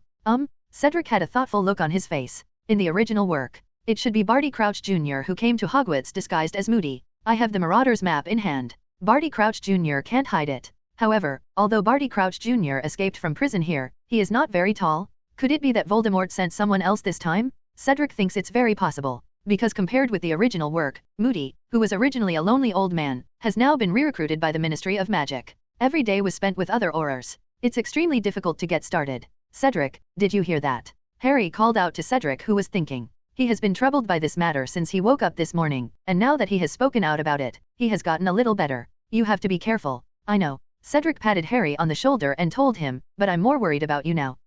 Harry didn't understand. Obviously what he heard was that Cedric was in danger. Why did he say he was worried about himself? Have you ever thought about it? Cedric looked directly at Harry. Did you see this scene intentionally, accidentally, or was it something the Dark Lord wanted you to see? Harry was stunned by what he said. He had never thought about this issue from this perspective. In his opinion, these pictures are just unintentional links between the two of them, so how can one think about whether someone is deliberately manipulating this matter? But listen to what Cedric said. Harry couldn't help but start to think, intentional? Accidental? For me, there must be a reason why Cedric asked this. He opened his mouth suddenly, and then quickly covered it. Do you doubt it? Yes. Cedric nodded slowly, his eyes extremely serious. You really need to practice occlumency. We are at an advantage now and don't need to get information through you. And I'm worried. As the number of times you say the scene increases, will the practice between you become deeper and deeper? Harry's mouth moved several times, but he didn't know what to say. He took 2 steps back and sat on the bed. Start thinking seriously about this possibility. Didn't Dumbledore arrange for you to study? Cedric remembered that he told Harry last time to go find Dumbledore.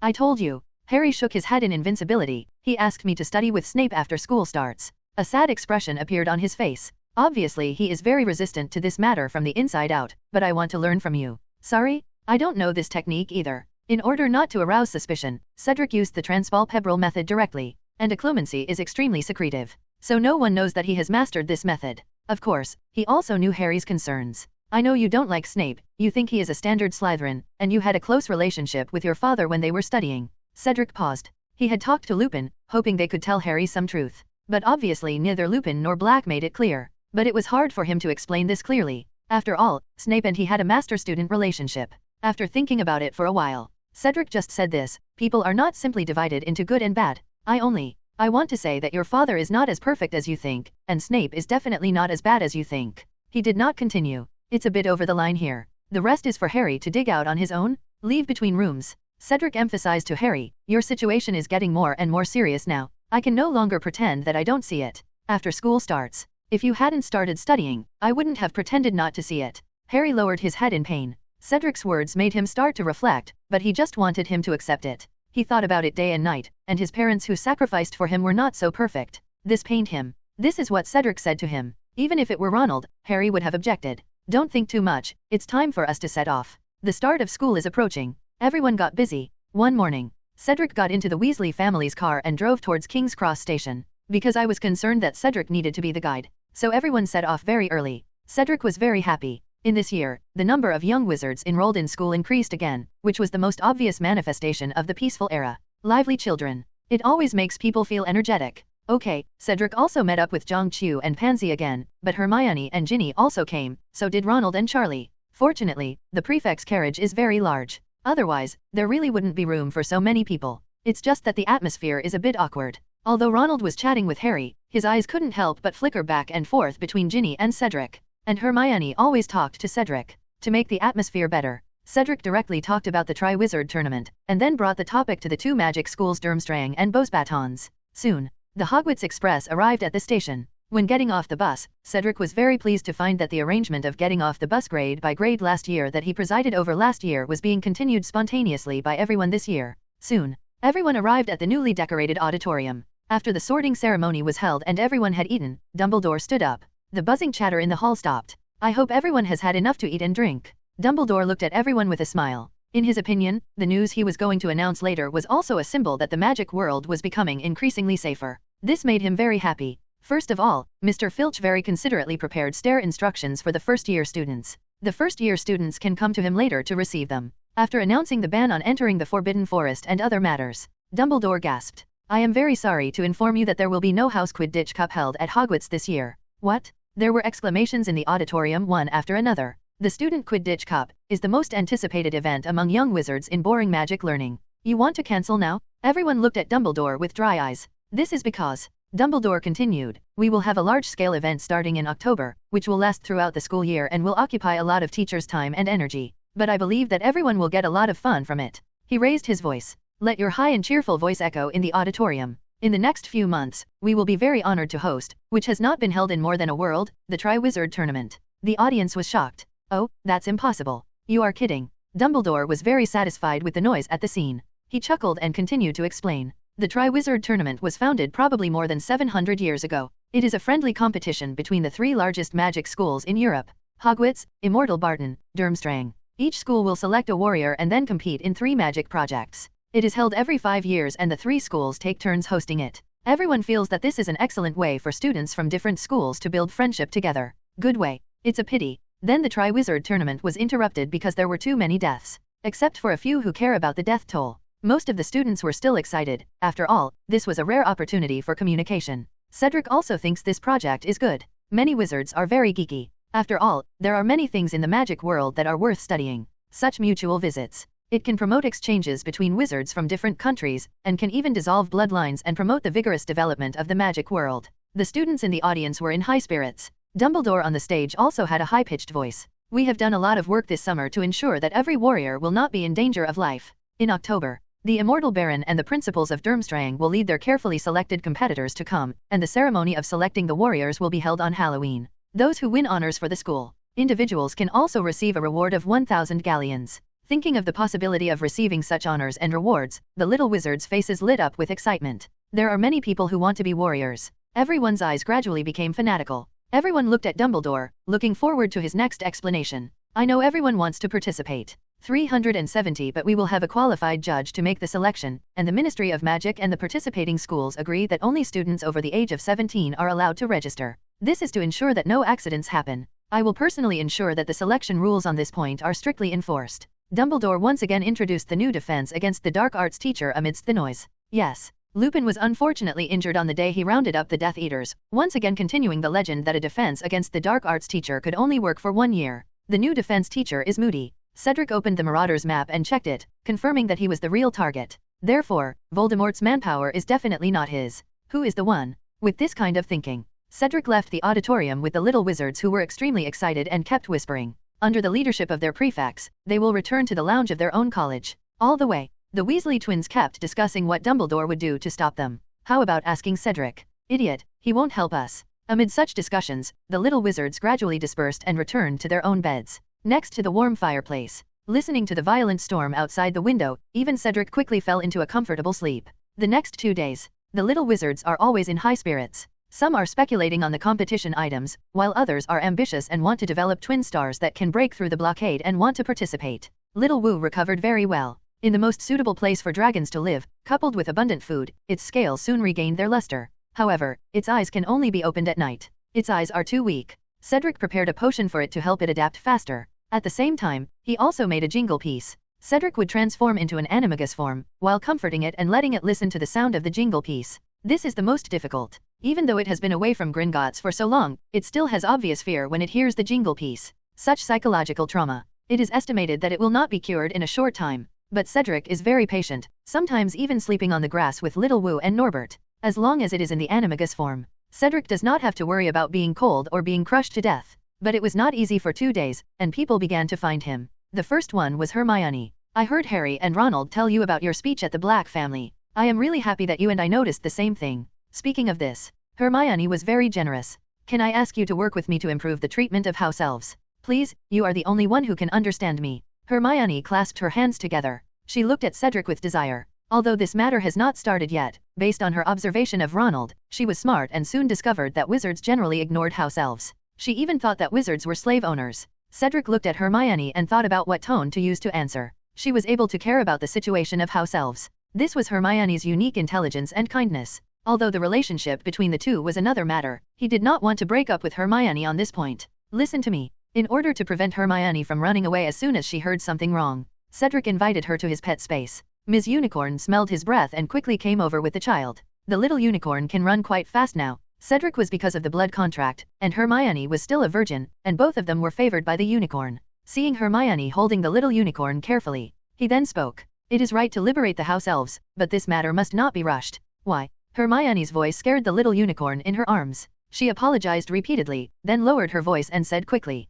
but now they live in dire straits every day. We must liberate them immediately. Hermione was obviously angry about this. Her chest rose and fell rapidly. Even if she lowered her voice, she could feel the anger contained in her words. But they are sick. Cedric's words made Hermione look puzzled. What? Hermione tilted her head and frowned, thinking about the meaning of being sick. She thought for a while but still didn't understand. Although house elves were enslaved servants in her eyes, Hermione had never seen a sick or disabled house elf. They didn't look sick at all. But they can do magic and are always full of energy. Muggles have a word called mental illness. Cedric gave an example. I know your father is a dentist, so you should also know something about other medicines, right? For example, depression. What? Hermione was shocked by Cedric's bold statement. She subconsciously felt something was wrong. But they all look happy and have no suicidal tendencies, which is obviously not. Hermione is a very smart girl. When rebutting, I quickly thought of what Cedric said. You mean? Hermione covered her mouth in surprise. You mean their mental state is not right? Yes. Cedric was happy that she realized what she was thinking. They have been enslaved for too long, and they will, serve as wizards as their honor, mission, and even their lifelong pursuit. You've heard the story of Creaker. You should understand that what house elves care about is different from what wizards care about. They only care about their master's orders. Yeah. Hermione couldn't help but nod her head. The more she thought about it, the more it became like this. Taking Creaker as an example, it was initially proud of the Black family, so Black had the right to order it, but he was not liked by it. Knowing that Cedric solved the misunderstanding between Blake and his brother, after two people have the same beliefs, Creaker immediately changed for the better, and their relationship returned to normal. I also doubted whether house elves were just like this in nature, but I soon discovered something was wrong. Because Dobby exists. It made me realize that when a wizard continues to treat house elves badly, and when a house elf has other idle wizards, it will start to think. Cedric started talking. Hermione became more and more fascinated as she listened. She hugged the little unicorn and looked at Cedric's profile, her heart beating very hard. Several times I couldn't hear what Cedric was saying. Talk about it. This is the first time they have been so close. Sitting on the lawn together chatting, holding the little unicorn in my arms, this situation is simply beautiful. So I realized that house elves were just trained to be like this. Cedric lists many examples. For example, Creaker and Dobby will do things that violate their master's orders, even if they will punish themselves for it. Creaker even learned to do both the right thing and the wrong thing. He would also pretend not to hear and scold the wizards he didn't like. Moreover, the methods of punishment are all improvised by themselves. Bumping against the corner of the table, burning hands with an iron. These are actually done by the house elves themselves, and there is no magical power controlling them. Although it sounds bizarre. But this shows that they are not restricted by any magic contract. But nothing can be rushed. We must proceed step by step, otherwise if too many house elves awaken, or if there are house elves communicating in private one day, the result will be very terrible. So we have to be careful. Cedric said and looked at Hermione. The latter's eyes were dim, and he just looked at him blankly and then hummed. He immediately sensed something was wrong with Hermione. You do not. Is it comfortable? Cedric raised his hand and put the back of his hand against Hermione's forehead. A little warm, but not enough to have a fever? No. I don't know where the courage comes from. Hermione suddenly grabbed Cedric's hand, then rushed over and threw Cedric onto the lawn. Certainly. Cedric didn't resist. Because he saw Hermione's determination, if he didn't fall, their heads would hit each other.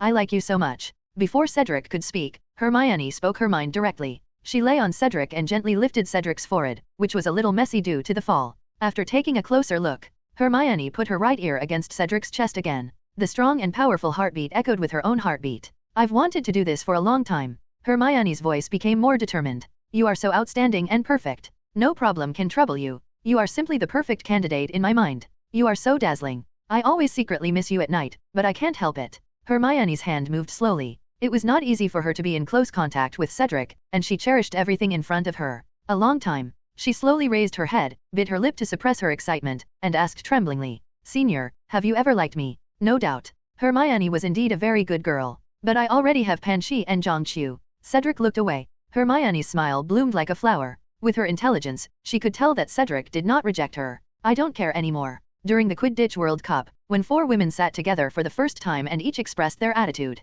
Hermione was already mentally prepared. All she lacks is Cedric's nod. "I just want to be with you." Hermione raised her head and kissed Cedric fiercely. "Hooray!" Miss Unicorn's tail drooped, blocking her child. "Let's go and see who die. I also want to play with the master. He will play something else for now, but he will come again next time." Ms. Unicorn took the baby and left. Cedric was almost suffocated before he separated from Hermione. He. With a victorious expression on Hermione's face, she lay down again and rested her head on Cedric's neck. Feeling the intense breathing of the two people, she looked satisfied. "All right." Cedric was also breathing heavily, not only because of the kiss, but also due to the secretion of various hormones. Looking at the white clouds in the sky, he was thinking in his mind that it would be better to bring less girls alone to this pet space in the future. It is always easy to lose control in the space of solitude. From this day forward, Hermione will also appear openly at Cedric's side. Zhongqiu and Panchi each taught Cedric a hard lesson, and finally acquiesced to Hermione's existence. After all, none of the 3 of them can bear to part with each other. There are even people who leave by themselves if they can't stand it anymore and wait for someone to speak.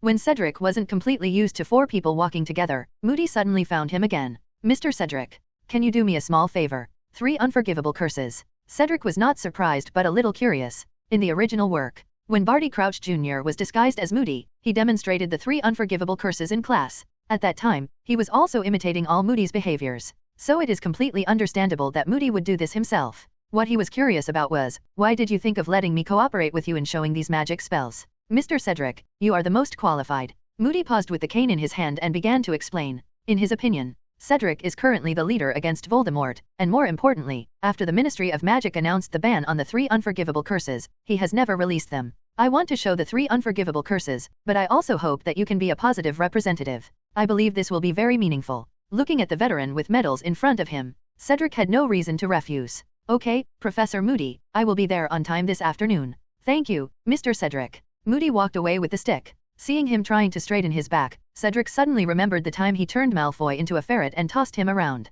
The little wizards may also need to add some iron blood. Afternoon class. Cedric arrived on time and sat in the first row, making it easier to cooperate with Mew Hua. After seeing him, Hermione sat next to him with an excited look on her face. There were not many opportunities to be alone like this, so she hooked her legs with Cedric's legs and swayed together under the table. "How did you come?" She had a smile on her face. "It seems that there is endless fun in shaking the legs like this. Professor Moody asked me to help him as a teaching assistant." Cedric relaxed his legs as much as possible so that his eyes could follow her wishes. Ronald immediately asked curiously, "Is it Lockhart's? Or Lupin's?" Harry also turned to look over. These 2 are both professors of defense against the dark arts, and both of them have accepted Cedric as an assistant professor. But the effect is completely opposite. It's bound to arouse curiosity. "I know what you're going to ask." Cedric blinked at them. "I have fought side by side with Moody several times. There is no doubt about his strength, and there is something unique about him. Looks like a cool professor." Ronald looked excited. "Just don't be scared," Cedric added lightly. Before they could ask any more questions, Moody's very distinctive thumping footsteps were already walking down the corridor.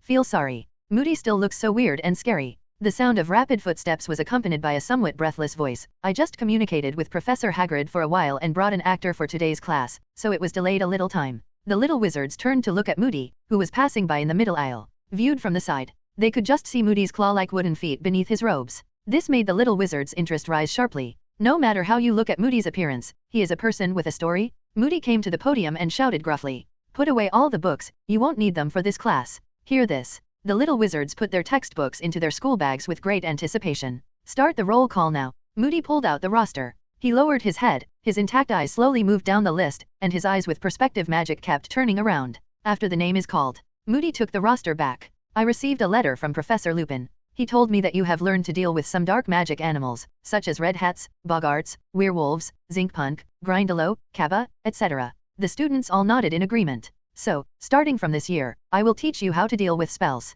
Moody paused. "Especially, teach you how to deal with black magic." "What?" There was an uproar in the classroom, and everyone was very excited. To be honest, this is the first time they have heard 3 words about how to deal with black magic in the defense against the dark arts class. Doesn't it sound weird? Okay, kids, let's get down to business. There are many forms of spells, and the operation of magic power is different. Normally, I should not tell you illegal black magic spells before you are in 6th grade, but now the situation is special. Moody lowered his voice, and the atmosphere suddenly became solemn. Everyone understands. The special situation he was talking about was the matter of the Death Eaters. I made the request, and Professor Dumbledore also praised your courage. We all think you can handle it. According to my opinion, if you have never seen this thing, how can you learn to protect yourself in front of it? Especially those evil dark wizards, they will not salute you and then cast a spell. You must be vigilant and ready to protect yourself at any time. Miss Brown. Moody's suddenly raised voice startled the little wizards. While I'm teaching, you'd better not do those little tricks in the drawer. Yes, I'm sorry, Professor. Lavender Brown was startled. She was just under the table, wanting to share a celestial fortune-telling chart with Parvati beside her. The little wizards all sat upright. Now everyone knows that Moody's eyes can really penetrate wood. BBA. Moody patted his rough hands, attracting everyone's attention again. Does any of you know that among the Ministry of Magic's bans, which spells will be severely punished if released? Several small hands were raised cautiously. Ronald. The wooden stick in Moody's hand pointed at him. That. Ronald stood up and said with some uncertainty, my father once mentioned that it's called the Imperious Curse, right? That's right. Moody said with great emotion, all members of the Ministry of Magic will never forget how much trouble the Imperious Curse caused us back then. Those damn Death Eaters. They all claim that they have been cast by someone else's Imperious Curse, trying to shirk their own culpability. While talking, Moody opened the drawer of the podium and took out a large glass bottle. 2 big spiders were locked inside. Moody reached in, grabbed one, held it in his palm and showed it to everyone. Before the little wizards could react, he took out his wand and pointed it at it and murmured, Imperio. After the dazzling magic light,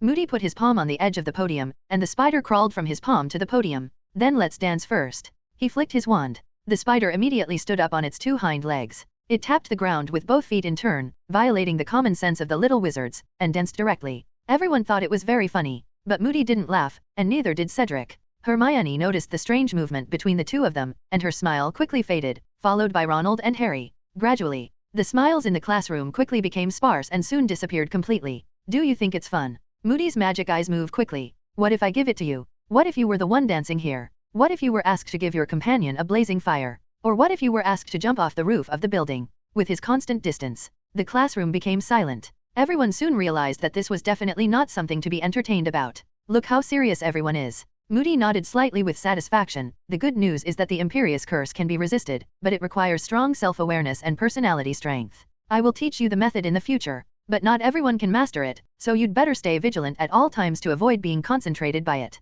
Moody grabbed the spider. After throwing it back into the glass bottle, he asked again, does anyone know of any other spells? This time, only Hermione and Neville raised their hands high. You go first. Moody turned his eyes and looked at Neville. I know one, it's the Cruciatus Curse. Neville's voice was very clear, and now he was no longer bothered by this spell. Cedric gave him new life. Longbottom, right. Moody nodded. It's perfect for you to say. Professor. Cedric suddenly spoke. I think, if Neville doesn't suggest it, his story should inspire everyone. This is what Cedric is here for. He hoped to use the example of the Longbottoms to make the young wizards understand that danger was so close to them. Certainly. It's all built on. The Longbottoms had already been cured by him. In this way, Neville will not be harmed, and everyone will receive education. This seems a bit cruel. Moody didn't know anything about the Longbottoms. In his opinion, this is a pain that Neville cannot bear. Even if ordinary people are not depressed by it, they will never be willing to mention it. I can do that, Professor. Neville stood up with a splash. With Cedric's help, he is no longer using Neville who burned 6 crucibles in 4 years.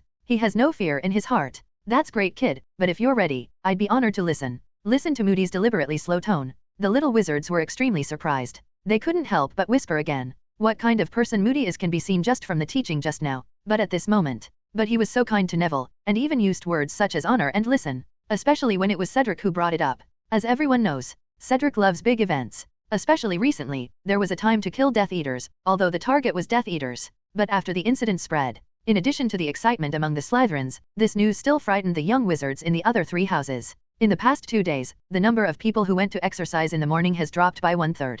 Ever since, the curiosity of the little wizards was all aroused. Okay, under the spotlight, Neville began his story. My parents were tortured by Death Eaters using the Cruciatus Curse during the last Wizarding War. According to Bella's confession after being captured, they were subjected to the Cruciatus Curse more than 100 times in total. As a result, they became insane and were sent to St. Mungo's Hospital of Magic. They have not yet been released from the hospital. Hospital. After saying that, Neville sat down on his own. The little wizards held their breath and did not even dare to breathe.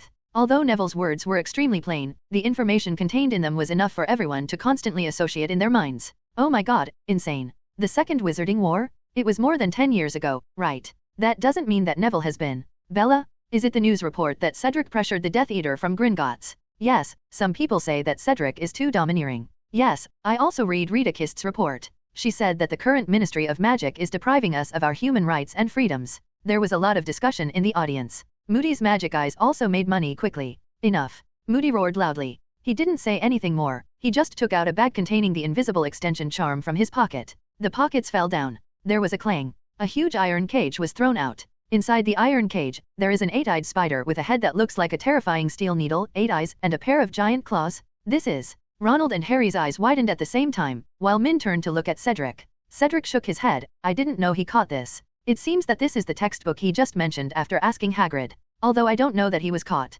But Cedric can know why Moody wanted to catch the 8-eyed spider. You don't have to look at it to know. This one must have learned to talk? Moody's movements were not sloppy at all. Cedric ran through the time in his mind. He has already taken action. Crucio. Immediately, the 8-eyed spider let out a high-pitched, miserable, and scalp-numbing scream. No, spare me, I don't dare, again. Ah.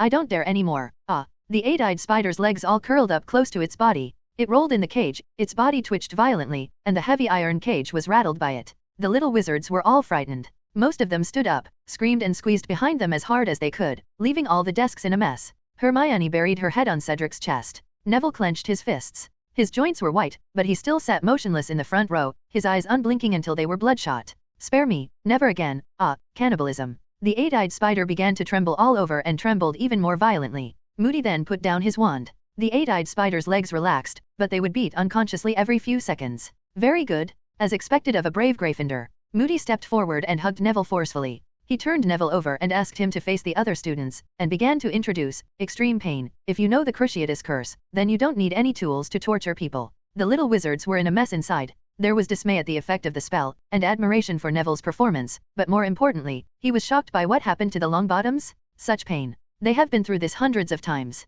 The real power is not the curse, but the heart. Cedric stood up. Cedric stood up. Everyone's eyes naturally gathered here. Since this matter has been mentioned, let me tell you in advance that the Longbottoms will be discharged from the hospital within the next year after treatment. It's all treated by Mr. Cedric. Neville added hastily. They are all very good people. Mr. and Mrs. Longbottom, Mr. Cedric, and you, Neville. Under the leadership of Moody, warm applause broke out in the classroom. I hope everyone remembers it. Death Eaters are far more sinister and vicious than you think. And in the last Wizarding War, there were many people who made outstanding contributions. The little wizards followed Cedric's gaze and turned to Moody again. Just a few minutes. There are two people whose impressions among the young wizards have undergone earth-shaking changes. First up is Moody. The missing legs, the moving magic eyeballs, and the scars all over his body. Blame the old man or the veteran. And Neville. Neville was still bullied in the 1st and 2nd grade, but starting from the 3rd grade, he was already helping Cedric correct the bullying. Now everyone understands. Neville, who lost his parents, was able to reach this point step by step. The hardships are beyond description.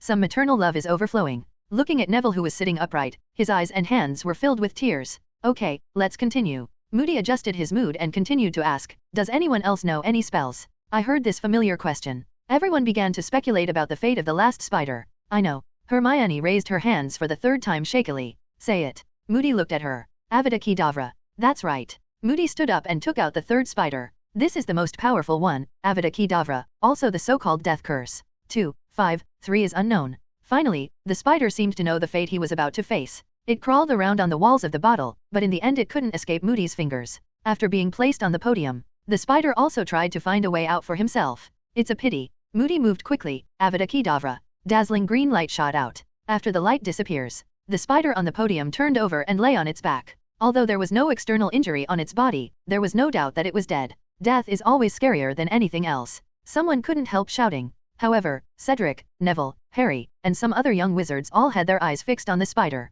A very unpleasant spell. Moody's voice was very calm. He swept the dead spider lightly from the table to the floor. So far, only one person has escaped after using this spell. Moody's eyes turned to Harry. Harry straightened up instantly, feeling that the entire class was looking at him. His psychology is very subtle. It turns out, it was this spell that killed his parents. When facing the Dementors, he had seen some vague memories. His father was trying to resist, while his mother was holding him and running wildly. Then a green light flew over and it was all over. Green light flashed. Did they then lose consciousness? If this was the case, then he just hoped that the process would be painless. The Avada Kedavra requires very powerful magical power. If you cast the curse on me now, I should only have some nosebleeds. But I specially invited Mr. Cedric today. Under the gaze of everyone, Cedric stood up and came to the stage. The 3 unforgivable curses are indeed very powerful, but if you are well prepared, they can be defended against. Immediately, he gave Moody a look. Let's start with the Imperious Curse. The Imperious Curse. Moody was stunned for a moment. As an old Auror, he had great respect for Cedric, who was able to restore his status as an Auror and even took the lead in many battles.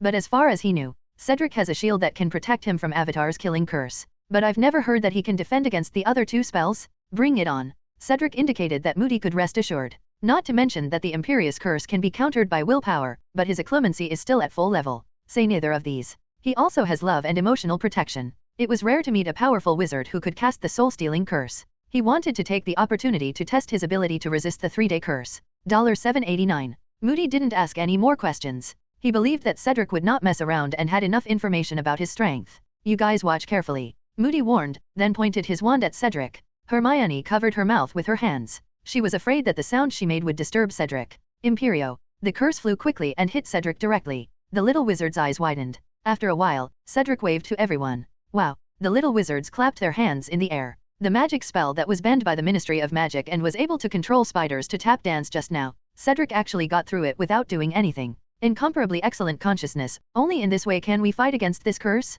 Moody was also very excited. There is indeed a way to counter the Imperious Curse, but it also depends on who casts it. For wizards, the older you are, the stronger your magic power will be. Being able to resist his spell, Cedric's steely will was enough to impress this old warrior, but I suggest you don't try it randomly. If I have to give a rating, you can endure the boiling water flowing down your arms without changing your expression, and that's how you get to this point. After Moody's explanation, the eyes of admiration from the little wizards became more and more sincere. Cedric secretly rubbed his fingers, and the love surging around him caused his ring to shrink rapidly. Professor Moody, you deserve the award, Cedric said modestly. The soul-stealing curse just now emptied about half of his love emotions. This kind of power is already very powerful. Please stop being modest, Mr. Cedric. Moody raised his wand again. He paused and motioned for Cedric to unfold the magical shield first. Then let's test Avada's Kedavra next. No, let's dig out the heart and bones first. Cedric wanted to try them all. What? No, no, no. Moody shook his head instinctively. He wanted Cedric to demonstrate, but he didn't want Cedric to be harmed. This spell is different from the Imperious Curse.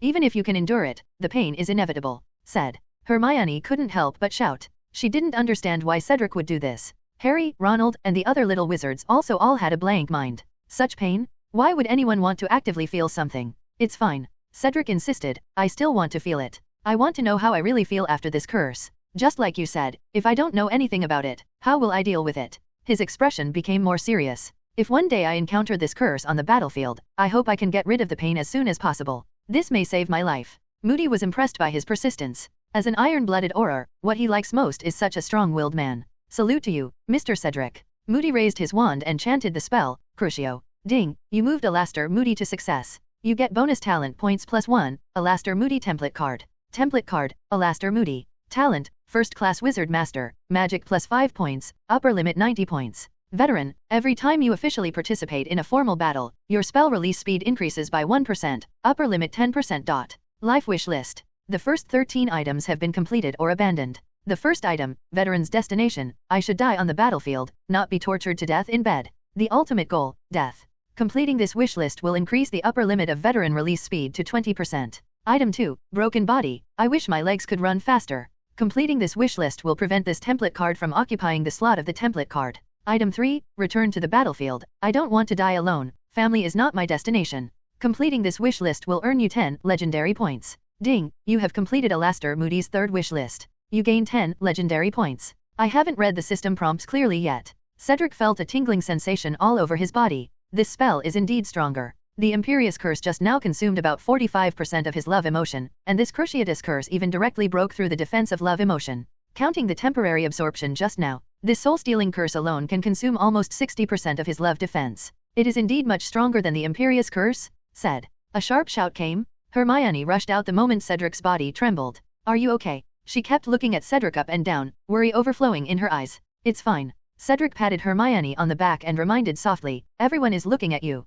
Hear Cedric's relaxed tone. Hermione first let go of her worries, then thought of her current situation, and dove into Cedric's arms, too embarrassed to come out. Cedric clearly saw it. Hermione instantly turned red from her neck to her ears, like a fresh and juicy ripe peach. Very impressive. Moody took the lead in applauding again. It's incredible. He roared and praised, Mr. Cedric, you are the strongest-willed person I have ever seen. I am convinced of you. Tit. After hearing the eight-eyed spider's cry, the little wizards were already in a state of shock at Cedric's mere trembling. I simply don't dare. Imagine. He just shivered, as if he was suddenly hit by a gust of cold wind. Now that I think about the spider's scream, I feel a little palpitated. Don't mention the spiders, okay? I'm getting goosebumps. This time, the little wizards clapped their hands until they turned red before stopping. Seeing that Hermione hadn't moved, Cedric had no choice but to hug her back to his seat. Such a move. This triggered a new round of cheers in the classroom. Hermione covered her head with her hands to prevent herself from making eye contact with anyone. Fortunately, Cedric quickly attracted attention again. He's getting ready to face the last spell. When facing Avada's Kedavra,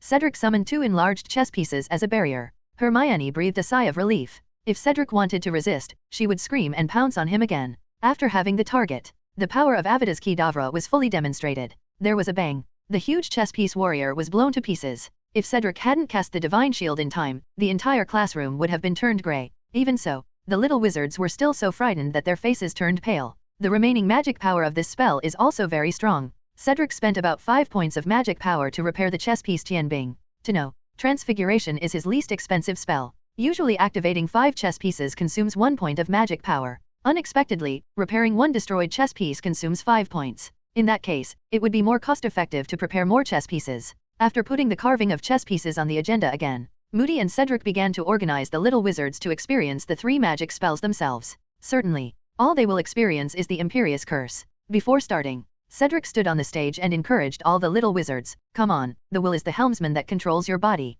For the rest of the time, the little wizards all successfully demonstrated their dancing skills. Each child controlled by Moody performed a tap dance. At first, the little wizards looked on happily, but after everyone experienced it, the classroom quickly fell into a state of deathly silence. Watching others tap dance. If you were being controlled to tap dance, it would be a completely different mood. Very disappointed. Moody's eyes glanced at Harry. None of you can resist. You know, I haven't even used my full strength yet. Cedric also frowned. In the original work, Harry almost broke free. This means that Harry is too well protected by himself, so his willpower is also weak. Never mind. As long as you are strong enough, that's it. 0.0 okay, record them all now. Moody started yelling. Avada's Kedavra, Imperious Curse, and Cruciatus Curse are all called the Unforgivable Curse. Anyone taught these 3 spells without permission is enough to spend 10 lifetimes in Azkaban of jail. The little wizards were not frightened by the yelling. Instead, he honestly took out his notebook and wrote down all the details Moody said. Until the bell rings, the classroom was relatively quiet, with only Moody's voice and the sound of writing notes.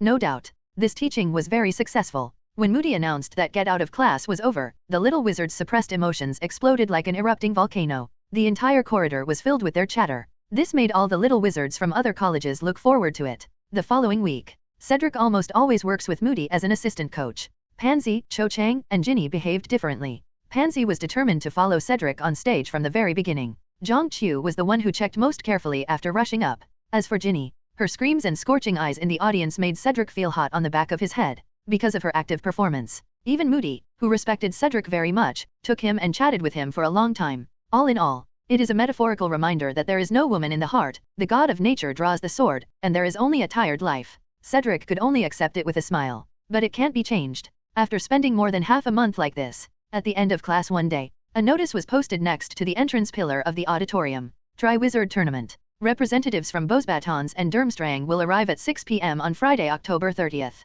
That afternoon class will end half an hour early. The Tri-Wizard Tournament is finally here. Within 1 week after the announcement is issued, Hogwarts is abuzz with talk of the Tri-Wizard Tournament. Everyone guesses the competition items, discussing how the students of Immortal Barton and Durmstrang will be different from them, and how they will come to Hogwarts. Almost every day a new theory circulates. The castle also began a thorough cleaning. The dirty portrait was scrubbed clean and polished twice as shiny. This was tiring Filch. Fortunately, you allowed me to use magic, otherwise my old bones would have been exhausted. He pulled Cedric and complained. That won't happen, you still have Mrs. Pants. After Cedric finished speaking, both of them laughed. Since Filch's status as a squib was resolved, he and Mrs. Pants had even begun discussing marriage. Cedric was very happy about this. There is one less annoying person in the world and one more family, which makes him feel very fulfilled. Except Filch. The other professors were also very nervous. They became more strict in class and left more and more homework. I don't know if I want the little wizards to make rapid progress, or if I just want to use heavy homework to tie down the strong energy of the little wizards.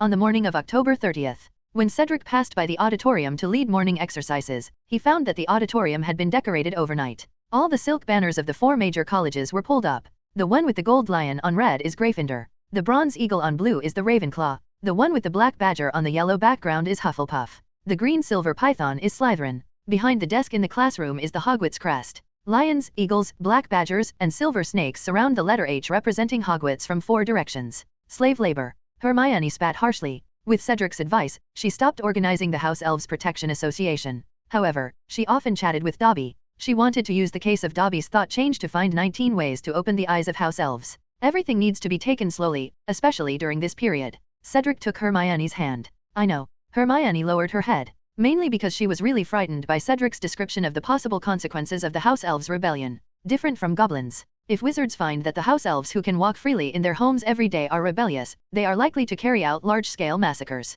Then there are the Death Eaters. If they discover the fighting power of House Elves and absorb them, it will be a terrible disaster for the magic world. You don't have to worry too much. As long as we eliminate the Death Eaters, then life will get better and better. Cedric took the little wizards for morning exercises as usual. After Professor Moody's defense against the dark arts class, the young wizards who were almost brainwashed by Rita Skeeter's reports finally became more aware of the cruelty of the Death Eaters and the crimes they deserved to suffer. At the same time, Slughorn also allowed reporters loyal to Cedric to stop reporting on popular science. After some crimes were revealed, public opinion has completely turned around. In this matter, except Cedric is still so dazzling. Moody and Neville have recently become big stars in Hogwarts, but neither of them cared. Moody's magic eyeballs detect various crises all day long, and this has been ingrained in his bones. Neville was a little unfazed. Looking back on his 4 years at Hogwarts, from being bullied by everyone to now shining brightly, all of these things are simply unimaginable to outsiders. Cedric felt that he was even more mature than Harry. After morning exercise, after Cedric and others returned to the auditorium again, everyone around them couldn't help but start talking.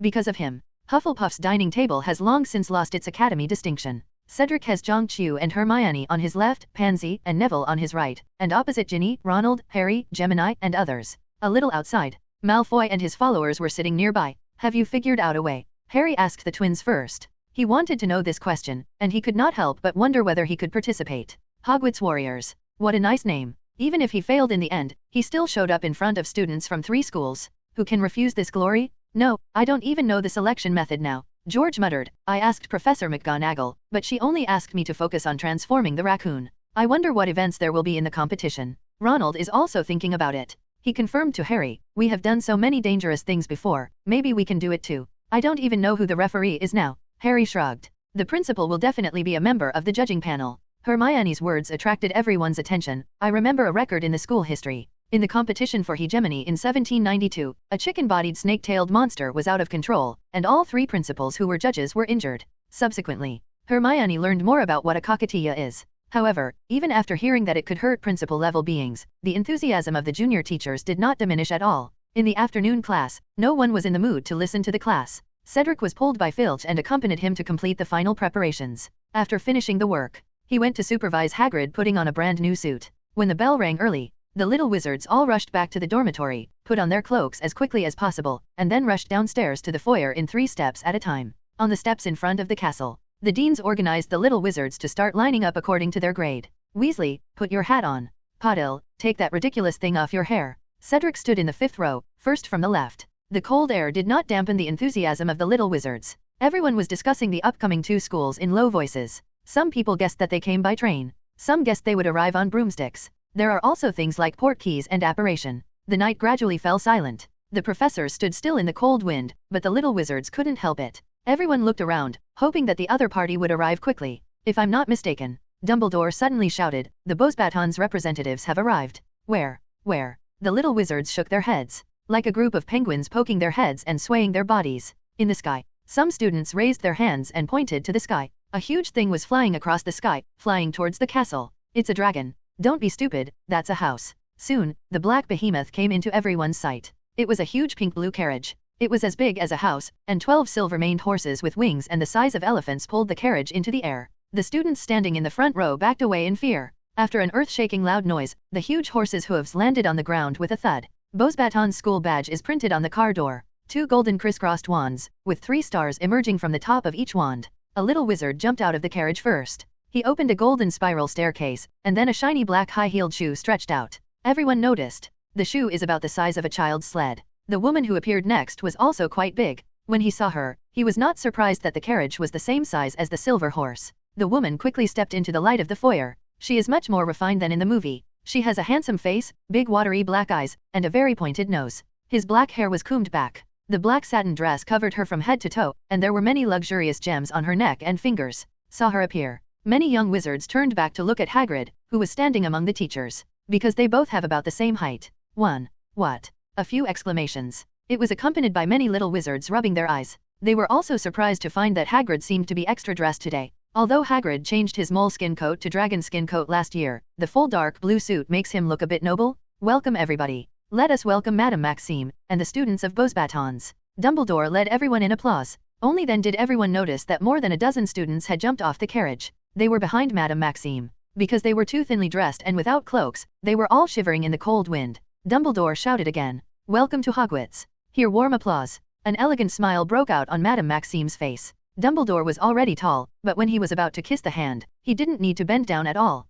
Dumbledore. Madame Maxime whispered, I hope everything is well with you. I saw them starting to chat. Cedric left the team and walked towards Hagrid, who was already stunned. You can go say hello later, he said in Hagrid's ear. Remember, never mention giant blood. Think about the discrimination you received when you were in Hogwarts. Remember. What? Hagrid was startled by Cedric. He was fascinated by it. I never thought that I would meet a woman who is a perfect match for me in this life. Hagrid's heart, which had died long ago, began to beat violently. Remember what I just said. Cedric had to speak louder. Heard it. Hagrid rubbed his face with his big hands like cattail fans. He couldn't believe it. Did happiness come so suddenly? Did you know this before? I mean, you and Hermione prepared these for me, and even a house. Hagrid gently stroked his suit. He had never treated this piece of clothing like this for a moment. Hagrid, now is not the time to ask these questions. Cedric heard that Dumbledore was already talking to Madame Maxime about placing the silver-maned horse. He nudged Hagrid. Now it's time for you to show up. Go tell her that you can leave the horses to me without any worries. You can safely leave the horses to me.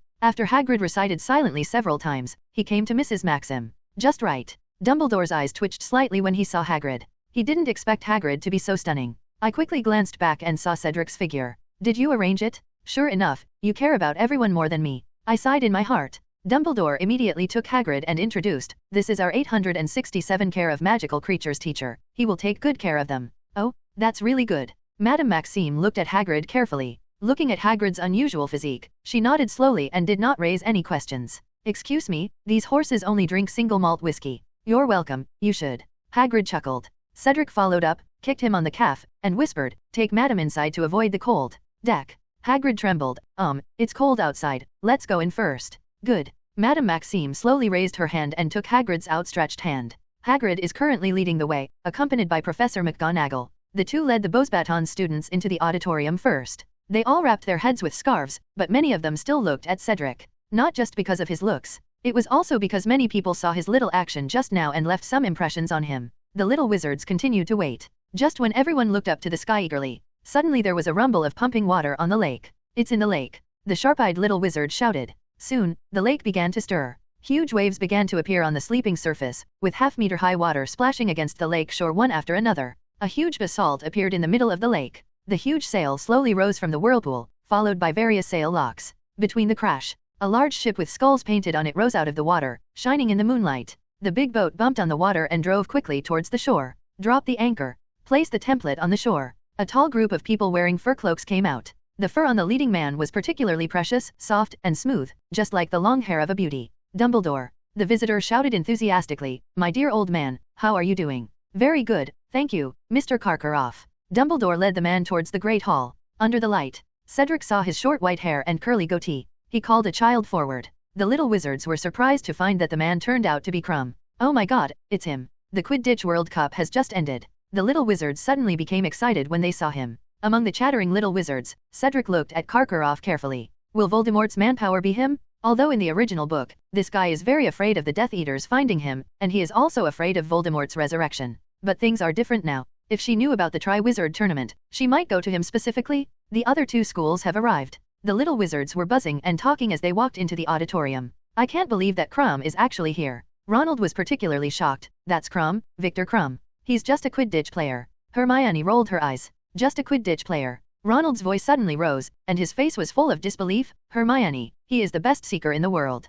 I didn't expect that he is still a student. It's not just Ronald who's excited. There are still many little wizards who are excited for Brooke's arrival. Do you think he would mind signing my autograph with lipstick? Why didn't I bring a quill? He definitely won't sign with lipstick, but can you give me your lipstick? Cedric walked past 3 girls who were arguing over lipstick. There was such a commotion last time. It was when Lockhart first came to Hogwarts. Cedric returned to Hufflepuff's table and sat down. Under the gaze of all the professors, the 4 girls did not dare to sit next to him. The Beauxbatons students chose the Ravenclaw table. They still wrapped their heads with scarves and headscarves. Crumb, including Durmstrang's alumni, sat at Slytherin's table. Malfoy stepped forward triumphantly. After all the little wizards were seated, the professors and the 3 principals also appeared at the teachers' table. Madame Maxime and Karkaroff sat down.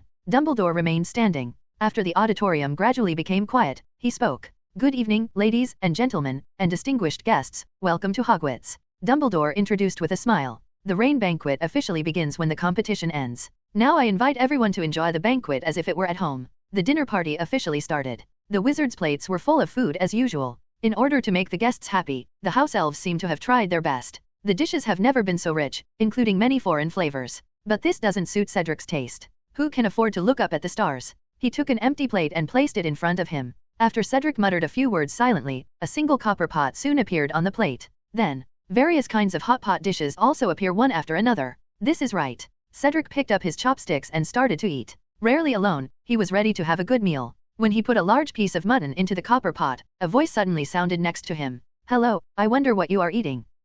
Cedric turned his head and looked, and a long waterfall-like silver hair appeared in front of him. She has big blue eyes and neat white teeth. Hibiscus? Why did she come to me? Cedric was about to speak, but the number of seconds in his heart was up. He immediately turned to look at the copper pot. Wait a minute. He picked up the chopsticks and picked up the mutton piece by piece. After all the mutton was sunk into the peanut butter, he turned back to look at Furong again. Sorry about what you just said. A strange color flashed before Fleur's eyes. Unexpectedly, Cedric would rescue some boring food when facing him. This was extremely rare in her life. Because she inherited a quarter of the Vila blood, she was in front of all the boys. In her life, they have always asked for and received from others, but the boys have no complaints and are even proud of it. Originally she just wanted to learn new things about Cedric. After all, the one could smoke on its own and could see the soup rolling, which made her very curious. As for now, Furong actually wanted to know more about him. Of course, it's just out of curiosity for now. Can I sit here? When she said this, Furong had already sat down. Oh, Cedric could already feel several burning eyes looking at him. That. He looked around and gave the 3 women reassuring looks. Cedric touched the ring in passing. Fortunately, there was no response. This made him less reserved. These are recipes I learned from the East. This is called hot pot. You can just call it in your heart. You can adjust the taste yourself. Cedric spent some time teaching Fleur. Before the back of his head was set on fire, he successfully stopped the conversation and began to enjoy the food in front of him. Fleur didn't ask any further questions. She also began to enjoy the delicious food she had for the first time silently. Thank you, I like this hot pot very much. Half an hour later, the dinner finally entered the time for dessert, and Fleur returned to her companions. Cedric was already full. He has found out. The vacant seats at the teacher's bench were already filled. Ludo Bagman and Mr. Crouch sat next to Karkaroff and Mrs. Maxim respectively. Wait until the desserts are finished. Dumbledore stood up again. Everyone realized what was going to happen, and they all slowed down their breathing involuntarily and stared at Dumbledore very intently. The moment has finally arrived. Dumbledore smiled. Before the Triwizard Tournament begins, please allow me to introduce the 2 guests. Mr. Barty Crouch, Director of the International Cooperation Department of the Ministry of Magic. Mr. Ludo Bagman, Director of the Department of Physical Education and Sports at the Ministry of Magic. The latter received much louder applause. This is due to his identity as a former Quidditch player and his kind wave. In the past few months, Mr. Bagman and Mr. Crouch worked tirelessly on the Triwizard Tournament to truly revive the event. In the next few months, they will form a judging panel with me, Mr. Karkaroff, and Mrs. Maxim to judge the efforts of the warriors. When Dumbledore said this, Filch came over holding a wooden box inlaid with jewels. Mr. Crouch and Mr. Bagman have reviewed all the competition events for the warriors this year. There are 3 events in total, which will be held at different times throughout the school year. We'll do it all. Test the warriors' magical talents, as well as their courage, their reasoning abilities, and their ability to overcome danger. A series of rhetoric. Let the auditorium become silent. While Dumbledore introduced carefully, he also walked from behind the teacher's chair to the one in front of the teacher's chair. Before the game starts, we must first select 3 warriors. They will each represent their own school. We will rate them based on the events they complete. After the 3 events, the warrior with the highest score will win the 3-gun cup. Next I will introduce the selectors of the warriors. Speaking of which, Dumbledore pulled out his wand and tapped the lid of the box 3 times. Please allow me to introduce Goblet of Fire. He put his hand in and pulled out a large, roughly chipped wooden goblet. There is nothing special about the cup itself, but it was filled with dancing blue-white flames. Dumbledore placed the cup on the box so that everyone in the Great Hall could clearly see it. To see more clearly, many young wizards stood up. Every student who wants to select a warrior must write his name and school on parchment and throw it into this goblet. Dumbledore pointed at the Goblet of Fire. Friendly reminder. Those who have supporting warriors can register within 24 hours. Tomorrow, which is Halloween night, the Goblet of Fire will select 3 warriors. The Goblet of Fire will be placed in the foyer tonight, and all students who are willing to participate in the selection will have access to it. Of course, I also took some protective measures. Dumbledore clearly glanced at the Gemini. In order to prevent students who are not old enough to withstand the temptation, I will draw an age boundary around me.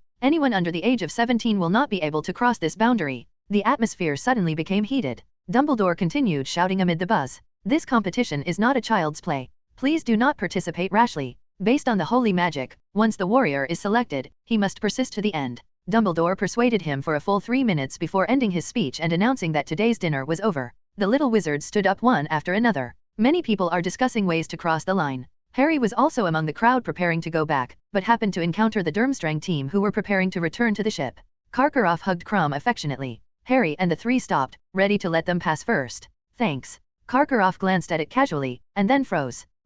He stared blankly at Harry's forehead, completely unable to believe what he saw. After discovering a blockage here, Moody came over quickly. You read that right, that's Harry *Potter. Karkaroff's face showed dissatisfaction, and he was irritated by the angry voice. But when he turned around and saw the person coming, the anger in his heart suddenly disappeared. Mad-Eye Moody stood there, staring at him with both eyes. Karkaroff's color instantly turned pale, and he showed a complex expression mixed with anger and fear. It's me. Moody said in a deep voice, you hurry up and move forward, you have staked the door fight. Card Caro non-throat roll a few times. In the end, he left without saying anything. Moody came to Cedric and whispered, this guy used to be a Death Eater. He didn't surrender early enough, so he escaped punishment. We have to keep an eye on him. I will. Of course Cedric knows this, and he had to test whether the other party was really a spy of the Dark Lord. Oh, no. Moody seemed to have remembered something again. You still want to participate in the Goblet of Fire, so leave this guy to me, etc. Gemini, who was standing nearby, suddenly shouted nervously, Boss, aren't you the same age as me? Although they really want to participate in this event. But they are very clear mentally. If Cedric also participates in the voting, then the warriors probably have nothing to do with him. Who is better than Cedric? Because this is almost all public opinion at Hogwarts. So when the Gemini star shouted out, it still attracted a lot of people's attention. Yes, under the spotlight. Cedric replied calmly, my birthday is early, and I am now 17 years old. Damn it. Oh no, now we have no chance. Gemini, together with a large number of young wizards who were ready to take advantage of others, suddenly became dejected. Forget it, go wash up and go to bed early. If Cedric can vote, then we can just wait and watch. Don't be too sad. At least the victory belongs to Hogwarts, right? Listen to the shameless words of the little wizards. The Beauxbatons students suddenly became dissatisfied. Is Hogwarts all a bunch of arrogant idiots? It's still unclear who will win and who will lose. Just wait and see. Our warriors will ravage your warriors? Angrily, the Beauxbatons students squeezed out of the crowd. The young wizards at Hogwarts know they are in the wrong. Although everyone knows that Cedric is very powerful, it is still a bit disrespectful to say it in front of others. And Cedric's power cannot be explained in just 1 or 2 sentences, so I could only give in silently, among the crowd. When Fleur passed by Cedric, she couldn't help but look at him one more time. Is Cedric your name? What an amazing person. I didn't expect that everyone in Hogwarts thought you could win. However, we are not that easy to deal with. My heart goes back and forth. But when passing by Cedric, the girls all straightened up, as if they were being paraded by Cedric. Cedric scratched his head. It's not just me bragging? Never mind. Let's take a bath first to get rid of the hot pot smell. After all, we will be busy starting tomorrow. Cedric sent the 3 girls back first. Certainly. On the way, he was inevitably warned by 3 people, telling him to keep distance from the girl named Furong. After Cedric delivered it, only then did he come to his own exclusive bathing room. After soaking in the warm bath water, Cedric put a towel on his face and leaned back against the corner. Just enjoy the moment quietly. Suddenly, the sound of la la la water sounded. Cedric blinked. No way. Before he could say anything, the red-haired girl stood up. Ginny, oh my god, why are you here? Cedric took off the towel from his face and wrapped it around his waist. But it was quickly ripped off. I am already the 4th, I must not become the 5th. Ginny stood up. Oh my god. Cedric, you don't have to be like this. I need it. Ginny's voice was extremely firm. I have never concealed my love for you. She held Cedric's head with both hands. Originally, she was already on the edge of her limit, but fortunately, the three women all knew Cedric before her. Until Fleur appeared. The worry in Ginny's heart became uncontrollable. 1. As soon as Cedric opened his mouth, he was immediately interrupted. Please stop ignoring me, okay, I go. Ginny is really hidden? You are so crazy. Cedric patted Ginny. Although she is beautiful, she is really scary when she goes crazy. She has broken records. Wait for me. Ginny closed her eyes with a smile on her lips. Wait until I deeply imprint the memories just now into my mind. Cedric. Crazy is really crazy. But it sounds really exciting. Hey, you did win. I don't know how to explain it tomorrow. Cedric had a headache. Just let me tell you. Ginny really meant what she said. When Cedric went for morning exercise the next morning, although the other three women glared at him, they all told him in unison that he must not talk to Fleur anymore. Besides, the four girls also arranged the time for taking turns to ensure that Cedric would always have someone with him wherever he was. Cedric nodded quickly in assurance. But Ginny also has many advantages, not to mention being smart and beautiful. In certain aspects, she was also like a catfish, making the women start competing. Within the next few days, in the exclusive bathroom late at night, Cedric saw many novel tricks. Of course, the most important thing is the selection for the Triwizard Tournament. This morning, after morning exercises, when Cedric and others arrived at the auditorium, many people were already surrounding the golden circle of the Goblet of Fire. Some of them were carrying breakfast, and they were all looking at the Goblet of Fire carefully. The cup is still in the same position as last night. Has anyone put their name in? Ronald hurriedly squeezed into the crowd surrounding the Goblet of Fire. All Durmstrang representatives voted early in the morning. Not yet at Hogwarts. Maybe I voted secretly last night, so it wouldn't be embarrassing if I didn't get selected. Everyone was chatting animatedly. Suddenly, two extremely nervous laughter came over. Fred, George, and Jordan were seen hurrying down the stairs. We are ready. Fred proudly announced to Cedric and others. We each drank a drop of age-increasing potion. This can add months to our bone age. I didn't expect you guys haven't given up yet. Ronald looked at his two unreliable brothers and their best friends. What if the Goblet of Fire goes blind? Fred blinked at Ronald, and then he and George said in unison, besides, the Goblet of Fire doesn't have eyes. Let's make an agreement first. If anyone wins, the prize money must be divided equally. Lyciaden couldn't wait. Come on. Let me go in first. 217 Fred was equally excited. He took out the parchment from his pocket and it had the words Fred Weasley, Hogwarts written on it. He came to the edge of the age line, stretching his legs as if he were an athlete preparing to dive. Then, under the gaze of everyone, he took 3 deep breaths and directly raised his leg to cross the line. For a moment, everyone thought he succeeded. George groaned and jumped in. Can be followed immediately. With a hissing sound of air leakage, the twins were thrown away, and the age line set by Dumbledore threw them painfully onto the cold floor 10 feet away. Not only that, in order to warn other little wizards, Dumbledore also added a little design to this punishment mechanism. There was a bang. On the chins of the 2 stars, identical long white beards, as long as forearms, sprouted at the same time. Everyone burst into laughter. After Gemini got up, they looked at each other and started laughing. Cedric looked at this scene with a complicated expression. Destiny is so ingenious. In the original work, the 2 stars saw each other's old age in this way. But no need to worry now. With me here, you will definitely be able to get through it safely. I warned you,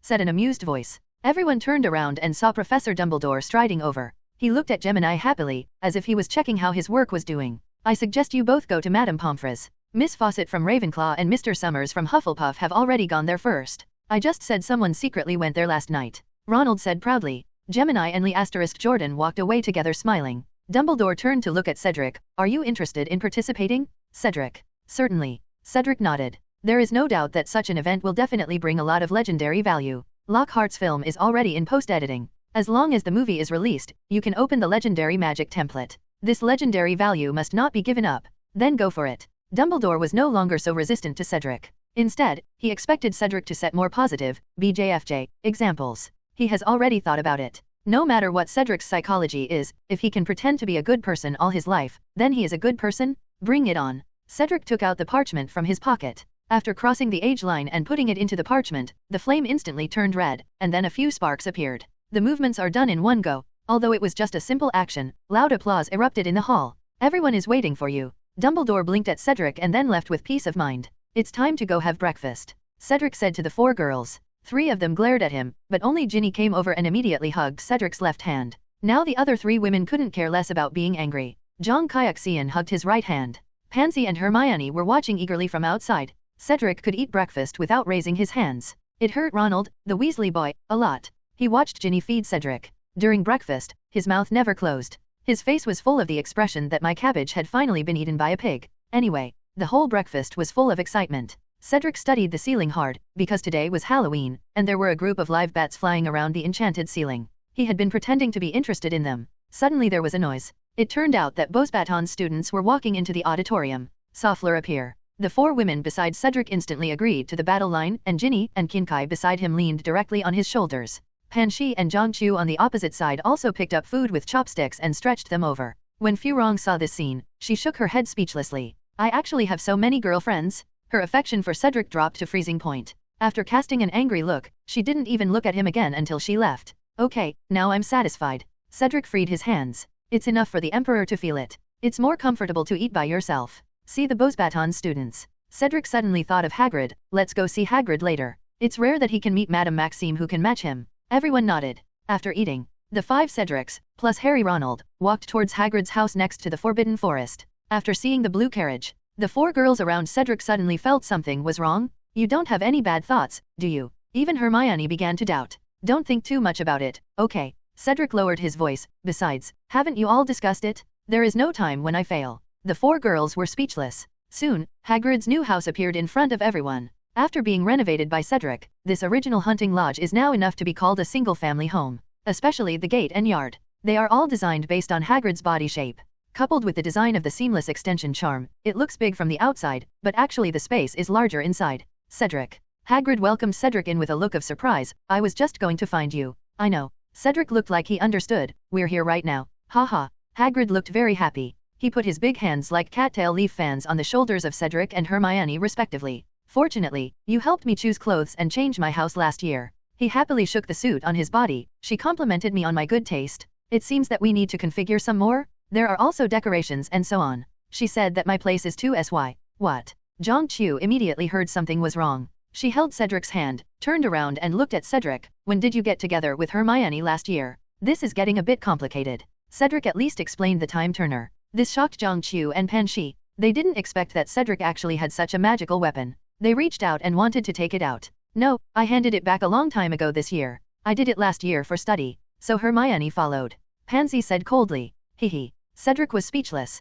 Sisters, I have a good idea. Ginny mysteriously called the 4 girls away. They walked to the corner. Only a few words could be heard vaguely. The limit is 11 times. Take turns. Leave no drop behind. Go beyond the limit. Maybe there is something hidden. And grow up. What are they talking about? Are they not giving you food? Because of Ginny, Ronald didn't pay much attention to the content of their chat. Oh, you don't need to know this. Cedric pulled several boys to the other side. Now is the time to take action against Hagrid. Ronald, please contact your mother and me separately and ask them to compile a recipe. Hagrid's food is too unreliable. Harry, when the time comes, go with Hagrid to your home, Sirius home, to choose some accessories. Black hates them anyway, so choose some good-looking ones and use them to decorate them. For Hagrid. Both Ronald and Harry nodded in agreement without hesitation. Thank you so much. Hagrid smiled so hard that his eyes narrowed. He took a quick glance at the 4 ladies, and after confirming that they were discussing seriously, he lowered his voice and asked Cedric. Actually, there is another important reason why I want to find you. Hagrid rubbed his big hands in embarrassment for the first time. That's it. Can you?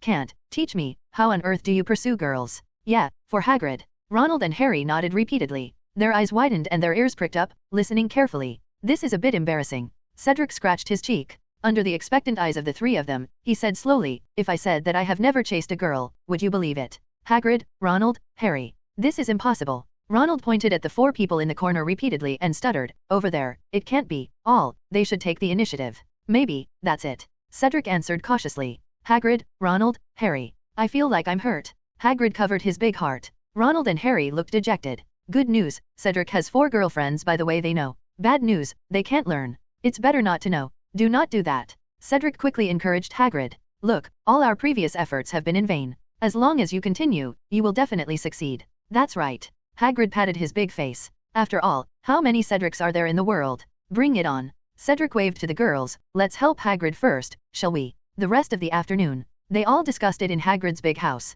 Until dinner time. Only then did Hagrid put away the notebook full of memories with satisfaction, and walked towards the auditorium with everyone. The warriors from the 3 major colleges will be announced tonight. In front of the auditorium, Hagrid suddenly turned around. Thank you so much, I don't know, so just listen. He leaned down and said quietly to Cedric, if it happens to be you, you will probably like it, and Norbert will be happy too. Thanks. Cedric understood. Hagrid is reminding him that he has to deal with a dragon in the 1st level. Although he knew it without reminding himself, it was his good intention after all. How clever. When Hagrid saw Cedric's confident look, he knew he understood. He shrugged. I really shouldn't worry about you. You are so perfect. To be honest, I sometimes feel a little jealous of you. Hagrid glanced at the 4 girls. You know, you decided in a place where there are so many things worthy of my envy. But I still love you and respect you. Love is indeed great. Just having tasted some sweetness, even Hagrid turned into a bard and started to say sentimental words. Okay, the days are still long. Cedric waited and walked towards the long table. This time, Pansy and Zhang Qiu did not return to their respective long tables, but sat down next to Cedric. It didn't take long. Students from Durmstrang and Beauxbatons also came. The Goblet of Fire was moved to the front of the teacher's desk. Gemini and other little wizards who had grown beards were back, and the beards on their chins were gone. The dinner was short. Everyone can't wait to finish eating quickly so that they can quickly know who is elected as the member king. Everyone is looking forward to the results being announced later. In the auditorium, the sound of knives and forks touching the plate gradually stopped. Soon, the plate returned to a spotless state, and the little wizards all understood that this meant that the dinner was over. The sound in the auditorium suddenly became much louder. Then, Dumbledore stood up, and the auditorium suddenly became silent again. All eyes were on him. Everyone is very nervous and looking forward to what will happen next. It's almost time. Dumbledore said, listen, when the warrior's name is announced, I want him to walk to the end of the auditorium, then walk along the staff table, until he enters the room. The warriors will receive initial instruction there. Dumbledore took out his wand and waved it. Except for the candles in the surrounding pumpkin lanterns, all the other candles were extinguished, and the entire auditorium became dim. 1 minute later, the Goblet of Fire began to glow brightly. The blue-white flames it shot out were extremely bright, illuminating the auditorium even brighter than before. Happiness. Cedric heard someone whispering around him. Suddenly, the flame in the Goblet of Fire suddenly turned red, and crackling sparks shot out. A tongue of fire flew into the air. A piece of parchment that was scorched on all sides flew out along the flames. Dumbledore caught the parchment and read the writing on it clearly by the firelight. The warrior of Durmstrang is Victor Krum. Applause and cheers swept the entire auditorium. Everyone in the family gave warm applause to this well-known seeker who had just shined in the Quidditch World Cup. Krum stood up from the Slytherin table. With a melancholy expression on his face, he walked towards the room designated by Dumbledore. Excellent. Karkaroff stood up. With a smile on his face and a booming voice, he was very satisfied with this candidate. You are destined to be a warrior. It wasn't until Krum's back disappeared that everyone focused on the goblet again. The flames quickly turned red again. A second piece of charred parchment appeared. The champions of Beauxbatons. Dumbledore read, it's Fleur Delacour. Is her. Ronald claps louder than anyone else. Fleur shook her silver hair, gracefully stood up from the Ravenclaw table, and walked behind the door. All that's left is Hogwarts. Everyone turned their attention again. In the silent auditorium, strong excitement was suppressed. The Goblet of Fire turns red again. Champion of Hogwarts. Dumbledore's sonorous voice sounded, Cedric Diggory. Dong dong dong. The deafening cheers in the auditorium startled the young wizards from the other 2 colleges. They were all amazed at Cedric's popularity at Hogwarts. Almost all the young wizards from the 4 colleges stood up to celebrate him. Many people were jumping up and down, some were beating the table, some were whistling, and some were screaming. Cedric stood up. He also walked into this room. The moment the door was opened, there were cheers outside the auditorium, and the 2 people inside jumped. Saw it was Cedric. Fleur frowned and turned to ignore him, while Krum nodded in greeting. Among the 3, Cedric is the calmest. After he closed the door, he could hear the cheers outside for a long time. This surprised both of them. They all looked back at Cedric again. Until it suddenly became quiet outside. Cedric knew that it was Harry's name that came out. Interesting. So someone is still tampering with it? Who is it this time? Cedric found a place, opened the Marauder's map and took a look. Well, everyone is on their own. No one is lurking in disguise, so I just need to follow who I am on the surface. Karkaroff is of course the most suspect. However, if it wasn't him, it could only be that person. If it was really that person, Cedric would actually admire Voldemort's courage. In short, let's wait and see what happens. The opponent will soon show his weakness. With a click, the door to the room was pushed open at a very slow speed, and Harry's blank and pale face appeared in the crack of the door. What's wrong? Fleur asked. Do we need to go back to the auditorium? Harry opened his mouth, but his mind was so confused at the moment that he didn't know what to say. Then there was a burst of panicked footsteps. Ludo Bagman walked into the room. He took Harry's arm and led him to the center of the room. Although this is incredible, standing in front of you is the 4th warrior of the Triwizard Tournament. Except Cedric. The other 2 obviously thought he was joking. Very funny joke, Mr. Bagman. Fleur laughed. A joke? No, no, no. Harry's name came out of the Goblet of Fire. Under Bagman's repeated denials, the other 2 people looked a little ugly. This is obviously a mistake. Dissatisfaction appeared on Furong's proud face. He is too young to compete. Yes. Bagman was obviously very confused. Although the age limit was added this year, he was indeed selected by the Goblet of Fire. According to the magic contract, if selected, he is not allowed to escape. There was a crash. The door was pushed open violently. Dumbledore, Mr. Crouch, Headmaster Karkaroff, Madame Maxime, even Professor McGonagall and Professor Snape. The hum of discussion was blocked outside the door. Madame Maxime. Fleur walked towards her principal. They said this little boy also wants to participate in the competition. What does this mean? Dumbledore. Madame Maxime's gloomy face. Cedric has been observing Karkaroff's expression. There are 2 warriors at Hogwarts. He was obviously very angry, and his eyes were as cold as ice. Why don't I remember that I was allowed to have 2 brave kings? Gee, it doesn't look like you're pretending? With Karkaroff's character, if he had done it himself, he wouldn't have dared to question Dumbledore like this. So it's not him? Cedric turned his attention to the other person in the room. It can't really be him, can it? Cedric continued to observe silently, while the 2 principals became increasingly angry. That's not fair. Madame Maxime sternly protested. Hogwarts cannot have 2 warriors. It's all Bada's fault. Karkaroff. Snape threw everyone on Harry. Obviously Harry Potter wants to be a hero again.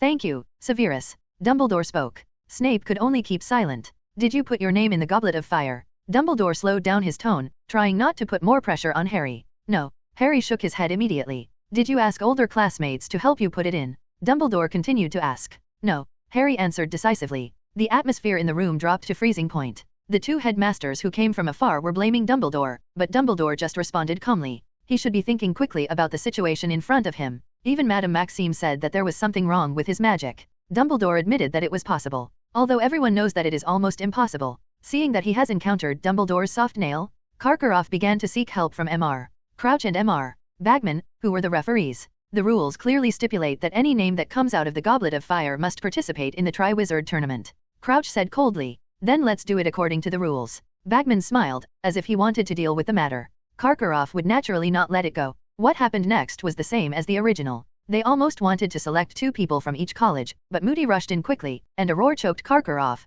who was once a Death Eater, so that he dared not speak. He brought up Harry's identity as the savior. Then he severely accused. Someone wanted to kill Harry. Such a statement. Cedric had discussed it with Moody a long time ago, because in the original book, it was Crouch Jr. who said this, and the purpose was to keep the Triwizard Tournament going. Coincidentally, Cedric also needs this competition, just in case. So he told Moody about this speech. During this period, Cedric keenly noticed that Snape seemed to be avoiding Moody. This made him feel worse. After Moody interrupted, Dumbledore seemed to have finished thinking. After he made up his mind, he was no longer a soft nail. He responded bluntly. If you have a better way, I'm all ears. Madame Maxime didn't say anything, but her chest rose and fell like a bellows. Dashian dash dash. This proved her dissatisfaction. Karkaroff's face was livid, but facing Moody, he didn't dare to show his teeth anymore. So, we can continue, right? Bagman is always optimistic. He even thinks that 4 warriors are more fun than 3 warriors. He looked at everyone with a smile. Then, let Barty guide our warriors. $7.89.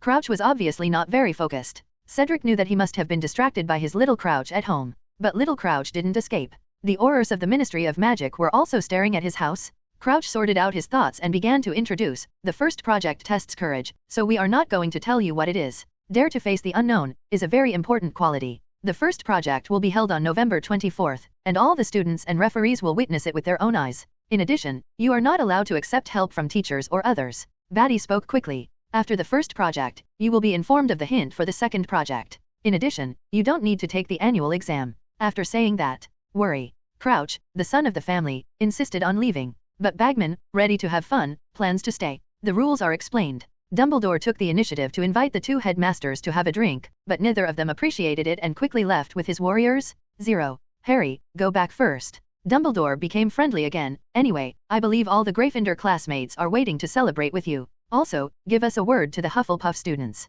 Cedric may have to go back later. Okay. After Harry left, they were the only ones left in the room. Cedric, do you have any ideas? Dumbledore came and sat down by the fire. Only at such moments would a tired look appear on his face. Someone snuck in and got Harry's name into it. That's 95% of what happened. Cedric glanced at Snape again. It's not a big problem, we just need to find the mouse. Are you sure that Harry didn't cast it himself? Dumbledore still dared not completely rule out the idea. Yes, I'm sure. Cedric was determined. Then we have to be careful. Dumbledore's eyes flashed with thought. After a moment, he came back to his senses and said to everyone in the room, well, if you have any news, please inform me as soon as possible. Okay, no problem. Moody said fiercely, I will keep an eye on Karkaroff. I'll be careful. Professor McGonagall also responded. Okay, if you need anything, go to my office directly and see me. The password is Honey Lollipop.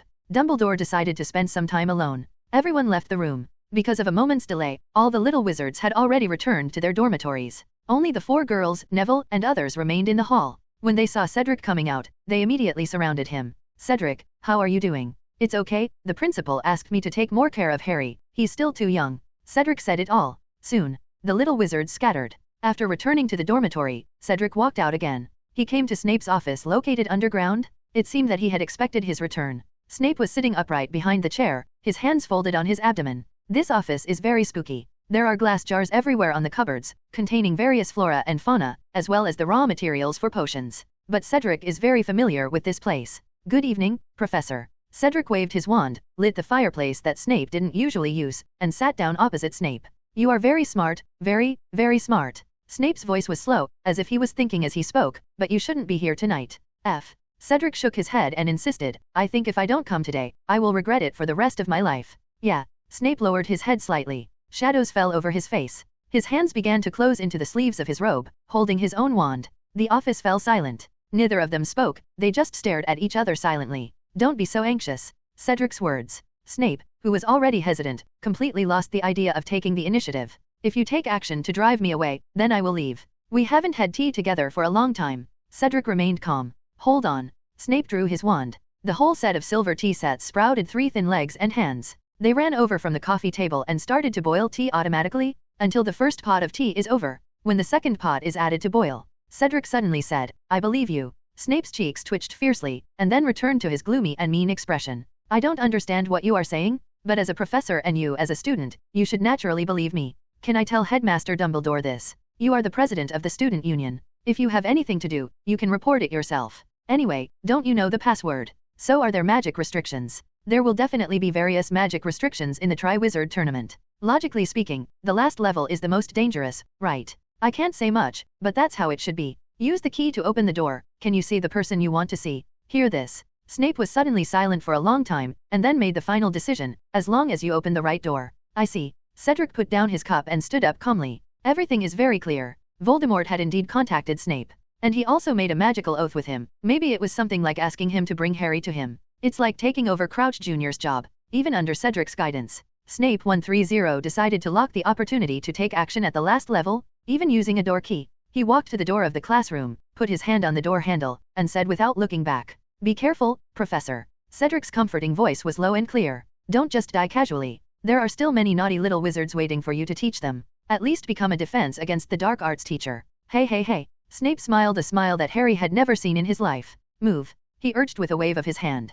After all, he didn't want Cedric to see him and be moved to tears by him. Damn it. Cedric. If only I had met you when I was in school. You might grab me by the collar and warn me not to say the word mudblood again. You might subdue the 4 predators and follow me. We all follow you, and even if there are internal conflicts, they will never become violent. But it's not bad now. It is my honor to meet you anytime. The other side of the door. Cedric walked directly towards the principal's office. He soon came to the stone monster. Honey Lollipop. After Cedric finished speaking, the stone monster jumped aside, and the wall behind it cracked in half, revealing the stone stairs behind it. Go up the stairs. In front of him is a griffin door knocker. Bang bang. Cedric picked it up and knocked it twice, and Dumbledore immediately came in and heard 2 ministers coming in. There is no one else in the office. Dumbledore was sitting behind the desk, holding a quill and a thick roll of parchment, apparently preparing a letter to someone. Principal, I know who caused this. Cedric slowly explained the reason. As shrewd as Dumbledore was, he understood instantly after hearing the description. Cedric, it's all thanks to you this time. After careful identification, Dumbledore agreed with Cedric's guess. This made him really relieved. It feels so good to have the support of my own people. The crisis only appeared a few hours ago, and I didn't expect it to be resolved without even one night. He was also the only one who knew the identity of Snape's traitor. However, Dumbledore was still a little surprised. But, how did you know there was something wrong with him? Well, it's very different from usual. Cedric said very casually. His usual favorite is the defense against the dark arts class, but after Moody came, he never provoked him once. That's what I was thinking. What is the difference between Moody and the previous teachers? Soon, I discovered that he is nothing more than an Auror. Of course it's more important. I found out that he didn't ask me to be a teaching assistant once after school started. This is really strange. Looking at Cedric, who was talking eloquently, Dumbledore felt very ashamed. He was obviously the only one who knew that Snape was a spy, and he was the one who had known Snape for a longer time.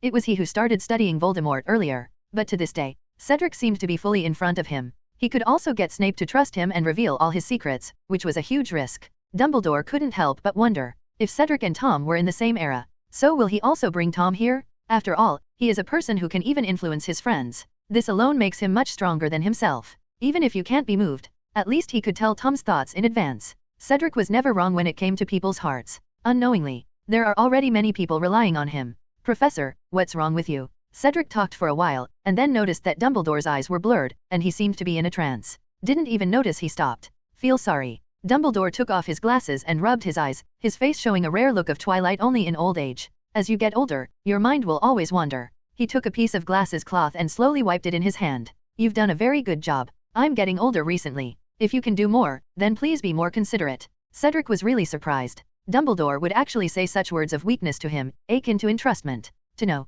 Cedric hasn't gotten his character template yet. You feel it too. Dumbledore saw Cedric's surprise. Of course he knows why, but he didn't care, and thought his persistence was meaningful. Wizards are the creatures that are least able to withstand temptation. Do you regard my wariness of you as your last act of protection? Cedric was a little happy. Dumbledore's thoughts are somewhat similar to those of Batman and Iron Man. Even if he is his comrade in arms, we must also prevent them from harming the Earth and mankind one day. It's my pleasure. Cedric stood up and left. Thank you for allowing me to offend. Behind him, Dumbledore apologized to him for the first time. Well, tonight's harvest is pretty good. Coordinating internally and externally, it seems that by the end of the Triwizard Tournament, it will be time for him to kill Voldemort. Sunday morning. Cedric got up early as usual, but the atmosphere at Hogwarts is completely different. Arriving at the open space in front of the castle, Cedric received warm cheers from his classmates, a truly heroic cheer. The little wizards all believe it? Cedric will help Hogwarts win glory this time. At this moment, he had the support of almost all the young wizards from the 4 major colleges.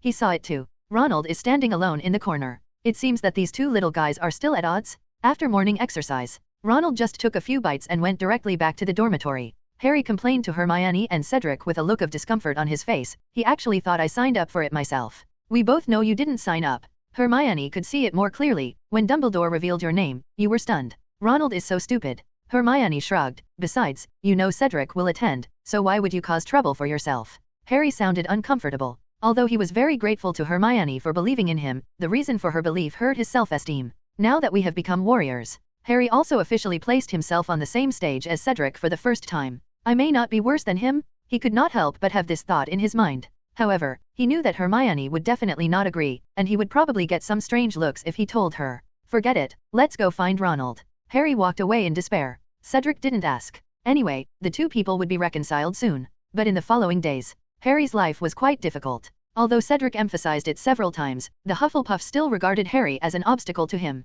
Although not enough to do anything to him, but vaguely, some exclusion phenomena have appeared, such as not talking to him much anymore. Malfoy once even mocked him directly, threatened that Harry wouldn't survive the first 10 minutes of the game. Of course this was stopped by Cedric. In contrast, Cedric enjoyed hero-like treatment at Hogwarts. The little wizards who had been chasing Crumb for his autograph also started looking for his autograph. But surrounded by 4 women, if the boy is not close, the girl can only hand over the parchment. Saw this scene. Furong's impression of Ling Yun was even worse. But this made the 4 girls happy, and they rewarded him in the evening. The days were indeed very nourishing. After a few days, it was time for the warriors to gather for photos. The 4 warriors came to a certain classroom together. The room here has been arranged for illumination, with 3 desks joined together to form a long table, covered with fine blue velvet. There are 5 chairs behind the long table. Bagman was talking to Rita. Harry glanced at it and saw that the atmosphere of the other 3 warriors was very strange. Crumb had a gloomy face as usual, looking like he didn't want to talk to anyone. Furong seemed to be more easygoing.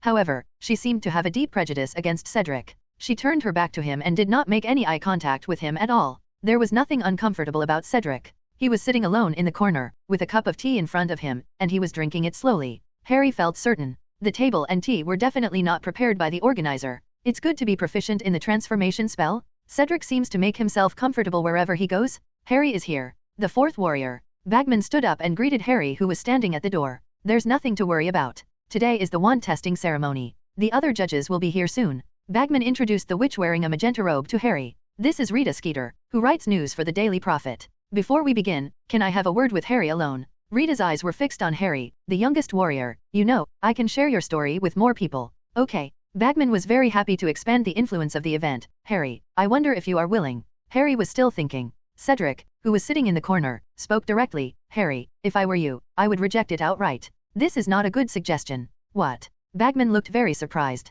But when he found out that the speaker was Cedric, he immediately kept silent and said nothing. Cedric. Rita's eyes narrowed sharply. As annoying as a mosquito looking for a target. She warned Cedric angrily, you have no right to decide for others. You can't always manipulate public opinion. Cedric smiled and said nothing. However, he has decided to threaten her with the animagus who caught the other party, and directly send her to Azkaban? People seek death by themselves? Harry, come with me. Rita leaned down and tried to be as kind to Harry as possible. 3.8 I will make you a great hero. Big hero. Harry couldn't resist the temptation of the word. Even Rita's stiff, weird curly hair and her fat fingers with 2 inches of red nails made him feel uneasy. He still argued for himself. Senior, maybe I'm just going for a while, nothing happens. Go ahead, some things have to be experienced by yourself. Cedric decided to postpone the capture of Rita for a while. Let Harry suffer a little. Otherwise he would always be too naive. You see, you can't always control everything. Rita proudly led Harry towards the small room at the back of the room where the brooms were kept. Sorry, Mr. Cedric. Bagman came to Cedric nervously and apologized. I didn't know you had any conflicts with her.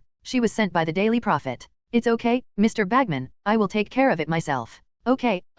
After getting Cedric's understanding, Bagman returned to his smiling face. Soon, Dumbledore, Mr. Ollivander, Karkaroff, and Madame Maxime also came to the room. Cedric, where's Harry? Dumbledore glanced around, but didn't find Harry. I'm being interviewed in a small room, Cedric said truthfully. Dumbledore frowned. He stepped forward quickly and quickly opened the small door. After seeing Rita, the two showed each other their disgust for each other without hesitation, and then ended the short conversation. Harry, come out quickly, it's time to perform the next ceremony. Dumbledore waved to Harry. $7.89. Harry gave Cedric a very worried look. Just now, Rita unceremoniously called Dumbledore a rigid old madman, which made him feel very uneasy. In fact, Harry also felt very uncomfortable during the interview inside just now. The person described him as a crybaby. Except for Dumbledore, the other 4 judges have all taken their seats. Please allow me to introduce Mr. Ollivander. Dumbledore was the last to take his seat. He'll be checking your wands to make sure they're in good shape before the game. Everyone is familiar with him. Even if the wand was not bought from him, everyone has basically heard of his name.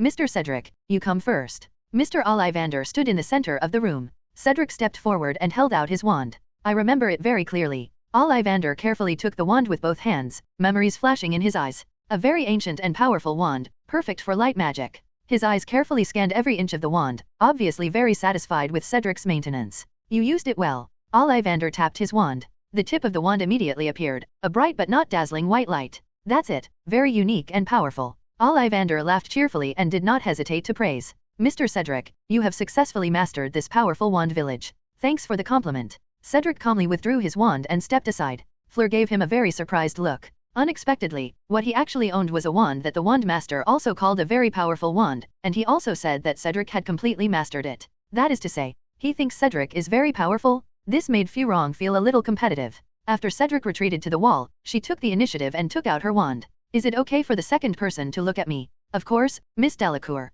Ollivander rotated the wand on the tips of his long fingers like a baton. This is not his wand. So he checked extra carefully. It first used the wand to spray out many golden and pink sparks, and then put it in front of its eyes to examine it carefully. Yes, it's made of 9.5-inch maple wood. It's very tough. Inside. Oh my god. Ollivander checked his wand again and again in surprise. The core of the wand is Vila's hair, my grandma's hair. While explaining, Furong glanced at the other 3 warriors with her peripheral vision. She is actually quite sensitive about the fact that she has Vila blood, and she also cares about what others think of her. Well, Crumb was still sullen. Although he is famous, his temperament is terrible. Well, there was surprise on Harry's face, and he obviously still cared about her blood relationship, but he didn't look bad at her. Just barely getting by. As for Cedric, there is no expression of surprise at all. Is it because he is too calm, or because he has picked up too many girls, so he has developed a method of keeping his expression calm and his heart not beating? Furong still prefers the latter. But in terms of appearance alone, Cedric is undoubtedly the best. Crumb looked bored. Harry is still just a child.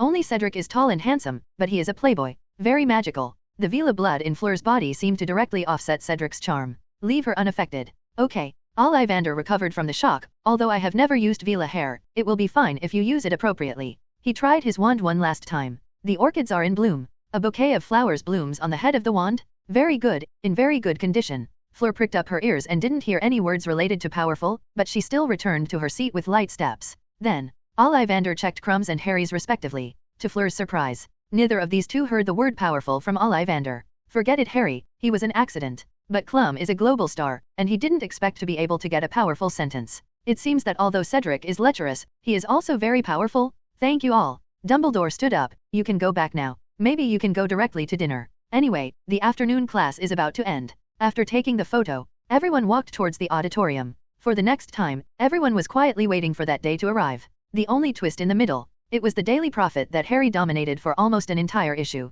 That word count. A simple autobiography of Harry could be published. Harry looked at the Daily Prophet and felt hurt like never before. It was no different than when Ronald received the roaring letter. He felt that his face was so red and hot, as if it was being burned, and even his ears were buzzing. Rita didn't just twist his speech. He also twisted many other people's descriptions in extremely malicious ways. In the remaining space, she also criticized Cedric for his philandering, and described the names and appearances of the 4 girls in detail. Harry finally knew he was afraid. He knew what Cedric cared about most, not to mention that it also included his good friend Hermione, and Ronald's sister Ginny. "I'm sorry, Senior Cedric." Harry deliberately got up early that morning and sincerely apologized to Cedric during morning exercises. "I shouldn't have fainted. Now, ding, you conducted a behavioral education on the Savior Harry, and you gained 10 legendary points. Okay." Cedric was very satisfied with Harry's attitude and the system's rewards. "Since you sincerely apologized, then I will forgive you very generously." "Terribly sorry." Harry raised his head and glanced at the 4 women next to Cedric. "I've been in such a bad state lately, and I've even implicated you."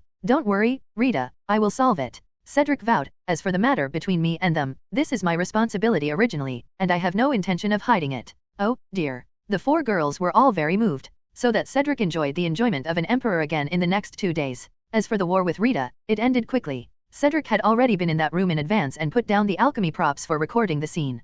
Play the scene of the interview with Harry. Then he let the reporters following him use all their firepower, and within 2 days, the news covered all propaganda newspapers. "Because I have interviews, conversations, and reports at my fingertips." Rita failed miserably. But Cedric is not without any losses. Although many readers of the Daily Prophet thought that all the content was made up by Rita. But the families of 3 of the 4 girls knew about it. Hermione said that she was prepared to spoil her parents for the rest of her life, on the condition that the wedding must be held alone with her. Cedric's persuasion was ineffective and he could only agree temporarily. For the other 3, Cedric didn't hide it either. The 3 daughters' families had different reactions. Pansy's family is the least resistant because Pansy's family is an ancient Slytherin and they don't seem to be very averse to polygamy. On the contrary, I really appreciate Cedric's current prosperity. In addition, Pansy had expressed her determination by running away from home before, so there were almost no obstacles in her family. Ginny's mother, Mrs. Weasley, was angry, and for the first time she spoke harshly in her correspondence with Cedric, and asked him to go to the Burrow during the summer vacation. This is pretty good.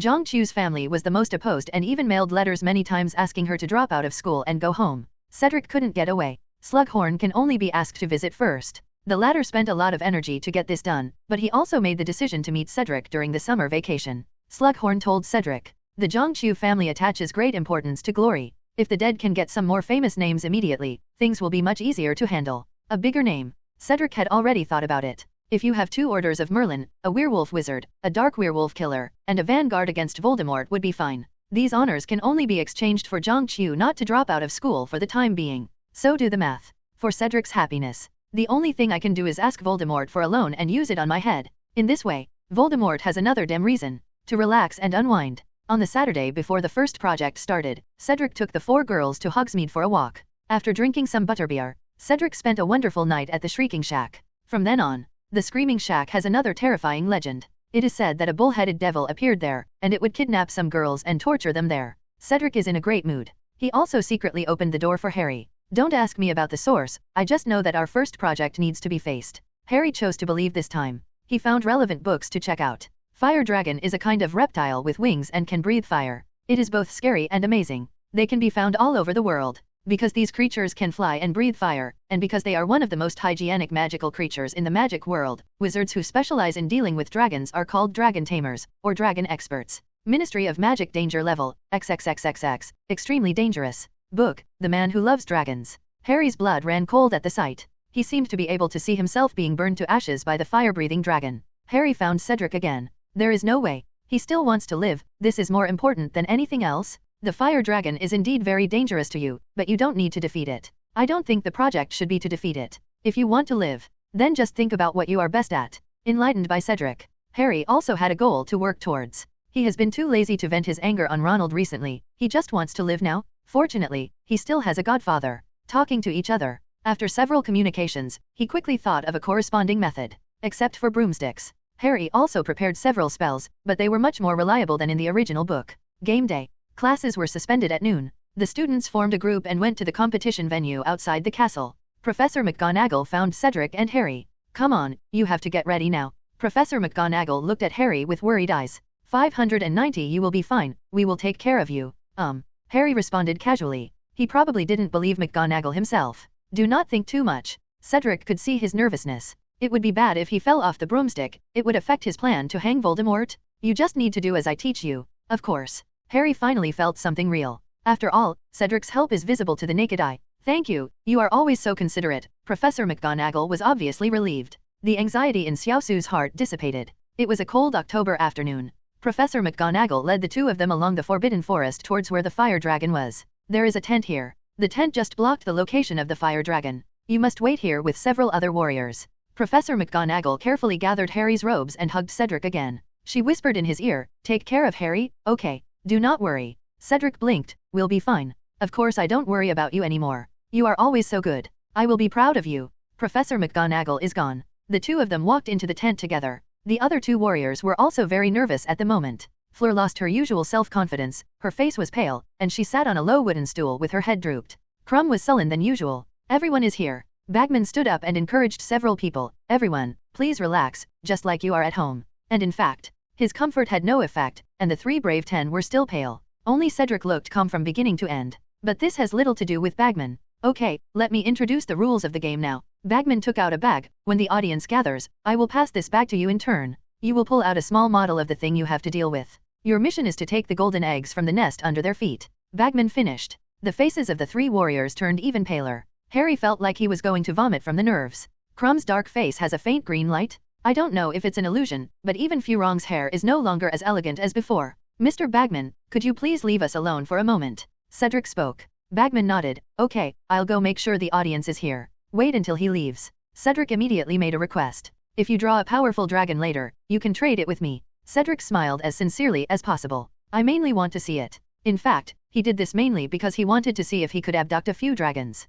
Dragon is such a powerful creature. They are usually under strict supervision by the Ministry of Magic of various countries. Cedric wants to chat with the most powerful one among them to see if he can get the other party to cooperate with him so that he can steal them. Don't forget it. In order to increase the difficulty of the assessment, these people all brought their own dragon eggs. As long as you can fool yourself. In 2 years, he will have an entire army of dragons, and they will be able to obey his command. The three people in the room were stunned. When everyone is so scared by dragons, why do some people actually have such thoughts? The other three were silent for a while. "Of course, I know this would be a bit against the rules," Cedric further persuaded. "But as long as we all change, then we don't have to worry about anyone reporting it. Mr. Bagman and I will take care of it. You can ask for anything you need, as long as I can do it." That. Harry pursed his lips, but still couldn't hold it back. "I can exchange it with you? I don't have any requirements." "Okay, thank you, Harry." Cedric's thanks also made Fleur relax a little bit, although she didn't completely believe Cedric's words. But what he said was right. As long as he and others exchanged, then there should be no problem.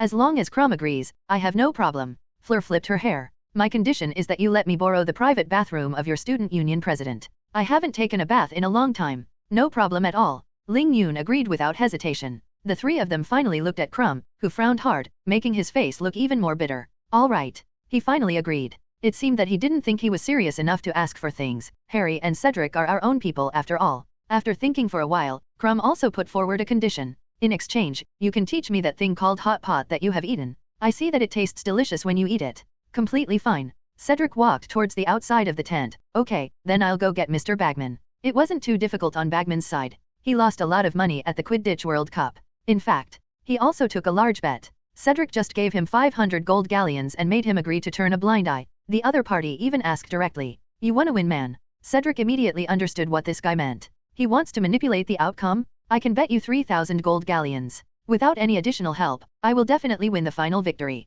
After Cedric said the amount, Bagman's breathing immediately became rapid. His brain started to race, counting the 500 already obtained. There is also the 3,000 promised by Cedric, and if I can do whatever I want later and take less of Cedric's bet, not only can you pay it off yourself, but you can also make a fortune? After thinking it through, Bagman's eyes suddenly lit up. "Are you sure, Mr. Cedric? Please forgive me for my distrust of you, but there are always various risks in competitions. No matter what, I have 3,000 gold galleons to give you." Cedric smiled. Lockhart's movie is already halfway through its promotion, and he has nothing to spend money on for the time being. Use 3,000 gold galleons. In exchange for a referee who is biased towards him, it is still a good deal. He does not want to cheat, but the other two principals will definitely be biased. He just wants to get some justice. "I know you lost a lot of money before. Only by solving this problem can you work better with peace of mind, right? If I lose, I'll give you 3,000 gold galleons. If I win, you must come to my celebration banquet. Did you bring your betting coupon? We can fill one out now, how about it?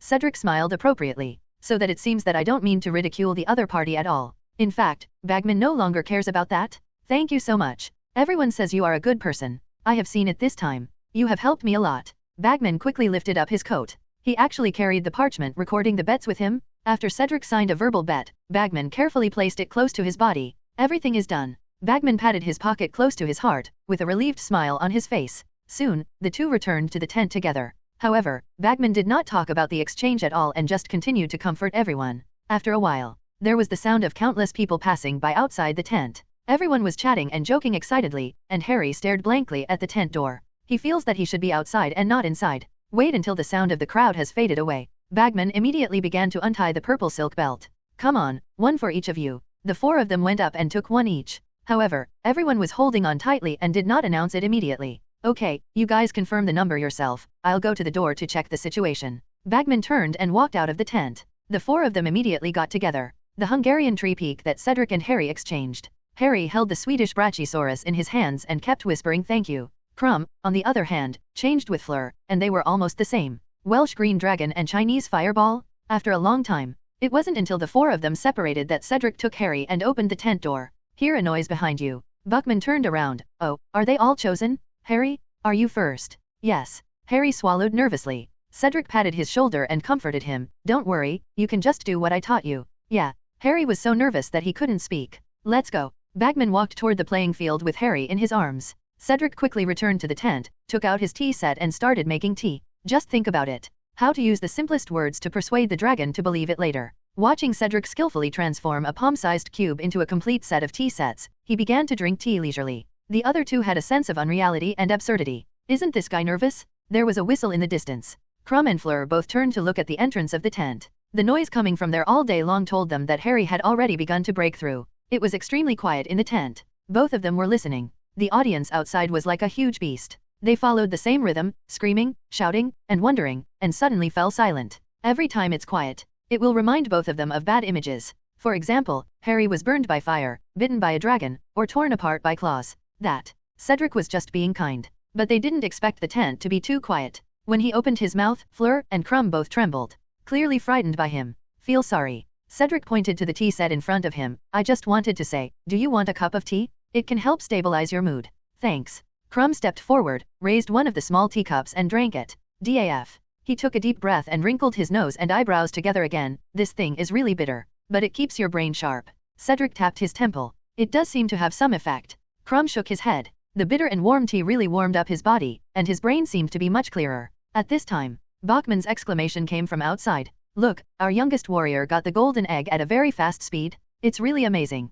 Now, let the referee give the score. It was quiet outside for a while after Bachman's voice sounded. It's my turn.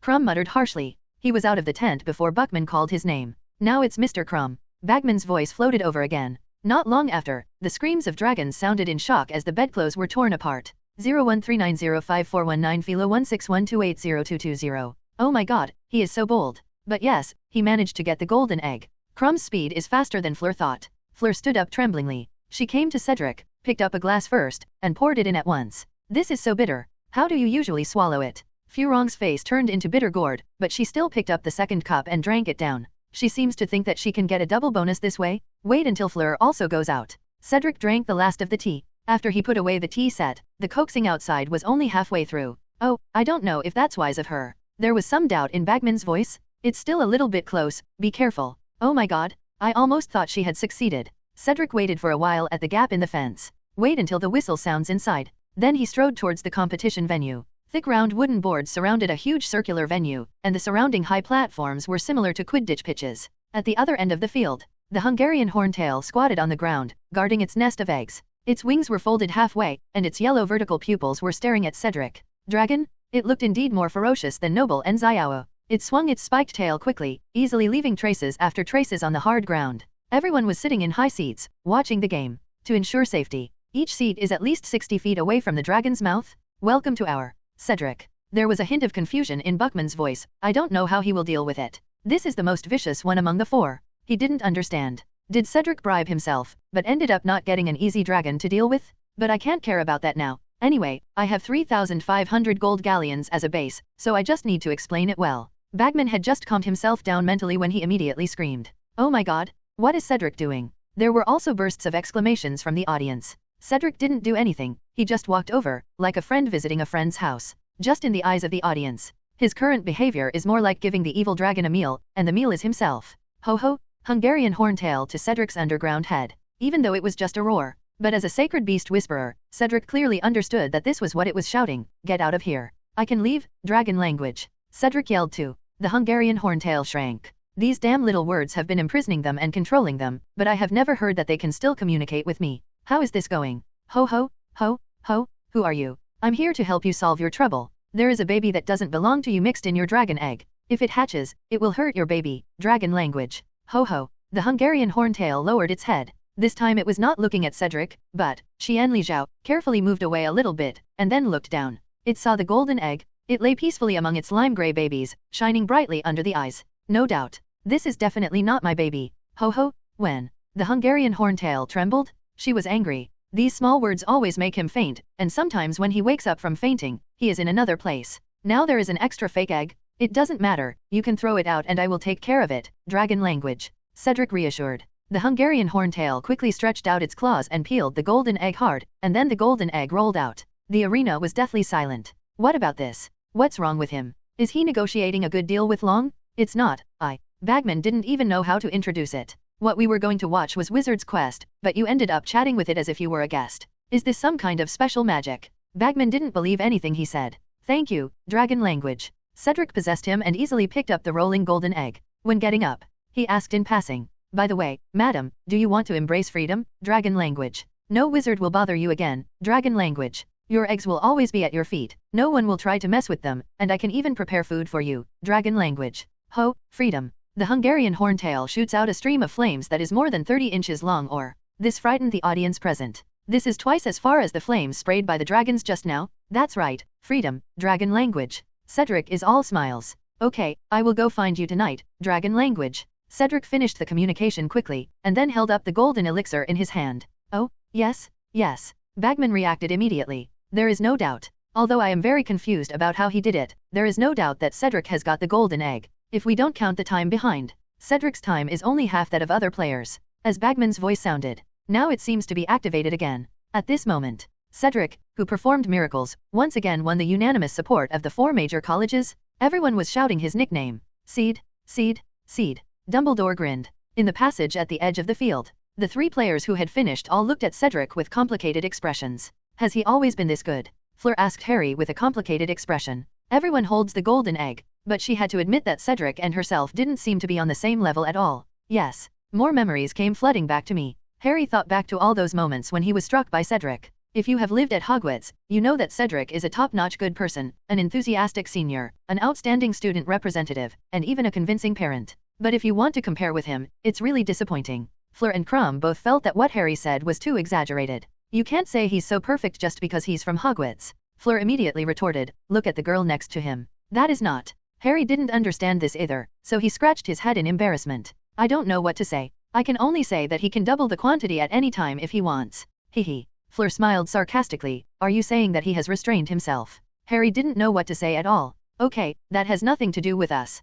In short, he will be our biggest opponent. Crumb was silent for a moment. Cedric's unimaginable performance made him feel deeply fearful. He didn't want to give up this honor. As a Quidditch player, he also understands the power of cooperation. Looking at the judges who were scoring outside, he suddenly opened his mouth and invited the other 2 people. Maybe we should cooperate properly in the later levels. How do you cooperate with 677? Win him for you. Fleur was very vigilant. Of course not, but if you have any way to restrict him, then use it on him. Clum explained. This is a competition. As long as there is no foul, it is reasonable to target the opponent. That's okay. Fleur turned to Harry. What do you say? Although they are both from the same academy, you won't just give up the glory you have obtained. No, I cannot. Harry lowered his head. Cedric also helped him, but he couldn't do such a thing. Let him forget it. Crumb didn't force it. He clicked outside. The scores are about to come out. Harry and Fleur looked outside again. In the stands, several judges have already started scoring. Madame Maxime stood up, and the tip of her wand spurted out wisps of silver ribbon-like things, forming a 8-point mark in the air.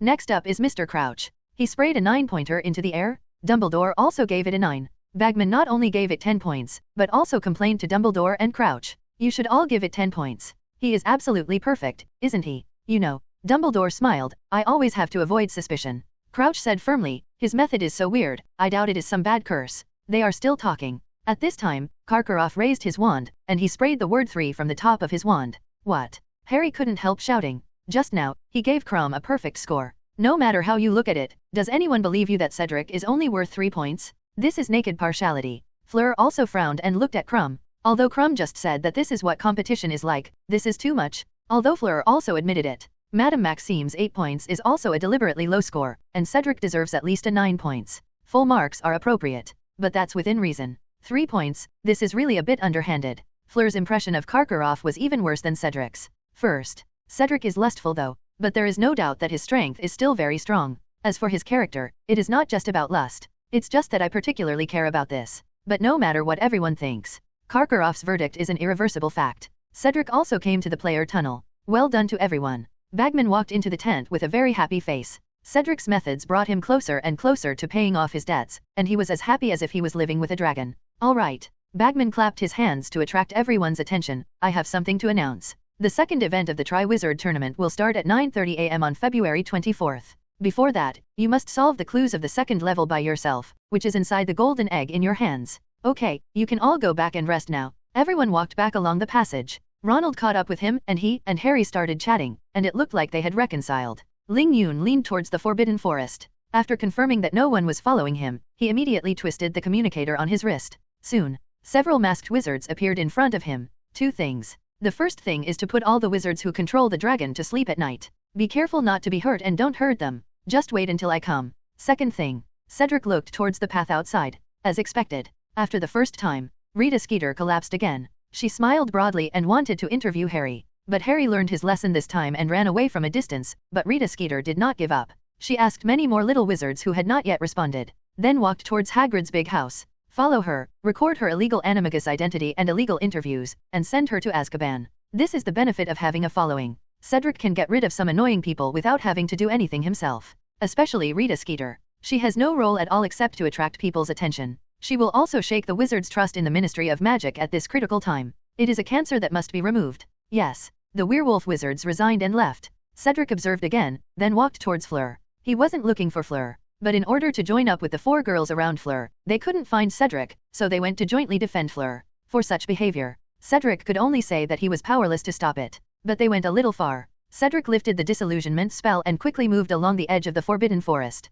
Didn't go far. He felt someone approaching him from the direction of the Forbidden Forest. Who's there? Cedric tightened his grip on his wand. It's me. Luna emerged from the grass. It's you? Cedric put away his wand. I'm sorry, did I scare you? I was originally here to see Bowtruckle, but I also watched your game. You are really good at talking to dragons. Luna's words were still so out of touch. Cedric didn't know how she came to associate the Bowtruckle with dragons. But she always gives people a novel feeling. It's okay, it's my talent. Cedric said. I'm curious. Since you, Bjabe, can speak dragon language, do you know dragons? Cedric thought for a moment. Finally decided not to lie to her. I do know some dragons, they are my partners and friends. I knew it, so cool. Luna became visibly happy. She quickly jumped out from behind a bush and came to Cedric. Can you take me to see them? If possible, can you try to teach me dragon language? If it were anyone else, Cedric might have refused directly, but facing Luna, he couldn't bear to refuse directly. Because she will never have any bad thoughts. Looking at dragons is easy. Cedric tells the truth. But if you want to learn dragon language, you can't say it. I've never taught it to anyone, and I don't even know if you can learn it. You have to think about this carefully. Facing Cedric's soft rejection, Luna was not frustrated, but actively fought for it. If you don't mind, I can guarantee that I will study seriously. I mean it. Even if you tell me that it takes several years to learn dragon language, I will start learning it without hesitation. Just to talk to the dragon. Cedric was a little confused. I didn't realize Luna liked dragons so much. He couldn't help but confirm. Are you planning to become a master of dragon training? Or some related job? No, they are too cruel. They say they are masters of dragon training, but they just keep dragons in captivity somewhere and interfere with them everywhere. Luna shook her head in denial and then said seriously, I just want a dragon friend. She glanced at Cedric, and then said with regret, originally, I would have had a better choice, but you are really not very good at it, and I don't want to trouble others. Tisk. It is indeed a very Luna answer. Cedric also figured out some other things from this answer. Eliminate his own accident? Luna wants dragon friends because she can't find any friends at school. It seems that he has solved her bullying. But you can't force others to make friends with her. Think of this. Cedric suddenly. He is a little soft-hearted again, but he needs to be more cautious when doing certain things now. He softened his tone. Try to make yourself appear to have no additional meaning. You can study if you want, but I have to tell Pansy and the others. Okay, got it. Luna jumped up very happily, and saluted Cedric after landing. Then I'll thank you for explaining it to them. They can actually rest assured. Although I like you very much, 5 people are really too many, aren't they? Cedric looked into Luna's eyes unconsciously. Even if the other party is Luna, he still wants to confirm whether the other party is mocking him. Fine. Luna's eyes were full of clarity. That's what she really thought. 5 people was too many, not mixed with other emotions? After confirming this, Cedric's mood improved a lot. I'll take care of it. After making an appointment with Luna, Cedric left the edge of the Forbidden Forest and finally caught up with the 4 girls in the auditorium. As a celebration, everyone headed to Hufflepuff's common room together. Tonight, face rare glory. Even the calm little badgers showed enough excitement. Cheers and shouts erupted again and again in the lounge, and mountains of food were piled everywhere within reach. Steaming hot pot. It made the air in the whole room hot and hot. The little badgers raised cucumber juice and butterbeer again and again, clinking glasses to the great Cedric in their hearts. Fireworks were fired every once in a while in midair. The joke shop inventory created by the twins was all used in Gryffindor and Hufflepuff's lounge tonight. But Hufflepuff's lounge is undoubtedly more lively, because except for the little badgers, there are also 60% of Slytherins, 30% of Ravenclaws, and a few Gryffindors such as Neville. Everywhere was overcrowded. Everyone raised their wands, and Cedric's head shone in the air. His handsome face. He will wink and smile at every little wizard who looks at him. In the middle, Furong came for a visit. After confirming with Cedric that she would use the bathroom in the next 2 weeks, she asked him if he would use it today. Not today. Cedric pointed around. We will definitely play until dawn today. Okay, then I'll go today. Fleur was very happy. Although there is a shower bathroom on the carriage, there is no place to take a bath. This is a very fatal temptation for her who loves beauty. She did as Cedric said. All the way to the Student Union President's exclusive bathroom. After choosing a hot spring bath,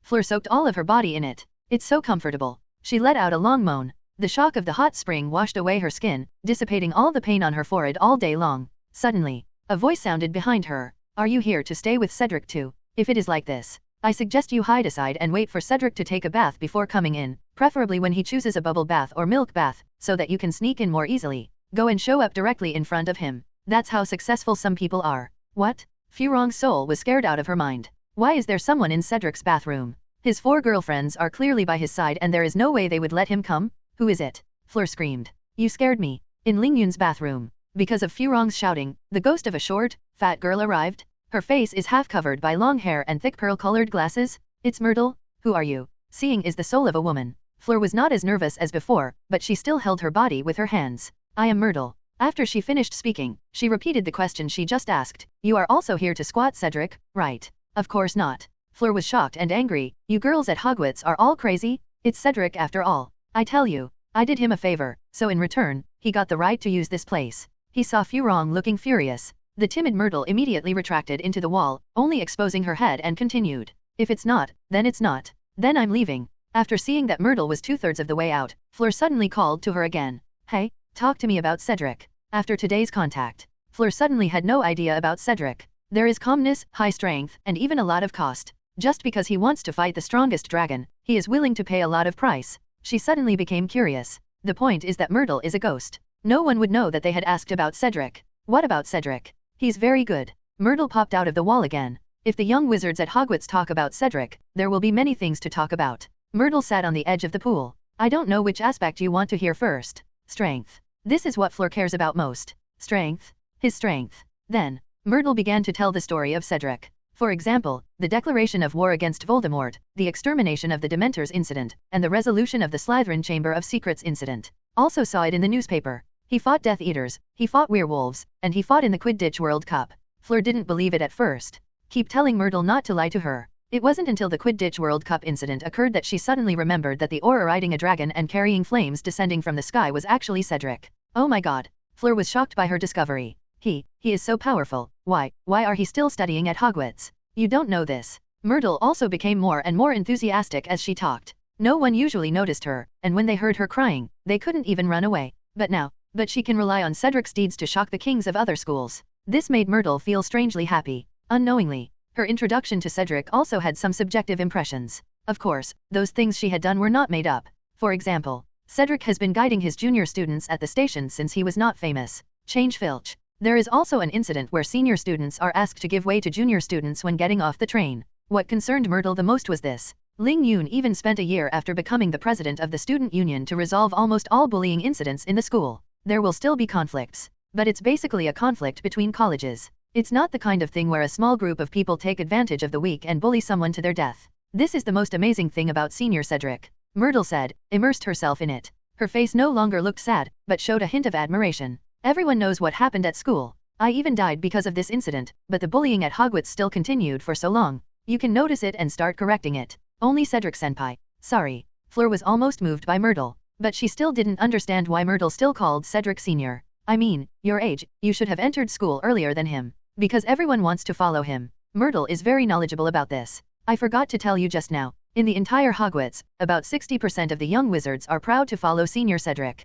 Call him Senior. It's not because he is the oldest, but because he is the person that everyone admires, yearns for, and wants to be like that. Myrtle grew agitated. Oh my god, I regret that I was born so early, but I'm glad that I was so timid and became a ghost. Otherwise I wouldn't have known that there could be such a perfect person in the world. Okay, let's calm down a little. Seeing the somewhat excited Myrtle, Fleur hurriedly shouted stop.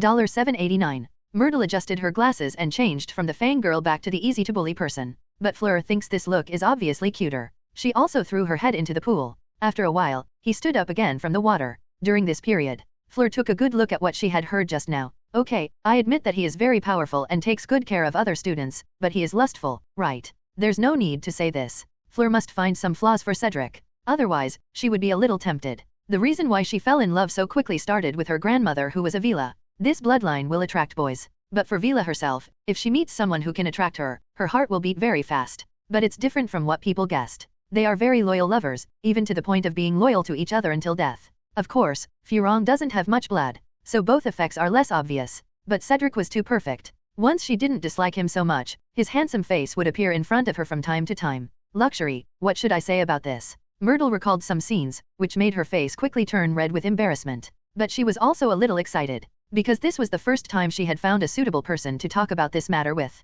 She covered her mouth. He whispered in a snickering tone, I must admit, Senior Cedric is also perfect in that respect. Perfect. Fleur was obviously distracted. While she was still wondering what lustful perfection meant, Myrtle has spoken out about those topics. She praised those primitive, unobstructed, and most instinctive movements of human beings without hesitation. At the end, he sighed, he is the strongest. Oh my god. Fleur almost immediately sank her head underwater. But at this moment, she felt her face was hotter than water. There was a crash. Feeling that she could no longer calm down, Fleur came out of the water again. She quickly put on her clothes and prepared to leave. Can't listen anymore. Something will happen. Are you about to leave? Myrtle looked at her actions and said in a very regretful tone, what a pity. It's so rare to find someone with whom I can talk. Fleur said nothing, just silently speeding up the action. Okay, then goodbye, friend. Myrtle had no choice but to wave goodbye. $7.89. Furong responded to her with the last of her rationality, and seriously warned, what happened tonight is just what we talked about. Please don't tell anyone, okay? Of course, it's our secret. Myrtle happily held out her little finger. Even though the two people couldn't touch each other, they still carefully completed the action of pulling the hook. Tonight was absolutely wonderful. Myrtle smiled while holding the right hand she had just drawn the hook with. This was after her death. The first friend I made? Okay, friend. Then I'm leaving now. Fleur packed her things, making sure nothing was left where it was. If you leave some clothes or something, don't be misunderstood by the girls around Cedric. Thinking of those 4 girls, the anger in Furong's heart rose again, which helped her suppress other emotions. Okay, bye. Myrtle said goodbye, but kept following Fleur. The two kept walking through the deserted Hogwarts. She enthusiastically led Fleur the way until she arrived at Hogwarts. I won't go outside. The Forbidden Forest is very scary at night. Myrtle was very sorry. Furong breathed a sigh of relief, then, goodbye really. Goodbye. Myrtle didn't know how many times she said goodbye until Fleur turned around. She still couldn't help it. Friend, remember the proposal I gave you at the beginning. If you want to succeed, you must work hard, because Senior Cedric never takes the initiative, the girls must fight for themselves. Fleur stumbled. She almost fell down dozens of stairs. This made her not even dare to look back and ran out quickly. 100. The cold wind in the middle of the night blew past her ears, taking away the heat and bringing back her sanity. At this time, her brain started processing Myrtle's words again. Cedric never took the initiative, so the 4 girls were all on his own. Oh my god. Fleur was once again frightened by her new discovery. She doesn't understand. What kind of person can have such charm that makes girls fall into the trap one by one? She walked quickly along the Forbidden Forest. In order to avoid certain troubles, she also cast a disembodiment spell on herself. Madame Maxime wouldn't let them go to Hogwarts. She sees them as enemies. But unfortunately, whatever people want to escape, they often encounter something. Not long after Furong walked along the Forbidden Forest, she suddenly heard two voices arguing. Sorry, forget everything you just saw, okay. This is Cedric's voice? What's he doing? Furong ran. He couldn't help but hold his breath, and then took a few steps towards the source of the sound. No, I saw it all. You took away the dragons and their eggs. I can't pretend not to see them.